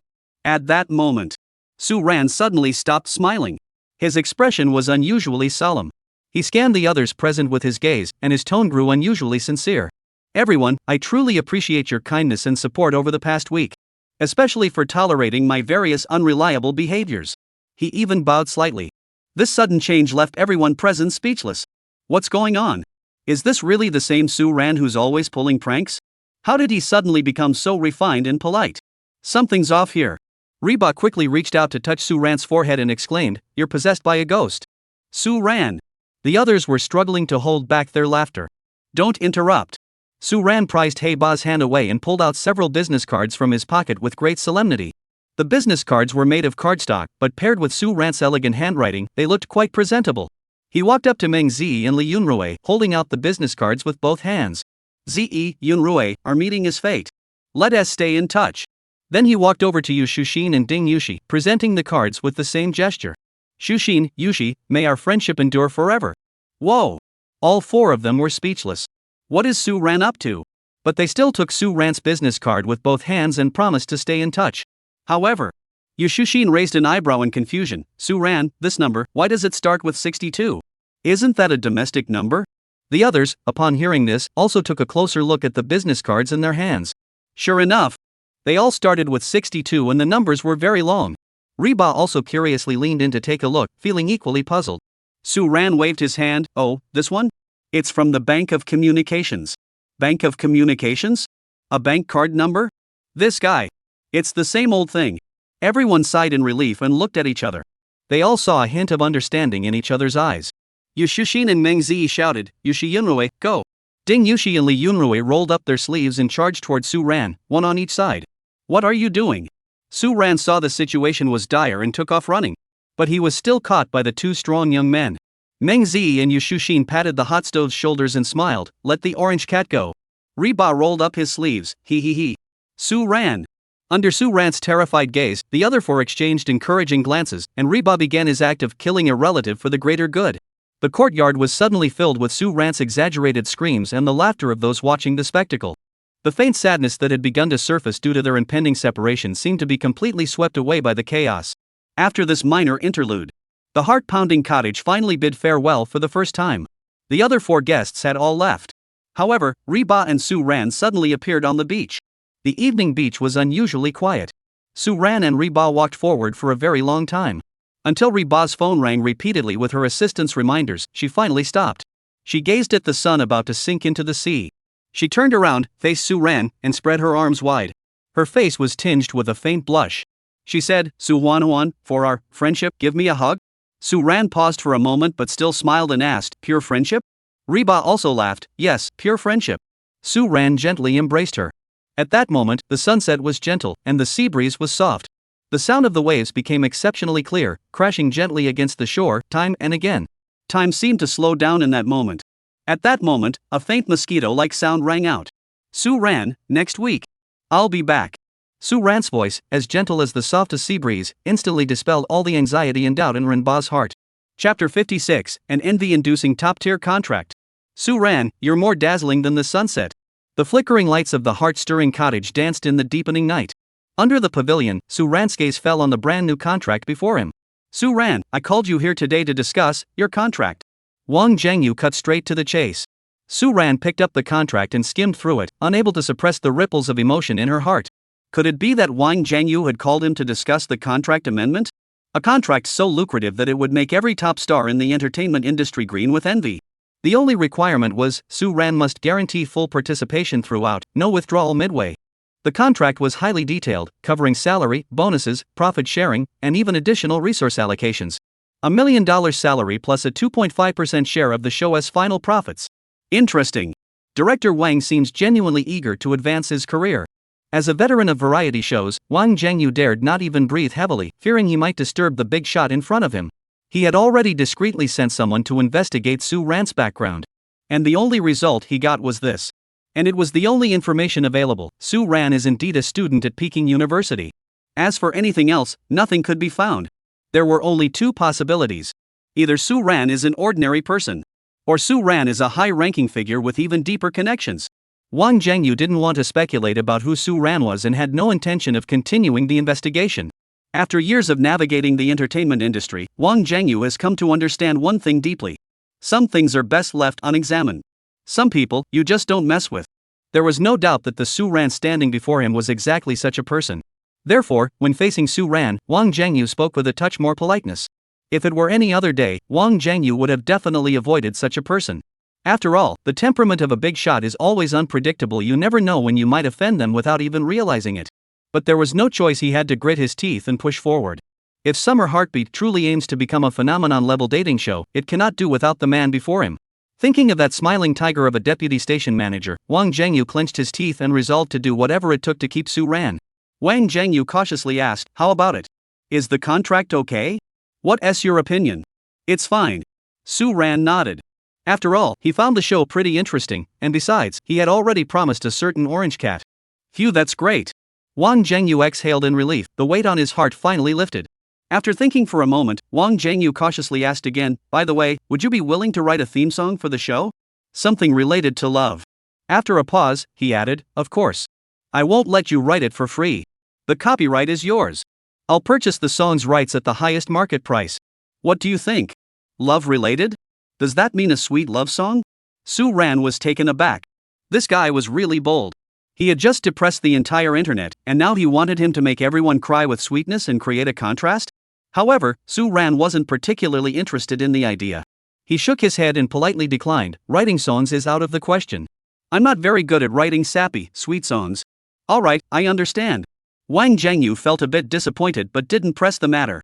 The production team's car is waiting at the village entrance. He stood up and smiled as he took his leave. I'll be on my way then. Suan nodded and waved goodbye.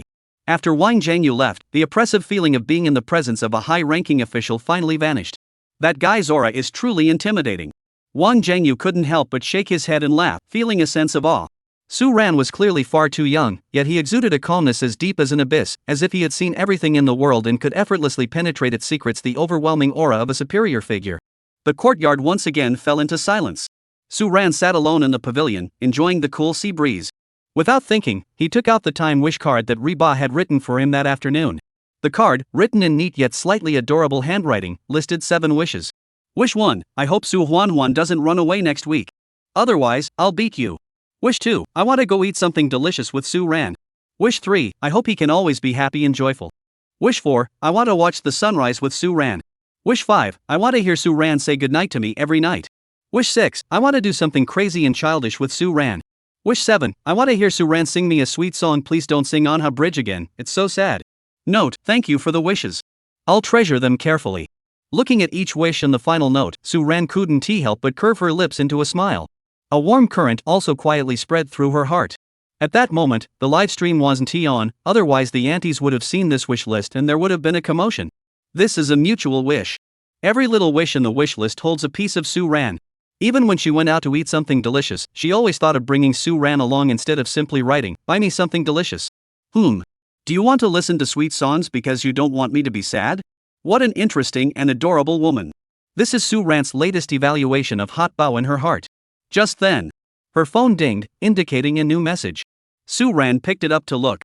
On the screen, there was a string of messages from someone labeled Orange Cat Classmate. First was a photo of a vibrant sunset at dusk. Then a selfie taken in an airport waiting hall with a llama plush toy. Then came a series of messages. Orange Cat classmate, I've already arrived at the airport. Have you left yet? Orange Cat classmate, when I arrived at the airport, I happened to see the beautiful sunset and thought you might like it, so I shared it with you.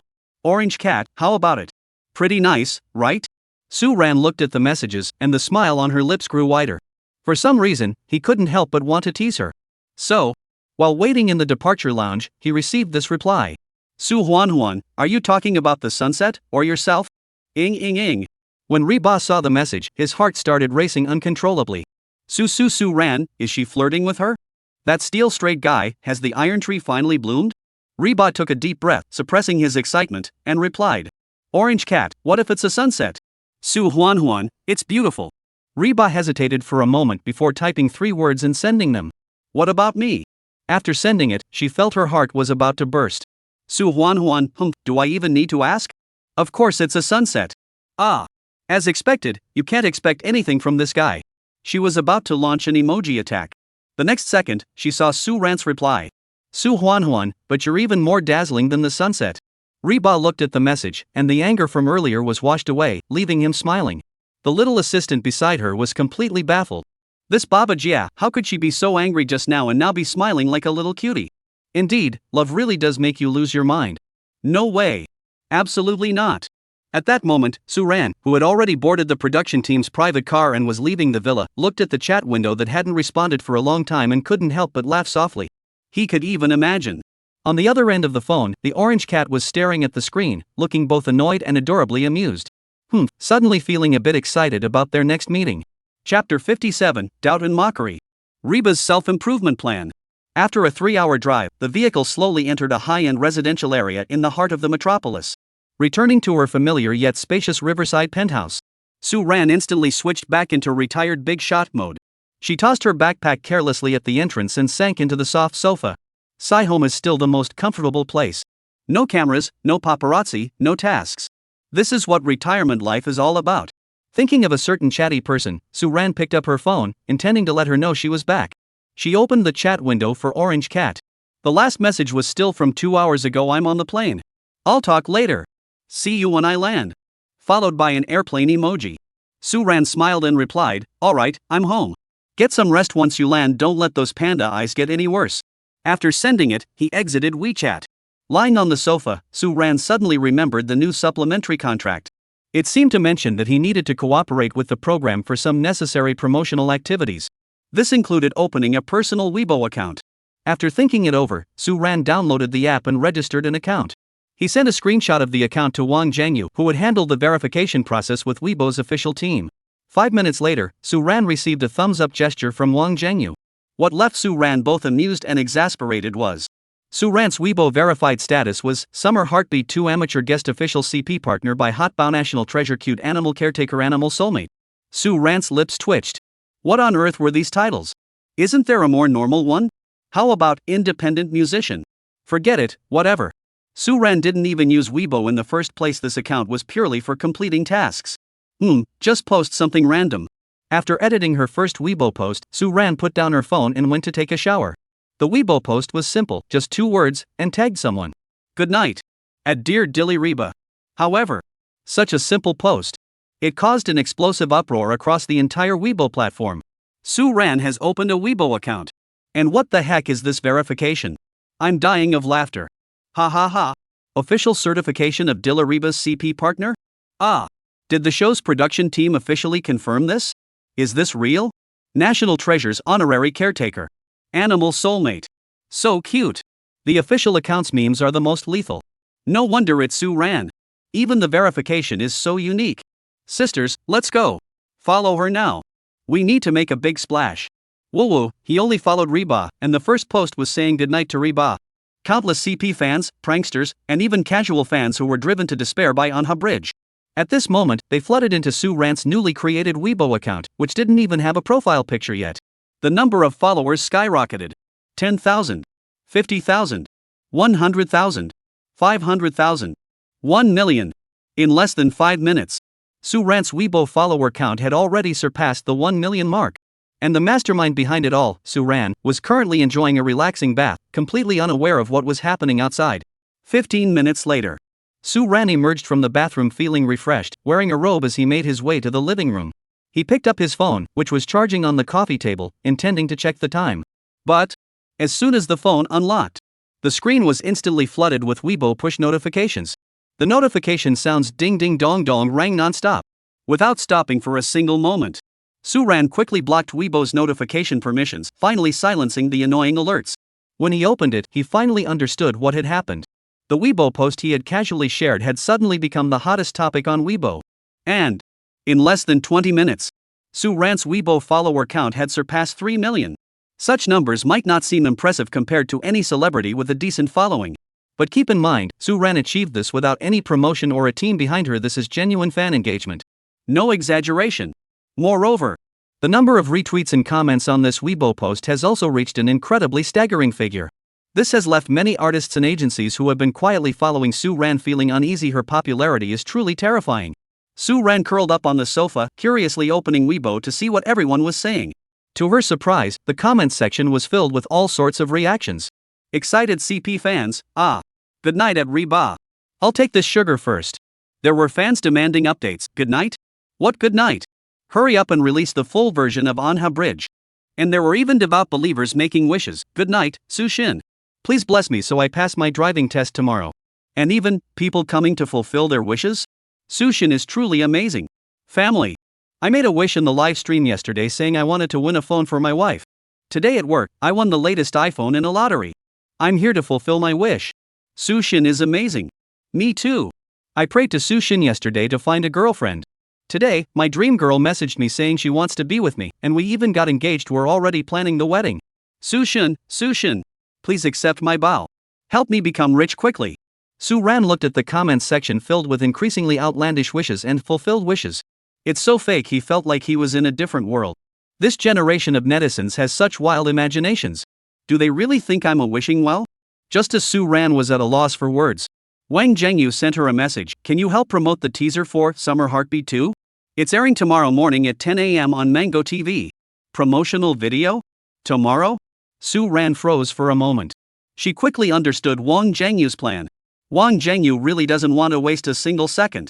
He wanted to capitalize on the current buzz to boost the promotional video's viewership and generate hype for the official release 2 days later. This is truly crazy. All right. Suan agreed and immediately edited the second post.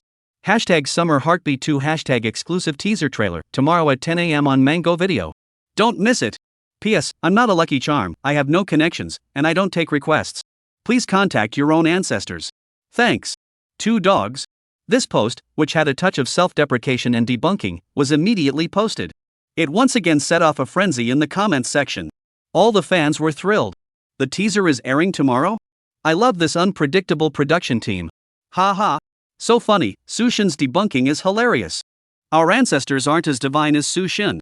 My ancestors just passed away, they didn't become immortals. Of course. Among these playful comments, there are also differing opinions. Some question the show's intentions, wondering if releasing a promotional video so quickly might suggest sloppy production. Others are worried that such a popular dating show might suffer from rushed editing due to tight deadlines.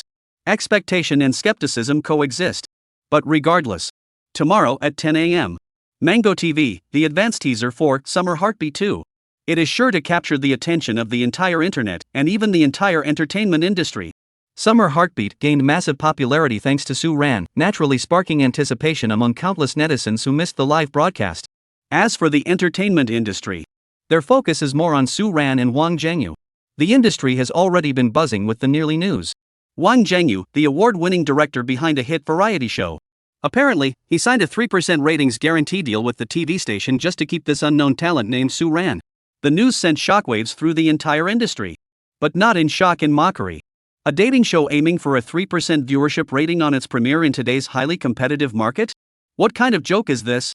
Has Wang Zhengyu lost his mind, or has he been bewitched by that Suan? Does he think this is the golden age of variety shows from a decade ago? Countless eyes are now watching with schadenfreude, fixated on Summer Heartbeat 2. Everyone wants to witness firsthand how the once celebrated director falls from grace. As for Suan, just a lucky entertainer with a bit of luck. Do you really expect him to create a miracle? Stop kidding yourself. Their professional team has made predictions. The ratings for Summer Heartbeat 2 peaked at 2.4%. There's no way it'll break 3%. In their opinion, relying on Suan is no better than allocating resources to those few popular stars. The fan bases of the Yujo Center CP and Xiaomo CP may not be as large as the Riran CP. But at least these two couples have a solid fan base. Investing resources in these two pairs will yield far greater returns than throwing them at Suan.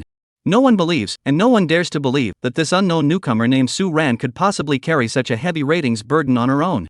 Mockery and skepticism echo throughout the industry. At this moment, the post-production room of the show's production team, Wang Zhengyu looked at the rising heat and couldn't help but feel nervous. As a top-tier variety show director, he shouldn't be nervous. But for some reason, his heart couldn't stop racing. He felt a mix of anticipation, tension, and excitement. Tomorrow, the day after tomorrow. Wang Zhengyu exhaled a smoke ring, watching the teaser clip he had just edited, a mix of humor and sweetness that could make you cry. It's all up to you now, Suan. At the same time, back at the company dormitory, Reba had already opened her phone. Then, she saw the familiar message with its teasing tone. This guy is asking for it. Wait till I get back and see what I'll do to you. Though she angrily squeezed the alpaca plush toy a few times, she couldn't suppress the smile on her lips. At that moment, her agent sent a message, check Weibo. Her original intention was to inform Reba that the promotional campaign for Summer Heartbeat had begun and to ask her to cooperate with the publicity efforts. But when Reba logged into Weibo, she found herself staring at someone's post and laughing. She tightened her grip on the ugly yet adorable alpaca plush toy and giggled. He said goodnight to me in front of the whole world. Chapter 58, Data Explosion. The entire internet is going crazy. Look closely. The woman in front of you is named Xiaomei. She is a seasoned internet-obsessed woman who has watched countless dramas and is well-versed in all the tricks of the trade. Especially dating shows. In her eyes, they're just a bunch of good-looking men and women following a script, spewing out overly sweet and fake industrial sugar. Right now, Xiaomei is reluctantly enduring her best friend's relentless recommendations for a celebrity dating show called Summer Heartbeat 2. Her phone is still receiving dozens of messages from her best friend every minute. But the core message is always the same. Sis, you have to watch Summer Heartbeat 2. The hot couple is so good to ship. If it's not good, you'll kill me. So, she dismisses her best friend's recommendation with a scoff. Dating show? No thanks. Couple pairings? Not my thing. Sugar-coated fluff? It's sickening. Result. Her best friend dropped the ultimate trump card. A video clip with slightly blurry visuals but crystal clear vocals. Caption, you like Manhwa Bridge, don't you? That's Suan's original composition. Manhwa Bridge? Xiaomei was speechless. This was the song she had been on repeat for days, her absolute favorite. That unique melody, those heart-wrenching lyrics. Even though she had been listening to a cover version, she had already been deeply moved. But how could this song be the original work of Suan, the standout star from that dating show? And according to her best friend, this Suan is a quirky, eccentric amateur guest who loves to pull pranks and calls himself a retired big shot. This is just like something out of a fairy tale. But she had to admit, the melody of Manhwa Bridge was indeed something special. At the same time, she was also drawn to Suan's good looks. Thinking she had nothing better to do, Xiaomei decided to check it out. The time is exactly 10 a.m. Mango Video, the teaser trailer for Summer Heartbeat 2, is now available. Xiaomei took a deep breath and pressed play. After the familiar opening credits, a beautiful seaside scene unfolds, accompanied by soothing music. Xiaomei rolled her eyes and silently sped it up to 3x. Then, a montage of the first meetings between the three couples. Xiaomo gazes tenderly at each other, while Yuzhou plays around lively at the center. Typical saccharine romance. Xiaomei muttered a complaint before hitting the fast-forward button. But the next moment, Xiaomei rewinds the part she had already fast-forwarded. A close-up of a resume filled with all sorts of bizarre text suddenly appeared on the screen. Job objective, lazy fish consultant slacker ambassador expert in lying around. Core skills, certified argumentative folk retreat drum, professional tea taster. What the heck is this? Xiaomei spit a mouthful of water onto the screen. Did I click the wrong show? But the next second, a man so handsome he took your breath away appeared on screen, addressing the slightly dazed host with a serious expression. I am in good health, mentally independent, and capable of breathing on my own. I eat when I'm hungry and put the bowl away when I'm full. I can also make instant noodles. Paired with the hostess expression, which looked like someone watching an old video on a subway phone, and the post-production effect. Ha ha, goose goose goose. Xiaomei burst out laughing like a goose. This is hilarious. Suan is so funny. Just as Xiaomei was laughing so hard her stomach hurt, thinking this was all Suan had to offer. The scene shifts to Suan crouching on the ground, fiddling with a bicycle. A few seconds later, Suan picked up the already open lock, turned to Reba with a bright smile, and said, "All set. Let's go." In the video, Reban looked terrified as he backed away, his face seeming to spell out 6 words, "I'm really not part of this." The scene shifts again, and Suan is riding a dilapidated old bicycle, speeding down the street, with Reba nearly being shaken off the back seat. Ha ha ha. Xiaomei laughed so hard she was pounding the table, feeling like she might burst from laughter. This damn Suan is truly a natural-born variety show sensation. Just as Xiaomei thought Suan had reached his limit. The scene shifts again. This time, Suan appeared in a small room, seemingly being interviewed. And the name of this segment had a distinct dating show vibe: Heartbeat Reunion. The familiar vibe is still there. Even the host nearly faced a career-defining moment he couldn't help but laugh. Host, everyone knows you retired at a young age, achieved financial freedom, and many people envy you.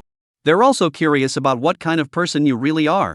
Suan, actually, if you just take a little more time to get to know me, you'll realize you've wasted a bit of time. Host, it feels like you've never had to endure any hardships in your life. Suan, I have. Do you know what bitter melon tastes like? Hell. Xiaomei felt like she was about to laugh herself to death.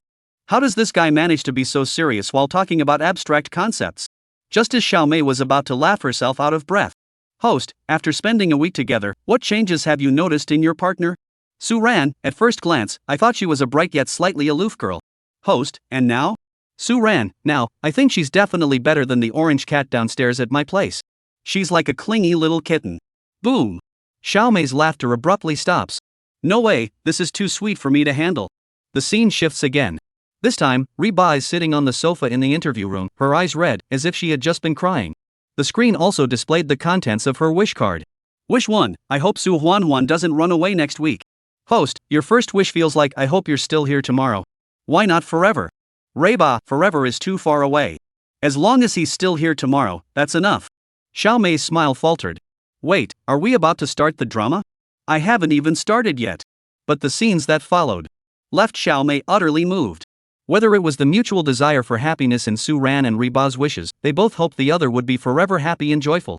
Or Suan's handwritten note, giving my wish to Reba, made her smile widely. Then, more and more scenes of the two of them together began to appear. Both real and amusing. Xiaomei felt like she was immersed in a honeypot, then sprinkled with a layer of popping candy. Sweet and tingly. If you're not my sister, what kind of good life were you living before? Why are you telling me this now? Damn it. How many live streams did I miss? Xiaomei screamed inside her head, damn you, Suan. You want me to treat our orange cat properly? At the end of the promotional video, the scene freezes on a peaceful beach. Suan holds a guitar, his fingertips gliding across the strings. The familiar and heart-wrenching intro to Manhwa Bridge plays again. Then, his clean yet story-filled voice. Let me see you one more time, from south to north. Before she knew it, Xiaomei was already in tears. You must stay happy forever, okay? She picked up her phone and sent a message to her best friend. Sisters. I was wrong. I'm declaring it now. I'm the most loyal fan of this CP. Take me with you to ship them. This promotional video, which seamlessly blended humor, sweetness, emotion, and tear-jerking moments, spread like wildfire across the internet. The back end of Mango video once again experienced a bittersweet moment. Viewership skyrocketed exponentially. The comments section turned into a wild celebration for countless CP fans. The Weibo trending topics exploded before the production team could even ramp up the hype. Hashtag Summer Heartbeat 2 promotional video goes viral. Hashtag Suan, good looking and hilarious. Hashtag hot trend, hope Suan doesn't run away. Hashtag wish card, mutual pursuit. Hashtag Suan and Manhwa Bridge, tear-jerking. Major entertainment media outlets have also rushed to the scene. They hailed Summer Heartbeat 2 as the ultimate dating show masterpiece. The name Suan has become a guaranteed hit. The popularity of a Summer Heartbeat 2 has reached an unprecedented height. Only one day remains until the official release. The anticipation across the entire internet is as taut as a fully drawn bowstring. Chapter 59, the entire internet is in a frenzy, but under the surface, trouble is brewing. Suan, however, is only concerned with fishing? At that moment. Backstage at the Summer Heartbeat program, data monitoring room. The atmosphere was tense, as if they were on the front lines of a battlefield. The entire production team was glued to the screen, watching the curve skyrocket like a rocket. Breaking 10 million. 15 minutes. 3 million. Half an hour. 5 million, 1 hour. It's still rising. 1.5 hours. 70 million. 2 hours. 93 million. Breaking the 100 million mark. 2 hours and 23 minutes. We've broken the record. Real-time peak viewership, bullet chat interaction volume, user sharing rate, all metrics have shattered the platform's historical records. Once all the data had been fully tallied, the entire post-production studio erupted in deafening cheers. Countless people embraced each other in excitement. Over 100 million views in just 2 hours. This is an absolute miracle for the entire Mango TV network. And such a miracle was born right in their hands. This staggering figure swept across the internet like a tsunami. Major social media platforms were flooded with posts again. The top 10 trending topics on Weibo were almost entirely dominated by Summer Heartbeat 2 and Suan, the Ruan recipe. Hashtag Summer Heartbeat 2 teaser exceeds 100 million views hashtag followed by a huge, bright red exploded tag. It's amazing. Hurry up and release the full episode. The first half had me laughing like a little cutie. The second half had me crying like a little cutie. I don't usually watch crazy variety shows, but one this crazy, I have to give it a try. Suan is amazing. Director Wang is amazing. The Yen recipe is so good. Summer Heartbeat 2 is already a classic. Whoa, my taste is spot on. It's too good. Hurry up and release the full episode. The entire internet is in a frenzy. Fans are finally getting their moment. Casual viewers are jumping on the bandwagon. And the haters? They dare not speak. Major media outlets are rushing to cover it, hailing Summer Heartbeat 2 as the annual phenomenon-level variety show in the making. Suan has been dubbed the top amateur star, the king of pranks, and the savior of dating shows, among other exaggerated titles. Those companies that previously wanted to sign Suan or buy the rights are now regretting it bitterly. Now, to sign Suan, they'd probably have to offer an astronomical sum. But they are well aware that even at such a price, they would face countless competitors. It can be said that whoever signs Suan will secure the next top star. For Suan, their thoughts are simple. Either sign her or destroy her. What's really driving them crazy is they can't even get in touch with Suan, let alone sign him. At the same time, in the executive boardroom, the atmosphere was oppressively tense. Each of them had the eye-catching data from the teaser trailer in front of them. Over 100 million in 2 hours. Breaking all platform records. Trending at the top of all online search charts. Every single word felt like a loud slap across their faces. This data, it can't be real. It's just a promotional video. How could it be this high? Did the technical department make a mistake in the statistics? Deputy Director Zhang, the data has been verified multiple times. Upon hearing this, the middle-aged man sitting in the main seat furrowed his brows. The bet with Wang Zhangyu was his idea. He had been confident of victory, waiting to see Wang Zhangyu fall flat on his face. Then they could seamlessly take over the highly promising project Summer Heartbeat 2, divide the spoils of victory, and suppress Wang Zhangyu, who was aligned with the station director's faction. But reality had dealt them a harsh blow. That kid, that unknown named Suan, had actually pulled off an impossible feat, creating a miracle.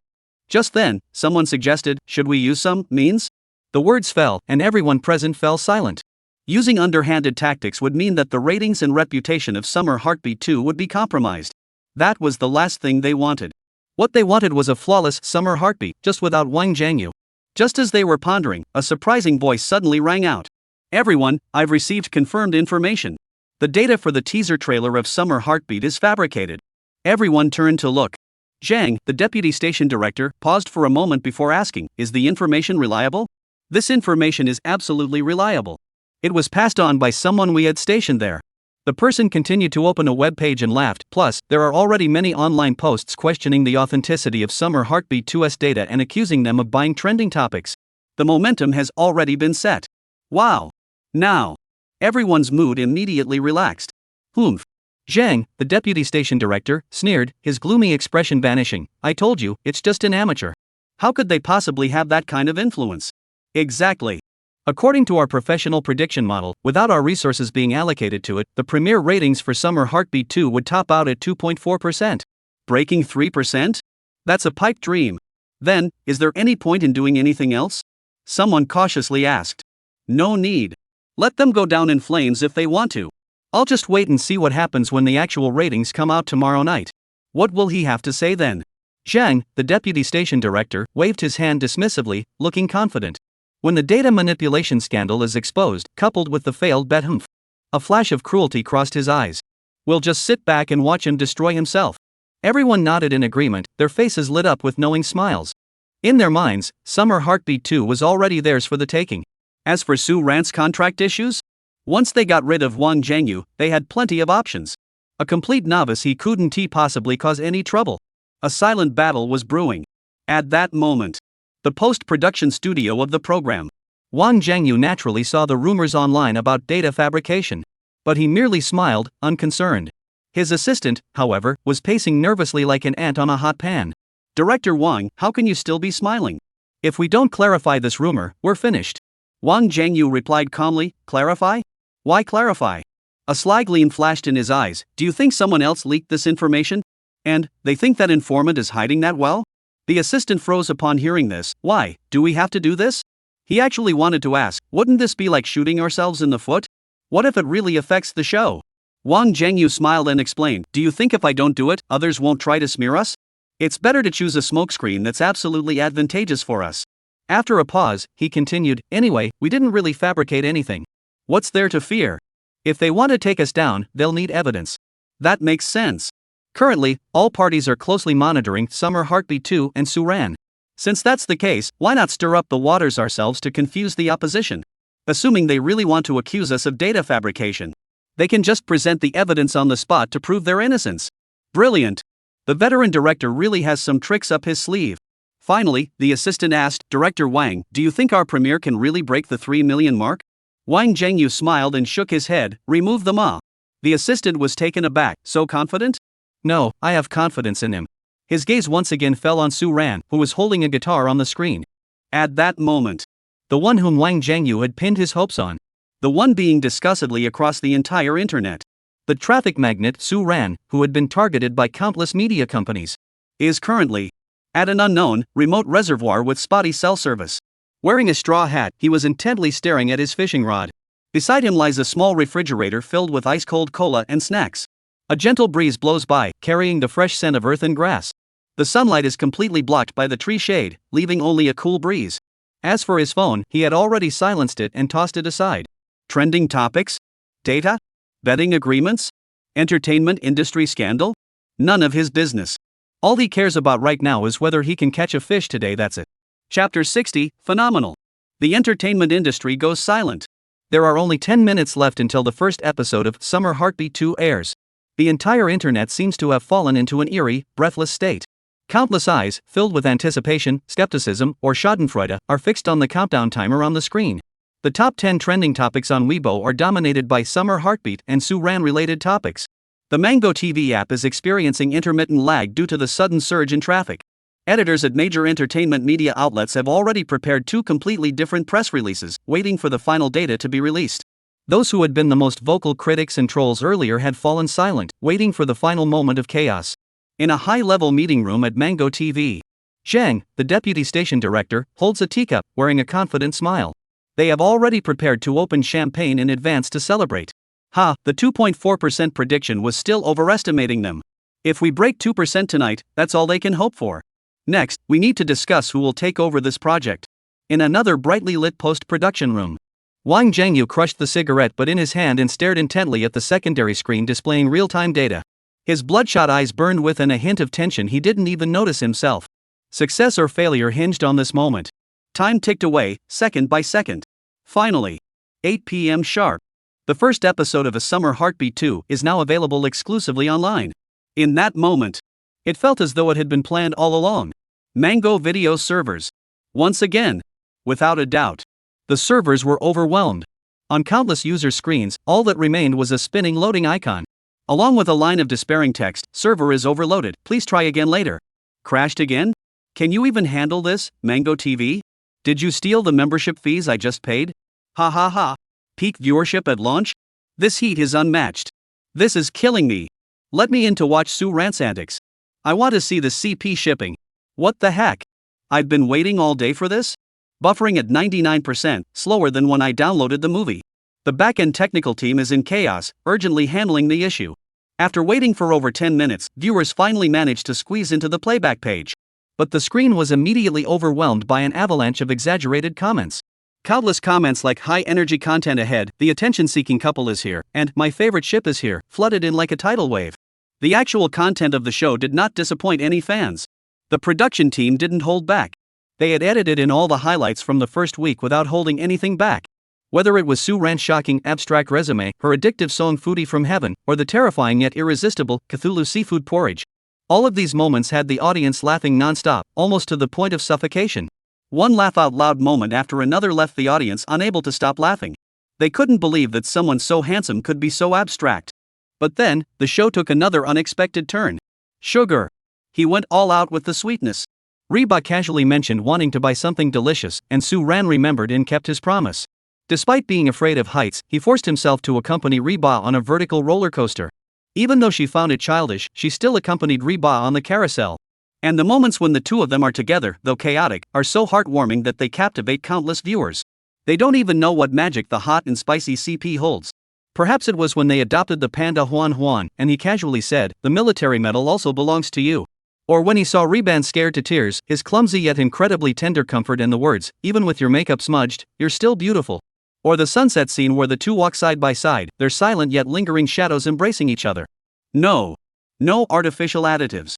Just the genuine emotions that slip out unintentionally, the heart-fluttering moments, and the subtle sweetness that permeates everything, hitting every viewer right in the heart. The earlier hilarious comments gradually gave way to a different emotion. Whoa woo. This is truly a divine couple. Suan seems so carefree, but he really pays attention to every detail. Suan isn't incapable of romance. His romance is all in his actions. Mom, I think I believe in love again. I can go my whole life without getting married, but my CP has to get married. From laughter to tears, from sarcasm to obsession. In just 2 hours, the show takes viewers on an emotional roller coaster, tugging at their heartstrings time and again. When the program ends and the theme song plays, countless viewers are still immersed in the moment, unable to calm down. Summer Heartbeat 2, the first episode, concluded perfectly amid the reluctance of countless viewers. Online, it sparked an even more intense frenzy than when the teaser was released. Hashtag Summer Heartbeat 2, the ultimate dating show hashtag, trending. Hashtag Suan Anha Bridge Emo trending nationwide hashtag, trending. Hashtag The Hot Couple is real hashtag, trending. Hashtag Suan, why are we still apart hashtag, boiling. Hashtag Suan even with smudged makeup, she's still beautiful hashtag, boiling.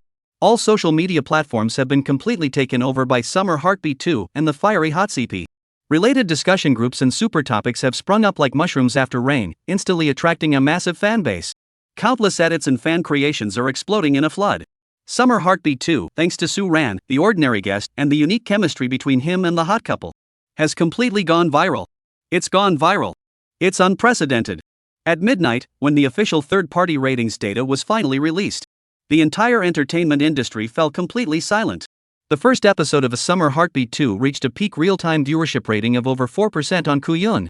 CSM National Network and Urban Network ratings both broke 3.6%. The average viewership rating settled at a figure capable of shattering the entire Mango TV variety show record 3.78%. No one could have imagined it. A dating variety show dominated by an unknown guest, with no large-scale pre-promotion.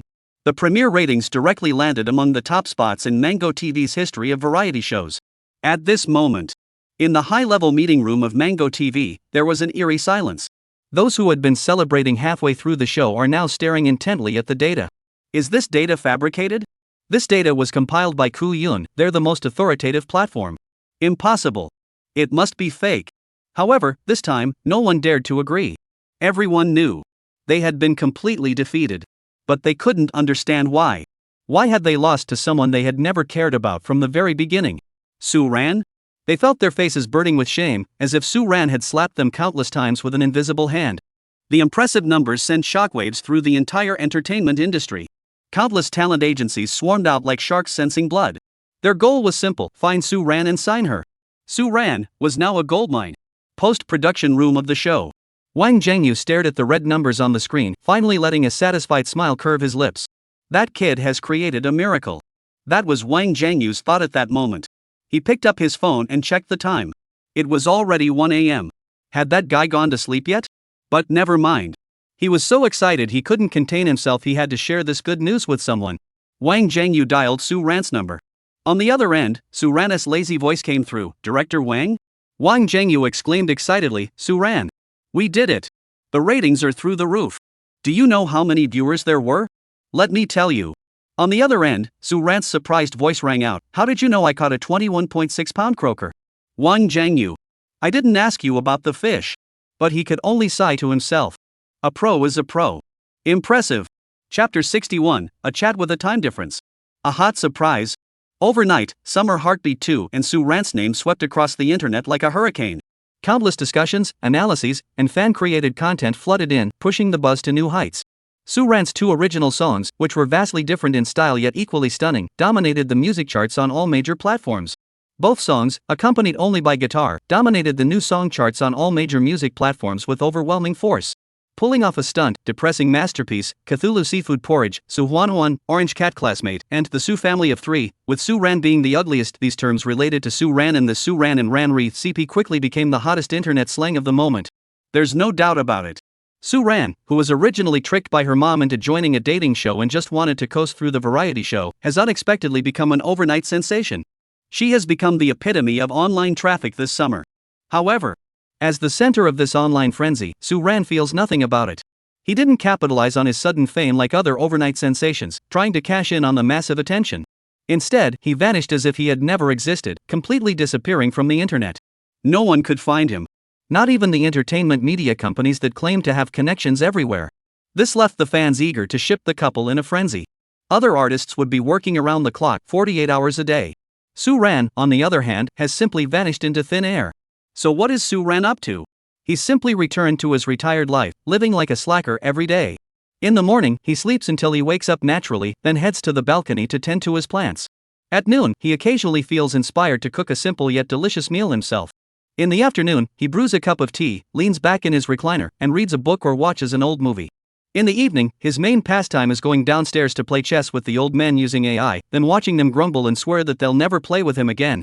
Suan's retirement life is as simple and unassuming as that. A bit boring, but it's all about being at ease. As for the commotion online, Suan doesn't bother with it. Even when Wang Zhengyu sends him various good news messages, Suan mostly just reads them and doesn't respond. Occasionally, when he feels like it, he'll send a message, "Director Wang, you're amazing, thumbs up." Such replies often left Wang Zhengyu feeling both helpless and a little excited. This left Wang Zhengyu feeling a bit frustrated. Such praise, akin to complimenting a primary school student, could actually make him, a seasoned professional, feel excited for so long? What a mystery! Suan was just like that, living a laid-back life of watering plants and reading books every day. It's as if the online sensation, the Su god who stirs up storms and sparks endless discussions, is a completely different person from this laid-back slacker. Of course, Suan's laid-back life wasn't completely cut off from the world. At least, there's one girl whose messages he manages to reply to. However, the frequency of their replies seems to have a time difference. Their chats rarely get instant replies, with gaps of half an hour or even 1 or 2 hours between messages. Even so, their conversations never suddenly get interrupted. This is a rather peculiar state of affairs.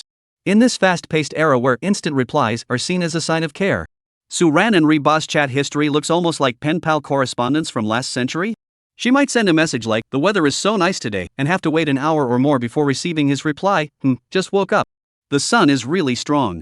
She shares a photo of a cute cat she encountered at work, and it might take half a day before she receives a reply like, "It's okay, but not as spirited as the orange cat downstairs at my place." He complains about going fishing and catching nothing, blaming the fishing rod, and she might not respond until midnight with a laughing crying emoji and, "Why didn't you just say there were no fish in the pond?" No sweet nothings, no. Most of the time, it's just sharing mundane daily life. Yet even so, it was enough to make Reba smile all day after seeing Suan's reply. This kind of time zone delayed chat is actually just right for Reba. After all, she's an artist, a popular one at that. Her work schedule is already packed, making it impossible for her to respond to Suan's messages at any time. But she always finds a way to steal a moment and reply to Suan. Suan rarely manages to reply instantly. But Reba never gets anxious or upset about it. On one hand, she knows Suan is just a laid-back, carefree person. Expecting him to constantly check his phone is harder than asking him to go out and work. On the other hand, more importantly, no matter when she sent a message, no matter how long had passed, Suan would always reply.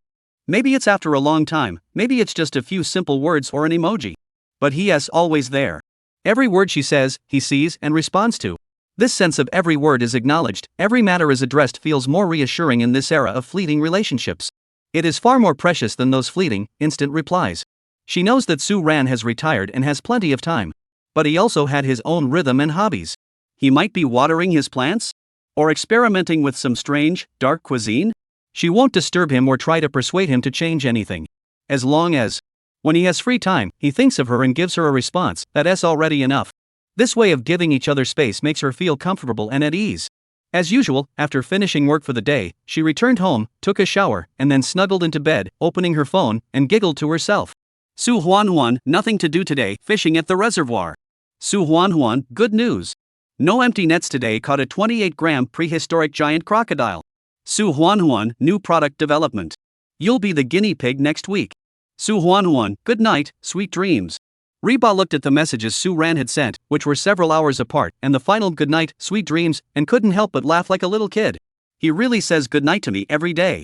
Reba also replied one by one. Just got home. Where did you go fishing again? Don't go to the same place as yesterday, it's always empty. 28 grams? That's nothing. Not even enough for me to take a single bite. Haha, are you developing poison again? I hope I can see you next week. Want to head back to the cabin early? I've prepared a surprise for you. Finally, good night, and sweet dreams. After sending the message, Reba waited for a while but didn't receive a reply. She muttered, good night, see you in 2 days. She turned over and looked at the moonlight outside the window, silently counting the days in her heart. Just one more day. Before returning to that villa by the sea. A little bit of anticipation. A little bit of longing. The image of someone flashed through her mind, and her smile bloomed quietly in the still night. Chapter 62, 5 consecutive wins. The Sea King's divine technique? A bountiful harvest. The brief 3-day holiday was nearing its end in Suan's leisurely retirement life. Today was the last day of the holiday, and tomorrow marked the premiere of the second season of Summer Heartbeat. However, the production team had kindly stipulated that as long as participants arrived at the Love Cottage by noon tomorrow, they would be considered on time. At dawn, Suan's internal clock woke him up on time. Get up, wash up, and have breakfast. Breakfast was not elaborate. Suan quickly fried an egg and paired it with a box of milk, but the taste was surprisingly stimulating to the taste buds. He instinctively picked up his phone to check for any important unread messages. He immediately noticed several messages from Orange Cat classmate, all sent after he had fallen asleep in the early hours of the morning. Suan immediately picked out the keywords. Coming back early? Surprise? What kind of surprise? Suan's curiosity was instantly piqued. Could it be that she was going to fulfill that private dance promise?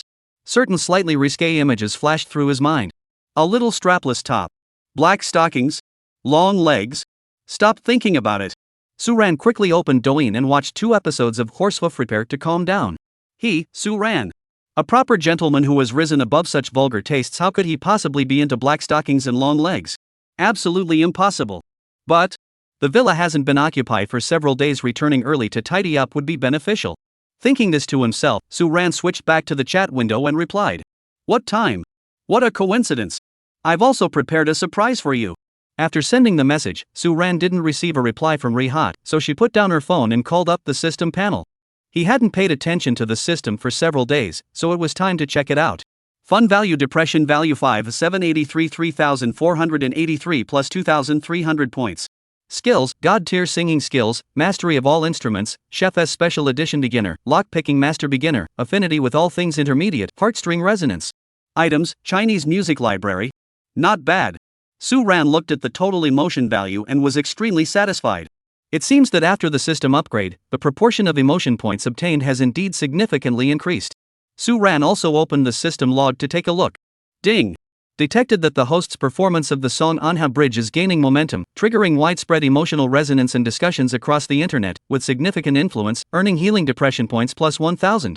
Ding!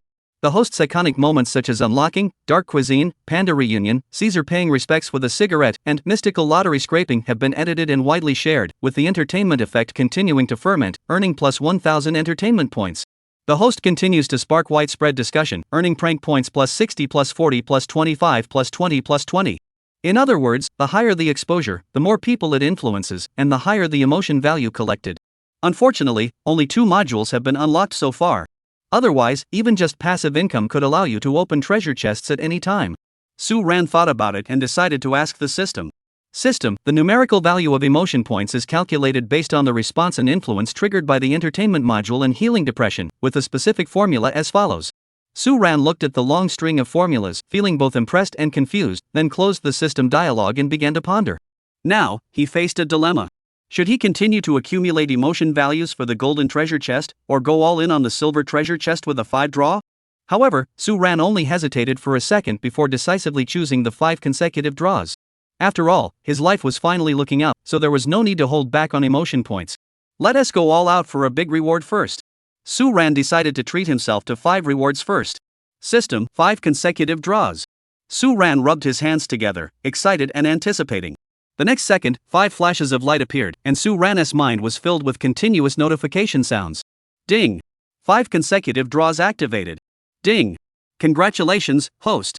You have opened the silver treasure chest and obtained the item, a pack of ordinary sunflower seeds. Ding! Opened the silver treasure chest and obtained item, top-tier fat seahorse throat lozenges. Ding! Congratulations, host!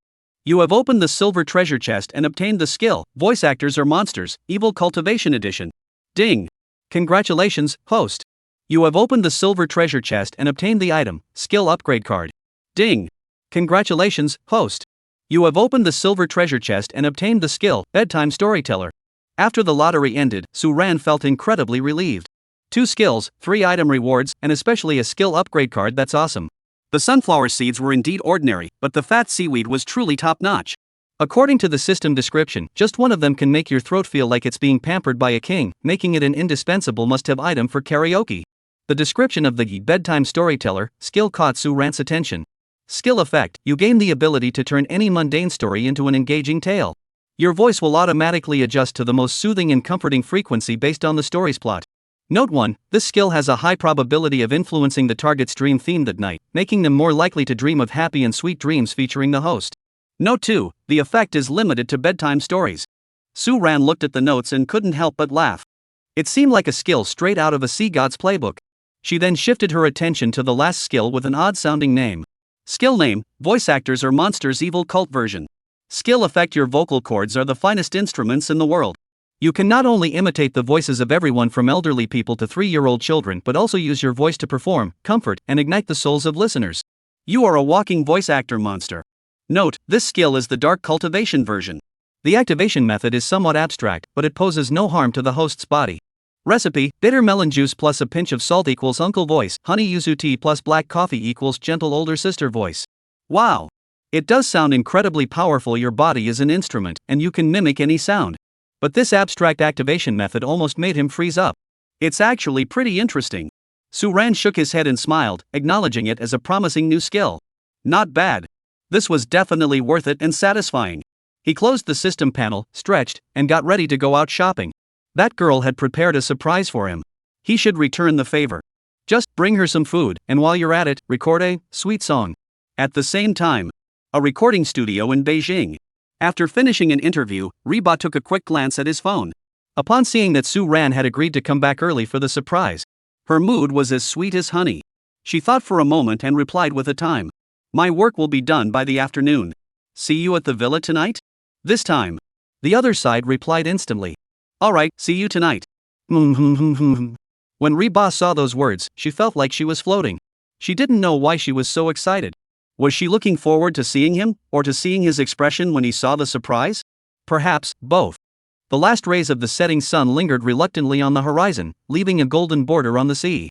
In the sky, a few early stars had already begun to twinkle playfully. The lights of the heartfelt cottage have also come on, casting a warm and peaceful glow into the deepening night. Ms. Suan, we've arrived.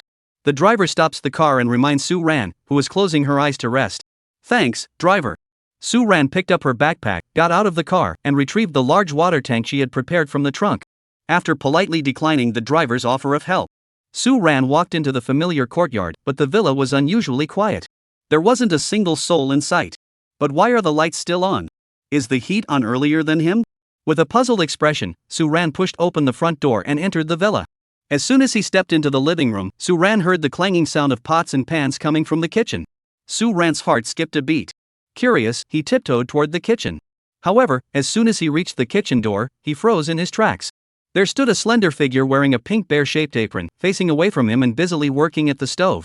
Her long hair was casually tied back, revealing her fair, slender neck. The last rays of the setting sun streamed through the kitchen window, casting a soft, warm glow over her entire figure. Suan looked at the 2 sets of bowls and chopsticks on the countertop, lost in thought. Is she cooking for me? He simply smiled and watched the busy girl in silence, not disturbing her. Just then, it seemed as though she heard a faint sound, or perhaps some kind of mysterious telepathic connection. The figure at the stove paused briefly. Then, she slowly turned around.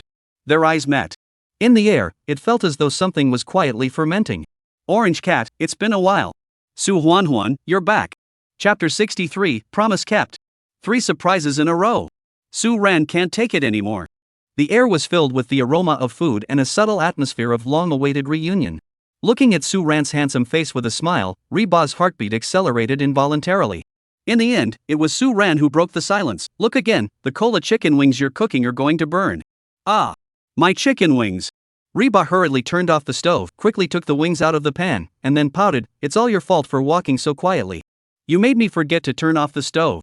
Suan smiled, leaning against the kitchen doorframe, and said lazily, "So the surprise you mentioned was a special surprise dinner for me?" Put.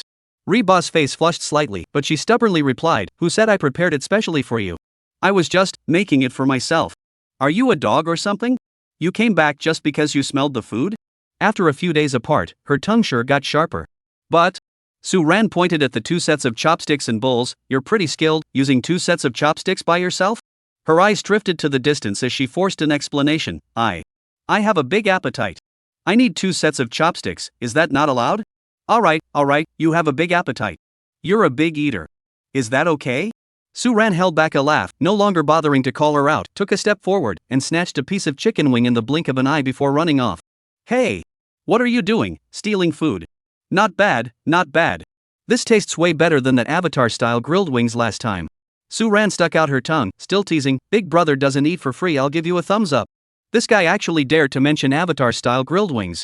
Next time, she'll make Suan into chicken wings. Reba watched Suan run out of the living room, feeling both amused and annoyed. Before seeing Suan, she had imagined their meeting would be completely different. But after meeting her, the chaotic scene seemed perfectly natural. Indeed, one shouldn't expect anything from this guy. However, thanks to Suan's antics, she had also dispelled the awkwardness she felt from not seeing him for several days. Could it be, this is the right way to approach their friendship? Never mind. Eating is more important. The dining table was laden with dishes. Some nicely presented Coca-Cola chicken wings, spicy and flavorful stir-fried beef, spicy and delicious cold fish salad, red and tempting mapo tofu. There were also 3 sets of bowls and chopsticks on the table. That's the stubbornness unique to girls. She wouldn't tell Suan that she had personally cooked this meal for him.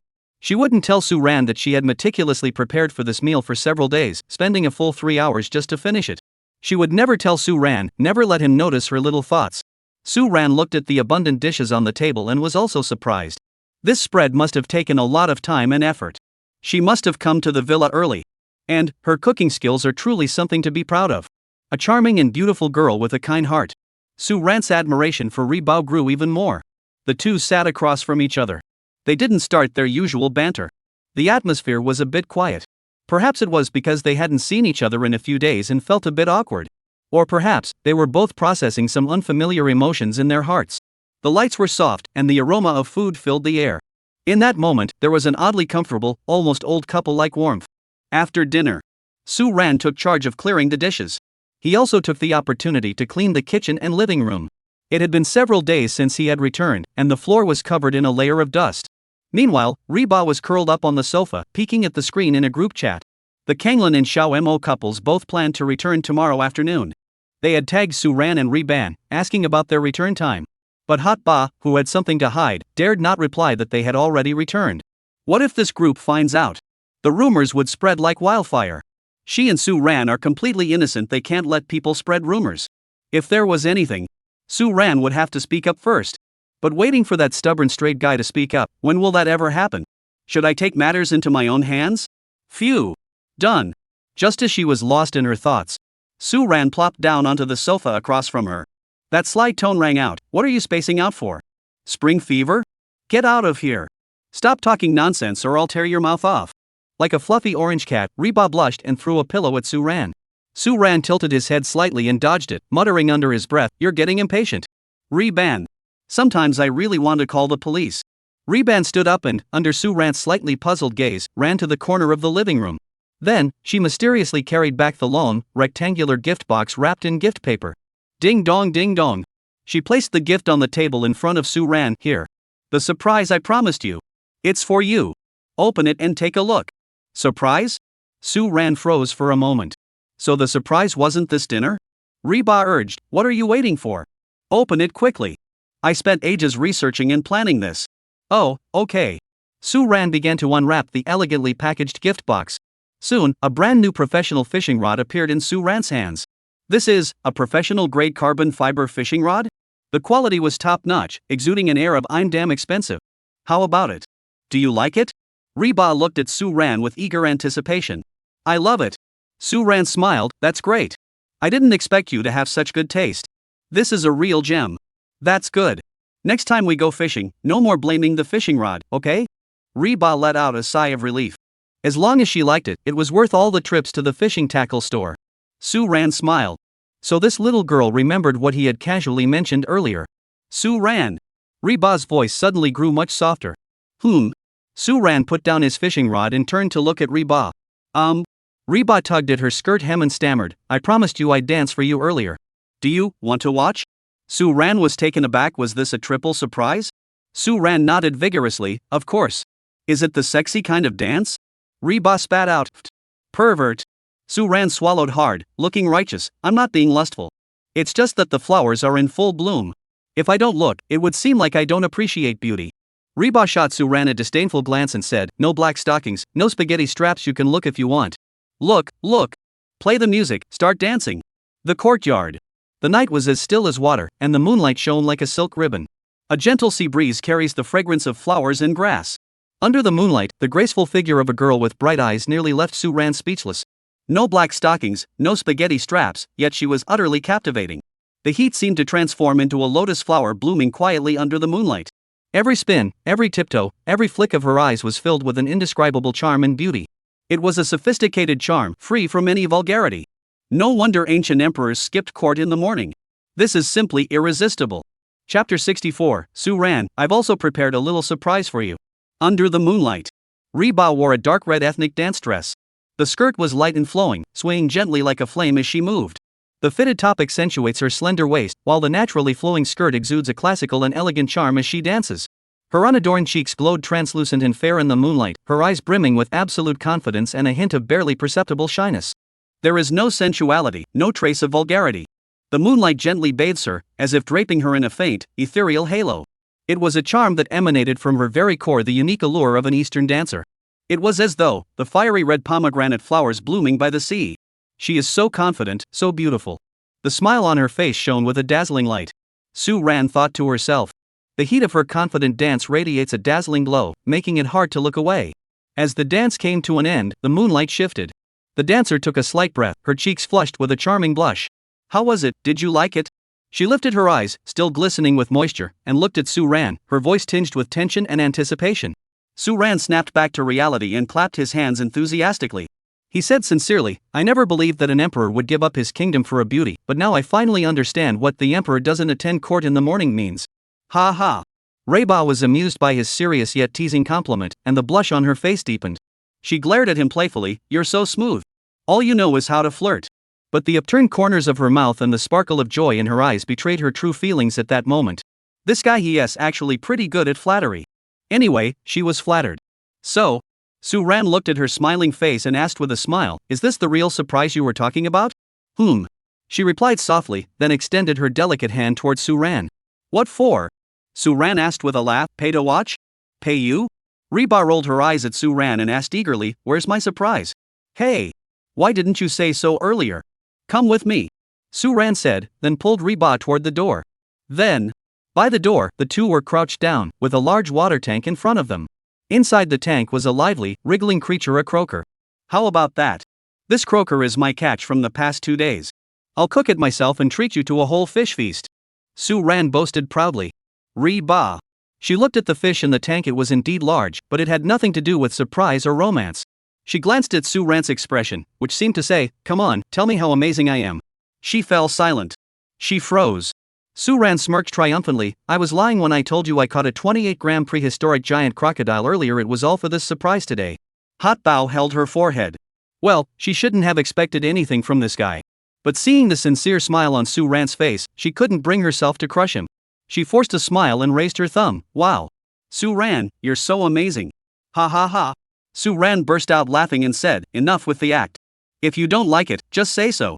Then he pulled Reba back into the living room and picked up the backpack that had been on the sofa. Alright, since surprise number 1 doesn't like it, what about this one? He unzipped the backpack. A variety of snacks spilled out onto the sofa. Potato chips, chocolate, mango slices, and yogurt pudding, all her favorite snacks. Reba stared at Suan in disbelief, her eyes brimming with surprise. These snacks weren't worth much. If she wanted to buy them herself, she could easily buy an entire supermarket. But the feeling of being thought of by someone made her heart feel warm and fuzzy. Suan, woo-woo. You're so kind. Reba hugged the pile of snacks tightly, feeling so happy she could burst.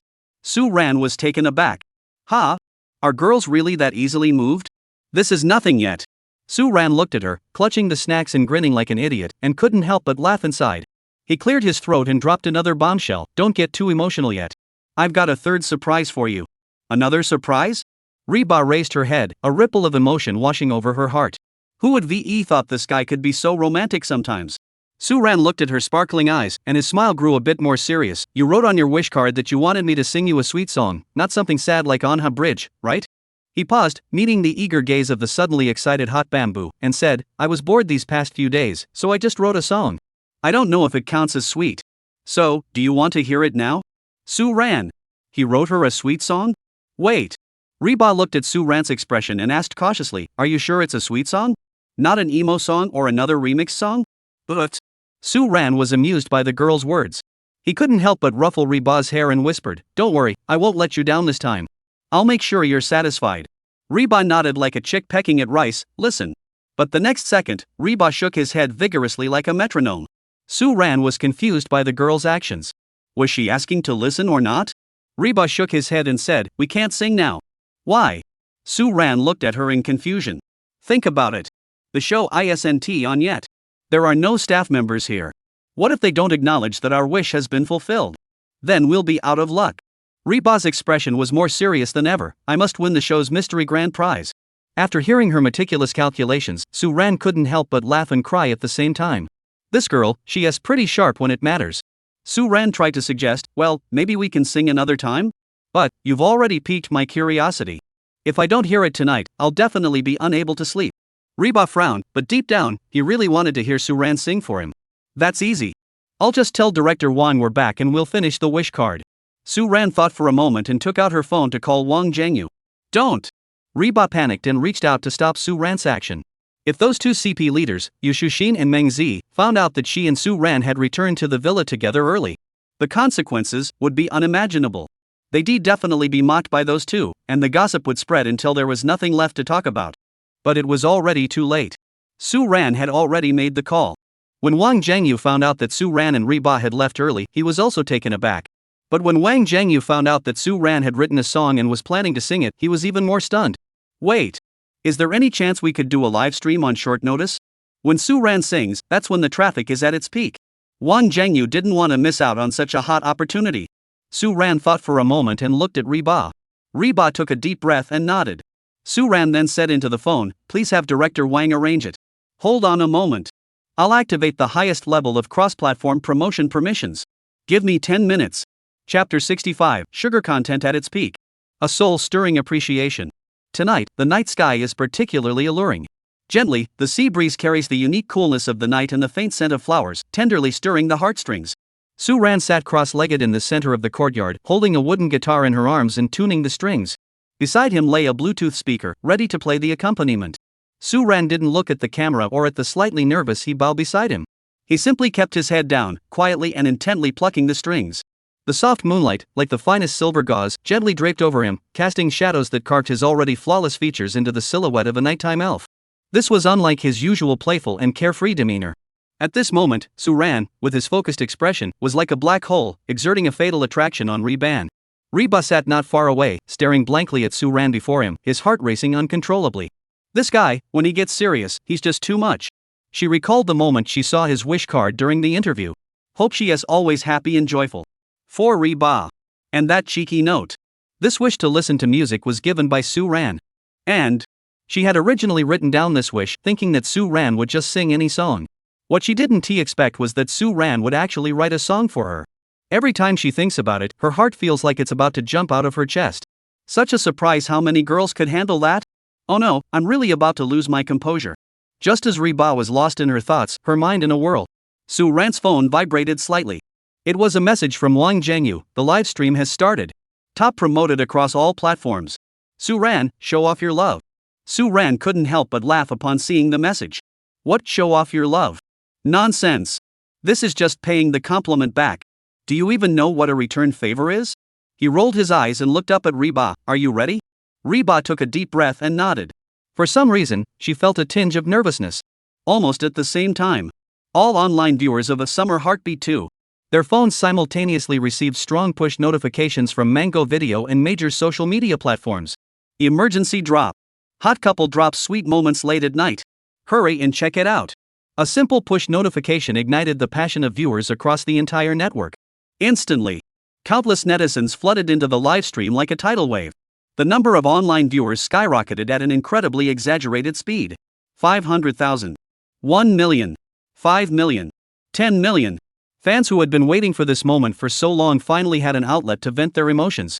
The livestream's chat comments are like a floodgate opening, completely out of control. Did I see that right?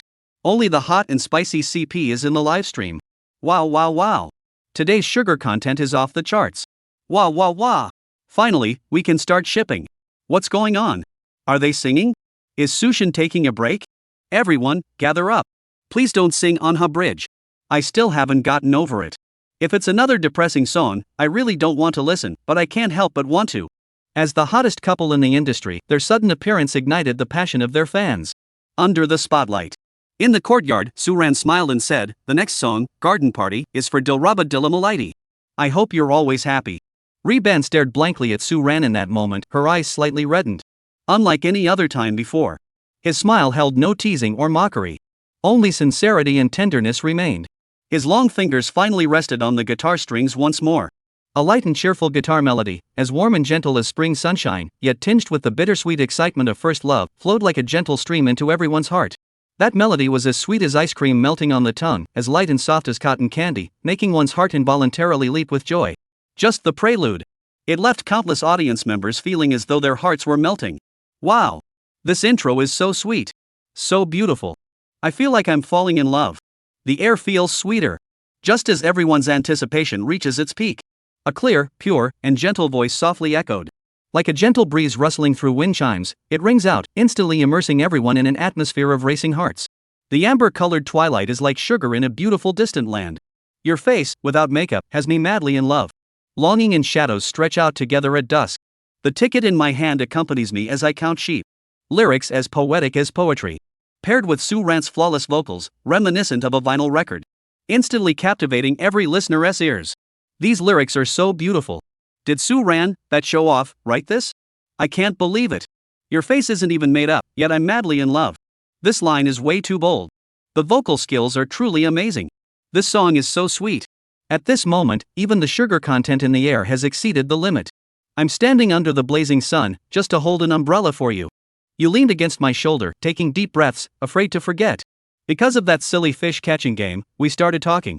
I wish the conversation never ended, and the school fair never closed. Suran's voice seemed to pull everyone back to that afternoon at the amusement park. Especially Reba, who stared blankly at the silhouette in the moonlight, her thoughts drifting back to that day. The sunlight of that day, the laughter of that day, the carousel of that day, the bumper cars of that day, and even the panda hugging the pillar and Monkey King looking out games of that day. Scene after scene flashed uncontrollably through Reba's mind. Reba never expected Suran to give her such a surprise. Reba couldn't hold back any longer, and her eyes instantly turned red. She felt herself being enveloped by an immense, indescribable wave of emotion and sweetness. The balloon is in my hand, I'll hold your hand and wander around. I have something to tell you, but you're pretending to be busy. The chicken cake and the jam on your lips, I want to taste them all. The school fair video is playing, and the world has agreed to explore together. No flashy high notes, no complicated vocal runs. It's just told so smoothly, like a glass of iced cola on a summer afternoon, with the bubbling sensation of carbonation. Every word is like a feather, gently brushing against the most sensitive part of the heart. The blushing figure stared blankly at the silhouette bathed in moonlight. She felt as though she were drunk, or floating on a cloud. Her entire body felt dizzy and weightless. Reba smiled foolishly. But this song seems to be about things we haven't experienced. Is this song really his feelings, or is he using our experiences as creative material? For the first time in his life, Reba felt a sense of insecurity towards someone else. He was so dazzling, it was hard to look away. The comments are flooding the live stream like a tidal wave. Ah! The melody and lyrics of this song are so sweet. I'm going to die. This song was written by Suran for Reban. Suan is so good at flirting. Is this guy straight? He's a total romantic. He's turned into Cupid, hitting Rebao's heart dead on. The sugar content is off the charts. Grab the insulin. SCD. They're the real deal. If the previous Manhwa bridge made the entire internet cry with emotion, then this song, School Fair, is like injecting everyone's heart with a massive dose of syrup. Sweet enough to make them dizzy. So sweet they want the Civil Affairs Bureau to mail it to them. Meanwhile, Wang Zhengyu, watching the live stream from Backstage, was both stunned and bewildered. This is it. This kid is acting like me. Who was it who said they weren't good at writing sweet songs? And who said they didn't like sappy, sugary stuff? What about this song that's so sweet it could kill someone? What about me? Is this a lesson for me? Wang Zhengyu shook his head and smiled, watching the online view count skyrocket. He made up his mind, this theme song must be mine. Chapter 66, Suan is so unfair today, certified by Hot Bake. As the final note faded away, the surroundings fell into a brief silence. Only the sound of distant waves and the sound of an uncontrolled heartbeat could be heard. The courtyard lamps stretched the shadows of the two figures. Reba stared at Suan, frozen in place as if paralyzed. Her cheeks were still flushed, and her eyes were slightly moist. Suan put down the guitar and looked at Reba, who seemed frozen in place, unable to resist tapping her twice, sunflower unlocking technique. Reban. The live stream. Reba came to his senses and looked at Suan, who had returned to her playful expression, feeling a bit dazed. Forgot to buy the mute potion. Rehab felt a pang of regret. Does that sound good? Suan, unaware of what Reba was thinking, asked her with a smile. It's nice. Reba nodded like a chick pecking at grain and added, it's amazing. Do you like it? Upon hearing Suan's question, Reba unconsciously replied, I like it. Orange cat, don't interrupt. I haven't finished asking yet. Suan smiled slightly, I was asking if you like the melody of this song or me. The flush on Reba's cheeks spread rapidly, reaching all the way to his ears. What is this guy doing? Suan's teasing voice rang out, or the lyrics I wrote? Reba, at #%. She took a deep breath and looked at Suan with a half smile. Then let me ask you, who were you thinking of when you wrote this song? Was it really just to fulfill a wish list? Suan. Alright then. This girl has learned how to turn the tables. I asked you first. Suan countered with a question. I don't care, just answer me. Reba muttered under his breath. If you won't say it, neither will I. The two argued like elementary school students, driving the live stream viewers crazy. Please, stop being so stubborn. Even the matchmaker has locked your fate together, just give in already. What a thrilling showdown between masters. The emperor isn't in a hurry, but the eunuch is. I'm getting so anxious for them. On site. Just a moment ago, the two were arguing like elementary school students. The next second, both of them couldn't help but burst into laughter. Stop arguing, you're being so childish. Who is the childish one? You're the childish one. Oh, so the childish one was talking about me. Suan, let us go sit in the pavilion for a while. All right. Under the pavilion. Reba sat on the swing, while Suan gently pushed him from behind. Suan smiled and asked, are you satisfied with this surprise? Reba nodded vigorously, her face beaming with a bright smile. Of course I'm satisfied. Super duper satisfied. She truly hadn't expected Suan to go to such trouble to prepare such a surprise for her. She actually had a lot of questions she wanted to ask Suan. But when she glanced at the camera, her shyness got the better of her, and she couldn't muster the courage. The word she had been brewing in her heart for so long turned into, Suan, did you write this song? Yes. Suan nodded and said, I wrote it during the few days I was back. Reba was taken aback. He wrote it just a few days ago. That's amazing. You know. Suan's song wasn't just simple guitar accompaniment. It's a fully arranged song with orchestration. To complete a song in just a few days? That talent is truly out of this world. Suan, have you ever considered becoming a singer-songwriter? Reba always believed that with Suan's talent, she could definitely carve out a niche for herself in the Chinese music industry. I haven't considered it. Suan shook his head and smiled, singing is just a hobby, fishing is my real job. Ha ha. Reba couldn't help but laugh. This guy was still so unconventional. But she didn't say anything else. Anyway, even if Suan didn't work, she could still support him. But he's already financially independent. Why would he need you to support him? Wait. That's not the point. Dilly Reba, what are you thinking about? A bit bored, maybe I'll check what the viewers are talking about? Suan took out her phone and entered the live stream. Wow. The screen was flooded with comments, completely blocking the live stream. All Suan could see were comments like, this is killing me, and sugar overload. Suddenly, a red comment popped up, Sushin, sing School Fair again. Sing it again? I don't think I will. Suan shook her head and politely declined on camera.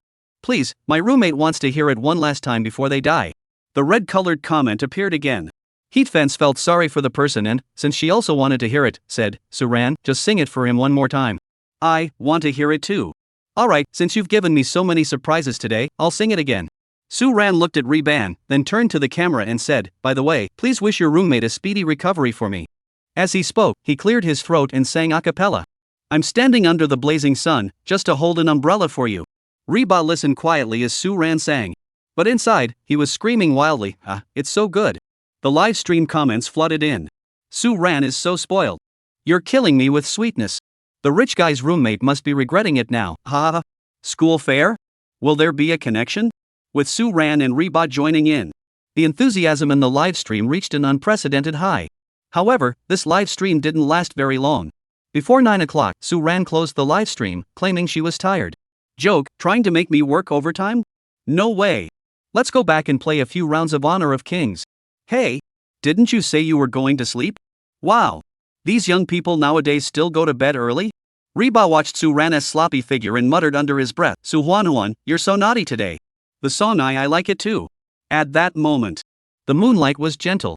The sea breeze was also gentle. Two hearts were slowly drawing closer. Chapter 67, Sleepless Night. Hot bake, Suan. Do you like me or not? The night grows deeper. In the courtyard, only a few dim yellow wall lamps remained, emitting a faint yellow glow in the cool sea breeze. Under the fixed camera lens in the live stream, the empty courtyard appeared unusually serene. However, in stark contrast to the current tranquility, the entire internet had already erupted into chaos over Suan and the garden party. Following the nationwide emo phenomenon of Manhwa Bridge, Garden Party was poised to sweep the internet with its sweetness that makes everyone cry trend. Clips of Suan's performance were being shared. Weibo's trending topics are constantly exploding. The heat and buzz have reached their peak. Hashtag Suan Garden Party hashtag trending. Hashtag what is this unparalleled sweet song hashtag trending. Hashtag hot couple get married right here hashtag boiling. Hashtag mutual love hashtag boiling. The trending charts are once again dominated by the fiery couple. Various discussions and heated debates are flooding in. Of course, this wouldn't be possible without Wang Jianyu's resource investment. After winning that bet agreement, Wang Jianyu's control over resources and influence has reached a new level. Wang Jianyu, of course, knows who the key figure behind this bet was. Therefore, under his coordination, all of Mango TV's resources were diverted toward the hot and spicy CP. The fact that Garden Party achieved such explosive popularity in such a short time is largely thanks to Wang Jianyu. Moreover, Wang Jianyu had already been considering changing the theme song. The more popular the Garden Party becomes, the happier Wang Jianyu is. As for the idea that the more popular it becomes, the more money is paid? With his current financial clout, Wang Jianyu couldn't care less. He's even worried they might not pay enough. How many advertisers are lining up to pay for Summer Heartbeat right now?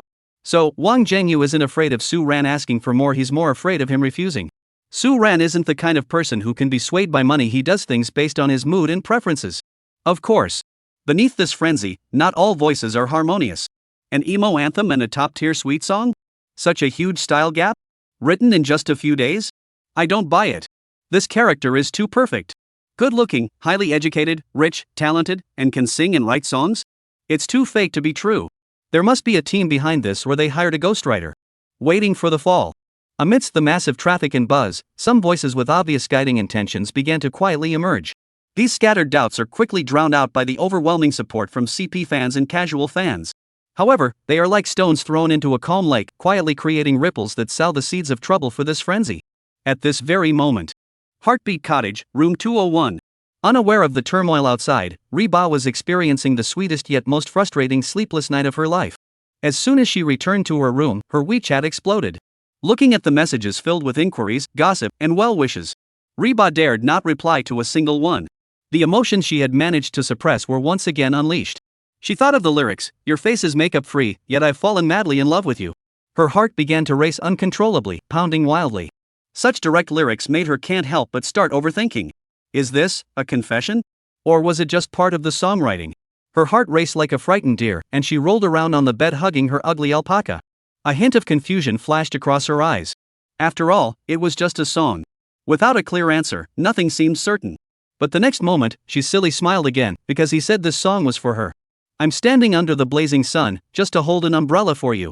For some reason, she always felt that line really hit her. The next moment, she would once again be plunged into deep turmoil. After all, it was just a song. It couldn't really mean anything, could it? Each line of lyrics, each random thought, played over and over in her mind like a broken record.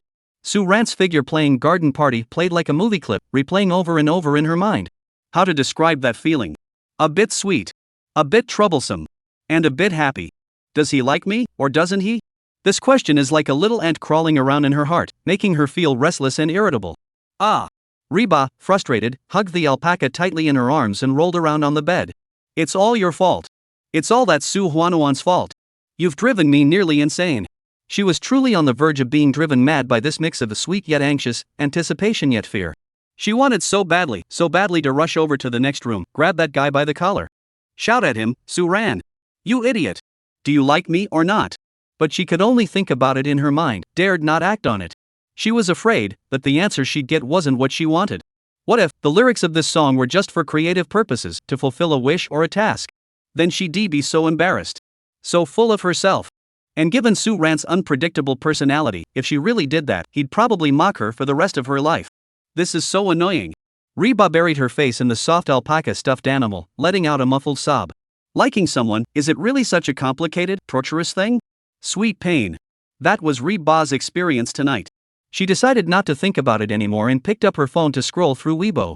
Looking at the blessings, looking at the praise for Suan's talent. She couldn't help but silently praise her in her heart. But when she saw someone questioning Suan and questioning the garden party, she became furious. Just my luck you've walked right into my bad mood.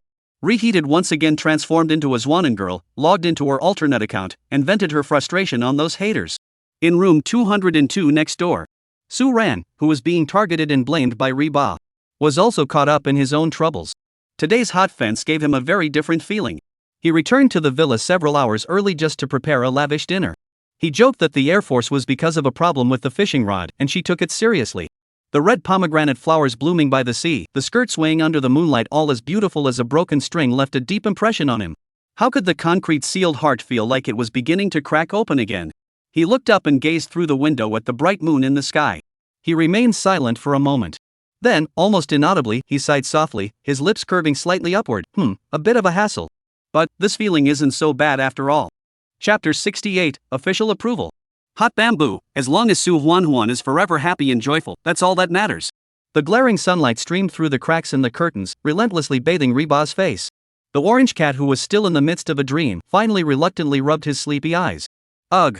What time is it? Reba reached under the pillow and pulled out her phone. Oh no. It's almost 11 o'clock. She actually slept until almost noon? This was definitely the most indulgent sleep she'd had since entering the entertainment industry. Reba stretched lazily, feeling completely refreshed. The fatigue from last night's insomnia had vanished. Reba got up, pulled back the curtains, and warm sunlight poured in. Outside the window, she heard the familiar sound of waves and the crisp chirping of birds. This feeling of sleeping until you wake up naturally, it's so nice. But I'm a bit hungry. She rubbed her stomach and turned toward the bathroom to wash up. Recalling the mischievous yet gentle smile of someone from last night, she impulsively decided to spruce herself up a bit. Just a natural makeup look, and then change into a comfortable yet stylish little dress. This is definitely not to please anyone. It's just for my own enjoyment. After getting dressed, she hummed a tune, feeling cheerful as she walked down the stairs. But as soon as she reached the living room on the first floor, a familiar, complex, and eerie scent wafted over from the kitchen. Reba's footsteps came to an abrupt halt. That complicated scent on top of it. It must be Suan again, experimenting with some medieval poison. But then again, thinking about Suan's cooking skills. Reba swallowed hard. She quietly approached and saw Suan, wearing a pink apron, standing at the stove with her back to her. Put. The cute contrast made Hot Bamboo burst into laughter. Wow. How could she be so cute? Reba thought to herself, then took out her phone and snapped a photo secretly. Then, she tiptoed her way to the kitchen door. She had intended to get her revenge. But what she saw was a scene she would never forget. Suan took out a small, mysterious packet from his pocket and carefully poured it into the soup pot in front of him. This scene. It was just like the scene where Jinlian was poisoning Danglang. But Suan seemed oblivious, watching her creation turn purple with satisfaction. Not bad, not bad. Reba will definitely love his new creation. Just as he turned to discard the wrapping paper covered in purple cabbage powder, his gaze happened to meet Reban's. Their eyes locked. The air froze. Suan looked at Reba, then at the paper he hadn't thrown away. 3 seconds of silence. Suan gave an innocent smile. I said I put salt in it. Do you believe me? Reba, do you think I look like a cute little kid? The live stream chat exploded with laughter. Ha ha ha. This is hilarious. This definitely qualifies as a crime scene. I'm really curious about what kind of salt can cause a chemical reaction. Seriously, can Suan's dark cuisine actually be eaten? I don't know if it's good or not, but it probably isn't poisonous. After all, it's been a week and the guests are still fine. Suan, Jinlian, time to get up and eat. The revenge of the eldest son. A brief interlude passes. The two of them sat down at the dining table again. Reba was enjoying Suan's newly invented dishes, the interstellar rainbow energy soup and starry sky crispy chicken. According to Suan, that packet of powder was definitely not poison, nor was it salt. Instead, it was a special seasoning blend he had crafted himself, made from purple cabbage, butterfly pea flowers, prickly pear fruit, blueberries, and other ingredients. As for the production process, Reba didn't understand it. But since Suan had personally tasted the poison, Hot Bamboo reluctantly believed his explanation. And after taking a bite, it was surprisingly delicious. She started eating it enthusiastically, making a lot of noise. Suan watched Reba enjoying himself and nodded in satisfaction. As a great chef, seeing her delicious dish conquer the diner's taste buds. This feeling was truly magical. Just then, the sound of dragging a suitcase came from the door. Soon after, Yushushin's voice rang out, "Oh my gosh, I'm exhausted. Finally back. Shinshin, you're back." Reba saw Yushushin's return and greeted her, "Want to eat something? Suan has created a new dish. I already ate on the plane." Though she said that, Yushushin still walked over to the dining table and took a look at Suan's new creation. It was still the same old witch's menu.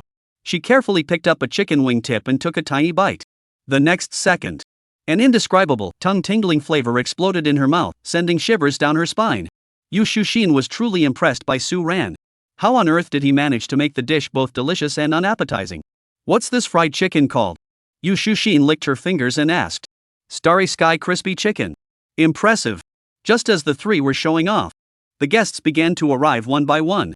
Unfortunately, they weren't so lucky. Suan hadn't prepared much food, barely enough for 3 people. Most of it ended up in Reba's stomach. This girl complained about it, but her body told a different story. Thus, the 6 guests of the summer heartbeat were all gathered. The atmosphere gradually warmed up. Everyone was curious about what had happened between Suan and the hot guy last night. But since they were still live, no one asked any further questions. Li PD also arrived on time in the living room. After some brief small talk, Li Jing, with a professional smile on her face, first greeted the returning guests. Then, she moved on to today's official proceedings. On behalf of the production team, I welcome all the guests back. The second phase of filming for Summer Heartbeat 2 officially begins. Additionally, there are 2 important announcements to make. Li PD showed the documents in his hand and a very elegant small seal. First, regarding the Heartbeat Decisions segment that concluded last week. Li PD flipped through the documents and announced with a smile, according to the final results, congratulations to the 3 couples who chose continue the journey. You will all move on to next week's heart-pounding journey together. Although this outcome was expected, hearing the official announcement brought a smile to everyone's faces. Next, regarding the progress of the time wish card task. Li PD waved the seal in his hand and smiled at Reba. "Now, please take out your time wish cards and stamp them." Suan and Reba, upon hearing this, also placed the wish cards they had been keeping, each holding the other's, on the table. Immediately after, Li PD performed the ritual with great ceremony, stamping both wish cards with a pink heart-shaped completed seal. The 2 couples had originally thought that Suan and Reba had only completed one of the tasks. But to their surprise, Li PD stamped several stamps in a row. First, Reba's wish. Wish 1, I hope Suan doesn't run away next week. Otherwise, I'll beat you. Completed. Wish 7, I want Suan to sing me a sweet song, not something sad like Manhwa Bridge. Completed. Then Suan's wishes. Wish 3, I hope she can be happy forever. Completed. At that moment, all the guests couldn't help but smile. This was their first time observing the wish cards of the 2 people so closely. Hell, they're so cute. Li PD explained while looking at the hot plate, your wishes are the same, so they only count as 1 wish. Alright. Reba didn't object to this at all. For her, the most important thing was that her wish came true. As long as Suan can truly be happy and joyful forever, that's all that matters. Chapter 69, Party Time. Mahjong Black Hole. A warm and heartfelt song. Alright, one thing taken care of. After distributing 1,000 yuan in love funds to each team's CP pairs, Li PD waved his hand dramatically and announced news that energized everyone. To make everyone's vacation more fulfilling and to celebrate our little house successfully making it halfway through the journey, the production team has decided that tonight, we're hosting a grand villa party. Food, equipment, and entertainment facilities are all prepared. Please enjoy yourselves to the fullest. Wow! A party! Yu Shushin was the first to cheer. The news instantly dispelled the lazy afternoon atmosphere. Compared to planning their own itineraries, this laid-back style of enjoyment, where everything was already prepared, was clearly more appealing. After a brief discussion, everyone decided to start with indoor entertainment activities before the dinner began. Thus, the dusty automatic mahjong machine in the living room was dusted off and restarted. Ding Yushi had to catch up on sleep and regrettably couldn't join. Meng Zi, Yu Shushin, and Riba, the three mahjong partners, agreed instantly, but they were missing one person. Li Yunrui didn't know how to play, so their target naturally fell on Su Ran, who was lying on a lounge chair on the balcony, studying a new fishing rod and trying to relax. Su Ran, come on! Can you really make us endure the pain of being one short? Riba grabbed Su Ran's arm and shook it vigorously, pulling out her final trick. After much persuasion, Su Ran finally gave up resisting and was forced to sit down at the mahjong table. Alright, let's play. He sighed, then a mischievous gleam flashed in his eyes, but since we're playing, we need some ceremony. Saying this, under the astonished gazes of everyone, Su Ran stood up and walked upstairs. Soon, he returned to the living room carrying a shopping bag, plopped down on a chair, and began distributing strategic supplies to everyone. Playing mahjong is sure to make you thirsty. Su Ran handed bottles of drinks to the three mahjong friends. Here you go, Shushin, this is Turin Shu. It's delicious and nutritious, a must-have for mahjong. Ze, this is Dongfang Shuyi, it's super invigorating. Orange Cat. He shoved a bag of peach cookies into Riba's hands. Here, your favorite peach cookies. The three looked at the gifts in their hands, their expressions shifting from confusion to realization, and finally ending in collective laughter and tears. You're such a nice person. Riba asked with a forced smile, what about you? Me? Su Ran pulled out a bottle of Win Nutrition Express from the shopping bag, shook it in his hand, and laughed, I'll drink this. Put. The scene erupted into laughter. This guy was so determined to win that he had armed himself with mysticism down to his teeth. However, mysticism ultimately couldn't defeat science. After a few rounds, Su Ran's mahjong black hole trait was fully exposed. As the playing cards representing wealth in front of him grew increasingly sparse, his face grew darker and darker. Riba, grinning with delight, collected Su Ran's chips into his own territory while watching his gloomy expression, deciding to deliver the final blow. She batted her eyelashes and asked in a sweet, syrupy voice, big brother, I remember your resume said you have the skill of professional tea appraisal? Do I look like green tea to you now? The question drew everyone's attention. Even Li Yunrui, who was watching from the side, couldn't help but smile in anticipation. Su Ran looked up at her and asked, what do you think green tea is like? Well, Riba thought for a moment, then said proudly, she's very beautiful, and then. Before she could finish, Su Ran cut her off decisively, you're not. Ha? Riba was taken aback and tried to explain, I wasn't finished. Pretty and then cunning. Su Ran interrupted again with an equally firm tone, then you definitely aren't. Why are you so sure? Riba was a bit confused by her, but couldn't help feeling a little pleased inside. Could she have noticed my inner beauty? All she heard was Su Ran say softly, you're pretty, but you have no cunning at all. Ha ha ha. Yu Shushin raised her thumb. This Su Ran has no desire to survive, does he? Meng Zi laughed so hard he was pounding his chest, tears streaming down his face. Ha ha ha. True professional tea connoisseur. A role model for us all. Dying of laughter. Where is Su Ran's will to survive? How dare Ribago provoke Su Ran, who is almost out of money? Ha ha ha. All the bamboo shoots on the mountain have been snatched by Su Ran. Riba, you're the one without any schemes. Riba's cheeks turned bright red, both angry and amused. He pointed at Su Ran for a while but couldn't say a word. Later, whether it was Su Ran's scheme that worked or not, Hot Bamboo actually lost several times in a row after the tea tasting. Su Ran managed to turn the tables in the final few rounds and even won back over 10 ships. Amidst the laughter and cheer, the daytime commotion came to an end. As night fell completely, the string lights in the courtyard grew brighter, resembling a starry sky that had descended to earth, casting a warm and gentle glow on everyone's faces. The exquisite dishes and fine wine at the banquet brought the atmosphere to a tipsy peak. The highlight of the party, the courtyard concert, officially began amid everyone's anticipation. The production team had clearly put a lot of effort into it, not only setting up professional stage lighting in the center of the courtyard but also bringing in top-of-the-line recording studio quality sound equipment and karaoke gear. The microphones felt substantial in the hands, and every note of the accompaniment played through the monitor speakers was clear and full, making it feel like a mini live house. With such top-notch equipment, everyone's enthusiasm was completely ignited. Ding Yushi kicked off the show with a heart-wrenching rock ballad, singing so passionately that his veins bulged.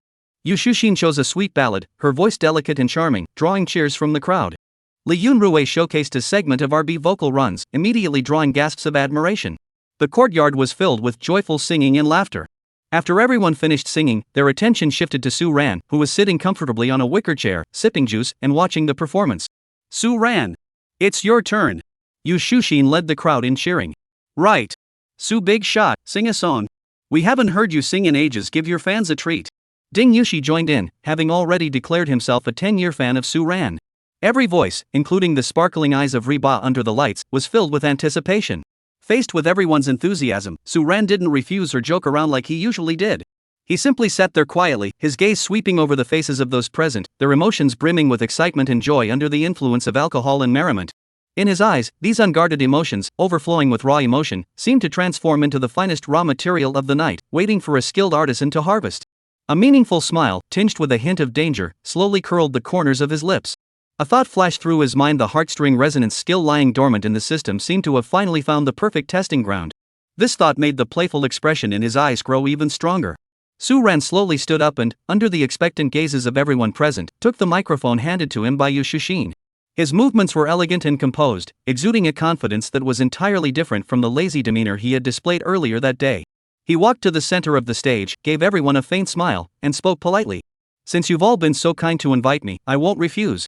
His gaze swept across the equipment, finally settling on the guitar stand standing quietly in the distance.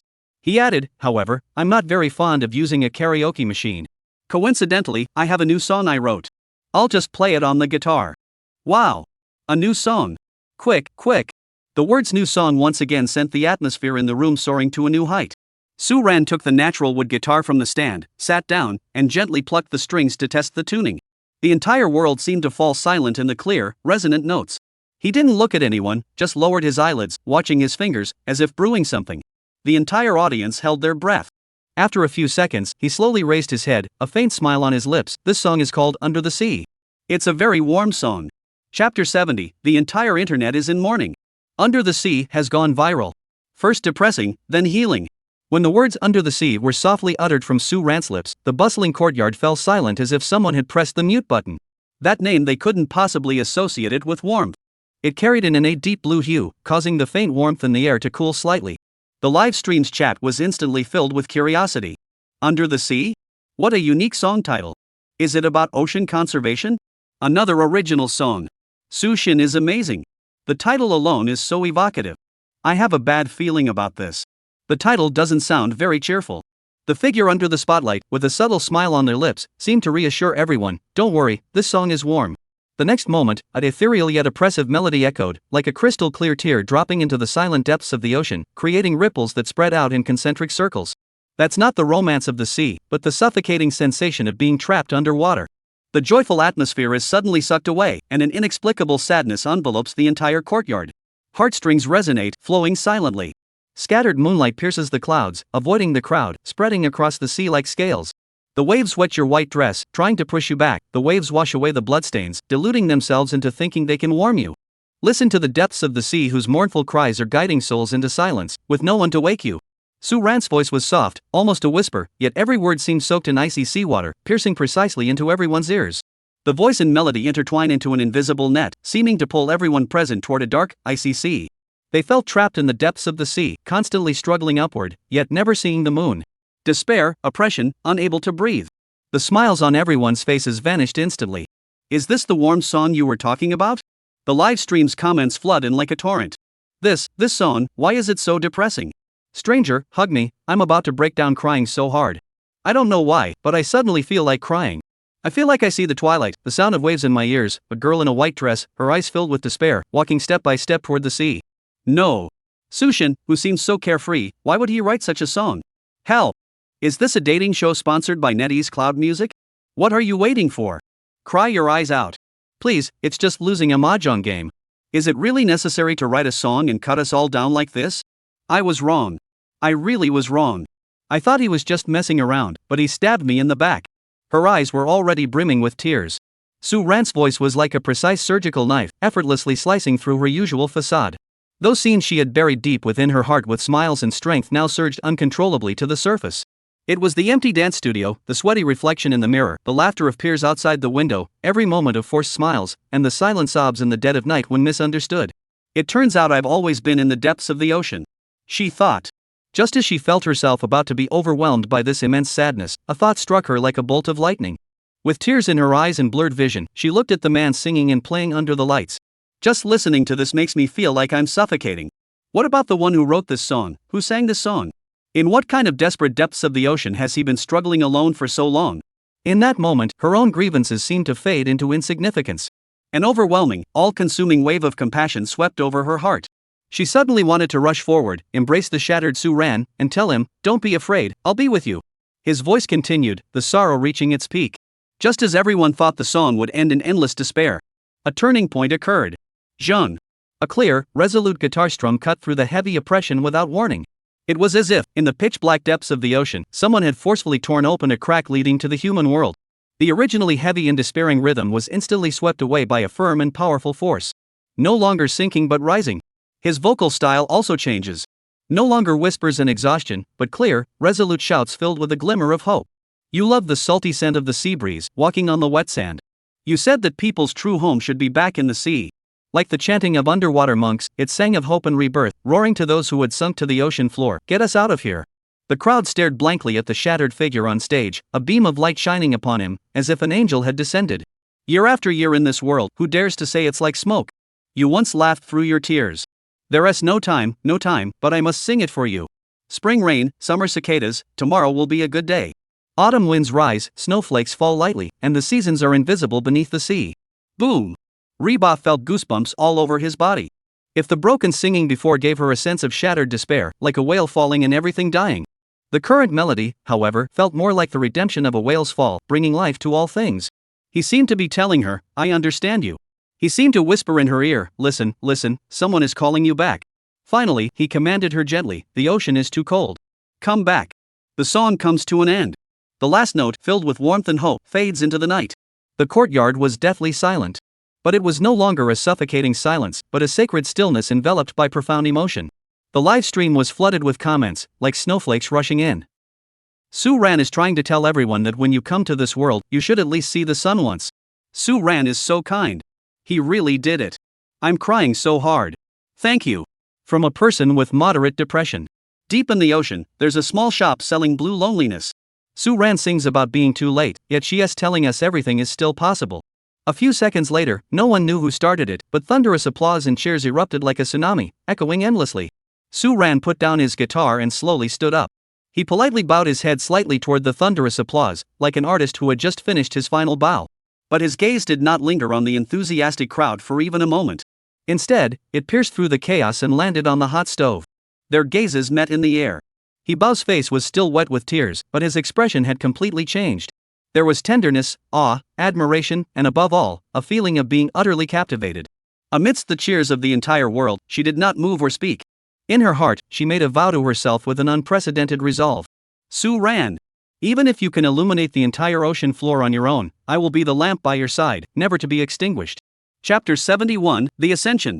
The greatest live performance in history. The Orange Cat's Test and Promise. Thunderous applause and cheers echoed through the courtyard for a long time, almost tearing the night sky apart. Suan's performance of Under the Sea was nothing short of a nuclear bomb. Everyone was still immersed in the overwhelming emotions of the song, which took them from a sense of falling to redemption. They stared at the figure in the center of the stage, who had just put down his guitar, their eyes filled with complex and intense emotions. Ding Yushi was the first to rush forward, giving Suan a tight hug and slapping his back hard, his words a jumble, "Brother, you're amazing. From now on, you're my god." The live stream comments were already going wild, with praise drowning out everything else. Legendary. The strongest live performance in dating show history, no contest. Suan's rap was absolutely incredible. Am I the only one replaying this on loop? I can't stop. Amidst this almost divine atmosphere of worship, a discordant yet incredibly sincere voice emerged. Meng Ziyi's eyes were red, clearly moved to tears. She snatched the microphone from Yu Shushin's hands and, choking back tears, said to Suan, "Suan, you sang so beautifully. I've been healed too. I want to respond to this emotion with a song."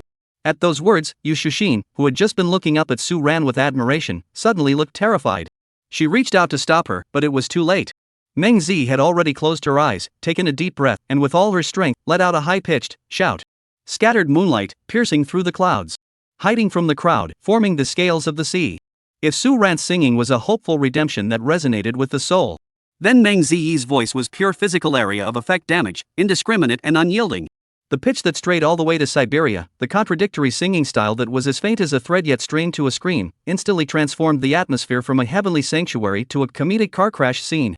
Ding Yushi's expression of emotion froze, Yushushin covered her face in pain, and even the staff members beside them unconsciously furrowed their brows, as if their eardrums were being tortured. Only the queen of Chinese entertainment herself remained immersed in her own emotional performance, singing with even greater intensity. Suan had just begun to recover from the intense emotional outpouring when Meng Ziyi's sudden outburst nearly choked her. Fortunately, the nightingale herself knew that she had to stop after 4 lines to collect royalties, so she paused at the right moment. Then, she looked at Suran expectantly and asked, "Suran, how did I sing?" He pressed his temples and took a deep breath. "Just say it. Don't hold back." Meng Jia waved her hand dismissively, showing her calm demeanor. Criticism leads to improvement. Suran glanced at the sincere Meng Ziyi and said softly, "If that's the case, then take your broken microphone and get ready for the courtroom." Meng Ziyi. Ha ha ha ha ha ha. This remark was like lighting a fuse on a barrel of gunpowder. The venue erupted in laughter, instantly washing away all the previous heaviness. The live stream's chat exploded after a few seconds of silence. Ha ha ha, the original singer has become the defendant. You've taken all the bamboo shoots. You're ruthless. Suran, you're my god. The god of sarcasm. Suran, I'm the original singer, and I can also be the plaintiff. 1 second ago I was crying over Under the Sea, and the next second I'm dying of laughter. Li PD saw that the atmosphere was just right, stepped out with a smile to smooth things over, and announced that tonight's party was a huge success. Everyone laughed and joked around, helping each other walk toward the villa, still complaining about Meng Ziyi's fatal blow earlier. In the living room, people went upstairs in small groups, each returning to their rooms. Reba quietly helped tidy up the mess on the table, trying to hide the chaos inside her heart. She dared not look directly at Suran, but the corners of her eyes were like magnets, involuntarily following his figure. It's a bit stuffy. I'll go out for a while. Suran smiled at Reban. Want to come? Sure. The two walked out into the courtyard, one in front of the other. The moonlight of the night bathed everything around them in a serene glow. The gentle summer breeze carried a hint of coolness, brushing against the skin and dispersing the lingering scent of alcohol. Suran didn't linger in the courtyard but walked to the small pavilion, sat down on the bench, and quietly gazed at the distant sea. Reba walked softly, step by step, and eventually sat down on the swing. The air was filled only with the sounds of insects and the rustling of the wind. Back then, I always felt like I was swimming in the depths of the ocean. Reba lowered her head, her voice soft as if speaking to herself, breaking the silence, swimming desperately upward, yet unable to see the moon. She didn't look at Suran, but simply spoke the most genuine feelings of the moment. Suran didn't respond immediately, just listened quietly. After a long while, he turned his head, and the moonlight outlined the soft contours of his face. And now? He looked at her. Reba raised her head, her eyes still moist with tears. "But after hearing your song, I realized that even at the bottom of the sea, you can still see the stars." She was referring to the light and redemption brought by the latter half of his song. Yes, even if there's no light at the bottom of the sea, everyone can become their own star. Suran smiled, a faint yet sincere smile. Hearing this, Reba took a deep breath, as if making up her mind. She looked straight into Suran's eyes and spoke with an unprecedented seriousness. "Suran, from now on, if there is anything that makes you unhappy, you can tell me. I might not be able to help much, but I'll be a good listener." She paused for a moment before adding, If I ever encounter something that makes me unhappy, I will definitely come to you." Is that okay? This was a test, a promise, and an invitation to form an alliance. Suran looked into her eyes, seeing the cautious sincerity there, and his heart softened. His smile widened slightly, tinged with a familiar laziness, but his gaze was incredibly gentle. "Of course," he said, "but my consultation fees are quite expensive." "Are you sure you want to book me as your top-tier chat companion?" Reba was tickled into a giggle, and the tears in the corners of her eyes spilled out, sparkling in the moonlight. The heaviness she had felt moments ago vanished instantly. "Well, I'm pretty expensive too." She mimicked his gesture, tilting her chin upward. Suran stood up, stretched, and broke the slightly awkward atmosphere. "All right, it's late. Go back to bed. Otherwise, the cameraman will see your dark circles tomorrow and think I beat you up in the middle of the night." He waved his hand and walked away toward the villa with a casual stride, not looking back. Reba sat alone in the pavilion, the evening breeze caressing her flushed cheeks, yet her heart was filled with warmth and peace. Chapter 72, Another Upgrade. Miracle Plus Items. Make a wish. The courtyard had returned to its peaceful state, with only the lingering excitement and emotion still hanging in the air. Suran returned to his room, closed the door, and completely shut out the outside noise. He leaned against the door and exhaled deeply. The intense emotional outpouring on stage had even affected him. He closed his eyes and massaged his temples, which felt slightly throbbing. The next moment, a series of unprecedented, urgent yet melodious system alerts sounded like heavenly music, echoing wildly in his mind. Warning! Warning! Massive S-class special energy healing light detected. Energy source, deep resonance from the audience at the venue and in the live stream. Ding! Congratulations, host! You have obtained the special energy healing points for the first time, totaling 12,800 points. Detecting that the system core module has reached the upgrade threshold, the healing section has met the activation conditions. Do you wish to consume 10,000 healing points to immediately activate the healing section? Yes. Suan hesitated for a moment before selecting confirm. Consuming healing points, system upgrading, upgrade complete. Congratulations, host. The healing section has been successfully activated. Congratulations on unlocking the 3 major emotion sections. The system has awarded you a special item chest X1, which has been added to your inventory. A series of announcements made Suan's eyes light up. He never expected that this performance would not only unlock a new emotion section but also come with extra rewards. This was definitely worth it. Special type item chest? And there's no level requirement. Familiar with the system's generosity, Suan instinctively knew this wasn't ordinary. System, open the chest. With a soft glow, the chest slowly opened. As the light faded, a bundle of elegantly packaged fairy wands lay quietly in the inventory. Suan was taken aback. Wait, that's it after all that? This reward doesn't match Tonzi Jun at all. He clicked on the item details in confusion. Item, Stardust Wish Fairy Wand. Category, Single-Use Special Miracle. Quantity, 9 pieces. Effect, when ignited, it emits dazzling stardust sparks infused with a faint miraculous power. Wishes made before the sparks fade have an extremely low chance, influenced by the intensity of the wishmaker's intent, of coming true at some point in the future. Notes, even the faintest starlight was once a dream during the Big Bang. So, dare to make a wish, you never know. Suan saw the note and her eyes lit up instantly. This isn't just an ordinary fairy wand, it's a low-budget version of Dragon Ball. Although the probability is extremely low, this is a genuine miracle-type item. After calming down from the excitement of his discovery, Suan felt a bit parched. He tucked the precious fairy wand into his pocket, opened the door, and headed downstairs to the kitchen for a glass of water. The corridor was quiet, most people had already returned to their rooms to rest. As he passed by the heated room, his footsteps instinctively paused. Her door was ajar, leaving a small gap, and the light inside was still on, but no one was there. Suan furrowed his brows. It was so late, where could that girl have gone? He felt an inexplicable stir in his heart, and his gaze unconsciously turned toward the door leading to the rooftop terrace. Sure enough, the door was also ajar, and a cool night breeze seeped out. Suan hesitated for only a moment before stepping forward. The night breeze caressed his face, carrying a faint briny scent of the sea. The rooftop terrace of the heart-stirring cottage offered an incredibly vast view. The deep blue sky was dotted with countless stars as brilliant as diamonds. A slender figure was leaning against the railing, quietly gazing into the distance. It was Reba. She clearly hadn't fallen asleep, she had just wanted to find a place to be alone for a while. She heard footsteps behind her and turned abruptly. Upon seeing it was Sue, the panic in her eyes slowly faded, replaced by a mix of embarrassment and complexity at being caught in her thoughts. Got something on your mind? Suan walked over to her, his voice soft, breaking the silence. She turned her head to look at Suan and whispered, "Nothing. I saw on the weather forecast that there would be a meteor shower tonight, so I thought I'd come out to try my luck." Suan smiled, thinking to himself that there was definitely more to it, but he didn't press the matter. He mimicked her, leaning on the railing and following her gaze toward the shimmering sea. Then he looked up at the sky. "This really is a nice spot," he whispered. "You can see the sea and the stars. Unfortunately, there probably won't be any meteor showers tonight." He felt a bit disappointed, but he knew it was impossible for a meteor shower to appear here. Suan suddenly burst into laughter and explained seriously, "Meteors are dust particles from space that enter the Earth's atmosphere at high speeds and burn up due to friction. There's nothing to get excited about. You're just allergic to romance, aren't you?" Sometimes Reba really wanted to peel open this guy's head to see if he was really missing a string called romance. Why, is this so different from the romance she imagined? But looking at Suan beside her, she felt that this was actually pretty nice. Listening to the distant sound of the waves, feeling the cool sea breeze, and having an interesting companion by her side. The two of them just sat there, chatting about everything under the night sky. They talked about everyday life, dreams, childhood, and gossip. All trivial, even meaningless topics. Yet the two of them couldn't get enough of it. The atmosphere was no longer heavy, but filled with lightness and romance. However, the meteor shower that Heiba had been hoping for never appeared. She looked up at the clear, cloudless night sky, then at Suan beside her. Though no beautiful shooting stars appeared. But she knew that the most beautiful meteor was hidden in Suan's eyes. They twinkled and sparkled, exceptionally beautiful.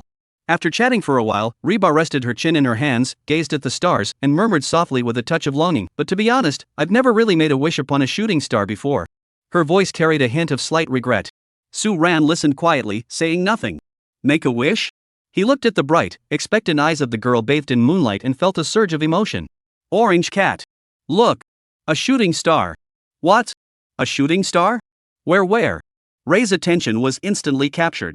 She suddenly looked up, excitedly searching the night sky for the fleeting beauty. This was a romance that girls could never resist. But the night sky was still and quiet, with no trace of a shooting star except for the countless stars twinkling above. Suan, you're lying to me. She turned her head in disappointment, about to complain.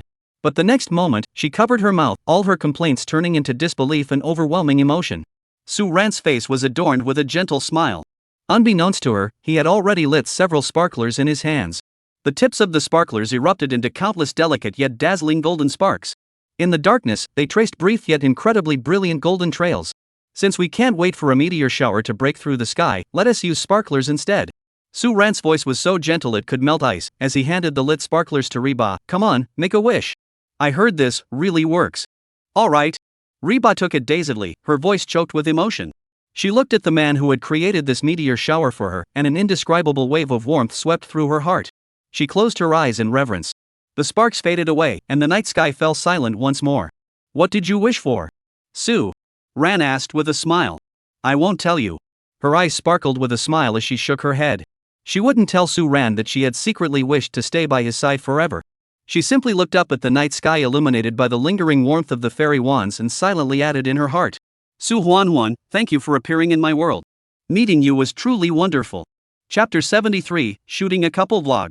Hiba, Suan, get into position and don't move.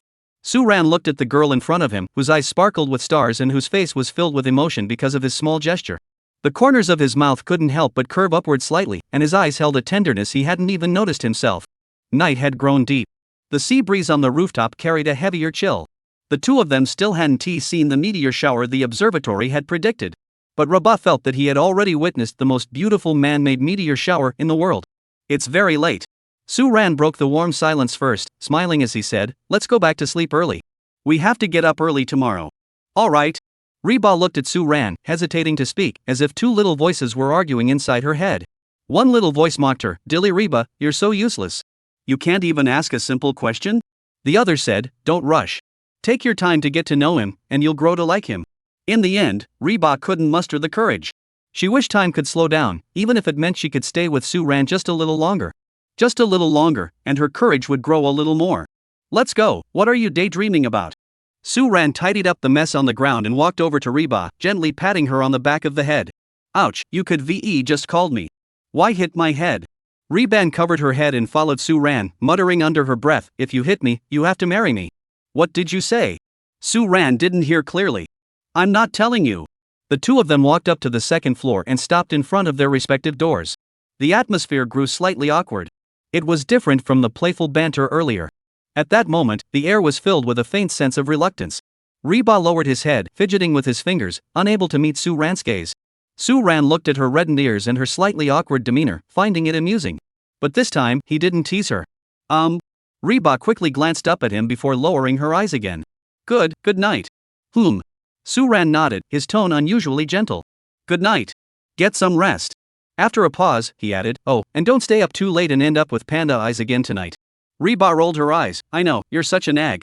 The next second, with a loud slam, the door shut. Suan looked at the tightly closed door and shook his head with a smile. Orange cat, your emotions are still unstable. That night, the heart-fluttering cottage was shrouded in an unusual quietness. Some tossed and turned, while others couldn't sleep all night. The next morning, at dawn, as the sun rose above the horizon, casting its rays across the land, all creatures awoke. The 6 guests gradually gathered in the first-floor dining room. However, the atmosphere today seemed even more subtle than yesterday. Especially the usually lively and energetic couple. Today, they were unusually quiet. They were all sporting the same dorky, dark circles under their eyes. Neither of them spoke, just silently sipping their porridge. Yushushin, with her sharp eyes, noticed the detail and couldn't help but ask in surprise, you haven't seen each other all night, and you already have that couple look? Ding Yushi added a jab, his tone tinged with teasing, yeah, you do look alike. Now it's really a family of 3 with matching outfits. Suan. Reba. The two remained silent, only speeding up their pace of eating the porridge. Then, Meng Zi also leaned forward, looking at Reba and then at Suan, marveling, that's amazing. You actually did a couple's makeup? Everyone present burst into laughter upon hearing this. Fortunately, Lee PD's arrival saved Suan and Reba from the awkward situation. Good morning, everyone. It seems like everyone is in a good mood today. Lee PD was in a great mood, and even his opening remarks were cheerful. She first went through the usual greetings before diving straight into the main topic. To help everyone capture every precious moment of heartfelt connection and to make it easier for you to fulfill the romantic promises on your time capsule wishes cards, Lee PD signaled to the staff to distribute several beautifully packaged boxes to each couple. The production team has specially prepared the latest GoPro action cameras for everyone. They're perfect for capturing your heartfelt moments anytime, anywhere.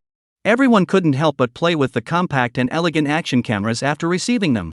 Then, they heard Lee PD continue, of course, the next task will also require the use of these action cameras. Sure enough. Everyone nodded in understanding. There's no such thing as a free lunch. Especially when it comes to things given away for free by the production team, there's always a catch.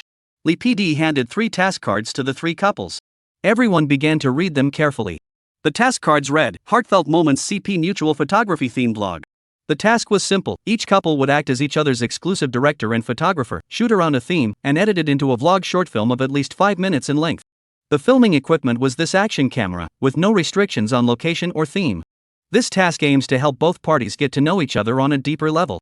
Additionally, there would be a heartfelt vlog screening event tonight, where the 3 couples would vote for the best heartfelt CP. The winning couple will receive a cash prize and a mystery grand prize. This task sounds really interesting. Yushushin is very interested in filming, and she is determined to win the mystery prize. Reba sneakily glanced at Suan, feeling equally excited. Film a vlog? Or filming each other? That would mean she could finally, without any qualms, point the camera at Suran's handsome face and film him all day long. And make Suan pose in various ways according to her own script? Boss or little puppy? He. Just thinking about it made her heart race with excitement. Suan seemed to sense the sinister gaze from his partner. This little girl, she must be thinking about something naughty, right? Sure enough. She is lusting after my body. Alright, my task is done. The rest is up to you. Lee PD clapped his hands and smiled, good luck. The work needs to be submitted by 8 p.m. tonight. With that, she turned and left the villa with a flourish. The living room immediately buzzed with activity. Yushi, what theme should we shoot? Yushushin had already grabbed Ding Yushi and started brainstorming. How about we do the domineering CEO and his little wife? You play the CEO, and I'll play the little wife. Ding Yushi's lips twitched, let's change it. Then, I'll play the domineering CEO, and you play the little wife? It'll be a huge hit. On the other side, the Xiao Mo couple also started discussing theme ideas. Let's go for something more artsy. Meng Zi suggested. Sure, how about we go with Searching for Lost Beauty? Li Yunrui also shared his idea. That's a great idea. This couple, who went for a warm and cozy vibe, clearly preferred a more beautiful and romantic style. As for the passionate couple, they also arrived at their exclusive secret base, the second floor room with floor-to-ceiling windows. The sunlight was just right, streaming through the clean glass and spreading across the carpet. Ray sat on the soft carpet, playing with the latest sports camera, flipping through it repeatedly, his face brimming with excitement. Suan, on the other hand, was lazily reclining on the nearby beanbag chair, lost in his own thoughts. Suan, have you decided what you want to take pictures of yet? No. Then I'll take a photo of you first? Are you sure? Yes, you have to cooperate with me, got it? As long as you don't make me look bad, I'll cooperate. Put. Nonsense. Chapter 74, World 6 Assistant versus the Grudging Boss? No. I want to film the real Suan. Put. Nonsense. Who asked you to sell your looks? Reba's face flushed red as she spat at Suan, but her heart was racing because of his words, I'll cooperate. She raised the GoPro in her hand, cleared her throat like a director, and began announcing her shooting plan. Cough cough. Su actor, please pay attention. Today's vlog theme is set as the domineering female CEO and her resentful all-rounder assistant. Suan. Will anyone even watch this? Suan blurted out, I think it would be better the other way around. Switch it around? Reba tilted his head and thought for a moment before asking, you be the domineering CEO, and I'll be the assistant? Suan shook his head and said, you be the resentful boss. Reba rolled his eyes and pressed, what about you? Suan burst into laughter, I'll be the 6th assistant. Put. Reba couldn't help but laugh out loud, teasing, you've got some self-awareness. The live stream was instantly filled with laughter. Don't say it. You really shouldn't say it. I really want to see this topic. The 6th assistant and his unlucky boss? I want to see it. Hurry up and film. I can't sleep at night. Waiting for the show to start. Sitting cross-legged by the floor-to-ceiling window, he excitedly clapped his hands. Alright. It's decided we'll film old sixth assistant and his unlucky boss. Wait, are we really going to film this? Suan had just said it offhandedly, but this girl was taking it seriously? Reba looked at Suan, who was radiating a "I don't want to film this" vibe, and burst out laughing. Her face lit up with a bright smile. Alright, I was just kidding. The theme I really want to shoot is A Lonely Heart's Little House. Ha? Suan frowned in confusion and asked, what do you mean? It's just. Reba thought for a moment and said, for today's shoot, just be yourself. The real you, the one who's financially free, retired early, and authentic. Suan. Just pretend that you're the only person in this villa, with no one else around, no other guests, no cameras, and no crew. Then, just go about your day as you normally would at home, relaxing and enjoying yourself. Do whatever you want, read, listen to music, daydream, experiment with your dark cuisine, or even go out to the balcony to water the flowers, or just lie there and take a nap. And I'll be. He waved the miniature camera in his hand. I'll be your personal photographer, quietly documenting everything. I don't want to film those fake idol drama scenes. I just want to see what the real Suan is like, without all the gimmicks and abstract nonsense. As soon as Reba finished speaking, not only was Suan stunned, but also the other guests in the living room who were eavesdropping, and all the viewers in the livestream. Everyone was completely stunned. The real Suan? A love nest for one person? What kind of divine theme is this? No CP interactions? No sweet moments? Instead, they're documenting the laid-back daily life of a retired big shot? Is this even a dating show? But, after a moment of confusion, curiosity and anticipation swept over everyone instantly. All along, Suan had given everyone the impression of being the one who loves to stir things up, with his extraordinary talent and flashy personality. His background of retiring at such a young age only added to the mystery. Everyone was curious about this man who seemed to be a slacker yet was so enigmatic. What his true life was like behind the scenes. When the abstract becomes concrete, when the attention seeker stops pulling stunts. The very thought of that scene is enough to send anticipation through the roof. This theme is perfect. Pang Di really gets what we want to see. The real Suan. The laid-back daily life of a retired big shot? Ah. I'm going crazy. Hurry up and film it. Is this the depth that a phenomenon-level dating show has? I'm in love. I declare. This is the best vlog of this episode. No contest. Suan looked at the earnestness and anticipation in the eyes of the onlookers, and a subtle ripple of emotion stirred in his heart. Capture the real him? This what's there to film? His retirement life is nothing but a slacker's existence, utterly boring. He asked uncertainly, just filming me staring into space or fishing? Who would want to watch this?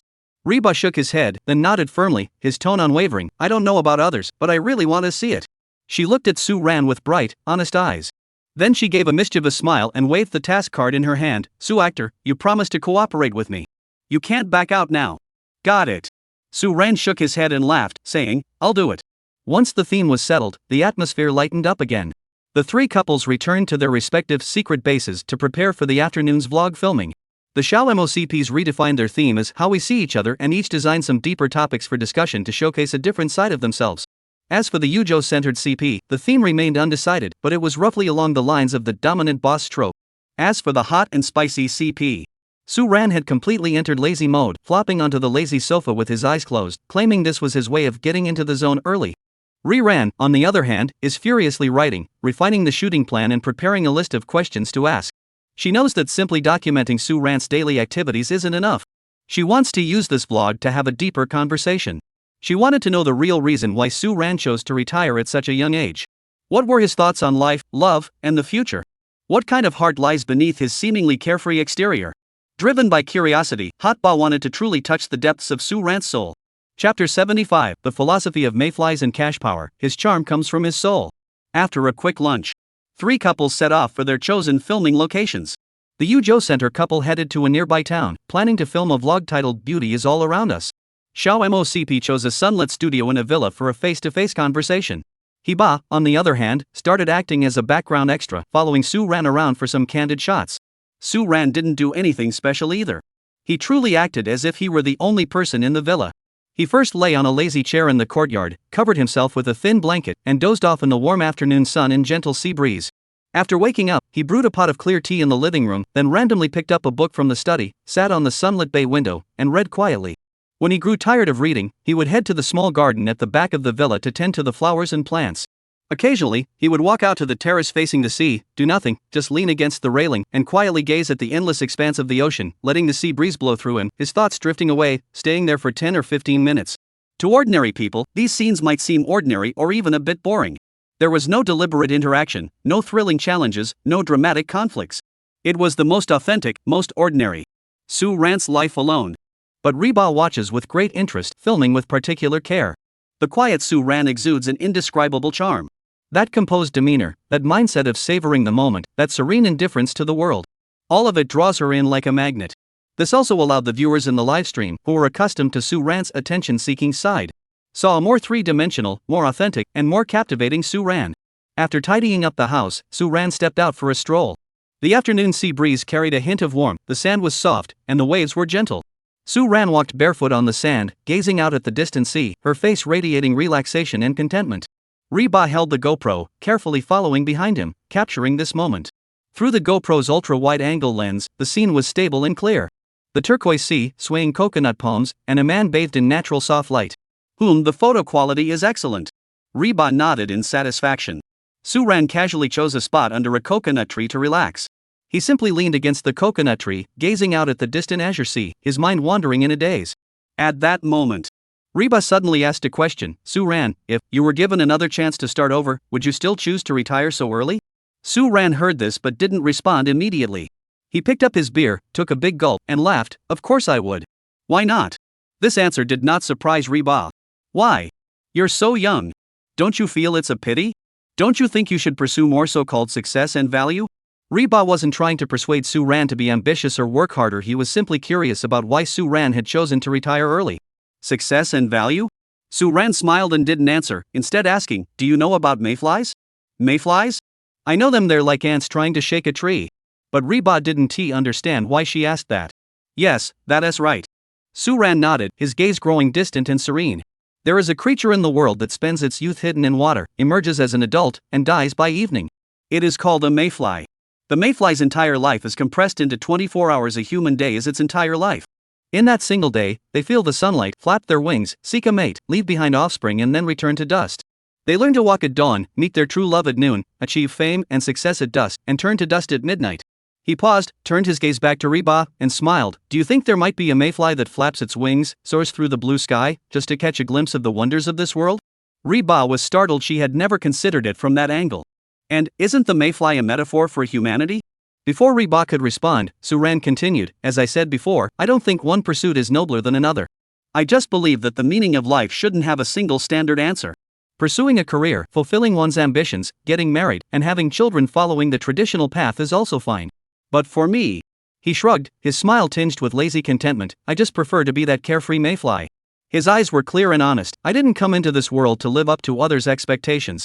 I just want to watch the flowers bloom, the water flow, and the sun rise and set. To experience things I find fun and meet people I find interesting. His gaze fell on the hot stove, a faint smile on his lips. Life is a coincidence, I seek cause and effect within it. Boom! These words rang out like the tolling of a bell at dawn, echoing in the hearts of everyone present. Though spoken lightly, it contained an indescribable, soul-stirring power that struck deep within the soul. It provoked deep thought and brought sudden clarity. Reba was completely speechless. She felt as though a small pebble had been dropped into her mind, sending ripples spreading out in ever-widening circles. She looked at the man before her, the same Suan who was usually carefree, irresponsible, and even a bit abstract. At that moment, he seemed shrouded in a cold yet wise glow, like the light of the moon. She couldn't quite figure him out, yet she was deeply captivated. The live stream comments exploded. This time, it wasn't just pure laughter or emotional outbursts. It was a complex mix of shock, admiration, deep thought, and even a sense of enlightenment. That line is so powerful. Life is a coincidence, and I seek cause and effect within it. What a poetic line. This passage is so profound it could be quoted as a famous saying in textbooks. I thought he was just rich and spoiled, but now I realize he has truly figured out life. Today's Suan is truly irresistible. Suan's charm never comes from his appearance, but from his soul. He truly makes me feel the lightness of the soul, like the free wind. Suan is truly unique, his soul seems to be glowing. Of course. Suan flashed his familiar carefree grin. This is purely a personal choice, and one could even call it an extremely fortunate exception. Young people, especially those still fighting for their lives, don't drink my poison chalice. His expression grew serious. What is most important for you now is to work hard and level up. After all. He spread his hands, speaking with unprecedented honesty. The reason I can sit here so casually and boast about my achievements is, at the end of the day, because I have the financial means to do so. Not only can I easily support myself, but I've already earned enough to cover my parents' retirement for several generations, with no worries for the future. Without a material foundation, so-called watching flowers bloom and water flow isn't called being carefree, it's called starving to death. These blunt, honest words actually lightened the atmosphere in the live stream. Everyone was amused by Suan's clear-headed and honest attitude. Indeed, without a material foundation, how can one be carefree? But Suan, having achieved everything, still maintains this clarity and commitment to her own lifestyle. That alone is enough to inspire admiration. Reba watched the man before him, whose honesty was almost endearing, and the admiration and attraction he felt for him grew even stronger. This man possessed a contradictory charm that was madly attracting her. However, Reba felt that she would prefer the more carefree, seemingly irresponsible Suan of everyday life. Because she felt that the current Suan had a loneliness that made her feel sorry for him. So, as long as Suan is happy, that's all that matters. What do you think the meaning of life is? Reba's voice rang out again. Suan thought for a moment and smiled, saying, "For me, it's about finding something I love, loving the people around me, and living happily." But what if you can't find any of that? Then I won't look for it. I'll just soak up the sun, eat hot meals, pet stray cats, and the answers will come with time. Wow! This man exudes an irresistible charm. At that moment, I really wanted to kiss him passionately. Chapter 76, A Clash of Souls. The ocean is only romantic when you're with the person you love. Reba took several deep breaths before finally managing to suppress the fluttering in her heart. But at the same time, she became even more determined in her resolve. She would tie Suan up and drag him home, no matter what. Just then, Suan's voice rang out again. Orange Cat, the directoress, had his fill of directing. Isn't it my turn now? Oh, right. We have to hurry up, or we won't be able to finish the task. Reba snapped back to reality and hurriedly asked, "What do you want to film?" Suan paused for a moment, looking at the beach before him, now bathed in the golden light of the setting sun, and rejected the previous theme. He suddenly had a better idea. He looked at Reba and smiled. "Let's film the vibrant red pomegranate flowers blooming by the sea." "What does that mean?" Reba was taken aback. "What an awkward theme."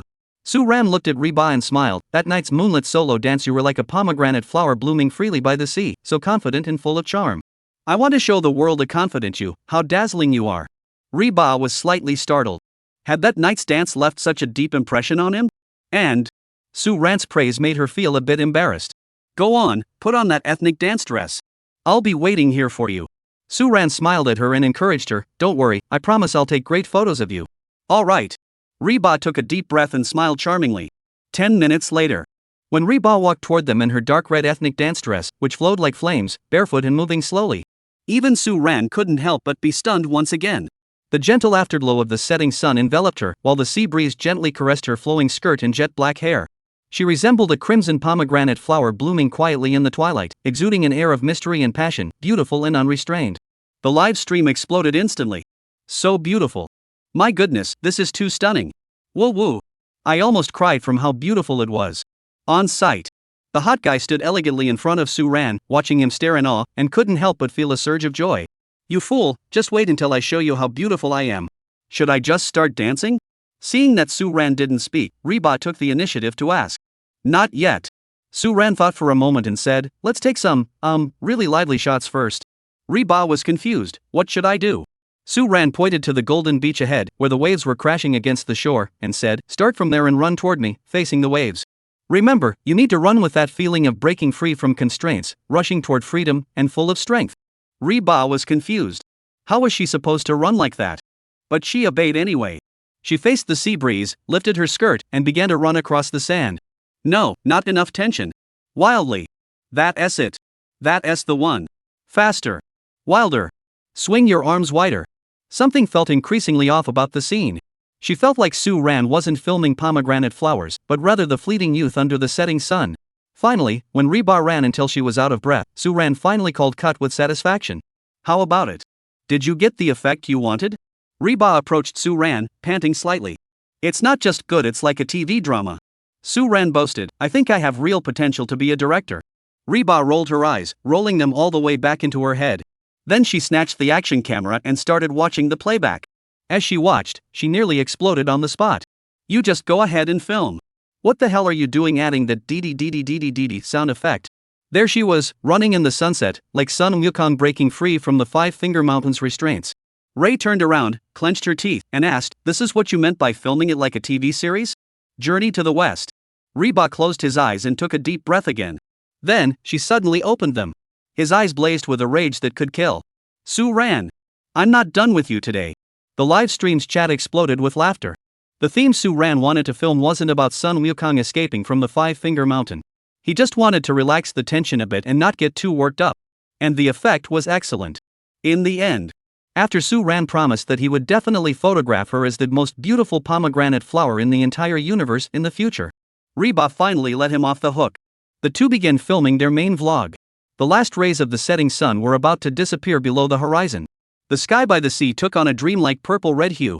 Reba stood on the slightly cool sand, the sea breeze gently caressing her dance skirt and hair. She closed her eyes and adjusted her breathing. As Suan's GoPro camera focused on her, she lifts her skirt and dances gracefully on the soft sand under the setting sun. Her body, like a flame fairy awakened by the evening glow, stretched, leaped, and spun. As she made a graceful leap, her skirt billowed, and her toes lightly skimmed the sand still damp with shallow watermarks. Tiny droplets were lifted by her swirling skirt and toes, sparkling like millions of tiny rubies ignited by the sunset, tracing crystal-clear arcs through the air before drifting down to mingle with the vibrant hues of the sky. Suan held the camera, momentarily mesmerized. At that moment, the heat was not dancing for him, nor was it dancing for the camera. She was dancing for this land, for this sea, for this setting sun, and for the most passionate emotions deep within her soul. The raw, unadorned truth and passion, brimming with a wild, untamed vitality, crashed violently against his eyes and soul. The fiery red pomegranate flowers blooming by the sea. Suan murmured, a beauty beyond compare. The live stream's comments exploded like a volcanic eruption, completely boiling over. So beautiful. My goodness. This vlog is absolutely legendary. Scarlet pomegranate flowers. My sister is so beautiful it takes my breath away. Suan is so good at choosing themes. All I can say is, these two have captured each other's ultimate charm. True allure. True sophistication. Suan's taste is impeccable. As the last vestige of sunset faded below the horizon, in the sky, stars began to twinkle one by one. After the shoot ended, Suan and Reba didn't choose to return to the villa but instead sat side by side on the soft sand. The two sat there in silence, listening to the sound of the waves, enjoying the rare tranquility. Each was reflecting on the events of the day. In the silence, Suan suddenly spoke up, actually, the original theme I had planned for today wasn't fiery pomegranate flowers. Reba looked at Suan's profile and asked curiously, what were you planning to shoot? The sea and romance. Suan's voice was soft as she smiled and asked, do you think the sea is romantic? Of course. Reba nodded in agreement, it's beautiful, vast, and makes you feel really good. Suan shook her head gently and corrected him, actually, the sea isn't romantic at all. Reba was about to argue when he heard Suan say, it's because when you're with someone you love, the sea becomes romantic. Boom! Reba felt like his brain had been thrown into a hydrogen bomb of extreme sweetness. Suan. Does he even know what he's saying? The sea is only romantic when you watch it with someone you like? Is he confessing his feelings to me? What should I do? Should I accept? But, I'm not ready yet. It's too sudden. But if I don't accept it, will Suan be really upset? Will he think I dislike him? What should I do? Someone please help me. Should I have 2 or 3? Her heart was racing like 1,000 deer colliding wildly, and her cheeks were so hot they could fry an egg. She felt like her whole body was on fire. Chapter 77, A Girl's Blush Speaks Louder Than Words. Her mind was swirling with countless thoughts. She had even decided how many children she wanted to have in the future. But Suan's slightly boastful voice rang out, snapping Hwaba back to cold reality. She saw Suan smugly slap her thigh, her tone even more triumphant. How about that? Orange cat. Isn't this vlog theme absolutely amazing? All we have to do is sit here, do nothing, relax, and watch the sea, and we'll have the perfect romantic vlog theme shot. Then we'll edit that brilliant line I just said into the video, it'll be perfect. I'm telling you, once this vlog goes live, it'll go viral on Douyin. We'll be legendary. Suan grew more and more excited, already envisioning herself sweeping major film festivals and winning an Oscar with this genius idea. But he completely failed to notice that the person next to him, Hot Bamboo, had furrowed his brow into a shape, his anger nearly boiling over. Stubborn fool. Steel-plated straight man. Mood killer. Romance killer. She just almost thought he was going to. What happened? Turns out all he was thinking about was his crappy vlog theme? Was he using her as material? A complex mix of shame, anger, and a tiny bit of, even she didn't want to admit it, a sense of loss. Like a jar of mixed spices overturned, it exploded in her heart. She took a deep breath and sighed again. Well, expecting this dog of a man to be romantic is like expecting a fool to cook. That might at least give her something to look forward to. However, Hot Bamboo also felt a slight sense of relief. She really wanted to hear Suran's confession, but she had many concerns. Of course, this doesn't mean she doesn't like Suan or doesn't want to be with him. It's just that, as a public figure, Reba has to consider more things. She also wanted to date Suan without any reservations. But if she did that, it would only cause more trouble for Suan without him even realizing it. After all, he is really enjoying his current retired life. She doesn't want to cause him any trouble or disrupt his current way of life. As long as she gives him some time to handle a few things. Then, she would take the initiative and win over this love-hate steal straight guy. However, if you were to ask her, if Suan were to confess his feelings to her, would she accept? Of course, without a moment's hesitation. Countless thoughts flashed through her mind like a slideshow. But, there's no denying that. At this moment, she feels a bit awkward. It turns out she misunderstood. But how could she have been wrong? The one at fault was the insensitive Suan. Yes, it was his fault. Humph. She suddenly stood up from the sand. Lifting her skirt, she turned around angrily and headed toward the villa. Her steps were quick and heavy, as if she were trying to dig holes in the sand. Hey! Why are you leaving? Do you think the theme I came up with isn't impressive enough? Suan saw Reba getting angry for no apparent reason and was a bit confused, so he got up and followed her. Reba suddenly stopped in her tracks, turned around, and glared at Suan. Then she lifted her skirt, revealing her smooth, white feet still covered in sand, and stomped down hard on Suan's feet with all her strength. However, it was all bark and no bite. The force was neither painful nor itchy, more like a signal saying, "I'm really angry, come and comfort me." But after doing this, Reba's face flushed red in an instant. This action seemed a bit too intimate. She dared not look at Suran's reaction, lowering her head and muttering, "Humph. I'm not going to bother with you. You big dummy." Then, like a startled deer, she lifted her skirt and ran back to the villa as fast as she could. What's gotten into that girl? Suan couldn't help but laugh as he watched the flustered girl flee. He turned to look at the sea. Romantic theme, people in the sea are both here, that's good. Then, in a voice only he could hear, he murmured, Her blushing face is pretty cute, actually. Back at the villa. The living room was brightly lit, but the atmosphere was no longer as relaxed as before. Each couple was rushing to finish their vlogs before 8 o'clock. Suan and Reba were also busy with their own tasks, temporarily putting the earlier beautiful misunderstanding out of their minds. Given the guests' heavy workload, the production team had specially prepared dinner. However, the lavish spread failed to stimulate anyone's appetite. Everyone was racing against the clock, perfecting their work. Time ticked away second by second. 8 o'clock arrived as scheduled.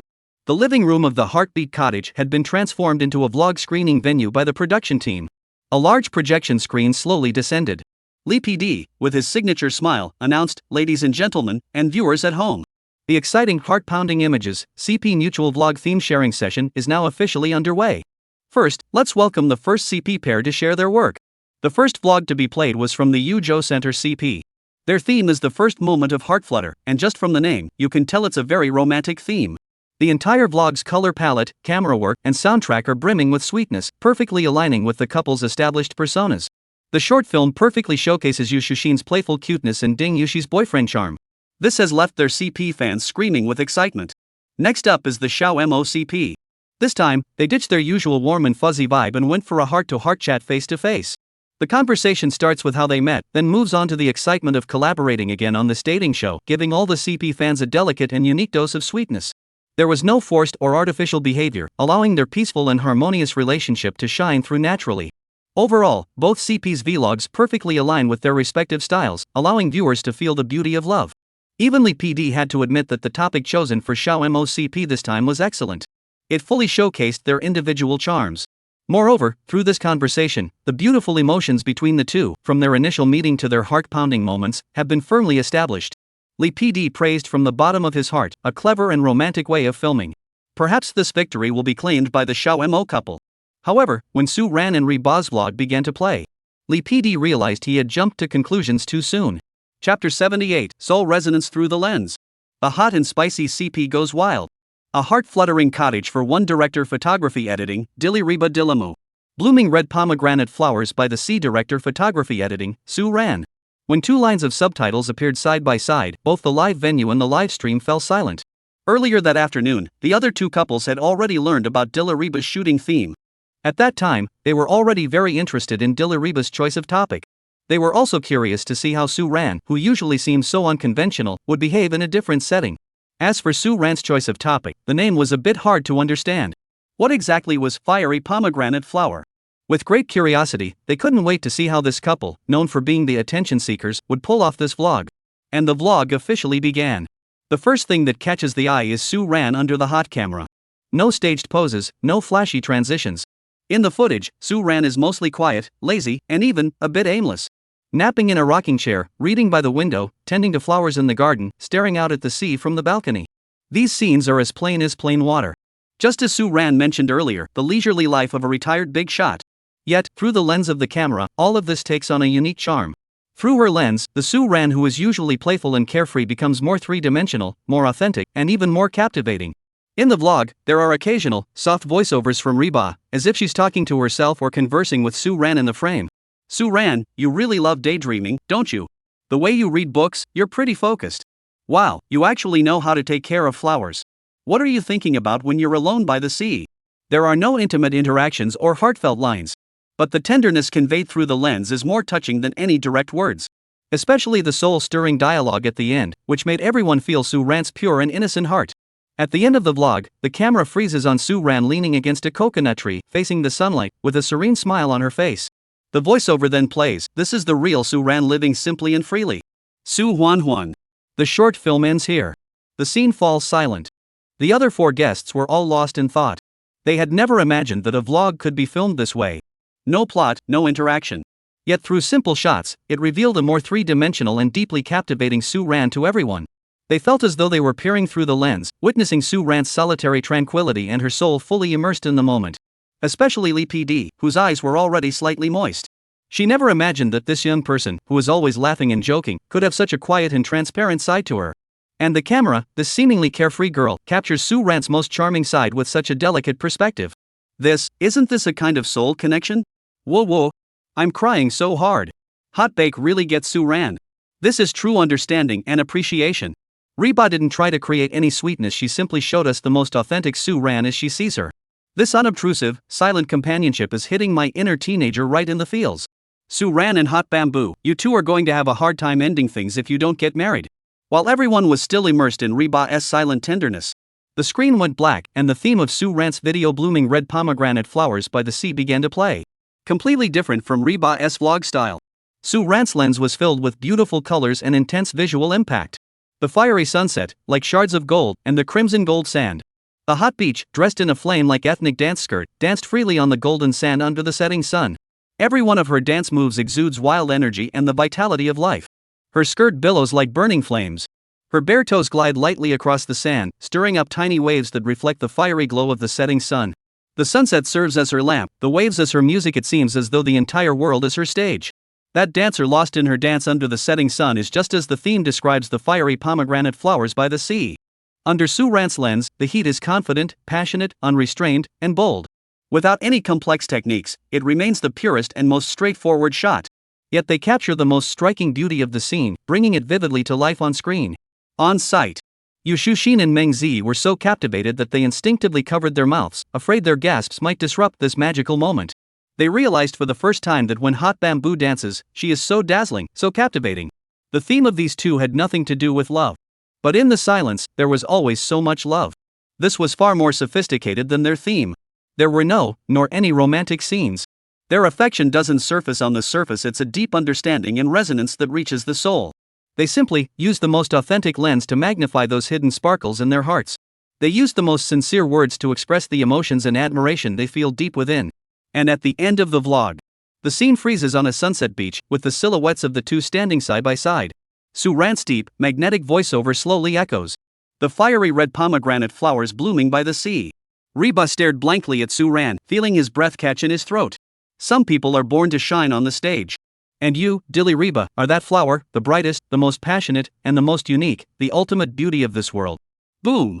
At that moment, whether it was the guests at the venue or all the viewers in the live stream, all felt as though their hearts were being bombarded by countless sweet hydrogen bombs. Lee PD looked at Suan and Dilly Reba, and it was as clear as day in his mind. This was an unspoken yet blatantly obvious mutual confession woven together through the language of the camera. She could barely contain her laughter. This is amazing. The live stream's chat was already completely boiling over. I'm dying. I'm going to die from the sweetness. Suan, you're my god. You're such a great director. The way you captured Reba in this shot is absolutely breathtaking. Every frame through Su Ran's lens is pure love. A soul-level dialogue and resonance. This is a more advanced and profound kind of heart flutter. So heart-wrenching. So addictive. I'd call this the pinnacle of dating show history. Get married right here. Now. Immediately. I'll give the biggest wedding gift. This night.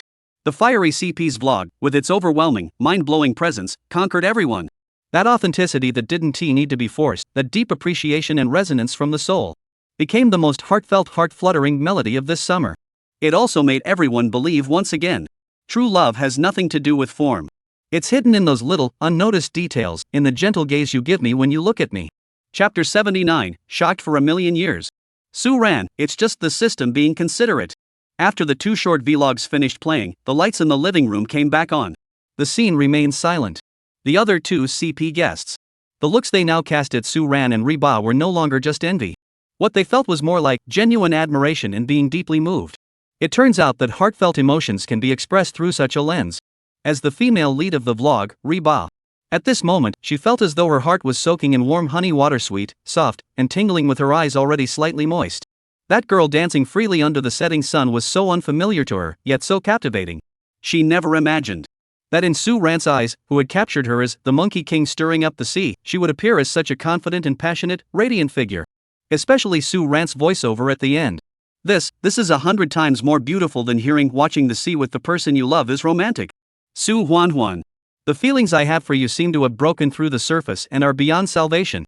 Just then, Su Ran couldn't resist gloating at the heated scene, raising his eyebrows as if to say, see how amazing I am? Look at everyone getting so emotional. Stupid. Reba burst into laughter, and all the little annoyances from before vanished.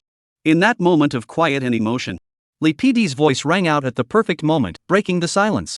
Alright everyone, I'm sure you all felt deeply moved after watching the vlog of the passionate couple, just like me.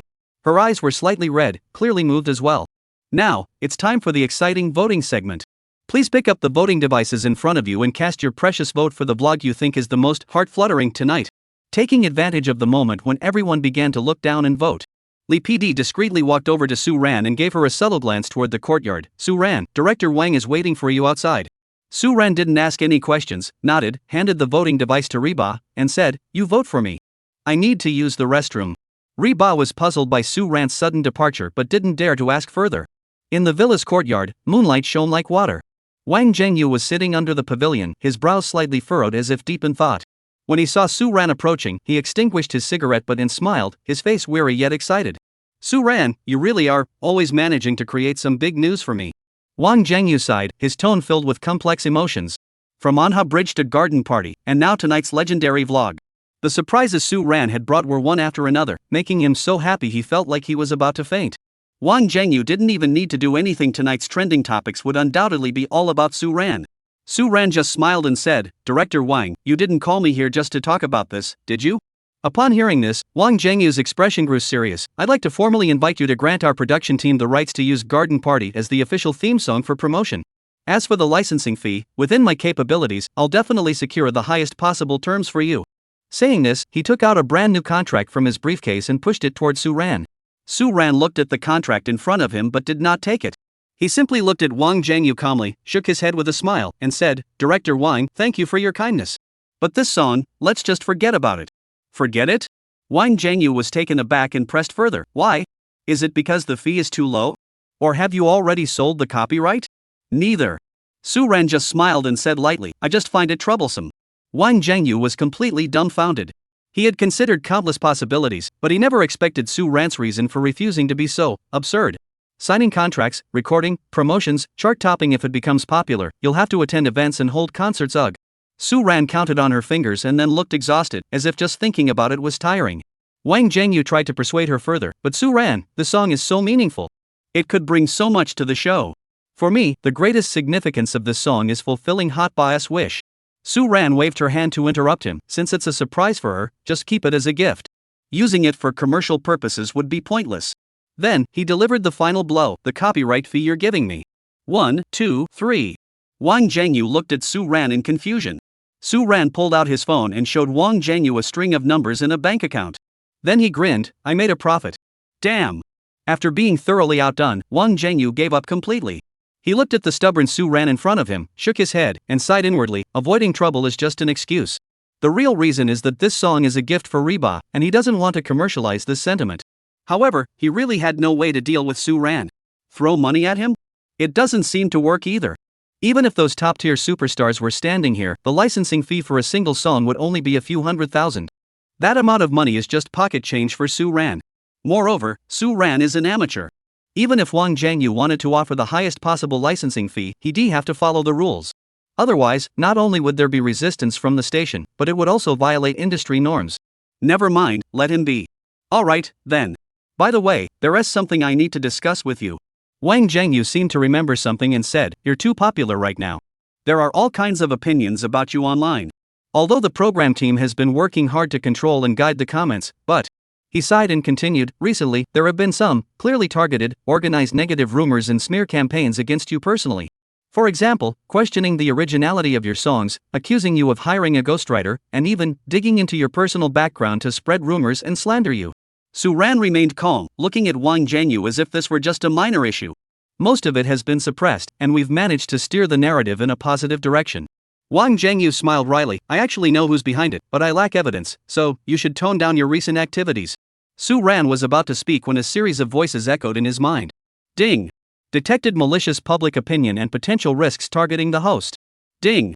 To protect the host's legitimate rights and maintain a stable environment for activities, the system has automatically generated relevant evidence and stored it in the item inventory. Please check it. Item name: Cleanup USB Drive Rumor Buster Special Edition, X1. Item effect: contains absolutely true and irrefutable counter-evidence chains targeting the main defamatory rumors circulating online recently, including but not limited to chat records, transaction records, IP address tracing, and information linking to the masterminds behind the scenes.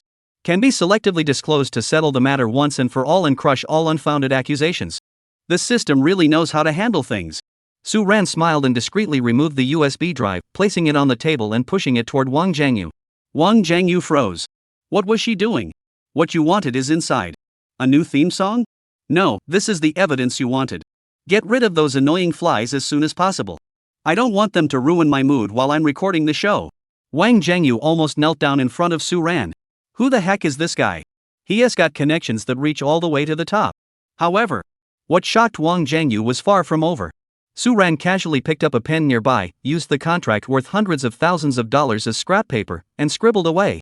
Then, he casually tossed it onto the table and said, "Since we seem to get along pretty well, I'll give this song to the show as its theme song." We get along? Right, just throw in a few 100,000 yuan. After he finished reading the lyrics and melody on the scrap paper, he was completely blown away. This guy is truly a demon. At that moment, neither of them noticed the corner. A slender figure was peeking through the door, eavesdropping on their entire conversation. This idiot. Reba covered her mouth, her eyes welling up with tears once again. Chapter 80, Suan, this time I'll take the initiative. Wang Jiangyu picked up the contract that Suan had used as scrap paper and carefully placed it in his briefcase. The look in his eyes as he looked at Suan was filled with disbelief. Having worked in the industry for decades, he had encountered countless geniuses and individuals with powerful backgrounds. But none of them had ever left him as baffled and unfathomable as Suan. Talent came effortlessly to Suan. And his background was even more mysterious. In his eyes, Suan was like an ancient patriarch of a sect, casually tossing down a talisman and saying, "Enough noise, eliminate them." That disdain, that contempt, that air of superiority, it was simply overwhelming. Wang Jiangyu shook his head, sighed wryly, and muttered to himself, "Forget it, I can't figure it out, so I won't bother." After bidding farewell to Suan, he left in a daze, still smiling. In the courtyard, moonlight poured down. As Wang Jiangyu departed, the air seemed to grow noticeably quieter. Suan stretched lazily, just about to turn around, when she noticed the slender figure at the door, almost blending into the shadows. He raised his voice slightly, "The moonlight is so beautiful. The friend at the door doesn't plan to come out and enjoy it?" Behind the door, the heart of the person addressed raced wildly, unable to control its excitement. She took a deep breath, feeling guilty like a thief, and cautiously stepped out from behind the door, lowering her head and nervously twisting the hem of her shirt, like a schoolchild caught red-handed doing something mischievous. I wasn't eavesdropping on purpose. I just came out to get some water." Her voice grew fainter and more nervous. She was indeed curious about what Suan was doing. Especially after learning that Wang Jiangyu had come to talk to Suan, she was even more eager to know what they were discussing. Because she was afraid that Suan might leave the show. Suan had been facing a lot of criticism lately, and it was starting to affect her. Reba was worried that her company might take action against Suan because of this.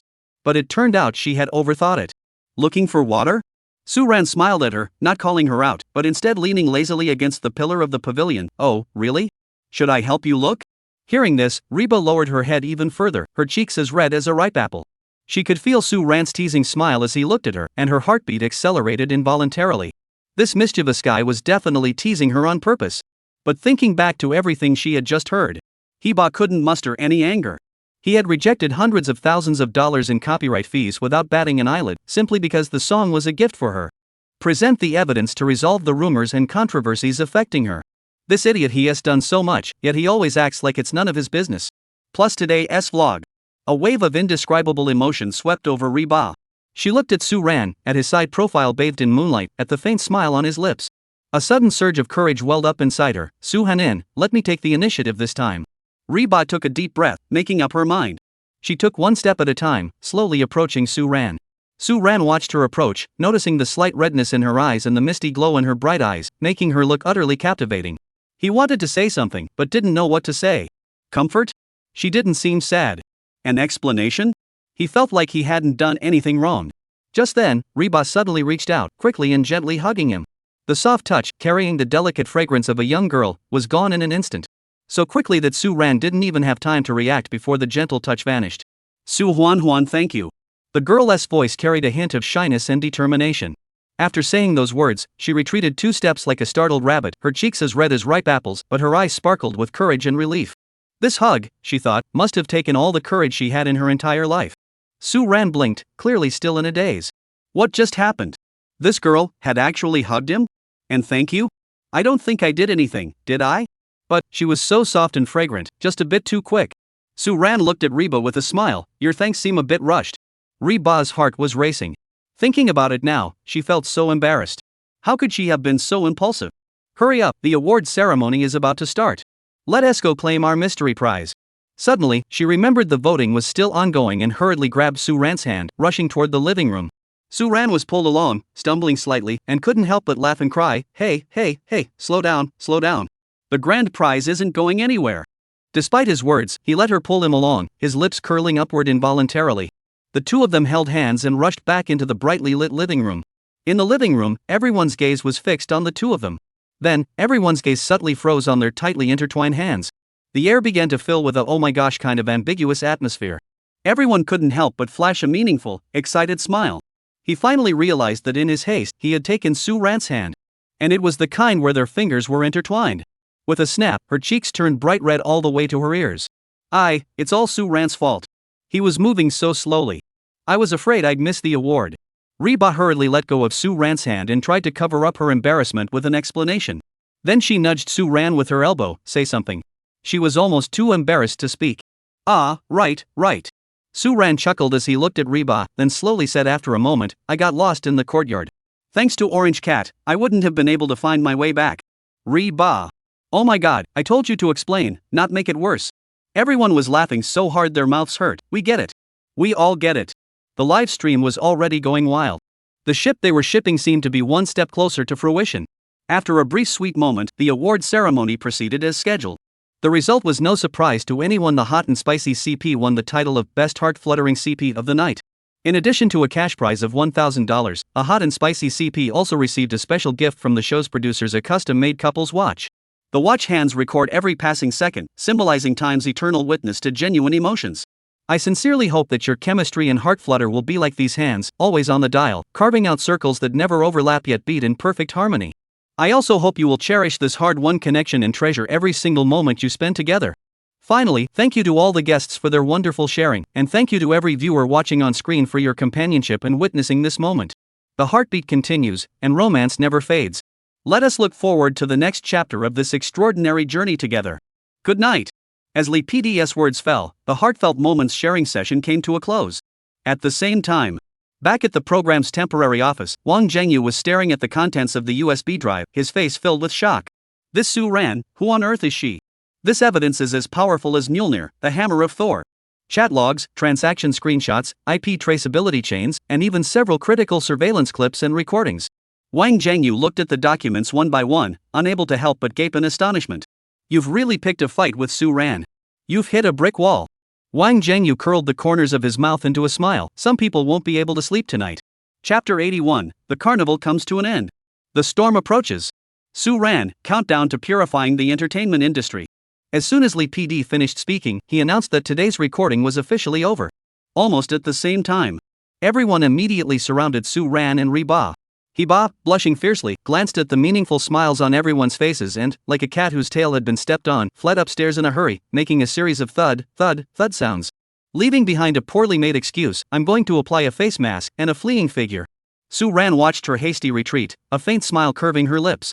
This shy girl was so cute. The other guests in the living room, of course, had witnessed the ambiguous scene earlier. Yu Shuxin and Meng Zi exchanged glances, seeing the words hooked in each other's eyes. They're definitely into each other.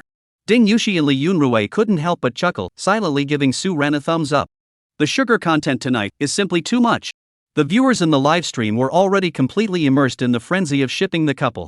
Ah! Their fingers are intertwined. They're holding hands. Help! The heat is making me blush and run away. So cute. Suan's final indulgent smile. It's killing me. Civil Affairs Bureau. I'll move in with them again. The vlog was amazing. Especially the part where Suan filmed the hot guy dancing. The camera work was divine. That line, the most beautiful woman in the world, was the killer blow, right? Suan is such a romantic at heart, hiding behind a straight guy facade. This night, following the school fair, the hot and spicy CP once again swept across the internet with overwhelming force.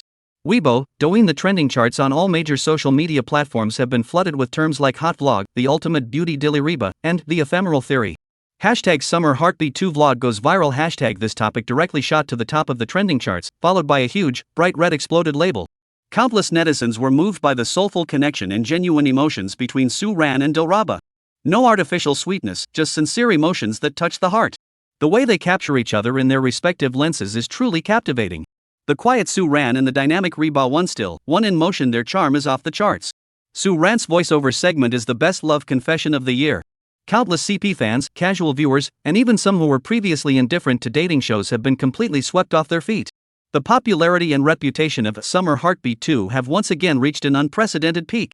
However, amidst this nationwide sugar-coated frenzy, there are also various discordant voices. These voices, filled with obvious skepticism and leading questions, have begun to quietly emerge and, with the push from certain individuals and organizations, have quickly gained momentum. Can an amateur really produce a vlog of this caliber? The editing is so professional? I don't buy it. The camera work, composition, and post-production color grading, this must be the work of a professional team. The production team must have hired someone to film and edit it. Suan's persona is too perfect. Rich, talented, handsome, can sing and write songs, and even make vlogs? Does he think he's the male lead in a novel? It's so fake. Exactly. How could there be such a perfect amateur? It's definitely a publicity stunt by a talent agency. Don't you find it strange? Suan's musical style spans such a wide range. From the addictive Devil from Heaven to the emo-filled Anha bridge that took over the internet, and now a sweet song like School Fair. How could one person write so many songs of such different styles in such a short time? Suan must have a team behind him. Thinking about it, it's really scary. If that's the case, then Suan's character is seriously questionable. At first, these doubts were just scattered comments, quickly drowned out by the cheers of her fans. But gradually, some marketing accounts with millions of followers and so-called industry insiders also jumped in to stir the pot. Famous entertainment critic Lauding, the viral clip from Summer Heartbeat 2 is stunningly beautiful and emotionally moving. However, as a seasoned professional in the film industry, I must say that the professional quality of this vlog far exceeds that of an amateur. The camera work, composition, editing, and even the choice of music are all top-notch. If amateur guest Suan truly possesses such talent, the entertainment industry should have already made room for him long ago. Why wait until now? Gold will always shine, but gold that suddenly shines deserves our careful consideration. Hashtag Suan Vlog Mystery Hashtag. This seemingly objective and neutral Weibo post, which actually harbored hidden intentions, immediately sparked a huge controversy. Shortly after, several second- and third-tier celebrities who usually ride on others' popularity and seek attention began reposting and commenting, expressing astonishment at Suan's talent and curiosity about his amateur status. Between the lines, they questioned the authenticity of Suan's amateur status and talent. In no time, negative rumors about Suan, including claims of vlog filming and editing by others, songwriting by others, team packaging, and fake persona creation began to spread like wildfire online. The target was directly aimed at Suan's character and the authenticity of the program. Fruit TV, a dimly lit office. Zhang, the deputy station director, looked at the negative trending searches and comments about Suan on his phone, a smug smile curling at the corners of his mouth. You finally showed your true colors, didn't you? He picked up the teacup on the desk and took a sip. Young people are still too inexperienced. Talent? It's no match for capital. He put down the cup and dialed a number. Hello? Old Zhao, step up the pressure. Remember, focus on fabricating his persona and songwriting scandals. Stir up as much chaos as possible. I'll see how Wang Zhengyu can protect him this time. His eyes flashed with a ruthless gleam. If you can't have it, destroy it. This was a brilliant three-pronged strategy. This time, whether it's Summer Heartbeat, Suan, or Wang Zhengyu, they're all going down.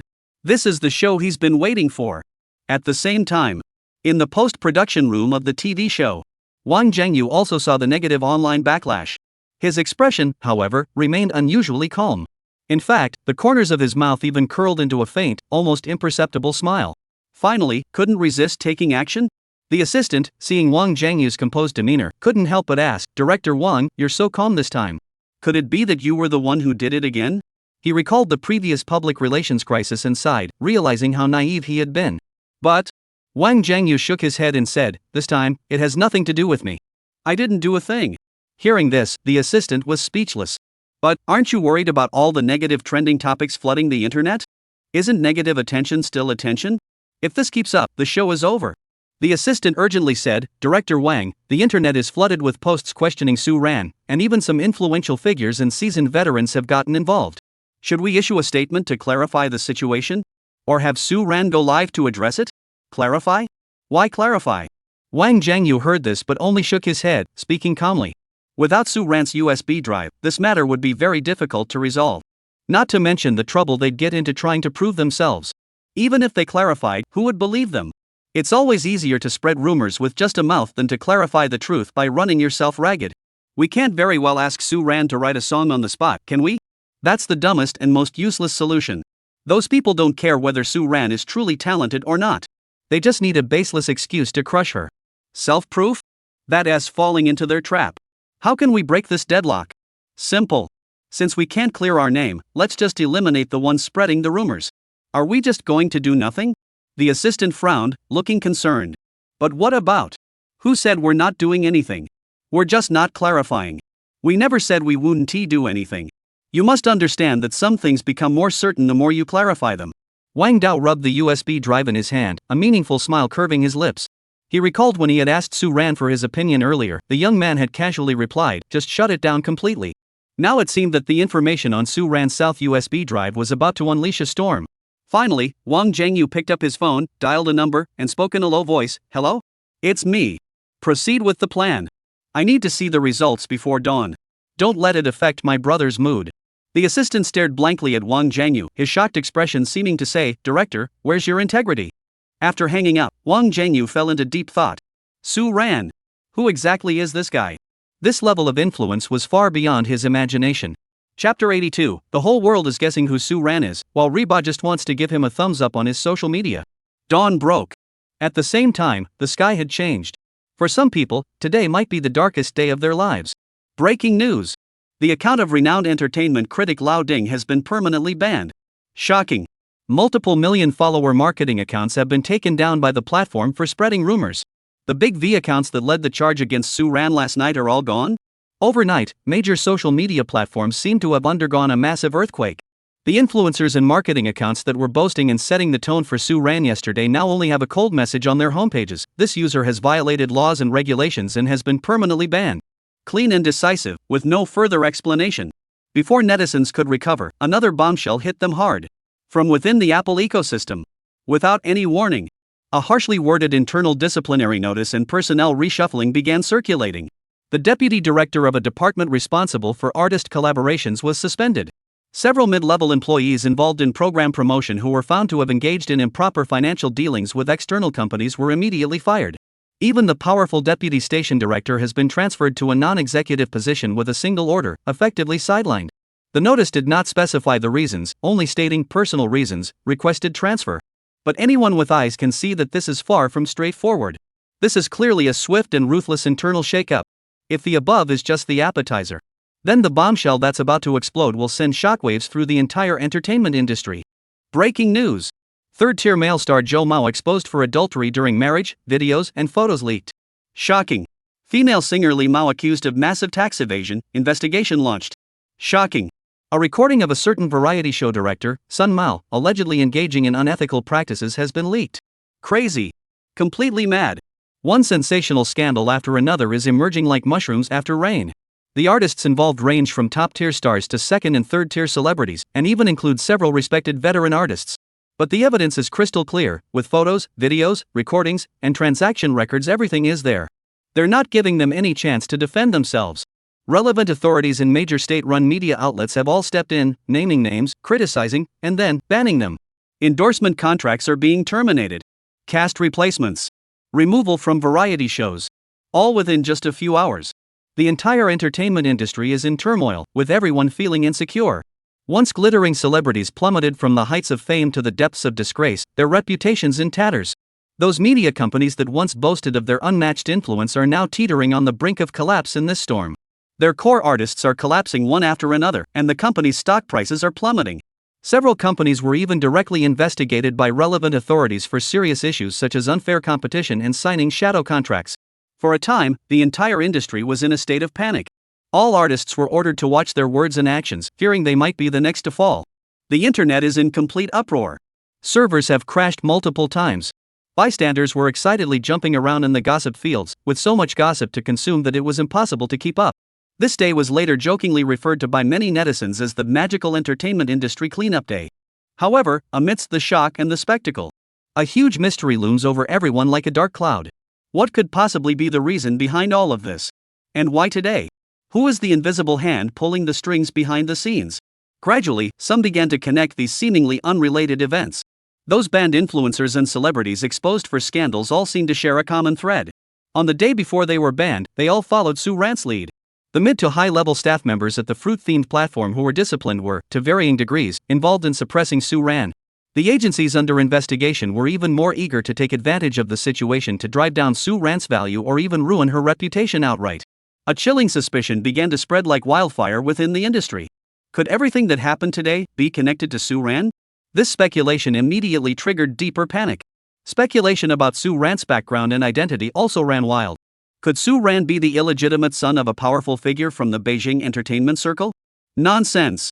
I heard he is the sole heir to a reclusive financial conglomerate here in the entertainment industry to experience life. According to my reliable sources, Suan was sent by the authorities to clean up the entertainment industry. Stop speculating.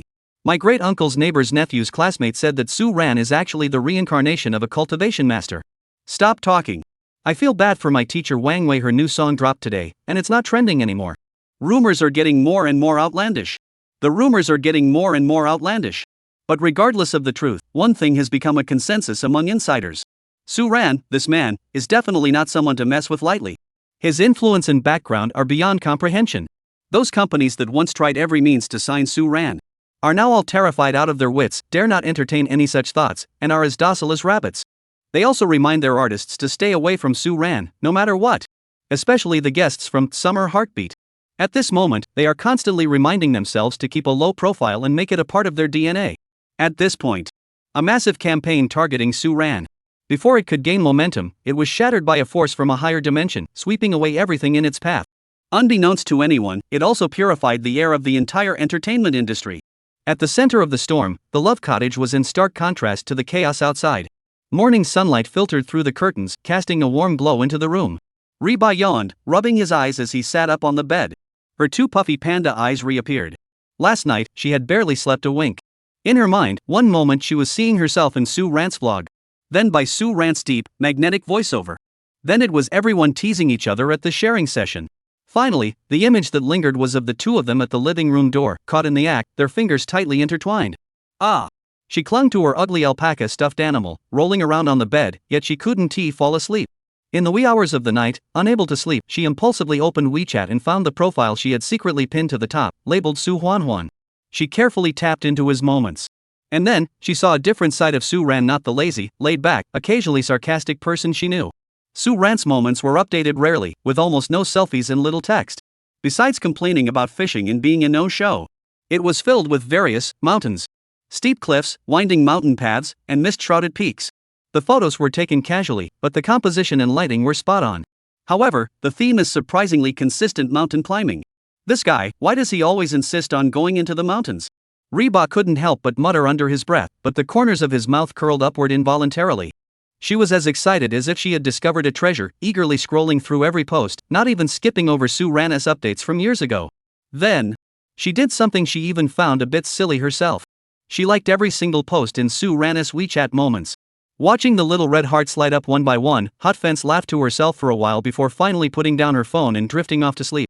The sun was shining brightly, and the breeze was gentle. Outside, the sky was thunderous. Inside, it was peaceful and serene. A new day begins at the heartfelt cottage, starting with a good mood. Chapter 83, Suan, you're in trouble. Your wife is going to be angry. Hurry up and appease her. Early morning, the sun was shining brightly. After a night of fermenting, the online storm was still brewing beneath the surface. But inside the love nest, there was no sign of the commotion outside. Reba, with his signature panda eyes, yawned widely as he stumbled out of the room. She almost stumbled into the kitchen with her eyes closed, trying to pour herself a glass of water to wake up. Although she had fallen asleep in the early hours of the morning, the quality of her sleep was truly poor. It's all that guy's fault. He kept annoying her in her dreams. And, her own liking behavior, she wondered if he had noticed. What would his reaction be? Ah. So embarrassing. Hey, isn't this our orange cat classmate? Did you sleep well last night? A lazy voice tinged with a hint of teasing suddenly came from behind. She jumped in fright, nearly dropping the cup she was holding. She turned around abruptly and saw Suan leaning against the kitchen door, a faint smile playing at the corners of his lips. This guy, does he even make a sound when he walks? Suan. You scared me to death. Reba patted her chest, her face flushing slightly from embarrassment. What's so scary about me? Did you do something you shouldn't have? Suan gave her a once-over and chuckled. You might as well stop calling yourself Orange Cat and just rename yourself Panda Student. You're the one who did something wrong. Reba quickly poured a glass of water and glared at him angrily. It's all this bad guy's fault for keeping her awake. Just then, Yushushin and Ding Yushi also stumbled into the living room, still half asleep. Upon seeing Suan and Reba, they greeted them enthusiastically. However, there was an extra touch of respect in their eyes when they looked at Suan. This was the big shot. They dared not be as casual as before. Hot ba, your dark circles under your eyes are getting worse every day. Did you sleep well last night? Yushushin's eyes sparkled with curiosity, and a mischievous smile played at the corners of her mouth. It's just, I'm not used to the bed, so I didn't sleep well last night. This excuse was so flimsy that even she didn't believe it. Suan, however, acted as if nothing had happened, leisurely taking a bottle of milk from the fridge and saying slowly, right. I can vouch for her. She stayed up late scrolling on her phone. Scrolling through her phone. This guy. She must have found out. He must know. Otherwise, why use that tone? Meng Ziyi and Li Yunrui happened to come downstairs at that moment and saw the scene. They exchanged a knowing glance. Li Yunrui couldn't help but burst out laughing, but Meng Ziyi quietly stepped on her foot to make her stop. The atmosphere in the living room was suddenly filled with ambiguity and gossip. Cough, I'll go touch up my makeup. Reba felt like he was about to explode on the spot. He didn't even bother to drink water, just dropped the line and fled in a panic. The orange cat is quite curious. Watching the frantic retreating figure, Suan let out a low laugh, her deep eyes sparkling with a mischievous gleam. Playing with the orange cat in the morning was quite entertaining. Breakfast time. The atmosphere was slightly awkward. Reba buried his head in his food, trying to minimize his presence, occasionally glancing at Suan out of the corner of his eye. Suan, however, remained as calm and composed as ever, occasionally handing Hot Bamboo a tissue or a spoon. The expressions of the other guests were all somewhat somber. They had all just received a message from the company. Personnel changes at the fruit department and a series of scandals online, all related to Suan. They all glanced at Suan, who was leisurely sipping her milk, with a mix of awe and caution, then quickly looked away and continued eating their breakfast in silence. But deep down, they were even more determined. Don't mess with her. Absolutely not. Meanwhile, the live stream's chat was already flooded with comments about this morning's little flirtation. Are these two hiding something? 5 minutes. Hot Bamboo has secretly glanced at Suan 18 times. Don't look at Suan acting calm. He always notices what Hot Bake needs. Oh my goodness. Sweetness first thing in the morning, sweet but not cloying. After breakfast, Li PD appeared. She gave Suan a meaningful look. The information that Director Wang had passed down last night was more than enough for her to understand. The seemingly laid-back young man before her possessed such disruptive energy. The entertainment industry, because of this man's single statement, it's already turned upside down. She composed herself and announced today's task with a smile. Refresh the cottage, welcome the heartbeat. In simple terms, it meant getting them to do some physical labor, cleaning and decorating the villa. The task was simple, but its purpose was to have the guests build chemistry through mundane tasks, foster more authentic, everyday interactions, and spark genuine, natural moments of connection. After discussing for a while, the 6 of them quickly divided the tasks among the groups. The hot and spicy couple took charge of organizing and decorating the villa's small garden. The Ujo Center CP volunteered to go shopping for decorations. Xiao MOCP chose to clean and decorate the living room. In the garden, the sunlight was just right. Ban was watering the plants awkwardly, while Ran trimmed the flowers nearby. The two stood at a distance that was neither too close nor too far. After a moment of silence, Ba couldn't hold back any longer. She felt that if she didn't speak up, Ran's mocking gaze would bore a hole through her. Ran. She fiddled with the watering can in her hands and casually said, "Yesterday, I accidentally saw your WeChat moments." The moment the words left her mouth, she felt like crying from embarrassment. What did she mean by accidentally saw? Does WeChat automatically open on its own? She had clearly gone looking for it herself, and had even scrolled through everything. Ran heard this, put down the scissors in her hand, turned around, and looked at her with a smile. "Oh? Is that so? Then the WeChat moments I posted 3 years ago were also accidentally liked by you?" Her face turned bright red, and the flower scissors in her hands almost fell to the ground. This guy really knew. She wished she could dig a hole and crawl inside right then and there. It was just a slip of the hand. Just being stubborn. I won't admit it. What can you do about it? He stubbornly puffed out her cheeks, refusing to admit it no matter what. Watching her look both shy and annoyed, yet with a touch of reckless cuteness, Ran felt as though a kitten's claws were gently scratching his heart. It was a bit itchy, yet strangely pleasurable. Well, you're pretty impressive. I've been posting on WeChat moments for years, and I've never gotten as many likes as last night. Ran laughed as he looked at her, his voice carrying a hint of deep magnetism. Orange Cat seems pretty interested in my life, huh? Who was interested? I was just. She stammered for a while, unable to come up with a reasonable explanation. Then what was that? Ran pressed the question, her smile growing wider. Oh, never mind that topic. Ba quickly changed the subject. I saw a lot of hiking photos on your WeChat moments. Why do you like hiking so much? And I think I saw that you go hiking once a year at Wugong Mountain? She tried to look genuinely interested in the topic to hide her earlier embarrassment. Just exercising, you know. As for Wugong Mountain, Ran lazily picked up the scissors and began trimming casually, her gaze drifting off into the distance as if lost in thought.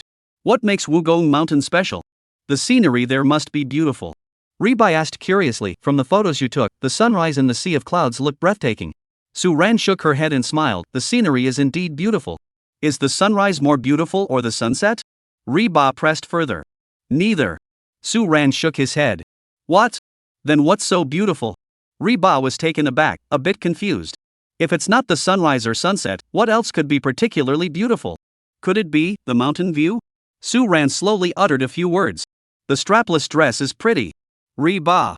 Livestream, ha ha ha. Ha ha ha. Familiar taste, familiar formula. This is the resume guy. Die laughing. I thought Ran was going to elevate the topic. Turns out it's a spaghetti strap? Brothers and sisters, broaden your horizons. Our Sushin is clearly conducting aesthetic research. There are countless strapless beauties, but half of them are on Wugong Mountain. Mount Tai is full of beggars, but Wugong Mountain is full of strapless dresses. I just came down from Wugong Mountain, and there really are a lot of strapless beauties. Ran really knows how to live. So, did you stay up all night last night checking Ran's WeChat moments? Wow. I'm hooked. Huan, you're done for. Your wife is going to be angry. Hurry up and comfort her. Ba's expression at that moment was a roller coaster of emotions. From initial shock, to disbelief, to utter amazement, and finally settling into a helpless mix of laughter and tears. This guy, he can't even stay serious for 3 seconds. She held it in for a while before finally managing to squeeze out, Ran. Be serious. Ran raised an eyebrow and said seriously, isn't it natural for people to discover and appreciate beautiful things? He paused for a moment before casually adding, just like you today you're quite a sight to behold. Boom. Her face turned bright red in an instant. The live stream exploded. Are you bringing in dogs just to kill them? Are you treating us like a part of your game? Chapter 84, a major social humiliation. The obvious couple who love and hate each other. Caught off guard by Ran's sudden flirtatious remark, Ba nearly froze on the spot. Her cheeks flushed instantly, and her fair neck and earlobes were tinged with a lovely pink hue. She didn't know what was wrong with her. His few words always made her heart race. Ran watched her blushing, and the smile in his eyes grew deeper, making him even happier. It seems like the orange cat can't resist complimenting her, huh? The live stream had already exploded. Holy crap! Has Suan awakened his romantic gene? She is blushing so hard she is about to catch fire. So cute. The earlier, the strapless top looks good, was a lie. This you're a pleasure to look at is the truth. Suan is definitely a layered cake. Fortunately, Yushushin and Ding Yushi's return saved the live stream from cooking on the spot. We're back. We bought so many cute decorations. Yushushin held up the bags in her hands and excitedly showed them to the two. Ding Yushi followed behind, carrying two even larger bags. Everyone gathered around to see what they had bought. Reba took the opportunity to take a few deep breaths, trying to calm his racing heart, though the flush on his face wouldn't fade anytime soon. Perhaps it was Suran's comment about how pleasing to the eye they were that had an effect, because for the next half day, Reba felt as though she were made of cotton. Even when Suan occasionally acted like a clueless guy, it only elicited a half-hearted response from Reba. To Suan, it felt more like a playful kitten, all fierce yet adorable. Oh dear, this little fountain doesn't seem to be working properly. Meng Zi fiddled with an old decorative fountain in the corner of the garden, looking perplexed. It's probably broken. Li Yunrui examined it closely and said, after all, it was found in the storage room, it's been around for a while. Let me take a look. Suan walked over, fiddled with it casually, and to everyone's surprise, the fountain started working again. Wow! Su, you've got this trick up your sleeve? Li Yunrui was utterly amazed. Suran's practical skills were truly impressive. Suan shrugged and laughed. I used to have nothing better to do, so I took apart a lot of things to play with. I got beaten by my dad plenty of times, so I picked up a thing or two. I get it. Like knowing how to pick a lock, right? Ding Yushi raised his thumb and asked with a smile, bro, are you taking apprentices? Reba watched from the side, his curiosity about Suan growing even deeper. This guy, how many hidden skills does he have? Suan smiled and said, sure. 500 each, first come, first served. I can't afford it. Pass. Then I'll pass. Ha! You guys are so childish, can you even take this seriously? The girls also burst into laughter. The atmosphere in the courtyard instantly became lively. After a busy spell, the garden began to take shape, but a new problem arose. It feels a bit lifeless. Yushushin stroked her chin, looking at the flower bed they had arranged. If only we had some pretty flowers. Exactly. Let's plant some flowers. Meng Zi agreed with Yushushin's suggestion. But we didn't buy any seeds or seedlings. Ding Yushi spread his hands helplessly. Just then, Li PD, who had been watching the whole time, smiled professionally. What's so hard about that? Given everyone's enthusiasm for beautifying the cabin, I'll distribute a little bonus on behalf of the program. A treat? At the mention of those two words, everyone's attention immediately turned to Li PD. Li PD continued with a smile, next, I'll allocate a budget for you all. You can go to the nearby flower and bird market to pick out some beautiful flowers and plants for the courtyard garden. The budget is 300 yuan. Wow! The moment the proposal was made, everyone became excited. You can discuss which couple will go shopping. After Li PD finished speaking, he disappeared again. We'll pass. We still need to finish decorating the living room of the villa. Xiao Mo and his partner chose to continue with their unfinished work. Yuzhou Center CP also stated that they had already gone out, so they would leave the shopping spot for Riran CP. Riran instinctively looked at Suan, her eyes filled with a hint of inquiry and anticipation. She, of course, really wanted to go out and shop with Suan. But this guy is a lazy slacker, he might not want to go out in the heat. Suan casually glanced at Riran and said, we've been stuck in the villa for too long. It's good to get some fresh air. Panda, are you coming? You're the panda. I'm an orange cat. No, wait, I'm going to beat you up. Reba felt like he was about to lose his mind. How had he accepted the idea that he was an orange cat? But by the time she tried to act, Suan had already hopped on the electric scooter, patting the back seat. Come on, panda, I'll take you for some milk tea. Upon hearing there was milk tea, Reba thought maybe being a panda for a while wasn't so bad after all. So, each group of couples began to busy themselves. On the electric scooter, Reba spoke less than usual. She wanted to find something to talk about, but didn't know what to say. It was Suan who broke the silence first. Panda, still reminiscing about my WeChat moments? Put. Reba nearly choked on her breath. Who was reminiscing? I was just trying to boost your popularity. Oh? Really? Suan nodded seriously. Then I really need to thank you properly. When I woke up this morning and saw hundreds of likes on my WeChat moments, I thought I had gone viral. Reba. This guy is still so annoying. After a series of verbal sparring and blushing, the two quickly arrived at the flower and bird market. Even though it wasn't the weekend, the flower and bird market was still bustling with people, brimming with the vibrancy of daily life. A variety of exotic flowers and plants were displayed everywhere, leaving Reba dazzled. Wow! This succulent plant is so cute. Suan, look at this wind chime flower, it's so beautiful. Reba couldn't resist pulling Suan over to look at the beautiful flowers and plants she saw. Suan follows behind her at a leisurely pace, with a subtle smile on her lips. Sir, what is this? What kind of flower is this? Reba pointed to a potted plant with small purple flowers and asked curiously. Suan glanced at it and replied casually, that's rosemary. It can be used to repel mosquitoes, and it's also good for making tea. Ha! Suan, you know about this? Reba looked at him in surprise. I lived in the mountains for a while, so I recognize common plants. Suan explained casually. In the mountains. Reba pondered, this guy really loves going into the mountains, doesn't he? After walking around for a while, they inevitably had a small disagreement about what to plant.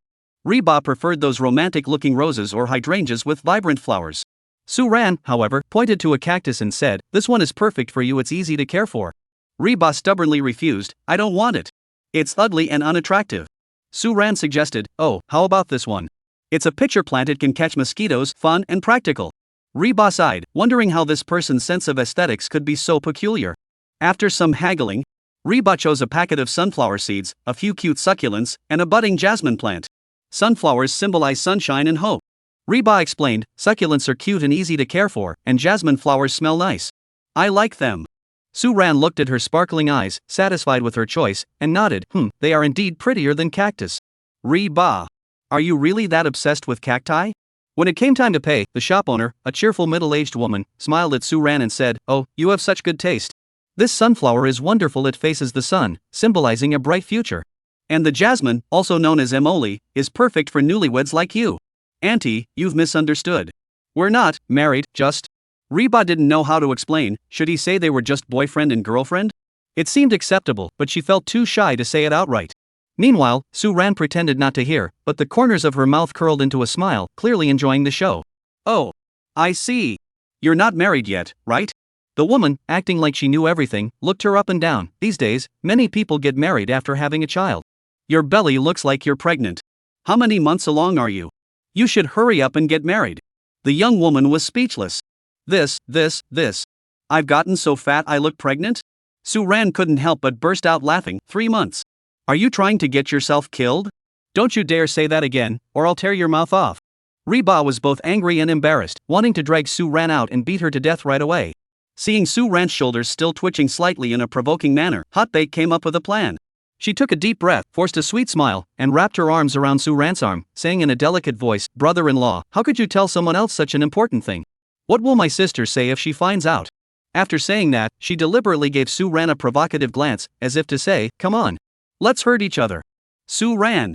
The smile on his face froze for a moment. Sis brother-in-law? This girl has been with him for so long, has she picked up bad habits? It's really getting more and more interesting. The live stream's chat was completely chaotic at that moment. What did I just see? Hot Bake turned the tables. Brother-in-law? Ha ha ha ha ha ha. Hot Bamboo is so cool. Suan, you finally got what you deserved. Suan, I just wanted to watch the show, but ended up becoming part of it. The boss's wife, I just wanted to gossip, but ended up getting involved in a wealthy family feud. Doghead.jpg. Hilarious. Suan was taken down. This couple knows how to play the game. Suan's expression right now could definitely be made into an emoji named smilefading.jpg. The boss lady raised her eyebrows, tempted to ask if this gossip was juicy enough to be true. Suan looked down at the little fox-like figure in her arms, her lips twitching uncontrollably. He took a deep breath, reverted to his signature calm smile, and addressed the gossipy boss with composure. Auntie, we're just messing around. Then he turned to look at the hot pot, chuckling, Orange Cat, is the show over yet? If you keep this up, tonight's trending topic will be all about us.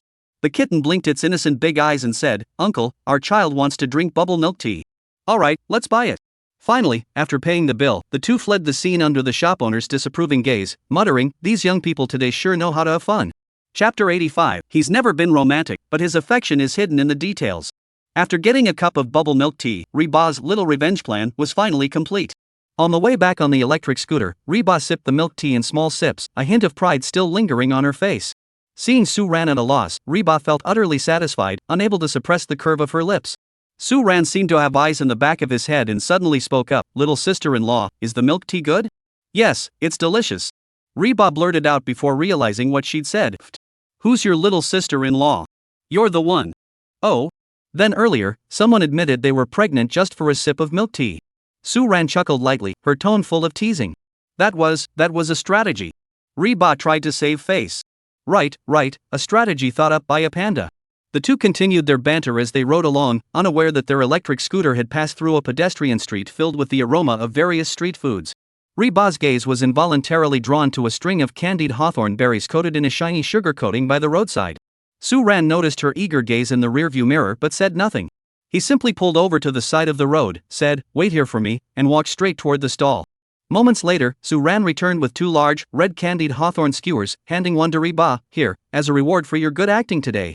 Rijan's eyes lit up as he joyfully took the candy and took a bite. Delicious. The sour and sweet taste spread across her tongue, and a sense of happiness nearly overflowed. How did she know what I wanted to eat? Reba was completely powerless against these sour and sweet little snacks, just as she was powerless against Suan. The sun gradually sank below the horizon, casting a warm, golden glow over the city's outline. They rode their pink electric scooters through the evening rush hour traffic and finally returned to their seaside love cottage just as the sky was growing dark. The seaside at this moment presented a completely different scene. The sky displayed a stunning gradient of colors, resembling a palette overturned by God. The sound of waves crashing against the rocks echoed endlessly, like an eternal symphony. The entire world seemed to slow down. Wow, it's so beautiful. Reba stood at the entrance of the villa, gazing at the scene before him, unable to suppress a soft sigh. Indeed, it's beautiful. Suan also stopped in her tracks, her gaze fixed on the sea horizon tinged red by the evening glow. She glanced at the girl beside her, a rare hint of tenderness flickering in her eyes. "Alright, enough admiring the scenery. It's time to get to work, Orange Cat." "Got it, Sue Gardner." At that moment, the Kanglin couple and the Xiao couple had also finished their tasks and were sitting in the living room resting and chatting. They saw Suan and Reba returning with large bags of loot, and all looked at them with curious expressions. "Milk tea, and so much food. I bought all of this for you." There was some money left over from the $300 the production team had given them. The two thought about it and decided to spend it all. So they went to explore the nearby food street and bought milk tea and various snacks for everyone. Woo! Reba, you're so kind. Yu Shushin was the first to rush over and hug Hotba tightly. Who could resist such a thoughtful woman? This succulent plant is so cute. The jasmine flowers smell so good. Meng Ziyi was drawn to the plants in Su Ran's hands. Of course, don't you know who picked them? Reba raised her chin slightly, a hint of pride in her voice, and couldn't resist teasing. "This guy wanted to buy a pitcher plant and a cactus, but I stopped him." The two girls covered their mouths and giggled. Typical straight guy taste? Suan just smiled and didn't defend herself, carrying her things toward the garden. After a quick rest and replenishment, the garden renovation plan of the Hot Yen CP officially entered the implementation phase. Originally, Ding Yushi and Li Yunrui had also planned to help, but they were stopped by Yu Shushin, who was munching on chicken wings. The two young men looked at her in confusion. Meng Zi shot them a disapproving glance. "Can't you two use your eyes?" After glancing at the state of the garden, they suddenly understood.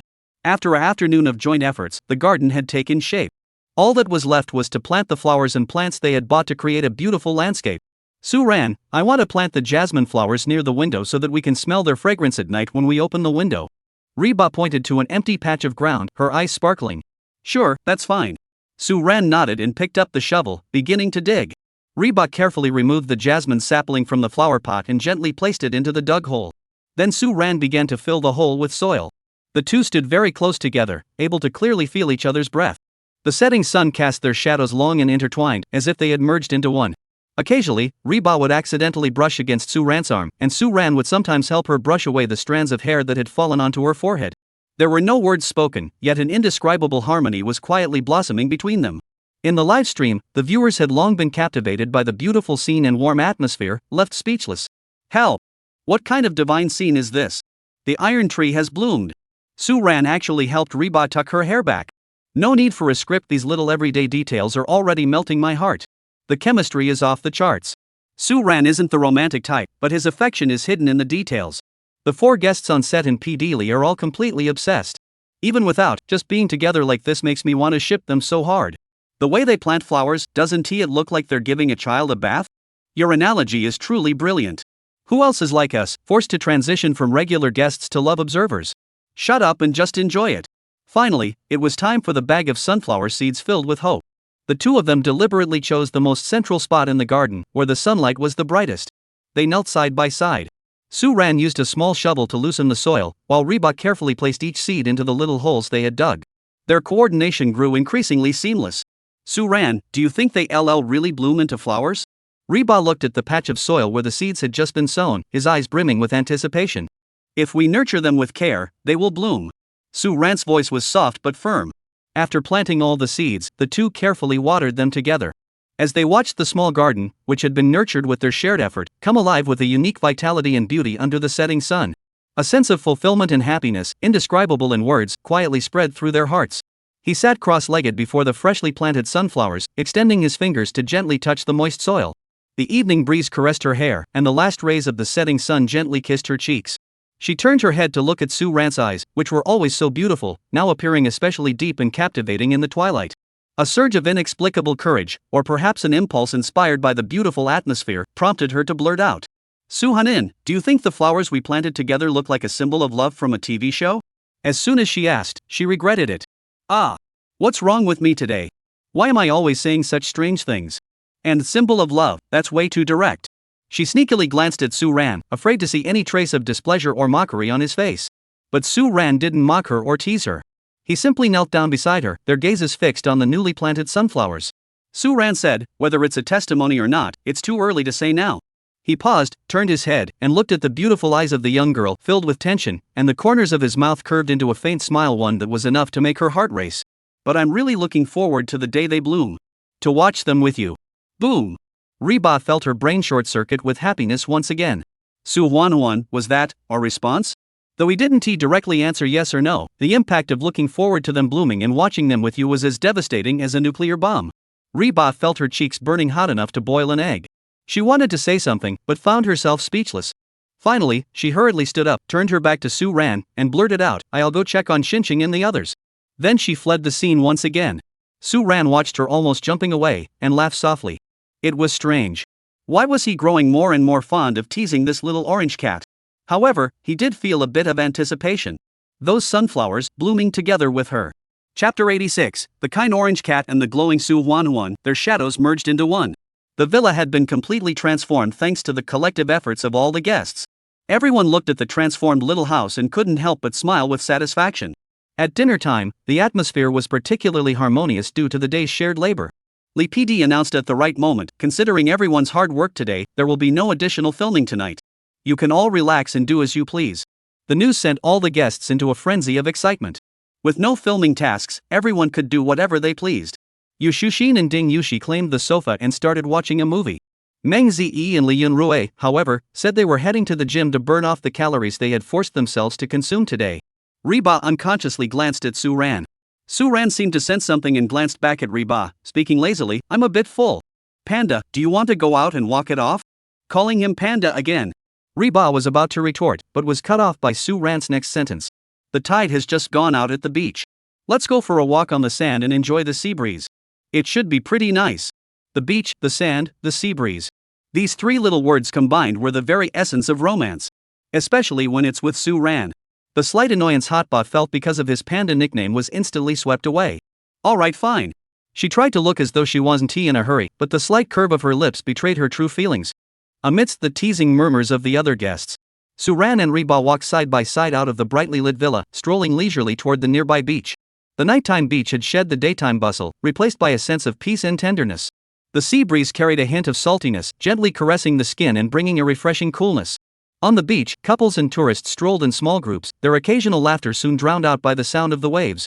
Without the cameras following them, the two felt much more at ease. Neither spoke, simply walking side by side, savoring this rare moment of peace and comfort. The sand beneath their feet was soft and cool, making a gentle rustling sound with each step.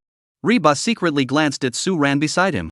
His profile looked particularly handsome in the dim nightlight. She suddenly felt that walking quietly with him like this, doing nothing and saying nothing, was quite nice. Suan. Reban couldn't help but speak first, her voice carried away by the sea breeze. What you said this afternoon?" Suan turned his head to look at her. It was about the promise to watch the flowers bloom together. Reba's cheeks began to flush slightly, and her voice grew softer, but her eyes were utterly serious. "Are you serious?" She knew the question was a bit silly, but she still wanted to confirm. "Of course. When have I ever lied to you?" Suan suddenly felt that the orange cat was a bit adorably clumsy. Her face flushed slightly, then she broke into a smile. Suan was an irresponsible and unconventional person, and sometimes even made her angry. But the words Suan had spoken to her seemed to have never been broken. "Then we'll make a promise, let us come back together to see the flowers bloom." Reba stopped in her tracks and hooked her little finger with Suan's. Another childish promise game. But Suan went along with it and made the promise with her. Is that okay? Yes, yes, yes. Suan, you're the best. You're really impossible. He. The two walked side by side down a relatively secluded coastal path, the streetlights casting a dim glow. Suddenly, the hot footsteps came to a halt. She stared blankly at a fruit stall in the distance, lit by a lone bulb. It was already late at night, and most of the surrounding shops had closed for the day, except for that small stall, which was still open. An elderly woman with gray hair stood alone at the stall, her shadow stretched thin and long under the streetlight, appearing particularly frail. She occasionally looked up at the sparse passers-by, then lowered her head again, silently arranging the fruits in front of her. What's wrong? Suan noticed something was off. He didn't respond immediately, but kept his eyes fixed on the figure. That hunched figure, elongated under the dim streetlight, reminded her of her grandmother back home. Her grandmother had worked hard all her life, and her back was also slightly bent. The streetlight wasn't very bright, but Reban could still see the fatigue and a faint glimmer of hope in the old woman's eyes. Those eyes were so similar to her grandmother's every time she waited for her at the village entrance. When she was little, her tall grandmother waited for her. Now grown up, the little grandmother was waiting for the grown-up her. A bittersweet ache welled up in Hotbao's heart, and her eyes began to well up with tears. Suan. Reba tugged at Suan's sleeve. Let's buy all those fruits. Rezhan pointed at the old woman's stall, her voice tinged with pleading. The old lady is still selling so late at night. She must be so tired. Suan looked at her reddened eyes and didn't ask any further questions. She simply patted her hand gently, her voice gentle yet firm. All right. The two approached the fruit stall. The old lady saw the customers approaching, and a glimmer of light shone in her cloudy eyes. She hurriedly stood up. What would you like to buy? My apples are very sweet, and the oranges aren't tea sour either. Grandma. Reba showed a sweet smile. We'll take all the fruits. What? All of them? The old lady was stunned, looking at them in disbelief. Yes, we'll take all the fruits. Suan chimed in from the side. The old lady looked at the two good-looking young people in front of her, then glanced at the fruits on her stall, which didn't look very appealing, and became so excited she didn't know what to do. Oh my. That's too kind of you. Thank you so much. I'll pick the best ones for you. As she spoke, she began selecting the fruits, her wrinkled face breaking into a wide smile. While waiting, Reba quietly asked Suan, did I act too impulsive? We bought so much we might not be able to finish it all. Suan glanced at her, her lips curving into a faint smile. Of course not. There are so many of us, and there are also quite a few people from the production team. If not, we can make fruit salad tomorrow. Don't worry, Orange Cat, you handle the kindness, and I'll handle the bill and the cleanup. Her heart was once again pierced by his offhand remark. How did he get so good at flirting all of a sudden? Soon, all the fruits were packed into 2 large bags. Thank you all. Wishing you eternal love and a lifetime together. The old lady kept repeating her thanks and blessings, her cloudy eyes brimming with gratitude. She carried the empty basket, her step seeming lighter than when she had come, and she slowly disappeared around the corner under the streetlight. The two of them carried the heavy bags of fruit back home. The sea breeze continued to blow gently, but now the air seemed to carry a hint of sweetness. Suan. Reba suddenly stopped in his tracks, gazing at the endless waves crashing against the shore, his voice tinged with a hint of melancholy. Today, I could only help this one old lady. There are so many people in this world who need help, yet I feel like I can't do anything. She knew her thoughts were a bit sentimental, but at that moment, she truly felt a deep sense of helplessness. Suan didn't speak immediately. He switched the fruit bag in his hand, then turned around and looked at her seriously. The moonlight and streetlight mingled, illuminating his deep eyes, which seemed to hold the entire night sky. He spoke slowly, his voice carried by the sea breeze, yet it reached her ears clearly. Orange Cat, you don't need to feel helpless. Because your kindness today is like a small pebble tossed into a lake. The ripples it creates may be invisible to you, but they are real and will spread far and wide. He paused, a gentle curve forming at the corners of his mouth, his tone firm and filled with strength. And you're not alone. In this world, there are always corners where light cannot reach. But precisely because of this, every faint glimmer of light becomes all the more precious. Just like you did just now. And at this crossroads, at the next crossroads, and in countless places you can't see, there will be countless people as kind as you, quietly shining their light. So don't underestimate yourself. You've already done a great job. Reba listened quietly, her nose growing increasingly stuffy, and her eyes welling up with tears she couldn't hold back. She never expected Suan to say such words. There was no consolation, no lecturing, just a gentle warm current that dispelled all the gloom and despair in her heart. This Suan, who usually seemed lazy, sharp-tongued, and even a bit offbeat, had such a warm heart deep down. Suhanin. She sniffed, her voice trembling slightly. You're actually so good with words. She wiped away her tears with the back of her hand, her face flushing with embarrassment. Suan raised an eyebrow and said with a smirk, basic skills aren't everything. After all, I'm a guy with both IQ and EQ. Re-ba. I knew this guy couldn't stay cool for more than 3 seconds. But, at this moment, Suan was truly handsome in Hot Bamboo's eyes. And at this moment, Hot Fence gained another label in Suan's heart, kind orange cat. The night was gentle, and the sea breeze blew softly. 2 figures, huddled together, stroll leisurely along the path back to the villa. Their shadows, illuminated by the streetlights, stretched out long and long, eventually merging into one. Chapter 87, The Husband Protecting Maniac. Suan's special voice acting technique. The two of them carried the 2 heavy bags of fruit, walking side by side toward the villa. The sound of waves gently lapping against the shore echoed in their ears, like the softest background music of this peaceful night. The distance between them grew closer and closer without either of them noticing, until they were close enough to feel each other's body heat and breath. There was no hand-holding, nor any explicit signs of intimacy. But this silent closeness was more tantalizing than any direct words. He occasionally stole glances at Suan. She could clearly smell the increasingly pleasant scent emanating from her, a mix of mint and lemon, both refreshing and comforting. Much later, she would learn that this scent was called pheromones. Being able to smell someone's pheromones meant that their genes were compatible, your genes had chosen them. A strange sensation also lingered in the air. When they finally returned to the brightly lit villa, the other guests in the living room immediately shot them meaningful glances. Yu Shushin and Ding Yushi were snuggled up on the sofa, having paused the movie, and were watching them with a gossipy expression. Meng Ziyi and Li Yunrui had just come out of the gym, still sweaty, and were also curiously examining this late-night returning couple. Especially when they noticed the obvious redness around Reba's eyes and the closer-than-usual distance between the two, their gossip-loving spirits were ablaze. Just as they were about to start gossiping, Reba beat them to it. I bought everyone some fruits. Let's eat them quickly. Rojan's cheeks flushed bright red under their stares. Especially the unmistakable we all know glances from everyone else made her feel incredibly guilty. So, before anyone else could speak, she exclaimed in an exaggeratedly cheerful tone, "Ta-da! Look what we brought back. Super fresh fruits. And lots of delicious snacks too. Everyone, come and share." As she spoke, she hurriedly placed the fruits and snacks on the table, her flustered expression like she was trying to hide something or begging them not to ask was adorably charming. Suan, however, maintained a calm expression, as if to say, "This has nothing to do with me, I'll just watch you perform."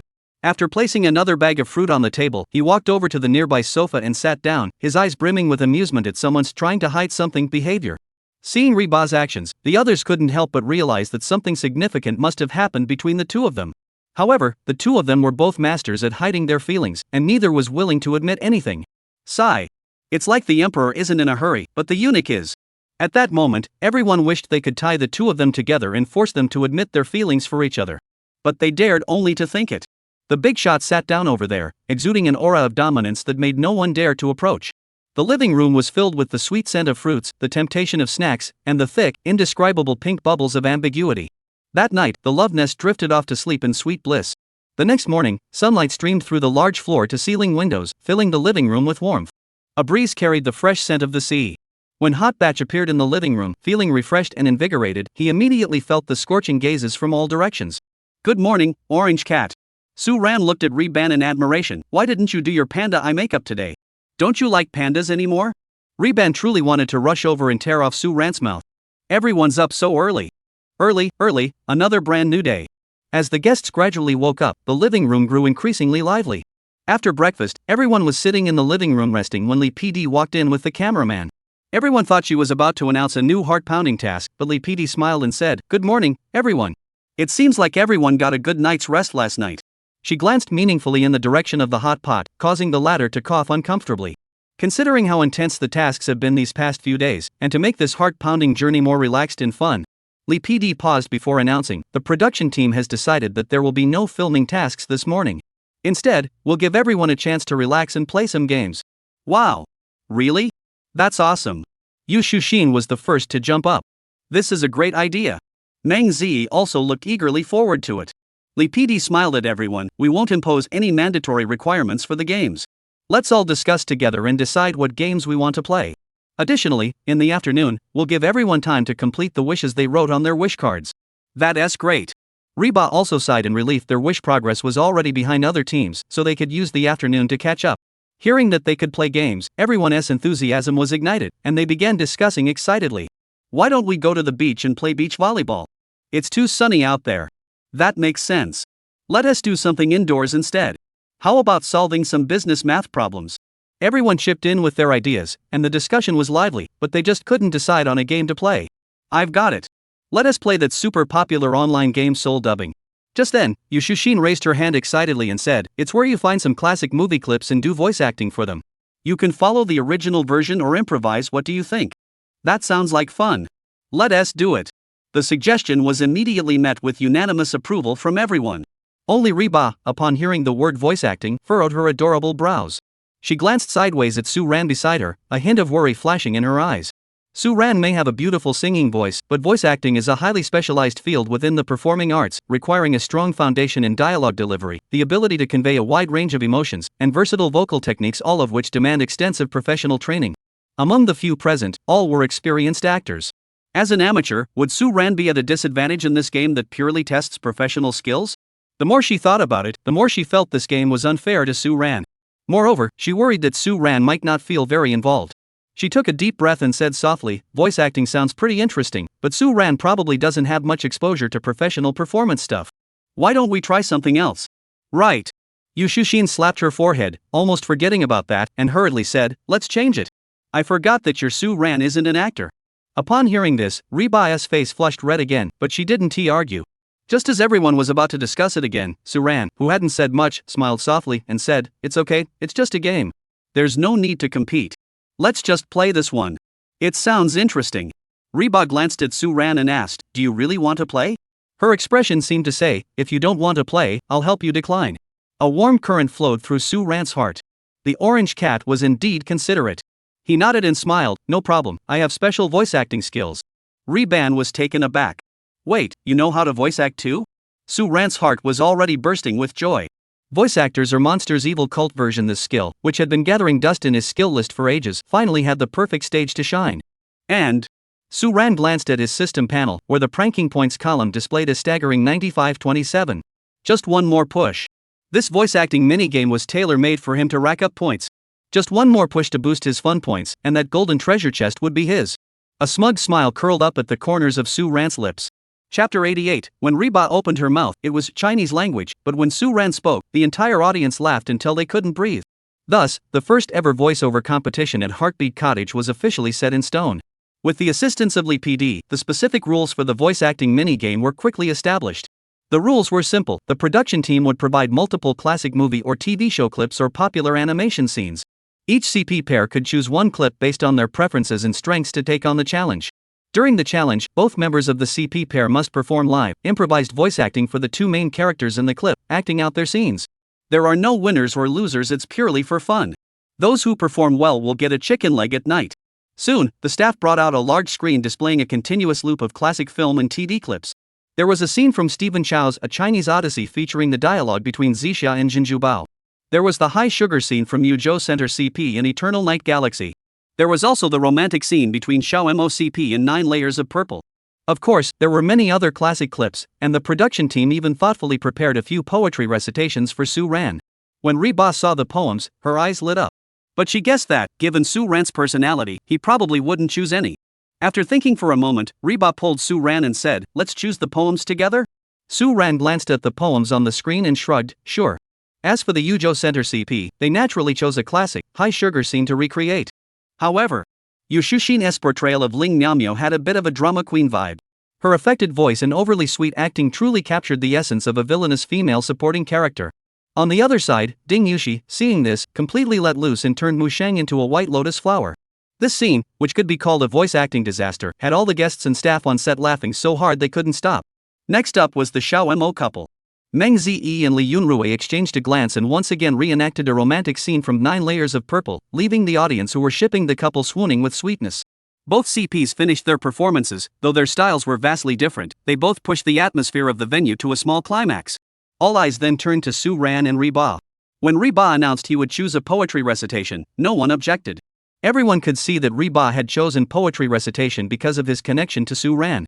After all, Reba has decent voice acting skills and had previously appeared on Voice of the Scene. Shall I go first? Reba noticed everyone's gaze on her and, wanting to give Suan more time to prepare, volunteered to go first. Of course. Suan nodded and smiled, indicating it was fine. Reba chose a well-known prose piece from the Chinese language textbook Hurry. Music began to play, and the screen started showing scenes. The tender buds of early spring, the sudden downpour of midsummer, the falling leaves of autumn, and the first snow of winter. The imagery of time passing silently conveyed the meaning of hurry. Reba took a deep breath and quickly got into the zone. She lowered her eyes slightly, and when she looked up again, her beautiful eyes seemed filled with a sense of sorrow and longing for the fleeting nature of time. Swallows depart, but they return, willows wither, but they turn green again, peach blossoms fade, but they bloom once more. Her voice, unlike her usual crisp and clear tone, now carried a hint of depth. Each word seemed polished like a piece of jade, smooth and full of texture. Her pace was steady, and every pause was perfectly timed, as if guiding the audience to reflect alongside her. The crowd, who had been smiling moments ago, gradually fell silent, drawn in by her voice. Even the live chat in the streaming room, which had been filled with playful banter moments ago, grew significantly quieter. Wow, her voice sounds so beautiful. It's completely different from how she usually speaks. The emotional control is spot on. I've got goosebumps. No wonder she's a voice acting pro who appeared on Voice of the Scene. She's amazing. You know, I rarely use literary to describe someone. Reban's voice carried a hint of just the right amount of confusion and inquiry, perfectly complementing the fleeting changes of light and shadow on the screen, conveying that sense of helplessness and melancholy about the passage of time directly to everyone's hearts. Suan also tilted her head slightly, watching Reba recite with such dedication, a fleeting glimpse of admiration flashing in her eyes. This girl, when she gets serious, is indeed quite charming. The 1-minute-plus recitation came to an end, and the living room erupted in enthusiastic applause. Wow! Hot ba, you recited that so well. It was so full of emotion. Yu Shushin looked up at her with admiration. Professional. Meng Ziyuan spoke succinctly, giving her a thumbs up. Reba waved her hand, her face beaming with a smile. No, you're the real pros. Reba's performance undoubtedly set a great example. Now it was Su Ran's turn. Everyone's attention was focused on him, filled with curiosity and a hint of anticipation. Su Ran claimed he had special voiceover techniques. They were all curious to see just how special this special was. Su Ran, however, remained calm and composed. He flipped through the clip library for a moment, then pointed to a title and said, "This one. I know it's not my moon. It sounds pretty literary." Everyone looked at it and saw that it was indeed a popular online monologue beloved by literary-minded young people, telling the story of the humiliation and clarity of unrequited love. The original text goes like this: I know it's not my moon, but for a moment, the moonlight did shine on me. It was filled with a faint sadness and a sense of fate. Is Su Ran going to try this kind of heartfelt monologue? I'm kind of looking forward to it. Su Ran's voice is already pleasant, and with a nice background track and the right lines, it would be incredibly romantic. Everyone agreed, praising Su Ran for his excellent choice. Let me see, chili and garlic, right? Su Ran turned around and went to the kitchen, grabbed some chili and garlic, and started chewing them right away. Everyone was taken aback. What was he doing? Su Ran didn't explain, just gave an okay gesture, signaling the production team to start. On the big screen, a beautiful moonlit night scene began to play, accompanied by soothing piano music. Everyone held their breath, eagerly awaiting how Su Ran would interpret these heartfelt words. Reba also clenched his fists nervously. Suddenly, Su Ran cleared her throat, and her expression changed dramatically. The earlier laziness and casualness vanished, replaced by, wait a moment. Something about that expression seemed off. His brows furrowed, and his eyes were filled with a mix of determination and the boldness of a bandit entering a village. The next moment, Su Ran began reciting in the style of Li Yunlong. My heart is as clear as a mirror. I know exactly what's going on. That moon isn't mine. It's not mine. But damn it, that moonlight really did blind me, making me choke. But for a moment, the moonlight did shine on me. Life isn't a play, I just have bad luck and lack a bit of precision. But life isn't a movie, I just lack a bit of luck. I thought I'd sneak a peek at you, but who knew you'd explode, scattering everywhere. I touched you secretly, but you scattered like dandelion seeds. Now look at this mess, the stove, the bed, the drawer, everywhere is your face. From then on, your face was everywhere. Put. Cough, cough, cough, cough, cough. The living room was instantly in chaos. Su Ran's version of the voiceover has not a single hint of romance. It feels like at any moment he'll pull out an Italian cannon and shoot the moon out of the sky. The comments were filled with question marks. Then came a flood of ha ha ha. I literally laughed so hard I spit out my drink. Li Yunlong's moonlit night murder case. Feels like the Italian cannon could be pulled out at any moment. Fire away. Where's my Italian cannon? It blew up just by scratching it? Did it hit a bomb? Hilarious. I knew Su Ran wouldn't be too serious. Well done, deserves a reward. Chapter 89, Su Ran, everyone step aside, I'm about to start showing off. Su Ran's rendition of the moon, filled with Li Yunlong-style romance, was like a deep water bomb, instantly sending a tidal wave crashing through the calm living room. Ha ha ha. Cough cough. Su Ran, you're a devil. Yu Shushin laughed so hard tears streamed down her face, clinging to Ding Yushi's arm and pounding it relentlessly. Italian cannon. Su big shot. Where's your Italian cannon? Hurry up and bring it out to blast the moon down. Ding Yushi was laughing so hard he could barely stand up, feeling like his abs were about to split. Meng Zi and Li Yunrui were laughing so hard they fell onto the sofa, unable to get up for a long time. Su Ran, is there a Li Yunlong living in your throat? Ri Ba was also laughing uncontrollably. This Su Ran was always so unpredictable. Su Ran looked at everyone laughing so hard they were rolling around, and a smile curved his lips. Ding! Host successfully triggered a riot of laughter, completing a high-quality prank. Prank points plus 300. Current total prank points, 9,822. Just a little more. I need to try harder. The laughter in the living room continued for a while before gradually dying down. Everyone wiped the tears of laughter from their eyes, and their gaze toward Su Ran had completely changed from the initial amateur participation, focus on the experience, to this guy, though unconventional, seems to have some real talent. Especially when Su Ran imitated Li Yunlong's voice, it was spot on. That bandit-like swagger and voice were so convincing it felt like Li Yunlong himself had been brought to the scene. Su Ran, your impersonation skills are too strong. Yu Shushin couldn't help but admire him. Su Ran's voice acting skills were truly impressive. Su Ran, be honest, have you ever taken voice acting lessons? Meng Zi asked curiously. Su Ran just smiled. I haven't studied it professionally, but I've researched it and know a little. Li Yunrui, with the scrutiny of a professional actor and a touch of admiration, said, Su Ran, your grasp of the voice characteristics and speech patterns of the character Li Yunlong was extremely precise, and your emotional delivery was spot on. Although the content was a parody, your mimicry skills are truly impressive. Li Yunrui wasn't flattering him, he genuinely recognized Su Ran's potential in mimicry and voice acting. Of course. My Su Ran is so talented. Reba unconsciously puffed out her chest, then realized how suggestive her words sounded and her cheeks flushed slightly. Fortunately, it seemed no one noticed. Why don't you guys do another segment? Exactly. The last one was too short, we didn't get enough. Pick another clip and show us your real skills. Reheated Fence heard this and instinctively looked at Su Ran. Su Ran nodded and said, sure, what's the problem? As he spoke, he slowly walked up to the large screen and began swiping through the clip library with his fingers. Everyone's eyes followed his movements closely, filled with anticipation. Everyone wanted to see what this man, who had just stunned the entire audience with his Li Yunlong-style passion, would come up with next.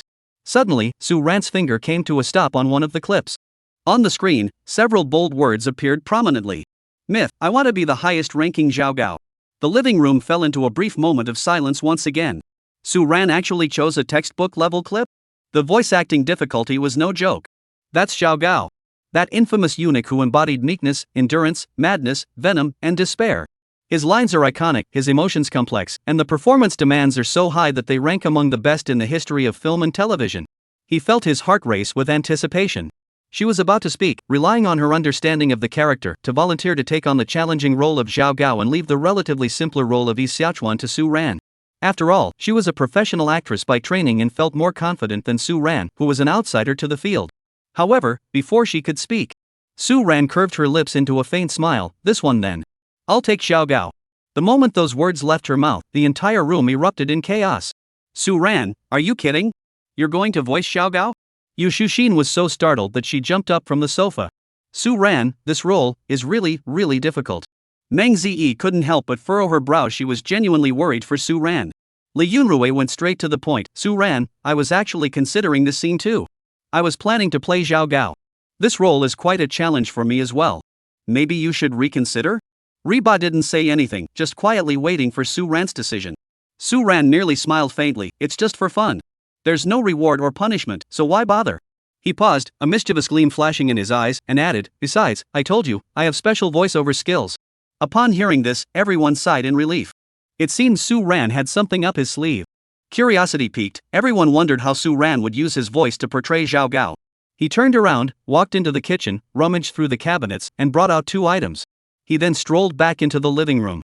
Everyone looked at the plum extract and lemon in Su Ran's hands, completely baffled. What's he doing? Making tea? Isn't he going to eat them? Under everyone's puzzled and confused gazes, Su Ran scooped a few spoonfuls of plum extract into the cup, then, under everyone's watchful eyes, dripped the lemon juice into the cup. After adding a little water, he mixed it thoroughly. Gulp! In the living room, several uncontrollable swallowing sounds echoed clearly. Everyone stared at the deadly liquid in the cup, their lips twitching involuntarily. Su Ran ignored the horrified glances from the crowd, picked up the specially mixed drink, and gave a mysterious smile. Everyone, watch closely, I'm about to cheat. Before he could finish speaking, he took a deep breath and, under the terrified gaze of the hot pot, whose eyes seemed to scream, "You're not trying to live," he tilted his head back. Suddenly, he downed a large gulp of the demonic cultivator's secret oral solution. Ugh! Cough cough cough. In that instant, Suan felt an intense, sour sensation shoot straight to the top of his head. His face turned bright red, and the veins on his forehead bulged, as if he were about to explode on the spot. Suan! Suan, are you okay? Spit it out quickly. Reba was so scared he nearly lost his mind, rushing forward first to pat his back. Just as everyone thought Suan was really going to mess this up, Evenly PD was considering cutting the live stream immediately to call for emergency medical assistance. Suan suddenly jerked his head up. His eyes had completely changed. Those eyes, which had always carried a hint of laziness and mockery, were now bloodshot and cloudy. Madness, resentment, and hatred. Despair and sorrow that ran deep to the bone. His face contorted into a twisted, frenzied grimace. It was as though, in that instant, the once sunny, handsome, and occasionally sharp-tongued Suan had completely vanished. In his place stood the man who had struggled for decades in the quagmire of fate, ultimately consumed by power and hatred until he was unrecognizable, a monster beyond human recognition, Zhao Gao from Myth. And Suan received a notification, voice acting demon cultivation version, skill activated, character compatibility 120%. As fragments of Zhao Gao's memories and intense emotions surged through his mind, Suan's lips curled into a cold, cruel smile. What's next? Let them taste what true demonic cultivation is all about. Chapter 90, shocking the entire crowd, collective speechlessness. Inner sect disciples versus evil cultists using every trick in the book. On the screen, clips from Myth began to play. In the dimly lit palace, Yi Xiaochuan and Gao Yao faced off. The atmosphere is oppressive, filled with the tragic despair of fate. Reba took a deep breath. As a professional actress, she quickly adjusted her state of mind, preparing to take over Suan's lines. She knew the complexity of the character Zhao Gao. But at that moment, she was more curious about how Suan would portray Zhao Gao. The lights focused, and the scene froze. Suan stood there with his head slightly bowed, his handsome face betraying a sinister calm. He slowly raised his eyes, and his bloodshot, murky gaze finally landed on Reba. At that single glance, Reba felt a chill run down her spine. Amazing! Suan, did he get into character in an instant? The few people present were all actors by trade and knew exactly what Suan's current state meant. Oof! Just a soft laugh, yet it conveyed all the sorrow and endless mockery. That single laugh sent a chill through everyone present. The livestream's chat exploded after a brief moment of silence. That look! That aura! Is that really Suan? Ugh, I feel a chill down my spine. Don't move forward. I feel the same way.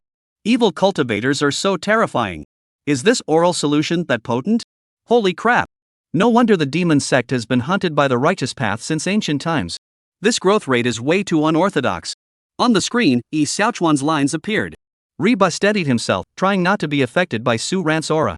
As an experienced actress, she quickly regained her composure, her face filled with pain and resentment. Gao Yao! How could you become like this? Where has the kind-hearted Gao Yao gone? Reba, as a seasoned actress, demonstrated solid acting skills and delivered the lines with emotion, effectively conveying Yi Xiaochuan's accusations and sorrow. However, when her voice faded, Suan's voice rang out once more. Everyone realized what it meant to be crushed by both acting and dialogue. You're so great, you're so high and mighty. You can scold me now.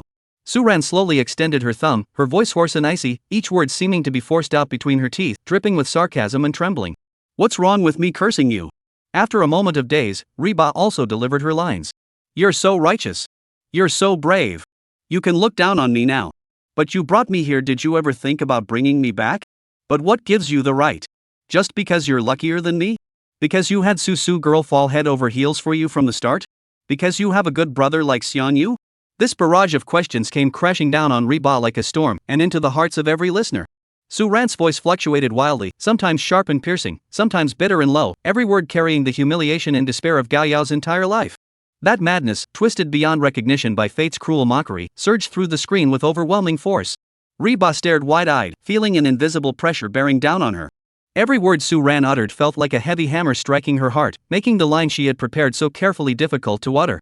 Her breathing grew slightly, and she forced herself to steady her nerves. But Suan's presence was simply too overwhelming. She felt completely overwhelmed. She was completely overshadowed. The other guests present were equally shaken to the core. As an actress with numerous awards to her name, Reba was actually outshone by an amateur with no acting experience. But Suan's acting skills and mastery of her lines left them all feeling a chill run down their spines. Dialogue delivery, control of micro-expressions, body posture, and positioning.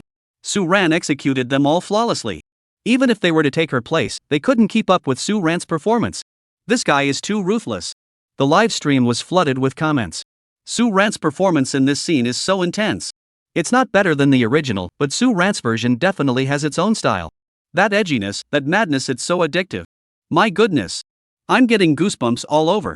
The sex holy maiden versus a demonic cultivator using every trick in the book? The holy maiden's resolve is wavering, she's about to be consumed by her inner demons. The heretic doesn't speak, just torturing himself relentlessly. No wonder the evil cultivator progresses so quickly. Both hilarious and impressive, I'm impressed. How are the young upstarts supposed to survive this? On the scene, Suan's performance continues. I can't take it anymore. A near hysterical scream filled with despair and anger. I want to live. I want to live like a human being. I will take one step. One step. One step at a time. One step at a time. His speech grows faster and faster, his emotions escalating, as if he's about to unleash a lifetime of pent-up anger. I'll reach the top. I'll become the highest Zhao Gao. I won't let anyone bully me anymore. I can't take it anymore. That phrase, I will become the highest ranking Zhao Gao, was filled with a sickening obsession and reckless madness. The most twisted and overwhelming ambition born from a small man driven to the brink of despair was fully exposed. The living room was deathly silent. You could hear a pin drop. Everyone was deeply shaken by Suan's performance. They seemed to truly witness the transformation of that kind-hearted cook, step by step, from being humiliated by everyone to wielding absolute power over the court. Suan's mastery of dialogue is no longer something that can be described as solid. This was like Zhao Gao himself pouring out his blood in tears. The emotions build up layer by layer, every word and every sentence is perfectly timed. That's impressive. Li Yunrui was so stunned he couldn't help but blurt out a curse. This Suan is truly a demon. He knows a little about everything and masters everything? My goodness. If Su the Big Shot were an actor, he'd definitely be a powerhouse. Ding Yushi couldn't help but think to himself that if Suan entered the film industry, their livelihoods would be in jeopardy. Hiba, who was acting opposite Suan, opened her mouth slightly but couldn't say a word. She felt completely immersed in the scene. Xiaochuan's feelings of helplessness, heartbreak, and guilt were all tangled up inside her, but she couldn't express them through her lines. Her performance was completely overshadowed by Suan. It wasn't that she was a bad actress, it was that Suan's portrayal of Zhao Gao exerted such overwhelming pressure on her. From start to finish, she was completely overwhelmed by Suan. But she was also deeply concerned about Suan's state. If this continued, wouldn't he risk losing control? As everyone knows, heretical cultivators advance quickly, but the backlash is also swift. Just then, Suan's voice rang out again. This time, however, his madness was tinged with a cold calmness and a deep sense of helplessness and sorrow. Xiaochuan, we can't go back. From the moment I put on that outfit, from the day I took the name Zhao Gao, Gao Yao had already died. Do you understand? The last few words were spoken softly, yet they carried the weight of 1,000 pounds, crashing down on everyone's hearts. The scene ends. The living room remains silent. Everyone was still immersed in Suan's performance, unable to break free. He slowly raised his head, his blood-red eyes gradually regaining their clarity, his face bearing a hint of fatigue and the lingering sorrow from fully stepping out of character. Ding! Host has completed an S+ level classic reenactment and an outstanding performance. Dialogue was precise, emotions were intense, and the entire audience resonated. Entertainment value plus 1800. Ding! Host has completed the performance. The skill voice actors are monsters. Heretical Cultivation Edition has been repaired, and the physical damage caused by Heretical Cultivation Elixir to the host has been healed. Ding! To compensate for the host's emotional trauma, 500 healing points have been awarded. This system is so considerate. I love it. Clap clap clap. Reba was the first to snap out of it and clapped for Suan. Su Big Shot, you're amazing. Ding Yushi raised both thumbs in admiration. Besides those two words, he truly couldn't find the words to express his admiration for Suan. Suan's control over his emotions and micro-expressions was textbook level. I have no idea where this guy learned such acting skills. Li Yunrui felt a pang of envy. It was like he had worked hard, staying up late every night to study diligently, and finally scored a 90 on his exam. But the result? His classmate Suan, that lazy guy who only cares about playing games and goes to play basketball after class. He just casually went through a few practice problems before the exam, yet ended up scoring a perfect score on the final. Diligence just can't compete with natural talent. That sense of helplessness permeated his entire being. Meng Zi felt like his entire worldview was crumbling. So, besides the experiential and method acting schools, is there a third school of acting, the heretical school? That's truly unorthodox. Suan's approach should be called the sacrifice style instead, shouldn't it? Though it looks a bit ridiculous, the results are undeniably impressive. As for Reba, there's no need to mention her. She's even acted opposite many seasoned actors, yet she's never been overshadowed to such an extreme extent. Suan's presence is just too overwhelming. Reba feels like an elementary school student facing an adult, completely powerless to defend herself. What a monster! Chapter 91, The Sea Breeze is Sweet, Fishing and the Art of Feeding. In the living room, the applause continued for a long time before finally dying down. Suan, you're really amazing. Yu Shushin was the first to break the silence, her eyes filled with admiration as she looked at Suan. Ding Yushi also nodded in admiration. Su, big shot, it's a good thing you didn't go into showbiz. With your acting and dialogue, you could totally dominate the entertainment industry. Can you at least leave some room for us? He made a playful gesture of bowing and pleading for mercy, eliciting a light chuckle from the crowd. Meng Ziyi looked at Suan with a mix of curiosity and admiration. Suan, seriously, you've never formally studied acting or voice acting? Your talent is truly astonishing. Your explosive power, layering, and emotional precision are all flawless. Could heretical cultivation really be a viable style? Li Yunrui, on the other hand, rubbed his chin thoughtfully, considering whether he should try Suran's invented evil cultist immersion technique next time. Suran simply waved his hand, his lips curving into his signature lazy smile. It's just pure experimentation. Don't try to copy me, it's really hard on the voice. Reba didn't say anything, he just silently poured Suran a glass of water. Drink some water, your throat must be sore. Suran paused slightly, lifting his gaze to look at her. The girl's fair cheeks glowed in the sunlight, and her eyes, which always seemed to sparkle with starlight, were now filled with genuine concern. Thanks. He murmured his thanks, took the cup, and drank a large gulp. This small gesture, though simple, sent the on-site and live streaming fans into a frenzy. While everyone was praising Suran for being amazing, only the fans were concerned about his health. Whoa, if this isn't love, what is love? Details. It's all in the details. This kind of subtle sweetness is the best. The other guests exchanged glances and tactfully refrained from disrupting the delicate atmosphere. Li PD, seeing that the time was right, stepped forward with a smile to take control of the situation. Alright, the game segment is over. The rest of the time is yours to complete your own time wish cards. After a pause, Li PD smiled. Given everyone's excellent performance, especially the outstanding performance of the hot and passionate CP, the production team will treat everyone to a special meal tonight. Please select your dishes and send them to me. The hot and passionate CP can choose 2 extra dishes. Wow! Director Li is so generous. The production team is so generous. After a burst of cheers, Li PD smiled and left. The rest of the time was spent with everyone dispersing to discuss which task to tackle first. At this stage, the hot and passionate CP's task completion rate was relatively low. However, Ryan no longer cared about winning or losing the wish card. She now genuinely wanted to accompany Suran to fulfill the things he wanted to do. The two of them returned to the second floor to ceiling windows and began their group discussion. Orange Cat, what do you say? Where should we go eat first? Suran's first thought was to fulfill Reba's small wish. But Hot Bamboo shook her head and smiled. Today, let's fulfill your wish first. Mine? Suran paused, clearly taken aback. The weather's nice today. Let's go fishing by the sea. Reba looked at Suran and smiled. It's a good chance for you to try out your new fishing rod. She had always remembered that Suran had wanted to go fishing before, but that time they had been short one person and ended up playing mahjong instead. Sure. Suran nodded and suddenly smiled. He said, if we go out for a big meal with the production team tonight, does that count as going out to eat something delicious together? Going out to eat with Suran was the second wish on Reba's wish list. I guess it counts, right?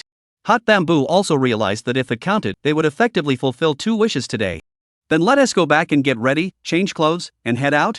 Yeah, okay. At the villa, the other couples had already set off to complete their respective tasks. After changing into their clothes, Suran and Reba also gathered in the living room. Reba had put on a loose white t-shirt and light blue denim shorts, topped with a woven straw hat, giving her a youthful and vibrant appearance. Her long, slender legs were so white they caught Suran's eye. Suran, on the other hand, kept it simple, wearing a plain black tracksuit, looking both professional and casual. Suran couldn't help but ask, aren't you worried about getting sunburned? Not at all. I put on sunscreen. Reba took out a bottle of sunscreen spray from her bag and said, you can tell you didn't put any on. Come here, let me spray some on you. Oh. Suran hadn't applied any sunscreen either. In his opinion, men didn't need all that fancy stuff. After spraying Suran all over, Reba took out another bottle from his bag. Suran asked, what is this?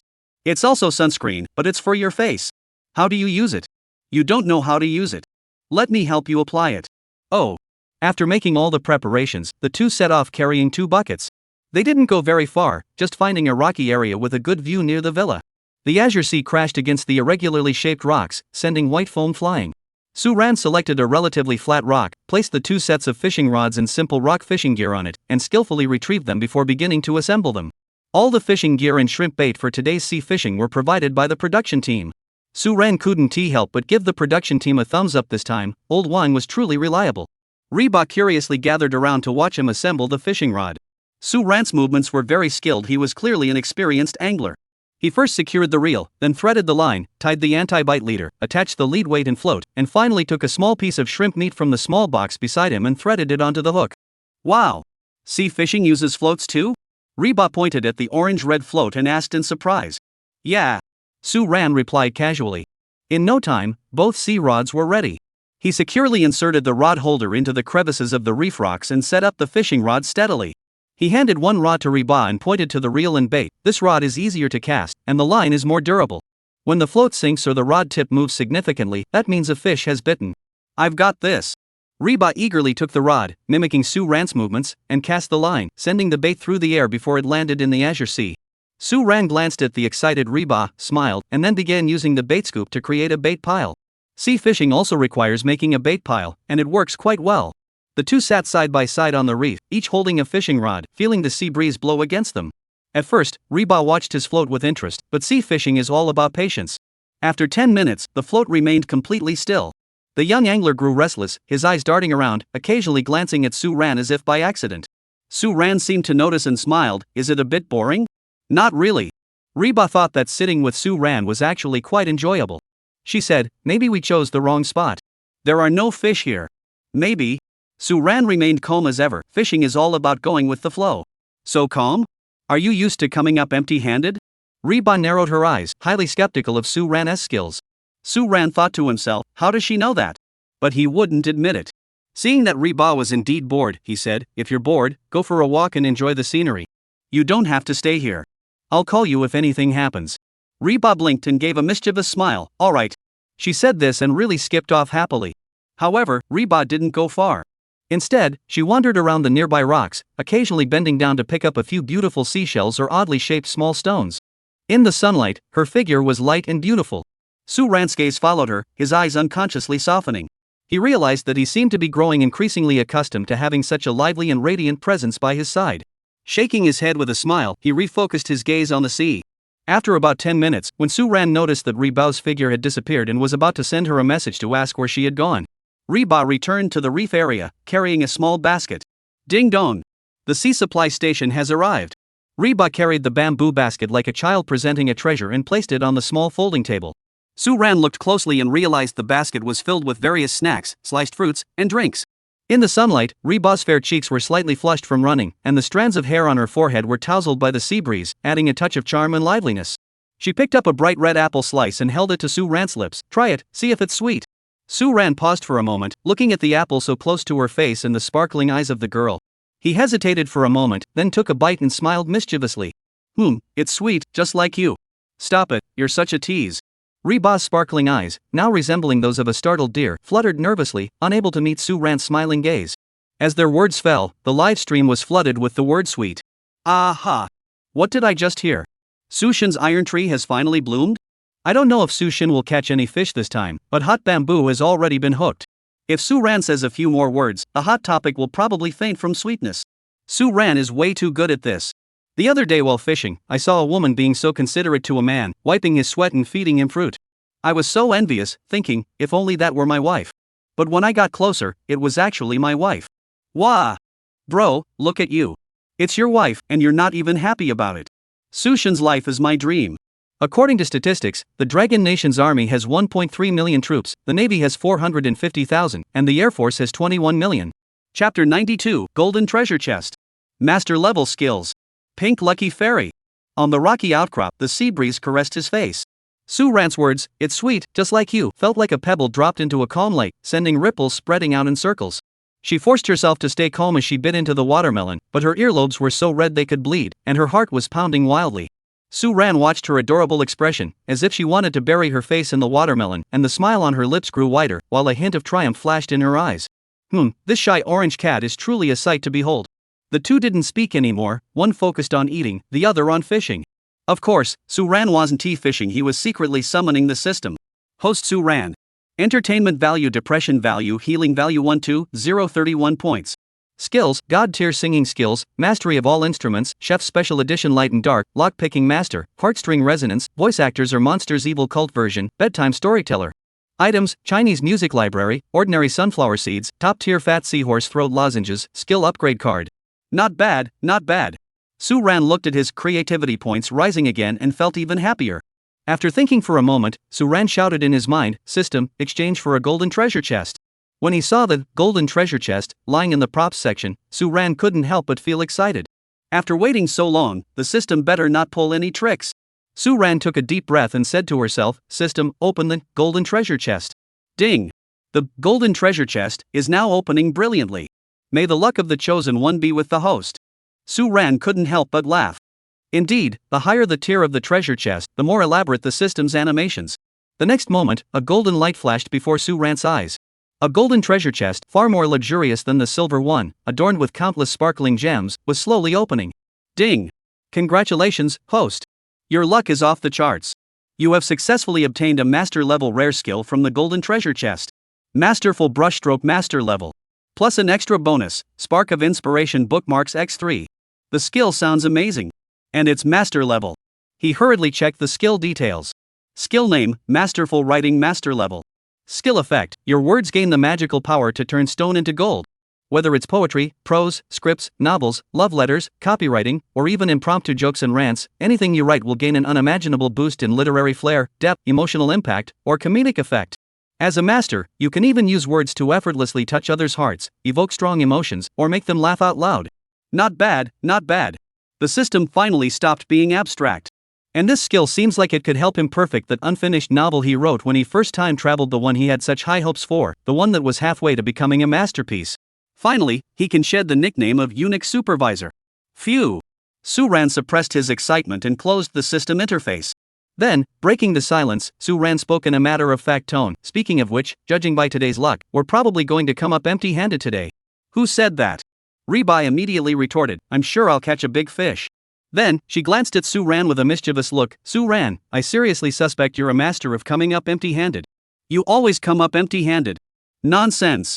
Suan looked as though he had been caught red-handed, puffing out his cheeks and glaring. You can eat whatever you want, but you can't just say whatever you want. I used to have some pretty impressive catches, you know. His 21.62-pound croaker was still being kept in the villa. You mean that croaker? Who knows if you bought it at the market? Reasonable suspicion arose that the fish might have come from the market. Suan couldn't help but laugh and cry. Had this girl spent too much time with him and picked up his sharp tongue? Just as he was about to retort, he heard Riba suppressing a gasp. Suan! My float is moving.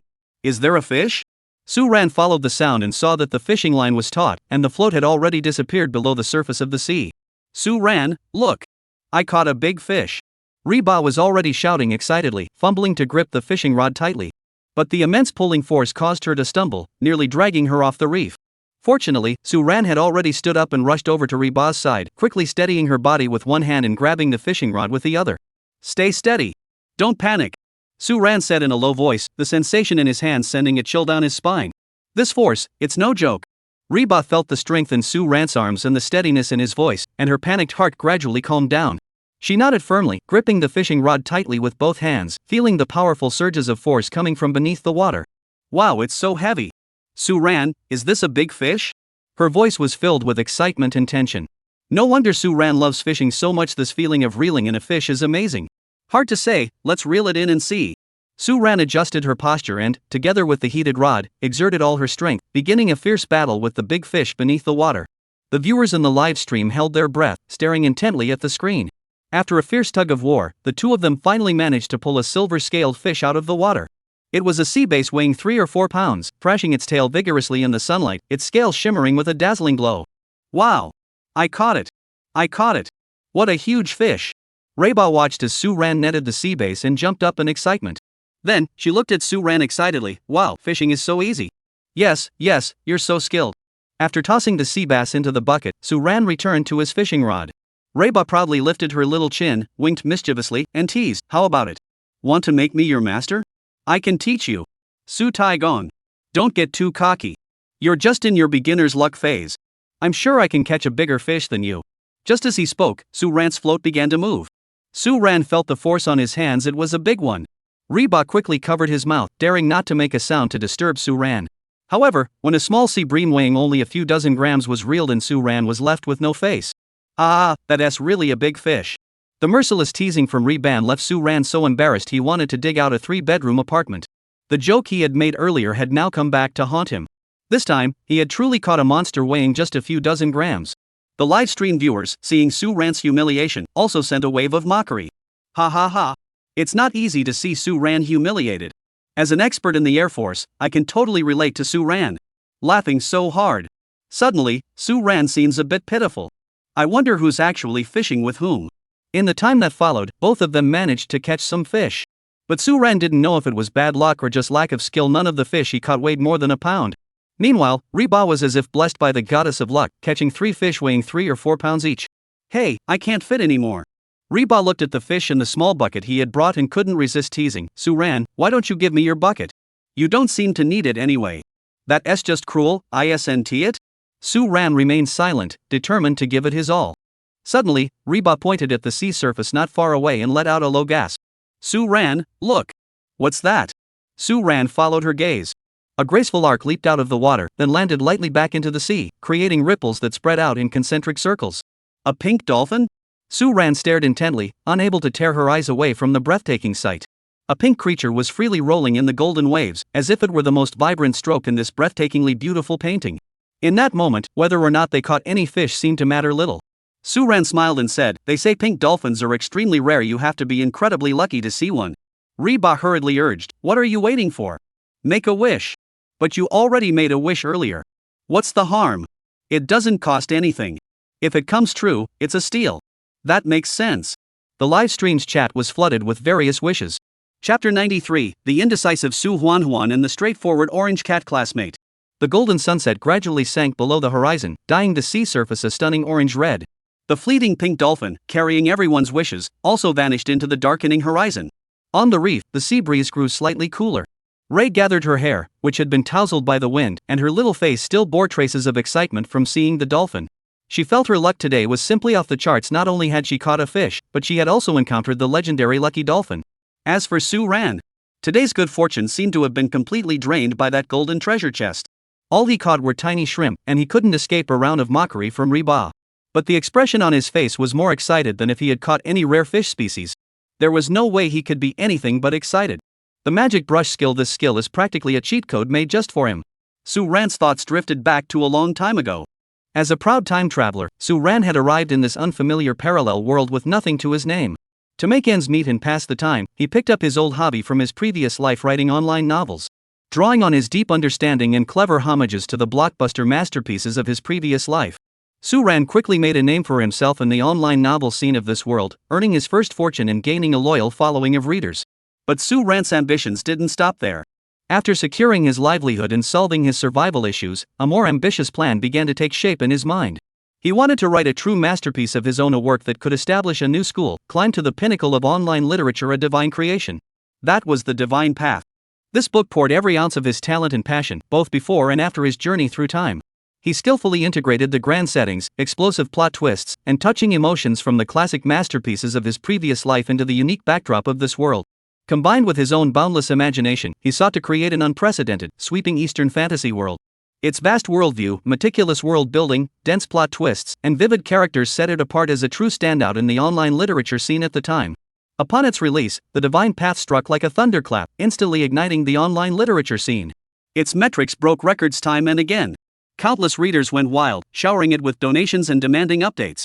Discussions about the divine path flooded major online literature forums. Editors hailed it as a literary genius, declaring that as long as Yiming Qianxiu, also known as Suan, could maintain this momentum, the book would undoubtedly become a classic and elevate its author to the pinnacle of online literature.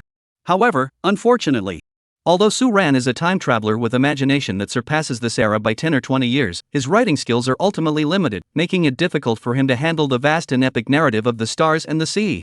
The more he writes, the more difficult it becomes, and the more he feels his words fail to capture the essence of what he wants to convey. The agonizing feeling of watching the world he had meticulously crafted crumble before his eyes, yet being powerless to stop it, tormented him deeply. Ultimately, amid the heartfelt sighs of countless readers and the deep regret of his editor, Suan announced an indefinite hiatus, citing poor health and the need for rest. Of course, indefinite does not mean he is leaving the online literature scene forever, but rather that there is no set deadline for the hiatus. Perhaps tomorrow, perhaps next year, perhaps forever. The Divine Path, this phenomenon-level work that was just one step away from becoming a classic, thus became one of the biggest unfinished works in the online literature circle and the deepest regret in Suan's heart. Later, Suan used the money he earned from online literature to enter the financial and tech industries, achieving financial freedom. However, the pen name Yimeng Xianxiu was also labeled as the chief abandoner by the online literature community. But now, things are different. With the skill miracle of the pen, Suan seems to be able to make up for his past regrets. But Suan is still unsure. After all, he has been inactive for a long time. Are the readers still waiting for him? And does he still have the same passion to continue creating? Suan? Suan! Snap out of it. Reba stretched out her small hand and waved it in front of Suan, breaking his train of thought. Suan snapped back to reality, meeting the girl's concerned gaze, and temporarily set aside his inner turmoil. He smiled and said, "Alright, I'm heading back. The name Orange Cat was definitely well chosen, you're a fishing pro. Hey! That essay given." Reba chuckled proudly, "I'm a fish lover, you know." Suan paused, then said, "But you told me this fish was cute and you wanted to release it, right?" Reba shook his head and smiled brightly, "I just can't live without it." Suan, 6. The afterglow of the sunset bathed the two of them, their shadows swaying back and forth. Back at the villa, it had already grown completely dark. The other two couples had already finished their wish card tasks and were now gathered in the living room, sharing their amusing stories. Seeing Suan and Reba return with several large fish, everyone was once again amazed. Before long, the seafood feast prepared by the production team was served on the table. The table was filled with clinking glasses and laughter. The production team didn't skimp either, with the table overflowing with seafood, making everyone's mouths water. Especially the few sea bass that Reba had caught, which were exceptionally fresh and sweet, earning another round of praise from everyone. However, amidst the lively atmosphere, Suan seemed distracted. He spent most of his time quietly listening to everyone chat, occasionally chiming in with a few words, his eyes occasionally drifting toward the night sky outside the window, as if deep in thought. This was completely unlike his usual demeanor. This subtle change did not go unnoticed by the observant Hebao, who was standing nearby. "Suan, what's wrong?" Taking advantage of a lull in the conversation, Reban quietly leaned in close to Suan and whispered, "You look so preoccupied. Did something unpleasant happen?" Her voice was soft and gentle, tinged with a hint of concern. Suan paused for a moment, turned his head, and met the girl's eyes, which were filled with concern. His heart warmed involuntarily. This little orange cat is becoming more and more thoughtful. "Nothing's bothering me. It's just a regret from many years ago, and now it seems like I might have another chance to try again." Suan hesitated for a moment before speaking. After a pause, he looked at Reba, his eyes filled with a rare look of confusion. "But I'm a bit hesitant. I don't know if I should do it. I'm afraid, if I do it and the outcome isn't what I hoped for, it might be more regrettable than not doing it at all.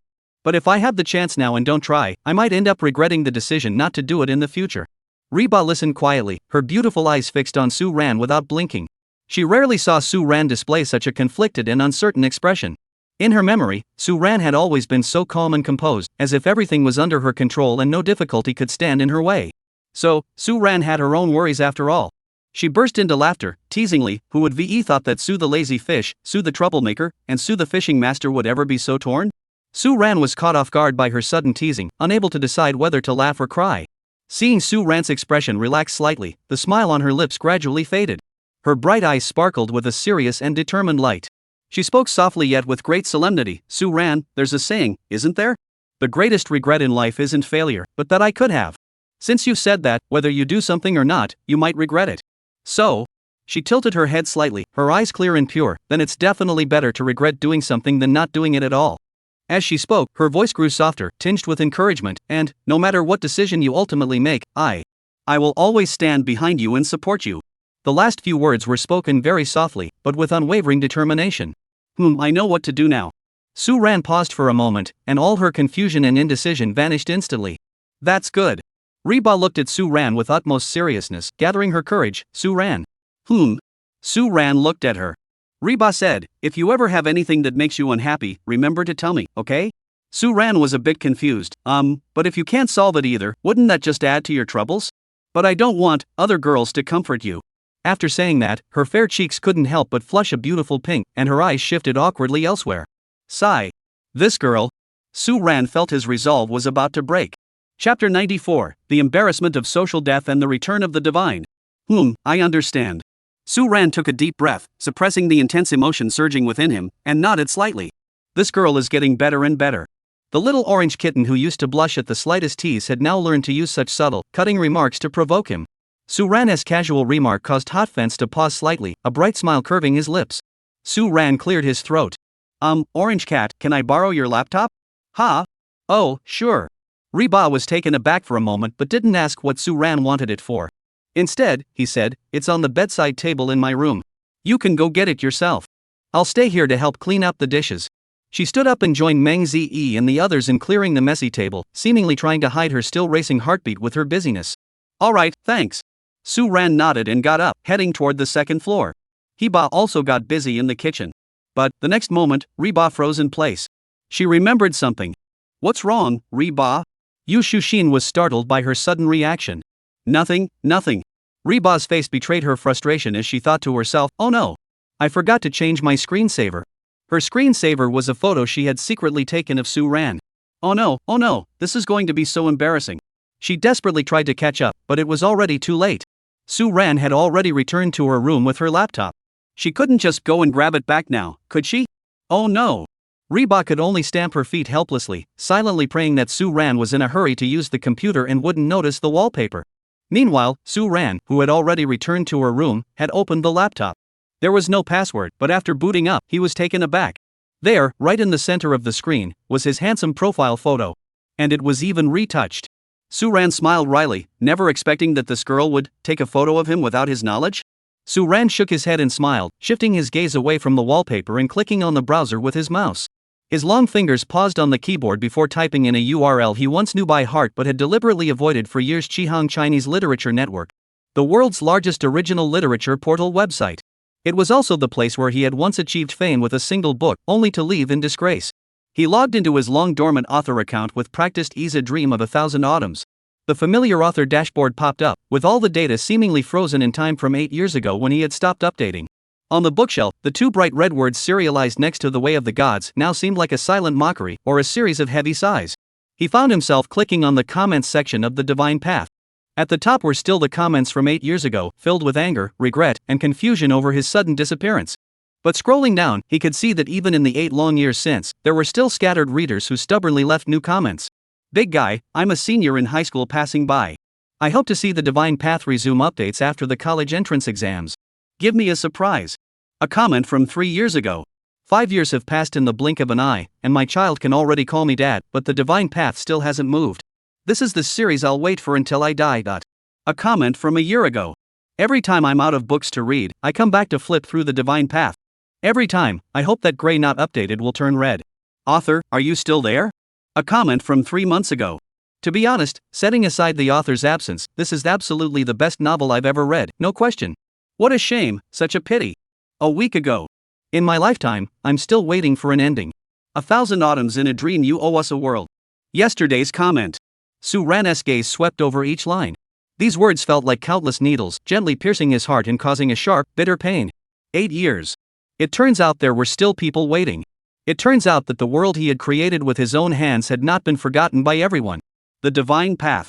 Suan murmured to himself, his eyes sparkling with an unprecedented determination. I'm back. He took a deep breath, logged into his WPS account, and found the outline of the Divine Path in the cloud document. The familiar settings, the unfinished grand plot, and the vividly portrayed characters all came into view. Ding. Host detected with strong creative intent. Skill masterful writing master level has been automatically activated. Ding. Host detected to possess spark of inspiration bookmarks X3. Would you like to use one now to achieve optimal creative state? Use. Suan confirmed without hesitation. The next moment, countless ideas surged through his mind like a flood breaking through a dam. Those creative blocks that had once plagued him vanished without a trace. Suan created a new chapter and typed 2 words in the title bar: return. 3 hours flew by in the blink of an eye. When Suan typed the final punctuation mark of the chapter, he exhaled deeply, feeling as though his entire spirit had been completely purified, utterly at ease. He glanced at the word count in the bottom right corner of the document: 21,865 words. In just over 3 hours, he had written over 20,000 words in one go. And the quality was so high that even he was shocked. This chapter not only seamlessly continued the plot from where it had been interrupted years ago but also unfolded the subsequent story with a more mature, polished, and grand narrative style, leaving behind countless plot twists and highlights that left readers in awe. Phew! That's awesome. Master-level skills are truly impressive. Suan stretched his arms wide, his face glowing with a satisfied smile. The feeling of being able to put pen to paper as if guided by a higher power, perfectly bringing the story in his mind to life, was simply exhilarating.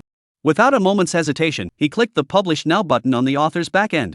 After finishing everything, he shut down the computer and went to find some clothes to take a shower. Little did he know that this single action would send shockwaves through the online literature community.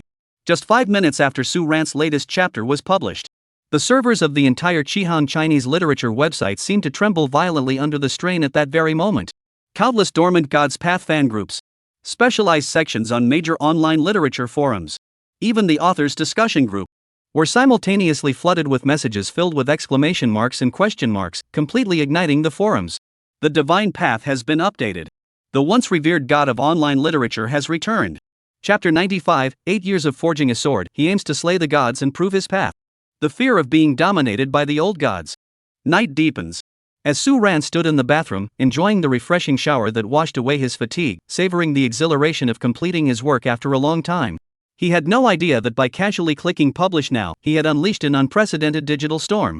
And at the center of this storm was the largest original literature portal website in Huaguo Qihang Chinese Literature Network. 1:08 a.m., Qihang Chinese Literature Network Technical Department. Beep, beep, beep. The piercing software alerts sounded frantically, and countless red pop-up windows appeared one after another. 2 on-duty staff members were on edge, their hearts pounding in their throats. What's going on? Are we under a DDoS attack? The 2 quickly pulled up the security monitoring logs, their expressions growing serious. No, it doesn't seem like an attack. All this traffic seems to be concentrated on one book. Let me take a look. The Way of the Gods? 1,000 Autumns in a Dream? Who's this master? I've never heard of them before. This guy is crazy? It's not worth spamming votes this much, is it? It doesn't look like voting manipulation. This is an ancient deity.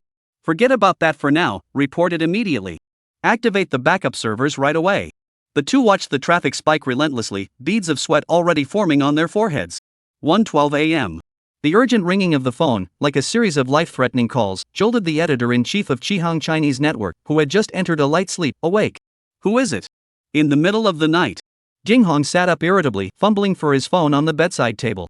The screen displayed several core author groups and editorial work groups he was responsible for, now flooded with countless 99+ messages and all members' notifications. The chat logs refreshed like a waterfall, making it impossible to read the specific content. What are these guys up to now? Jinghong furrowed his brows, a sense of foreboding rising in his heart. He forced himself to stay awake and opened the most active group chat of a renowned author he usually followed. As soon as he opened it, a bold, pinned message caught his eye. Boss! Look! Divine Path has been updated. 1,000 Autumns in a Dream is back with a vengeance. A massive update of 25,000 words. Below were a string of authors' exclamations and screenshots. Is this real? I'm going to check it out right now. My god! Am I dreaming? That long-abandoned series is actually back? Screenshot as proof. It's absolutely true. And the writing, the momentum, it's even more terrifying than 8 years ago. Yimeng Qianxiu, that name, sigh, tears of a generation. He's actually back. The Way of the Gods. A Dream of 1,000 Autumns. These 2 names, like a curse, caused Jinghong's pupils to suddenly contract. The phone slipped from his hand with a clatter, hitting the wooden floor with a dull thud. He stood frozen in place, his mind a blank canvas. 8 years. 8 long years. The man who had once been his greatest hope, the man whom the entire online literature community had declared would become the ultimate master of online literature, yet who had abruptly ended his career at the height of his glory, leaving behind endless regret. The same man who had turned him from a junior editor into the editor-in-chief of the largest online literature website. He's back. Jinghong suddenly jumped out of bed, rushed to the desk, and opened his laptop. Trembling hands typed in the URL of Qihang Chinese Literature Network and searched for those 2 words, Divine Path. Beside the familiar cover, the update status that had been gray for 8 years suddenly turned bright red, updated 30 minutes ago. He's really back. Are you sure it's not a hacked account? Jinghong still couldn't believe it. That guy, supposedly achieved financial freedom long ago and had lost all passion for writing. Was it really written by him? As an editor for A Dream of 1,000 Autumns, Jinghong naturally knew a bit about Suan's background. After Suan stopped updating, Jinghong occasionally asked if he could resume updates, even if it meant using a pseudonym and starting a new book. But Suran's response was always the same: he needed to study and didn't he have the energy to write books. At that time, Jinghong finally realized. The author of A Dream of a Thousand Autumns, who had achieved fame with a single book and was on the verge of becoming a literary legend, was just a high school student preparing for the college entrance exams. At that time, Jinghong had no idea what to say. After all, he needed to study and prepare for college. How could she stop him from pursuing his goals? Then it was just waiting, until today. Shaking his head, Jinghong turned his attention to the latest updated chapter. Whether you're human or a ghost, let me test you. He eagerly clicked on the latest chapter. The familiar words flowed across the screen, but this time with a more mature and refined style, more grand and sweeping, like a surging river filling his eyes. The ingenious plot, the captivating storyline, the vivid characters. Damn it! This guy. Jinghong was so excited that his eyes welled up with tears. Damn, that's amazing. 8 years of hard work, he's going to slay the gods and prove his worth. All he wanted to do was let out a loud cry to the heavens. 8 years. Do you have any idea what I went through in those 8 years? 1:48 a.m. Major online literature forums, bulletin boards, and reader groups. Breaking news. In my lifetime, the author of the long-awaited masterpiece Divine Path, A Dream of a Thousand Autumns, has returned from the dead. He's released 25,000 new words. This post, filled with countless exclamation marks, spread like wildfire across all major online literature forums, bulletin boards, and countless reader groups. At first, most people were skeptical, even suspecting that the author's account had been hacked. But, as more screenshots emerged and more longtime readers came forward to confirm the news, the entire online literature community was completely blown away. Holy! It's true! The Way of the Gods has really been updated. This isn't drill. Repeat. This isn't drill. Wow! Crossing the stars, the epic feel of ancient desolation hits you like a wave. Is this the true value of the Supreme God? The quality is explosive. The plot transitions are flawless. The writing is even better than before. This is definitely the real deal. Finding hope in despair, creating immortality in the ordinary. When I read this line, I got goosebumps all over. Crazy. His readers are going wild with donations, and it's already climbed to second place on the bestseller list. A once-in-a-lifetime series. No regrets in this lifetime. Tear-jerking. While countless longtime readers are celebrating, some new authors are completely baffled. Newbies are trembling in fear. Who is Yiming Qianxiu? Is he famous? Why is everyone reacting so strongly? An experienced reader immediately jumped in to explain. Newcomers definitely don't know him, but those who debuted with him back then have all experienced the fear of being dominated by a god. Let me put it this way, when he debuted, he caused a massive upheaval in the entire online literature scene. He pioneered the infinite flow, useless rejection, and system check in genres. Back then, countless people followed his lead, and he essentially sustained half of the online literature industry. His novel The Way of the Gods was the fastest-selling work in the history of Qihang Chinese literature, reaching 1 million collections and topping the charts for an extended period. If A Dream of a Thousand Years hadn't been abandoned, he might have become the first supreme deity of the online literature world. Nowadays, you can see the influence of the Divine Path in many so-called fantasy masterpieces. How can you say he wasn't amazing? These revelations left many newcomers who were unaware of the truth speechless, rushing to pay homage to this legendary masterpiece. Countless readers who once felt heartbroken, angry, and regretful over the series' premature conclusion. At this moment, they all returned. The comments section of the Divine Path was flooded with an overwhelming tide of messages within just a few minutes. The back-end data of the entire Qihang Chinese literature website completely lost control at that moment. The number of clicks, bookmarks, requests for updates, and donations for the Divine Path skyrocketed at an unimaginable speed. All data charts soared vertically like they had been injected with adrenaline, repeatedly breaking the website's historical records. Countless industry insiders were stunned by this sudden miracle. A Dream of a Thousand Autumns, this name, he's back. The sky of the online literature world is about to change. 2:01 a.m. After taking a shower and unable to sleep, Suan glanced at the comments section. Seeing those familiar names reappear in the comments section, Suan's lips curled into a faint smile. This long-lost feeling brought him a sense of joy. After accumulating enough wealth, Suan had not felt such pure pride in a long time. Just then, a message popped up on her WeChat. Suan, are you asleep? Chapter 96, Suan, alright, I'll come clean. Everyone, keep making it up. Suan looked at the message on her phone screen. Suan, are you asleep yet? A warm smile curved the corners of her lips. This little girl is still awake at this hour? Is she worried about him? Suan tapped the screen lightly and replied, just about to sleep. What's up? Is the orange cat having trouble sleeping? Want me to tell you a bedtime story? I guarantee you'll be wide awake and full of energy. In the next room. Reba was hugging her phone, rolling around on the bed, her heart racing. She was a bit worried about Suran's condition. She quietly slipped out to the balcony and saw the light still on in the neighboring room, guessing that Suran must not be asleep. But after sending it, she regretted it, afraid that Suran had already fallen asleep and just hadn't turned off the light. Just as she was debating whether to delete it, her phone dinged, and Suran's message popped up. Seeing the playful yet teasing reply, her heart finally settled. It seemed like this guy had already regained his energy. She puckered her lips and quickly typed on the screen. Orange cat, I wasn't awake. I just got up to use the bathroom. I happened to see your light was still on, so I just asked. Orange cat, humph. Who wants to hear your stories? You're wide awake, and now I can't sleep.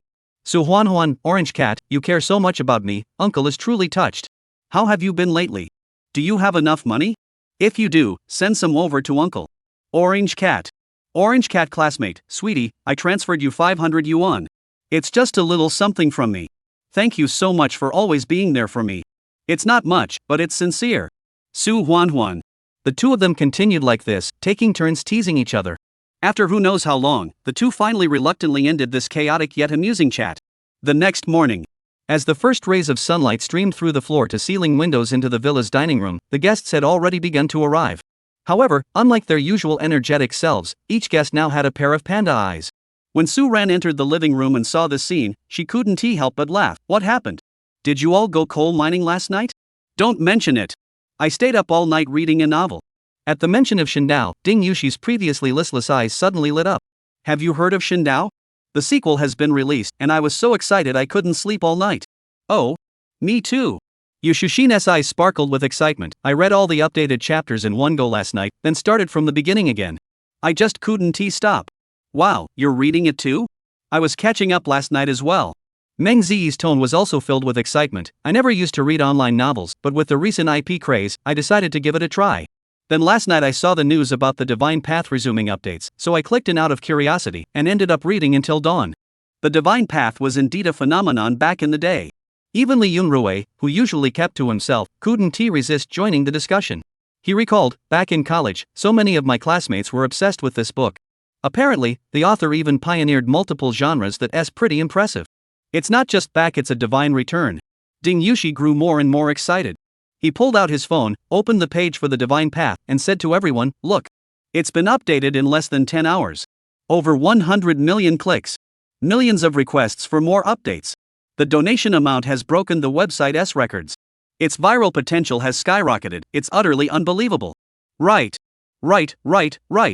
Suran just kept drinking his porridge, a pleased smile curving his lips.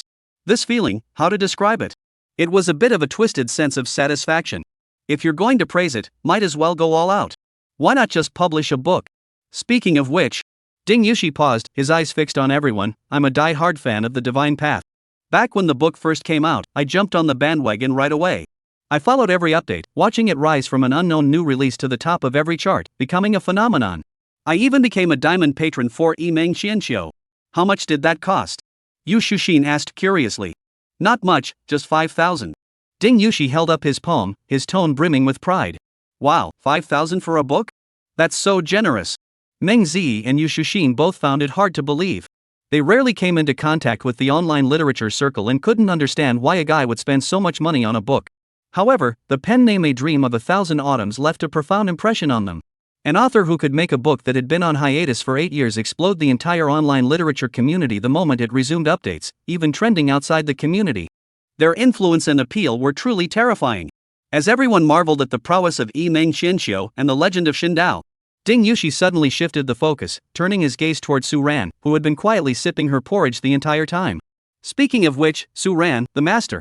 Ding Yushi asked curiously, I remember you mentioned before that you also used to write online novels. So you must know about A Dream of 1,000 Autumns and his The Divine Path, right? What do you think about this legendary author making a strong comeback after 8 years? As soon as the question was asked, everyone's attention immediately turned to Suran. Suran put down his bowl, met everyone's gaze, and paused for a moment. He hadn't planned to keep this alias a secret forever. Besides, there was nothing shameful about admitting it. He hadn't wanted to mention it before because he had been castrated, i.e., his work had been censored or removed, and it would have been embarrassing to admit it.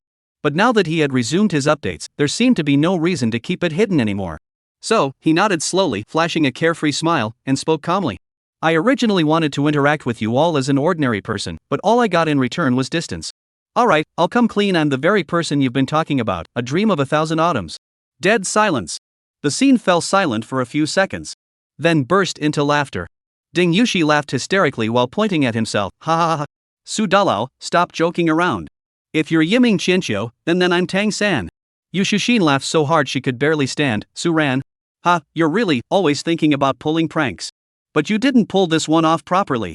Li Yunrui held back her laughter and explained, Su Dalao, you might not be aware, but Yimeng Chinchou is a legendary figure who's been in the industry for years. When he rose to fame, well, I guess, you were probably still in high school, right?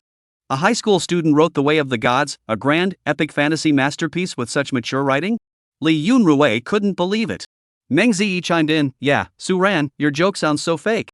While you are indeed talented, the writing skill of Yimeng Chinchou requires decades of experience to achieve. Everyone chimed in, presenting facts, reasoning, and evidence, all boiling down to one core idea. Su Ran, we acknowledge your talent, but if you claim to be one dream, 1,000 autumns, you're definitely just bragging and taking things way too far. Oh my goodness, Su Ran was almost laughed out of his mind. Alright, these days, no one believes the truth. Well, it's all my fault for being so good at pulling stunts. Believe it if you want, or don't. But it's fine. He never liked being overly focused on anyway. Quiet is better. However, the orange cat beside him, after the initial shock, quietly tugged at Su Ran's sleeve, tilted his little face up, and looked at him with those clear, bright eyes. So, the thing you were agonizing over last night was whether or not to update The Way of the Gods? Su Ran paused for a moment. Do you believe what I said? Of course I do. Reba met his gaze and nodded without hesitation, because you're Su Ran. Her gaze was sincere and pure. Su Ran looked at her and couldn't help but burst into laughter. He reached out and ruffled her hair, his tone teasing, so, it's still my orange cat who's smart. They're all idiots. Reba chuckled, of course. Every word of their conversation was clearly heard by everyone present and the live stream viewers. Reba's certainty and Su Ran's doting smile made everyone present can't help but feel a pang of envy. No way, Su Ran isn't really a dream of 1,000 autumns, is he? The live stream exploded. This is so much information. Is this real? Is Su Ran really that ambitious? Am I the only one who thinks? Su Ran doesn't seem to be joking?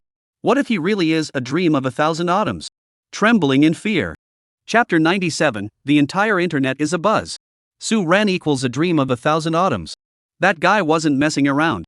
As the atmosphere in the restaurant grew tense and the live stream comments flooded in like a burst dam, a familiar figure walked in with a smile on his face. Good morning, everyone. Looks like you didn't sleep well last night. Li PD looked at the room full of national treasures and couldn't help but laugh. Everyone just smiled and didn't say anything. Li PD's arrival also put an end to everyone's curiosity about whether Su Ran was the one dream, 1,000 autumns identity. After all, they were still recording the show Gossip Couldn't come before work, could it? Ding Yushi had already made up his mind he would ask the editor he met at Shihan to introduce him to Yiming Chinchou during the break. Li PD clapped his hands, drawing everyone's attention. Alright, everyone, breakfast time is almost over. Today is the last day of recording for this week, so the schedule is quite tight. She paused for a moment and smiled. Xiaomo CP and Universe Center CP will stay at the villa to record their individual interviews and the weekly segment Heartfelt Choice. What about us? Reba raised his hand curiously. Did that mean they were already deeply tied to the show and no longer needed to participate in the so-called choice segment? That's great. Although she knew Su Ran would definitely choose to continue the recording. But this whole thing was really making her feel tense. If it could be cancelled, that would be even better. You too. Li PD turned his gaze toward the two of them and smiled. You two have an important task ahead of you, heading to the recording studio to record the new theme song for Summer Heartbeat 2? Ha! A new theme song? Wow! Finally changing it? I've always felt the theme song doesn't fit our show at all. Which song are we changing to? Is it Su Dalao's school fair? At that moment, every guest was captivated by the news, their faces brimming with curiosity. It is indeed a song written by Su Ran. Li PD shook his head with a smile and explained, but it's not Garden Party. It's a theme song Su Dalao wrote specifically for Summer Heartbeat. As soon as he finished speaking, everyone erupted into chaos. No way. When did you write the song, Su Dalao? Yu Shushin was surprised and opened her mouth wide. I feel like we're always together, and I never saw you creating anything. Everyone else agreed. In their eyes, writing songs was something that required a lot of inspiration and a quiet environment. Su Ran, on the other hand, seemed to be either causing trouble or on his way to causing trouble every day. This guy, when did he sneak off to write a song? And he even managed to pinpoint the theme song. The quality must be top-notch. The only one in the know was Reba. After all, she overheard quite a bit of the content back then.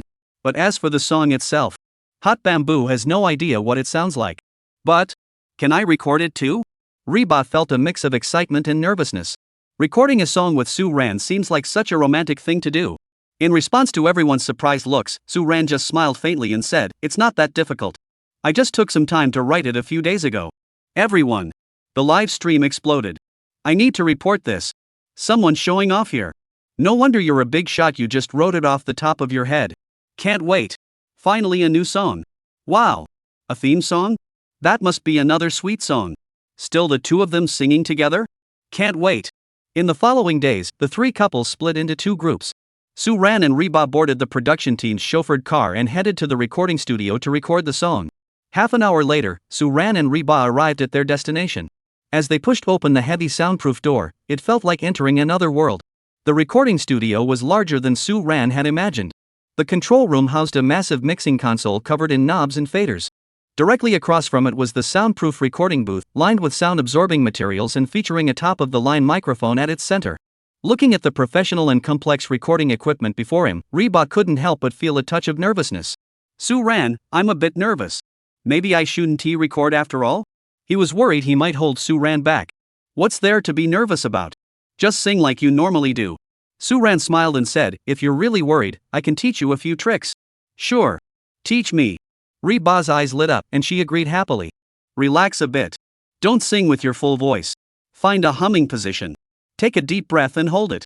Let the sound come out through your nose. Can you feel the vibration in your cheekbones? Yes. That's amazing. Keep it up, make a woo sound. Can you feel it connecting to your chest voice? Suan, you're so amazing. How can I possibly admire you enough? Ha ha. I'll teach you head voice resonance next." With Suan's guidance and control, the recording process went smoothly. Before long, it was noon. The guests staying at the villa complex had also finished their morning recording sessions. Ding Yushi looked bored as he scrolled through the pages of Chihang Chinese literature website, muttering under his breath, "Why hasn't Mengde updated yet? Not even a single chapter today? This isn't enough to read." Suddenly, his eyes lit up. On the homepage banner of Chihang, he spotted a prominent livestream title exclusive reveal. "The legend returns, the story of that man." Upon seeing the notification, Ding Yushi sighed in relief. "I knew Suan couldn't be the author of 1,000 Dreams. Here he was, the real deal, and he's even being interviewed."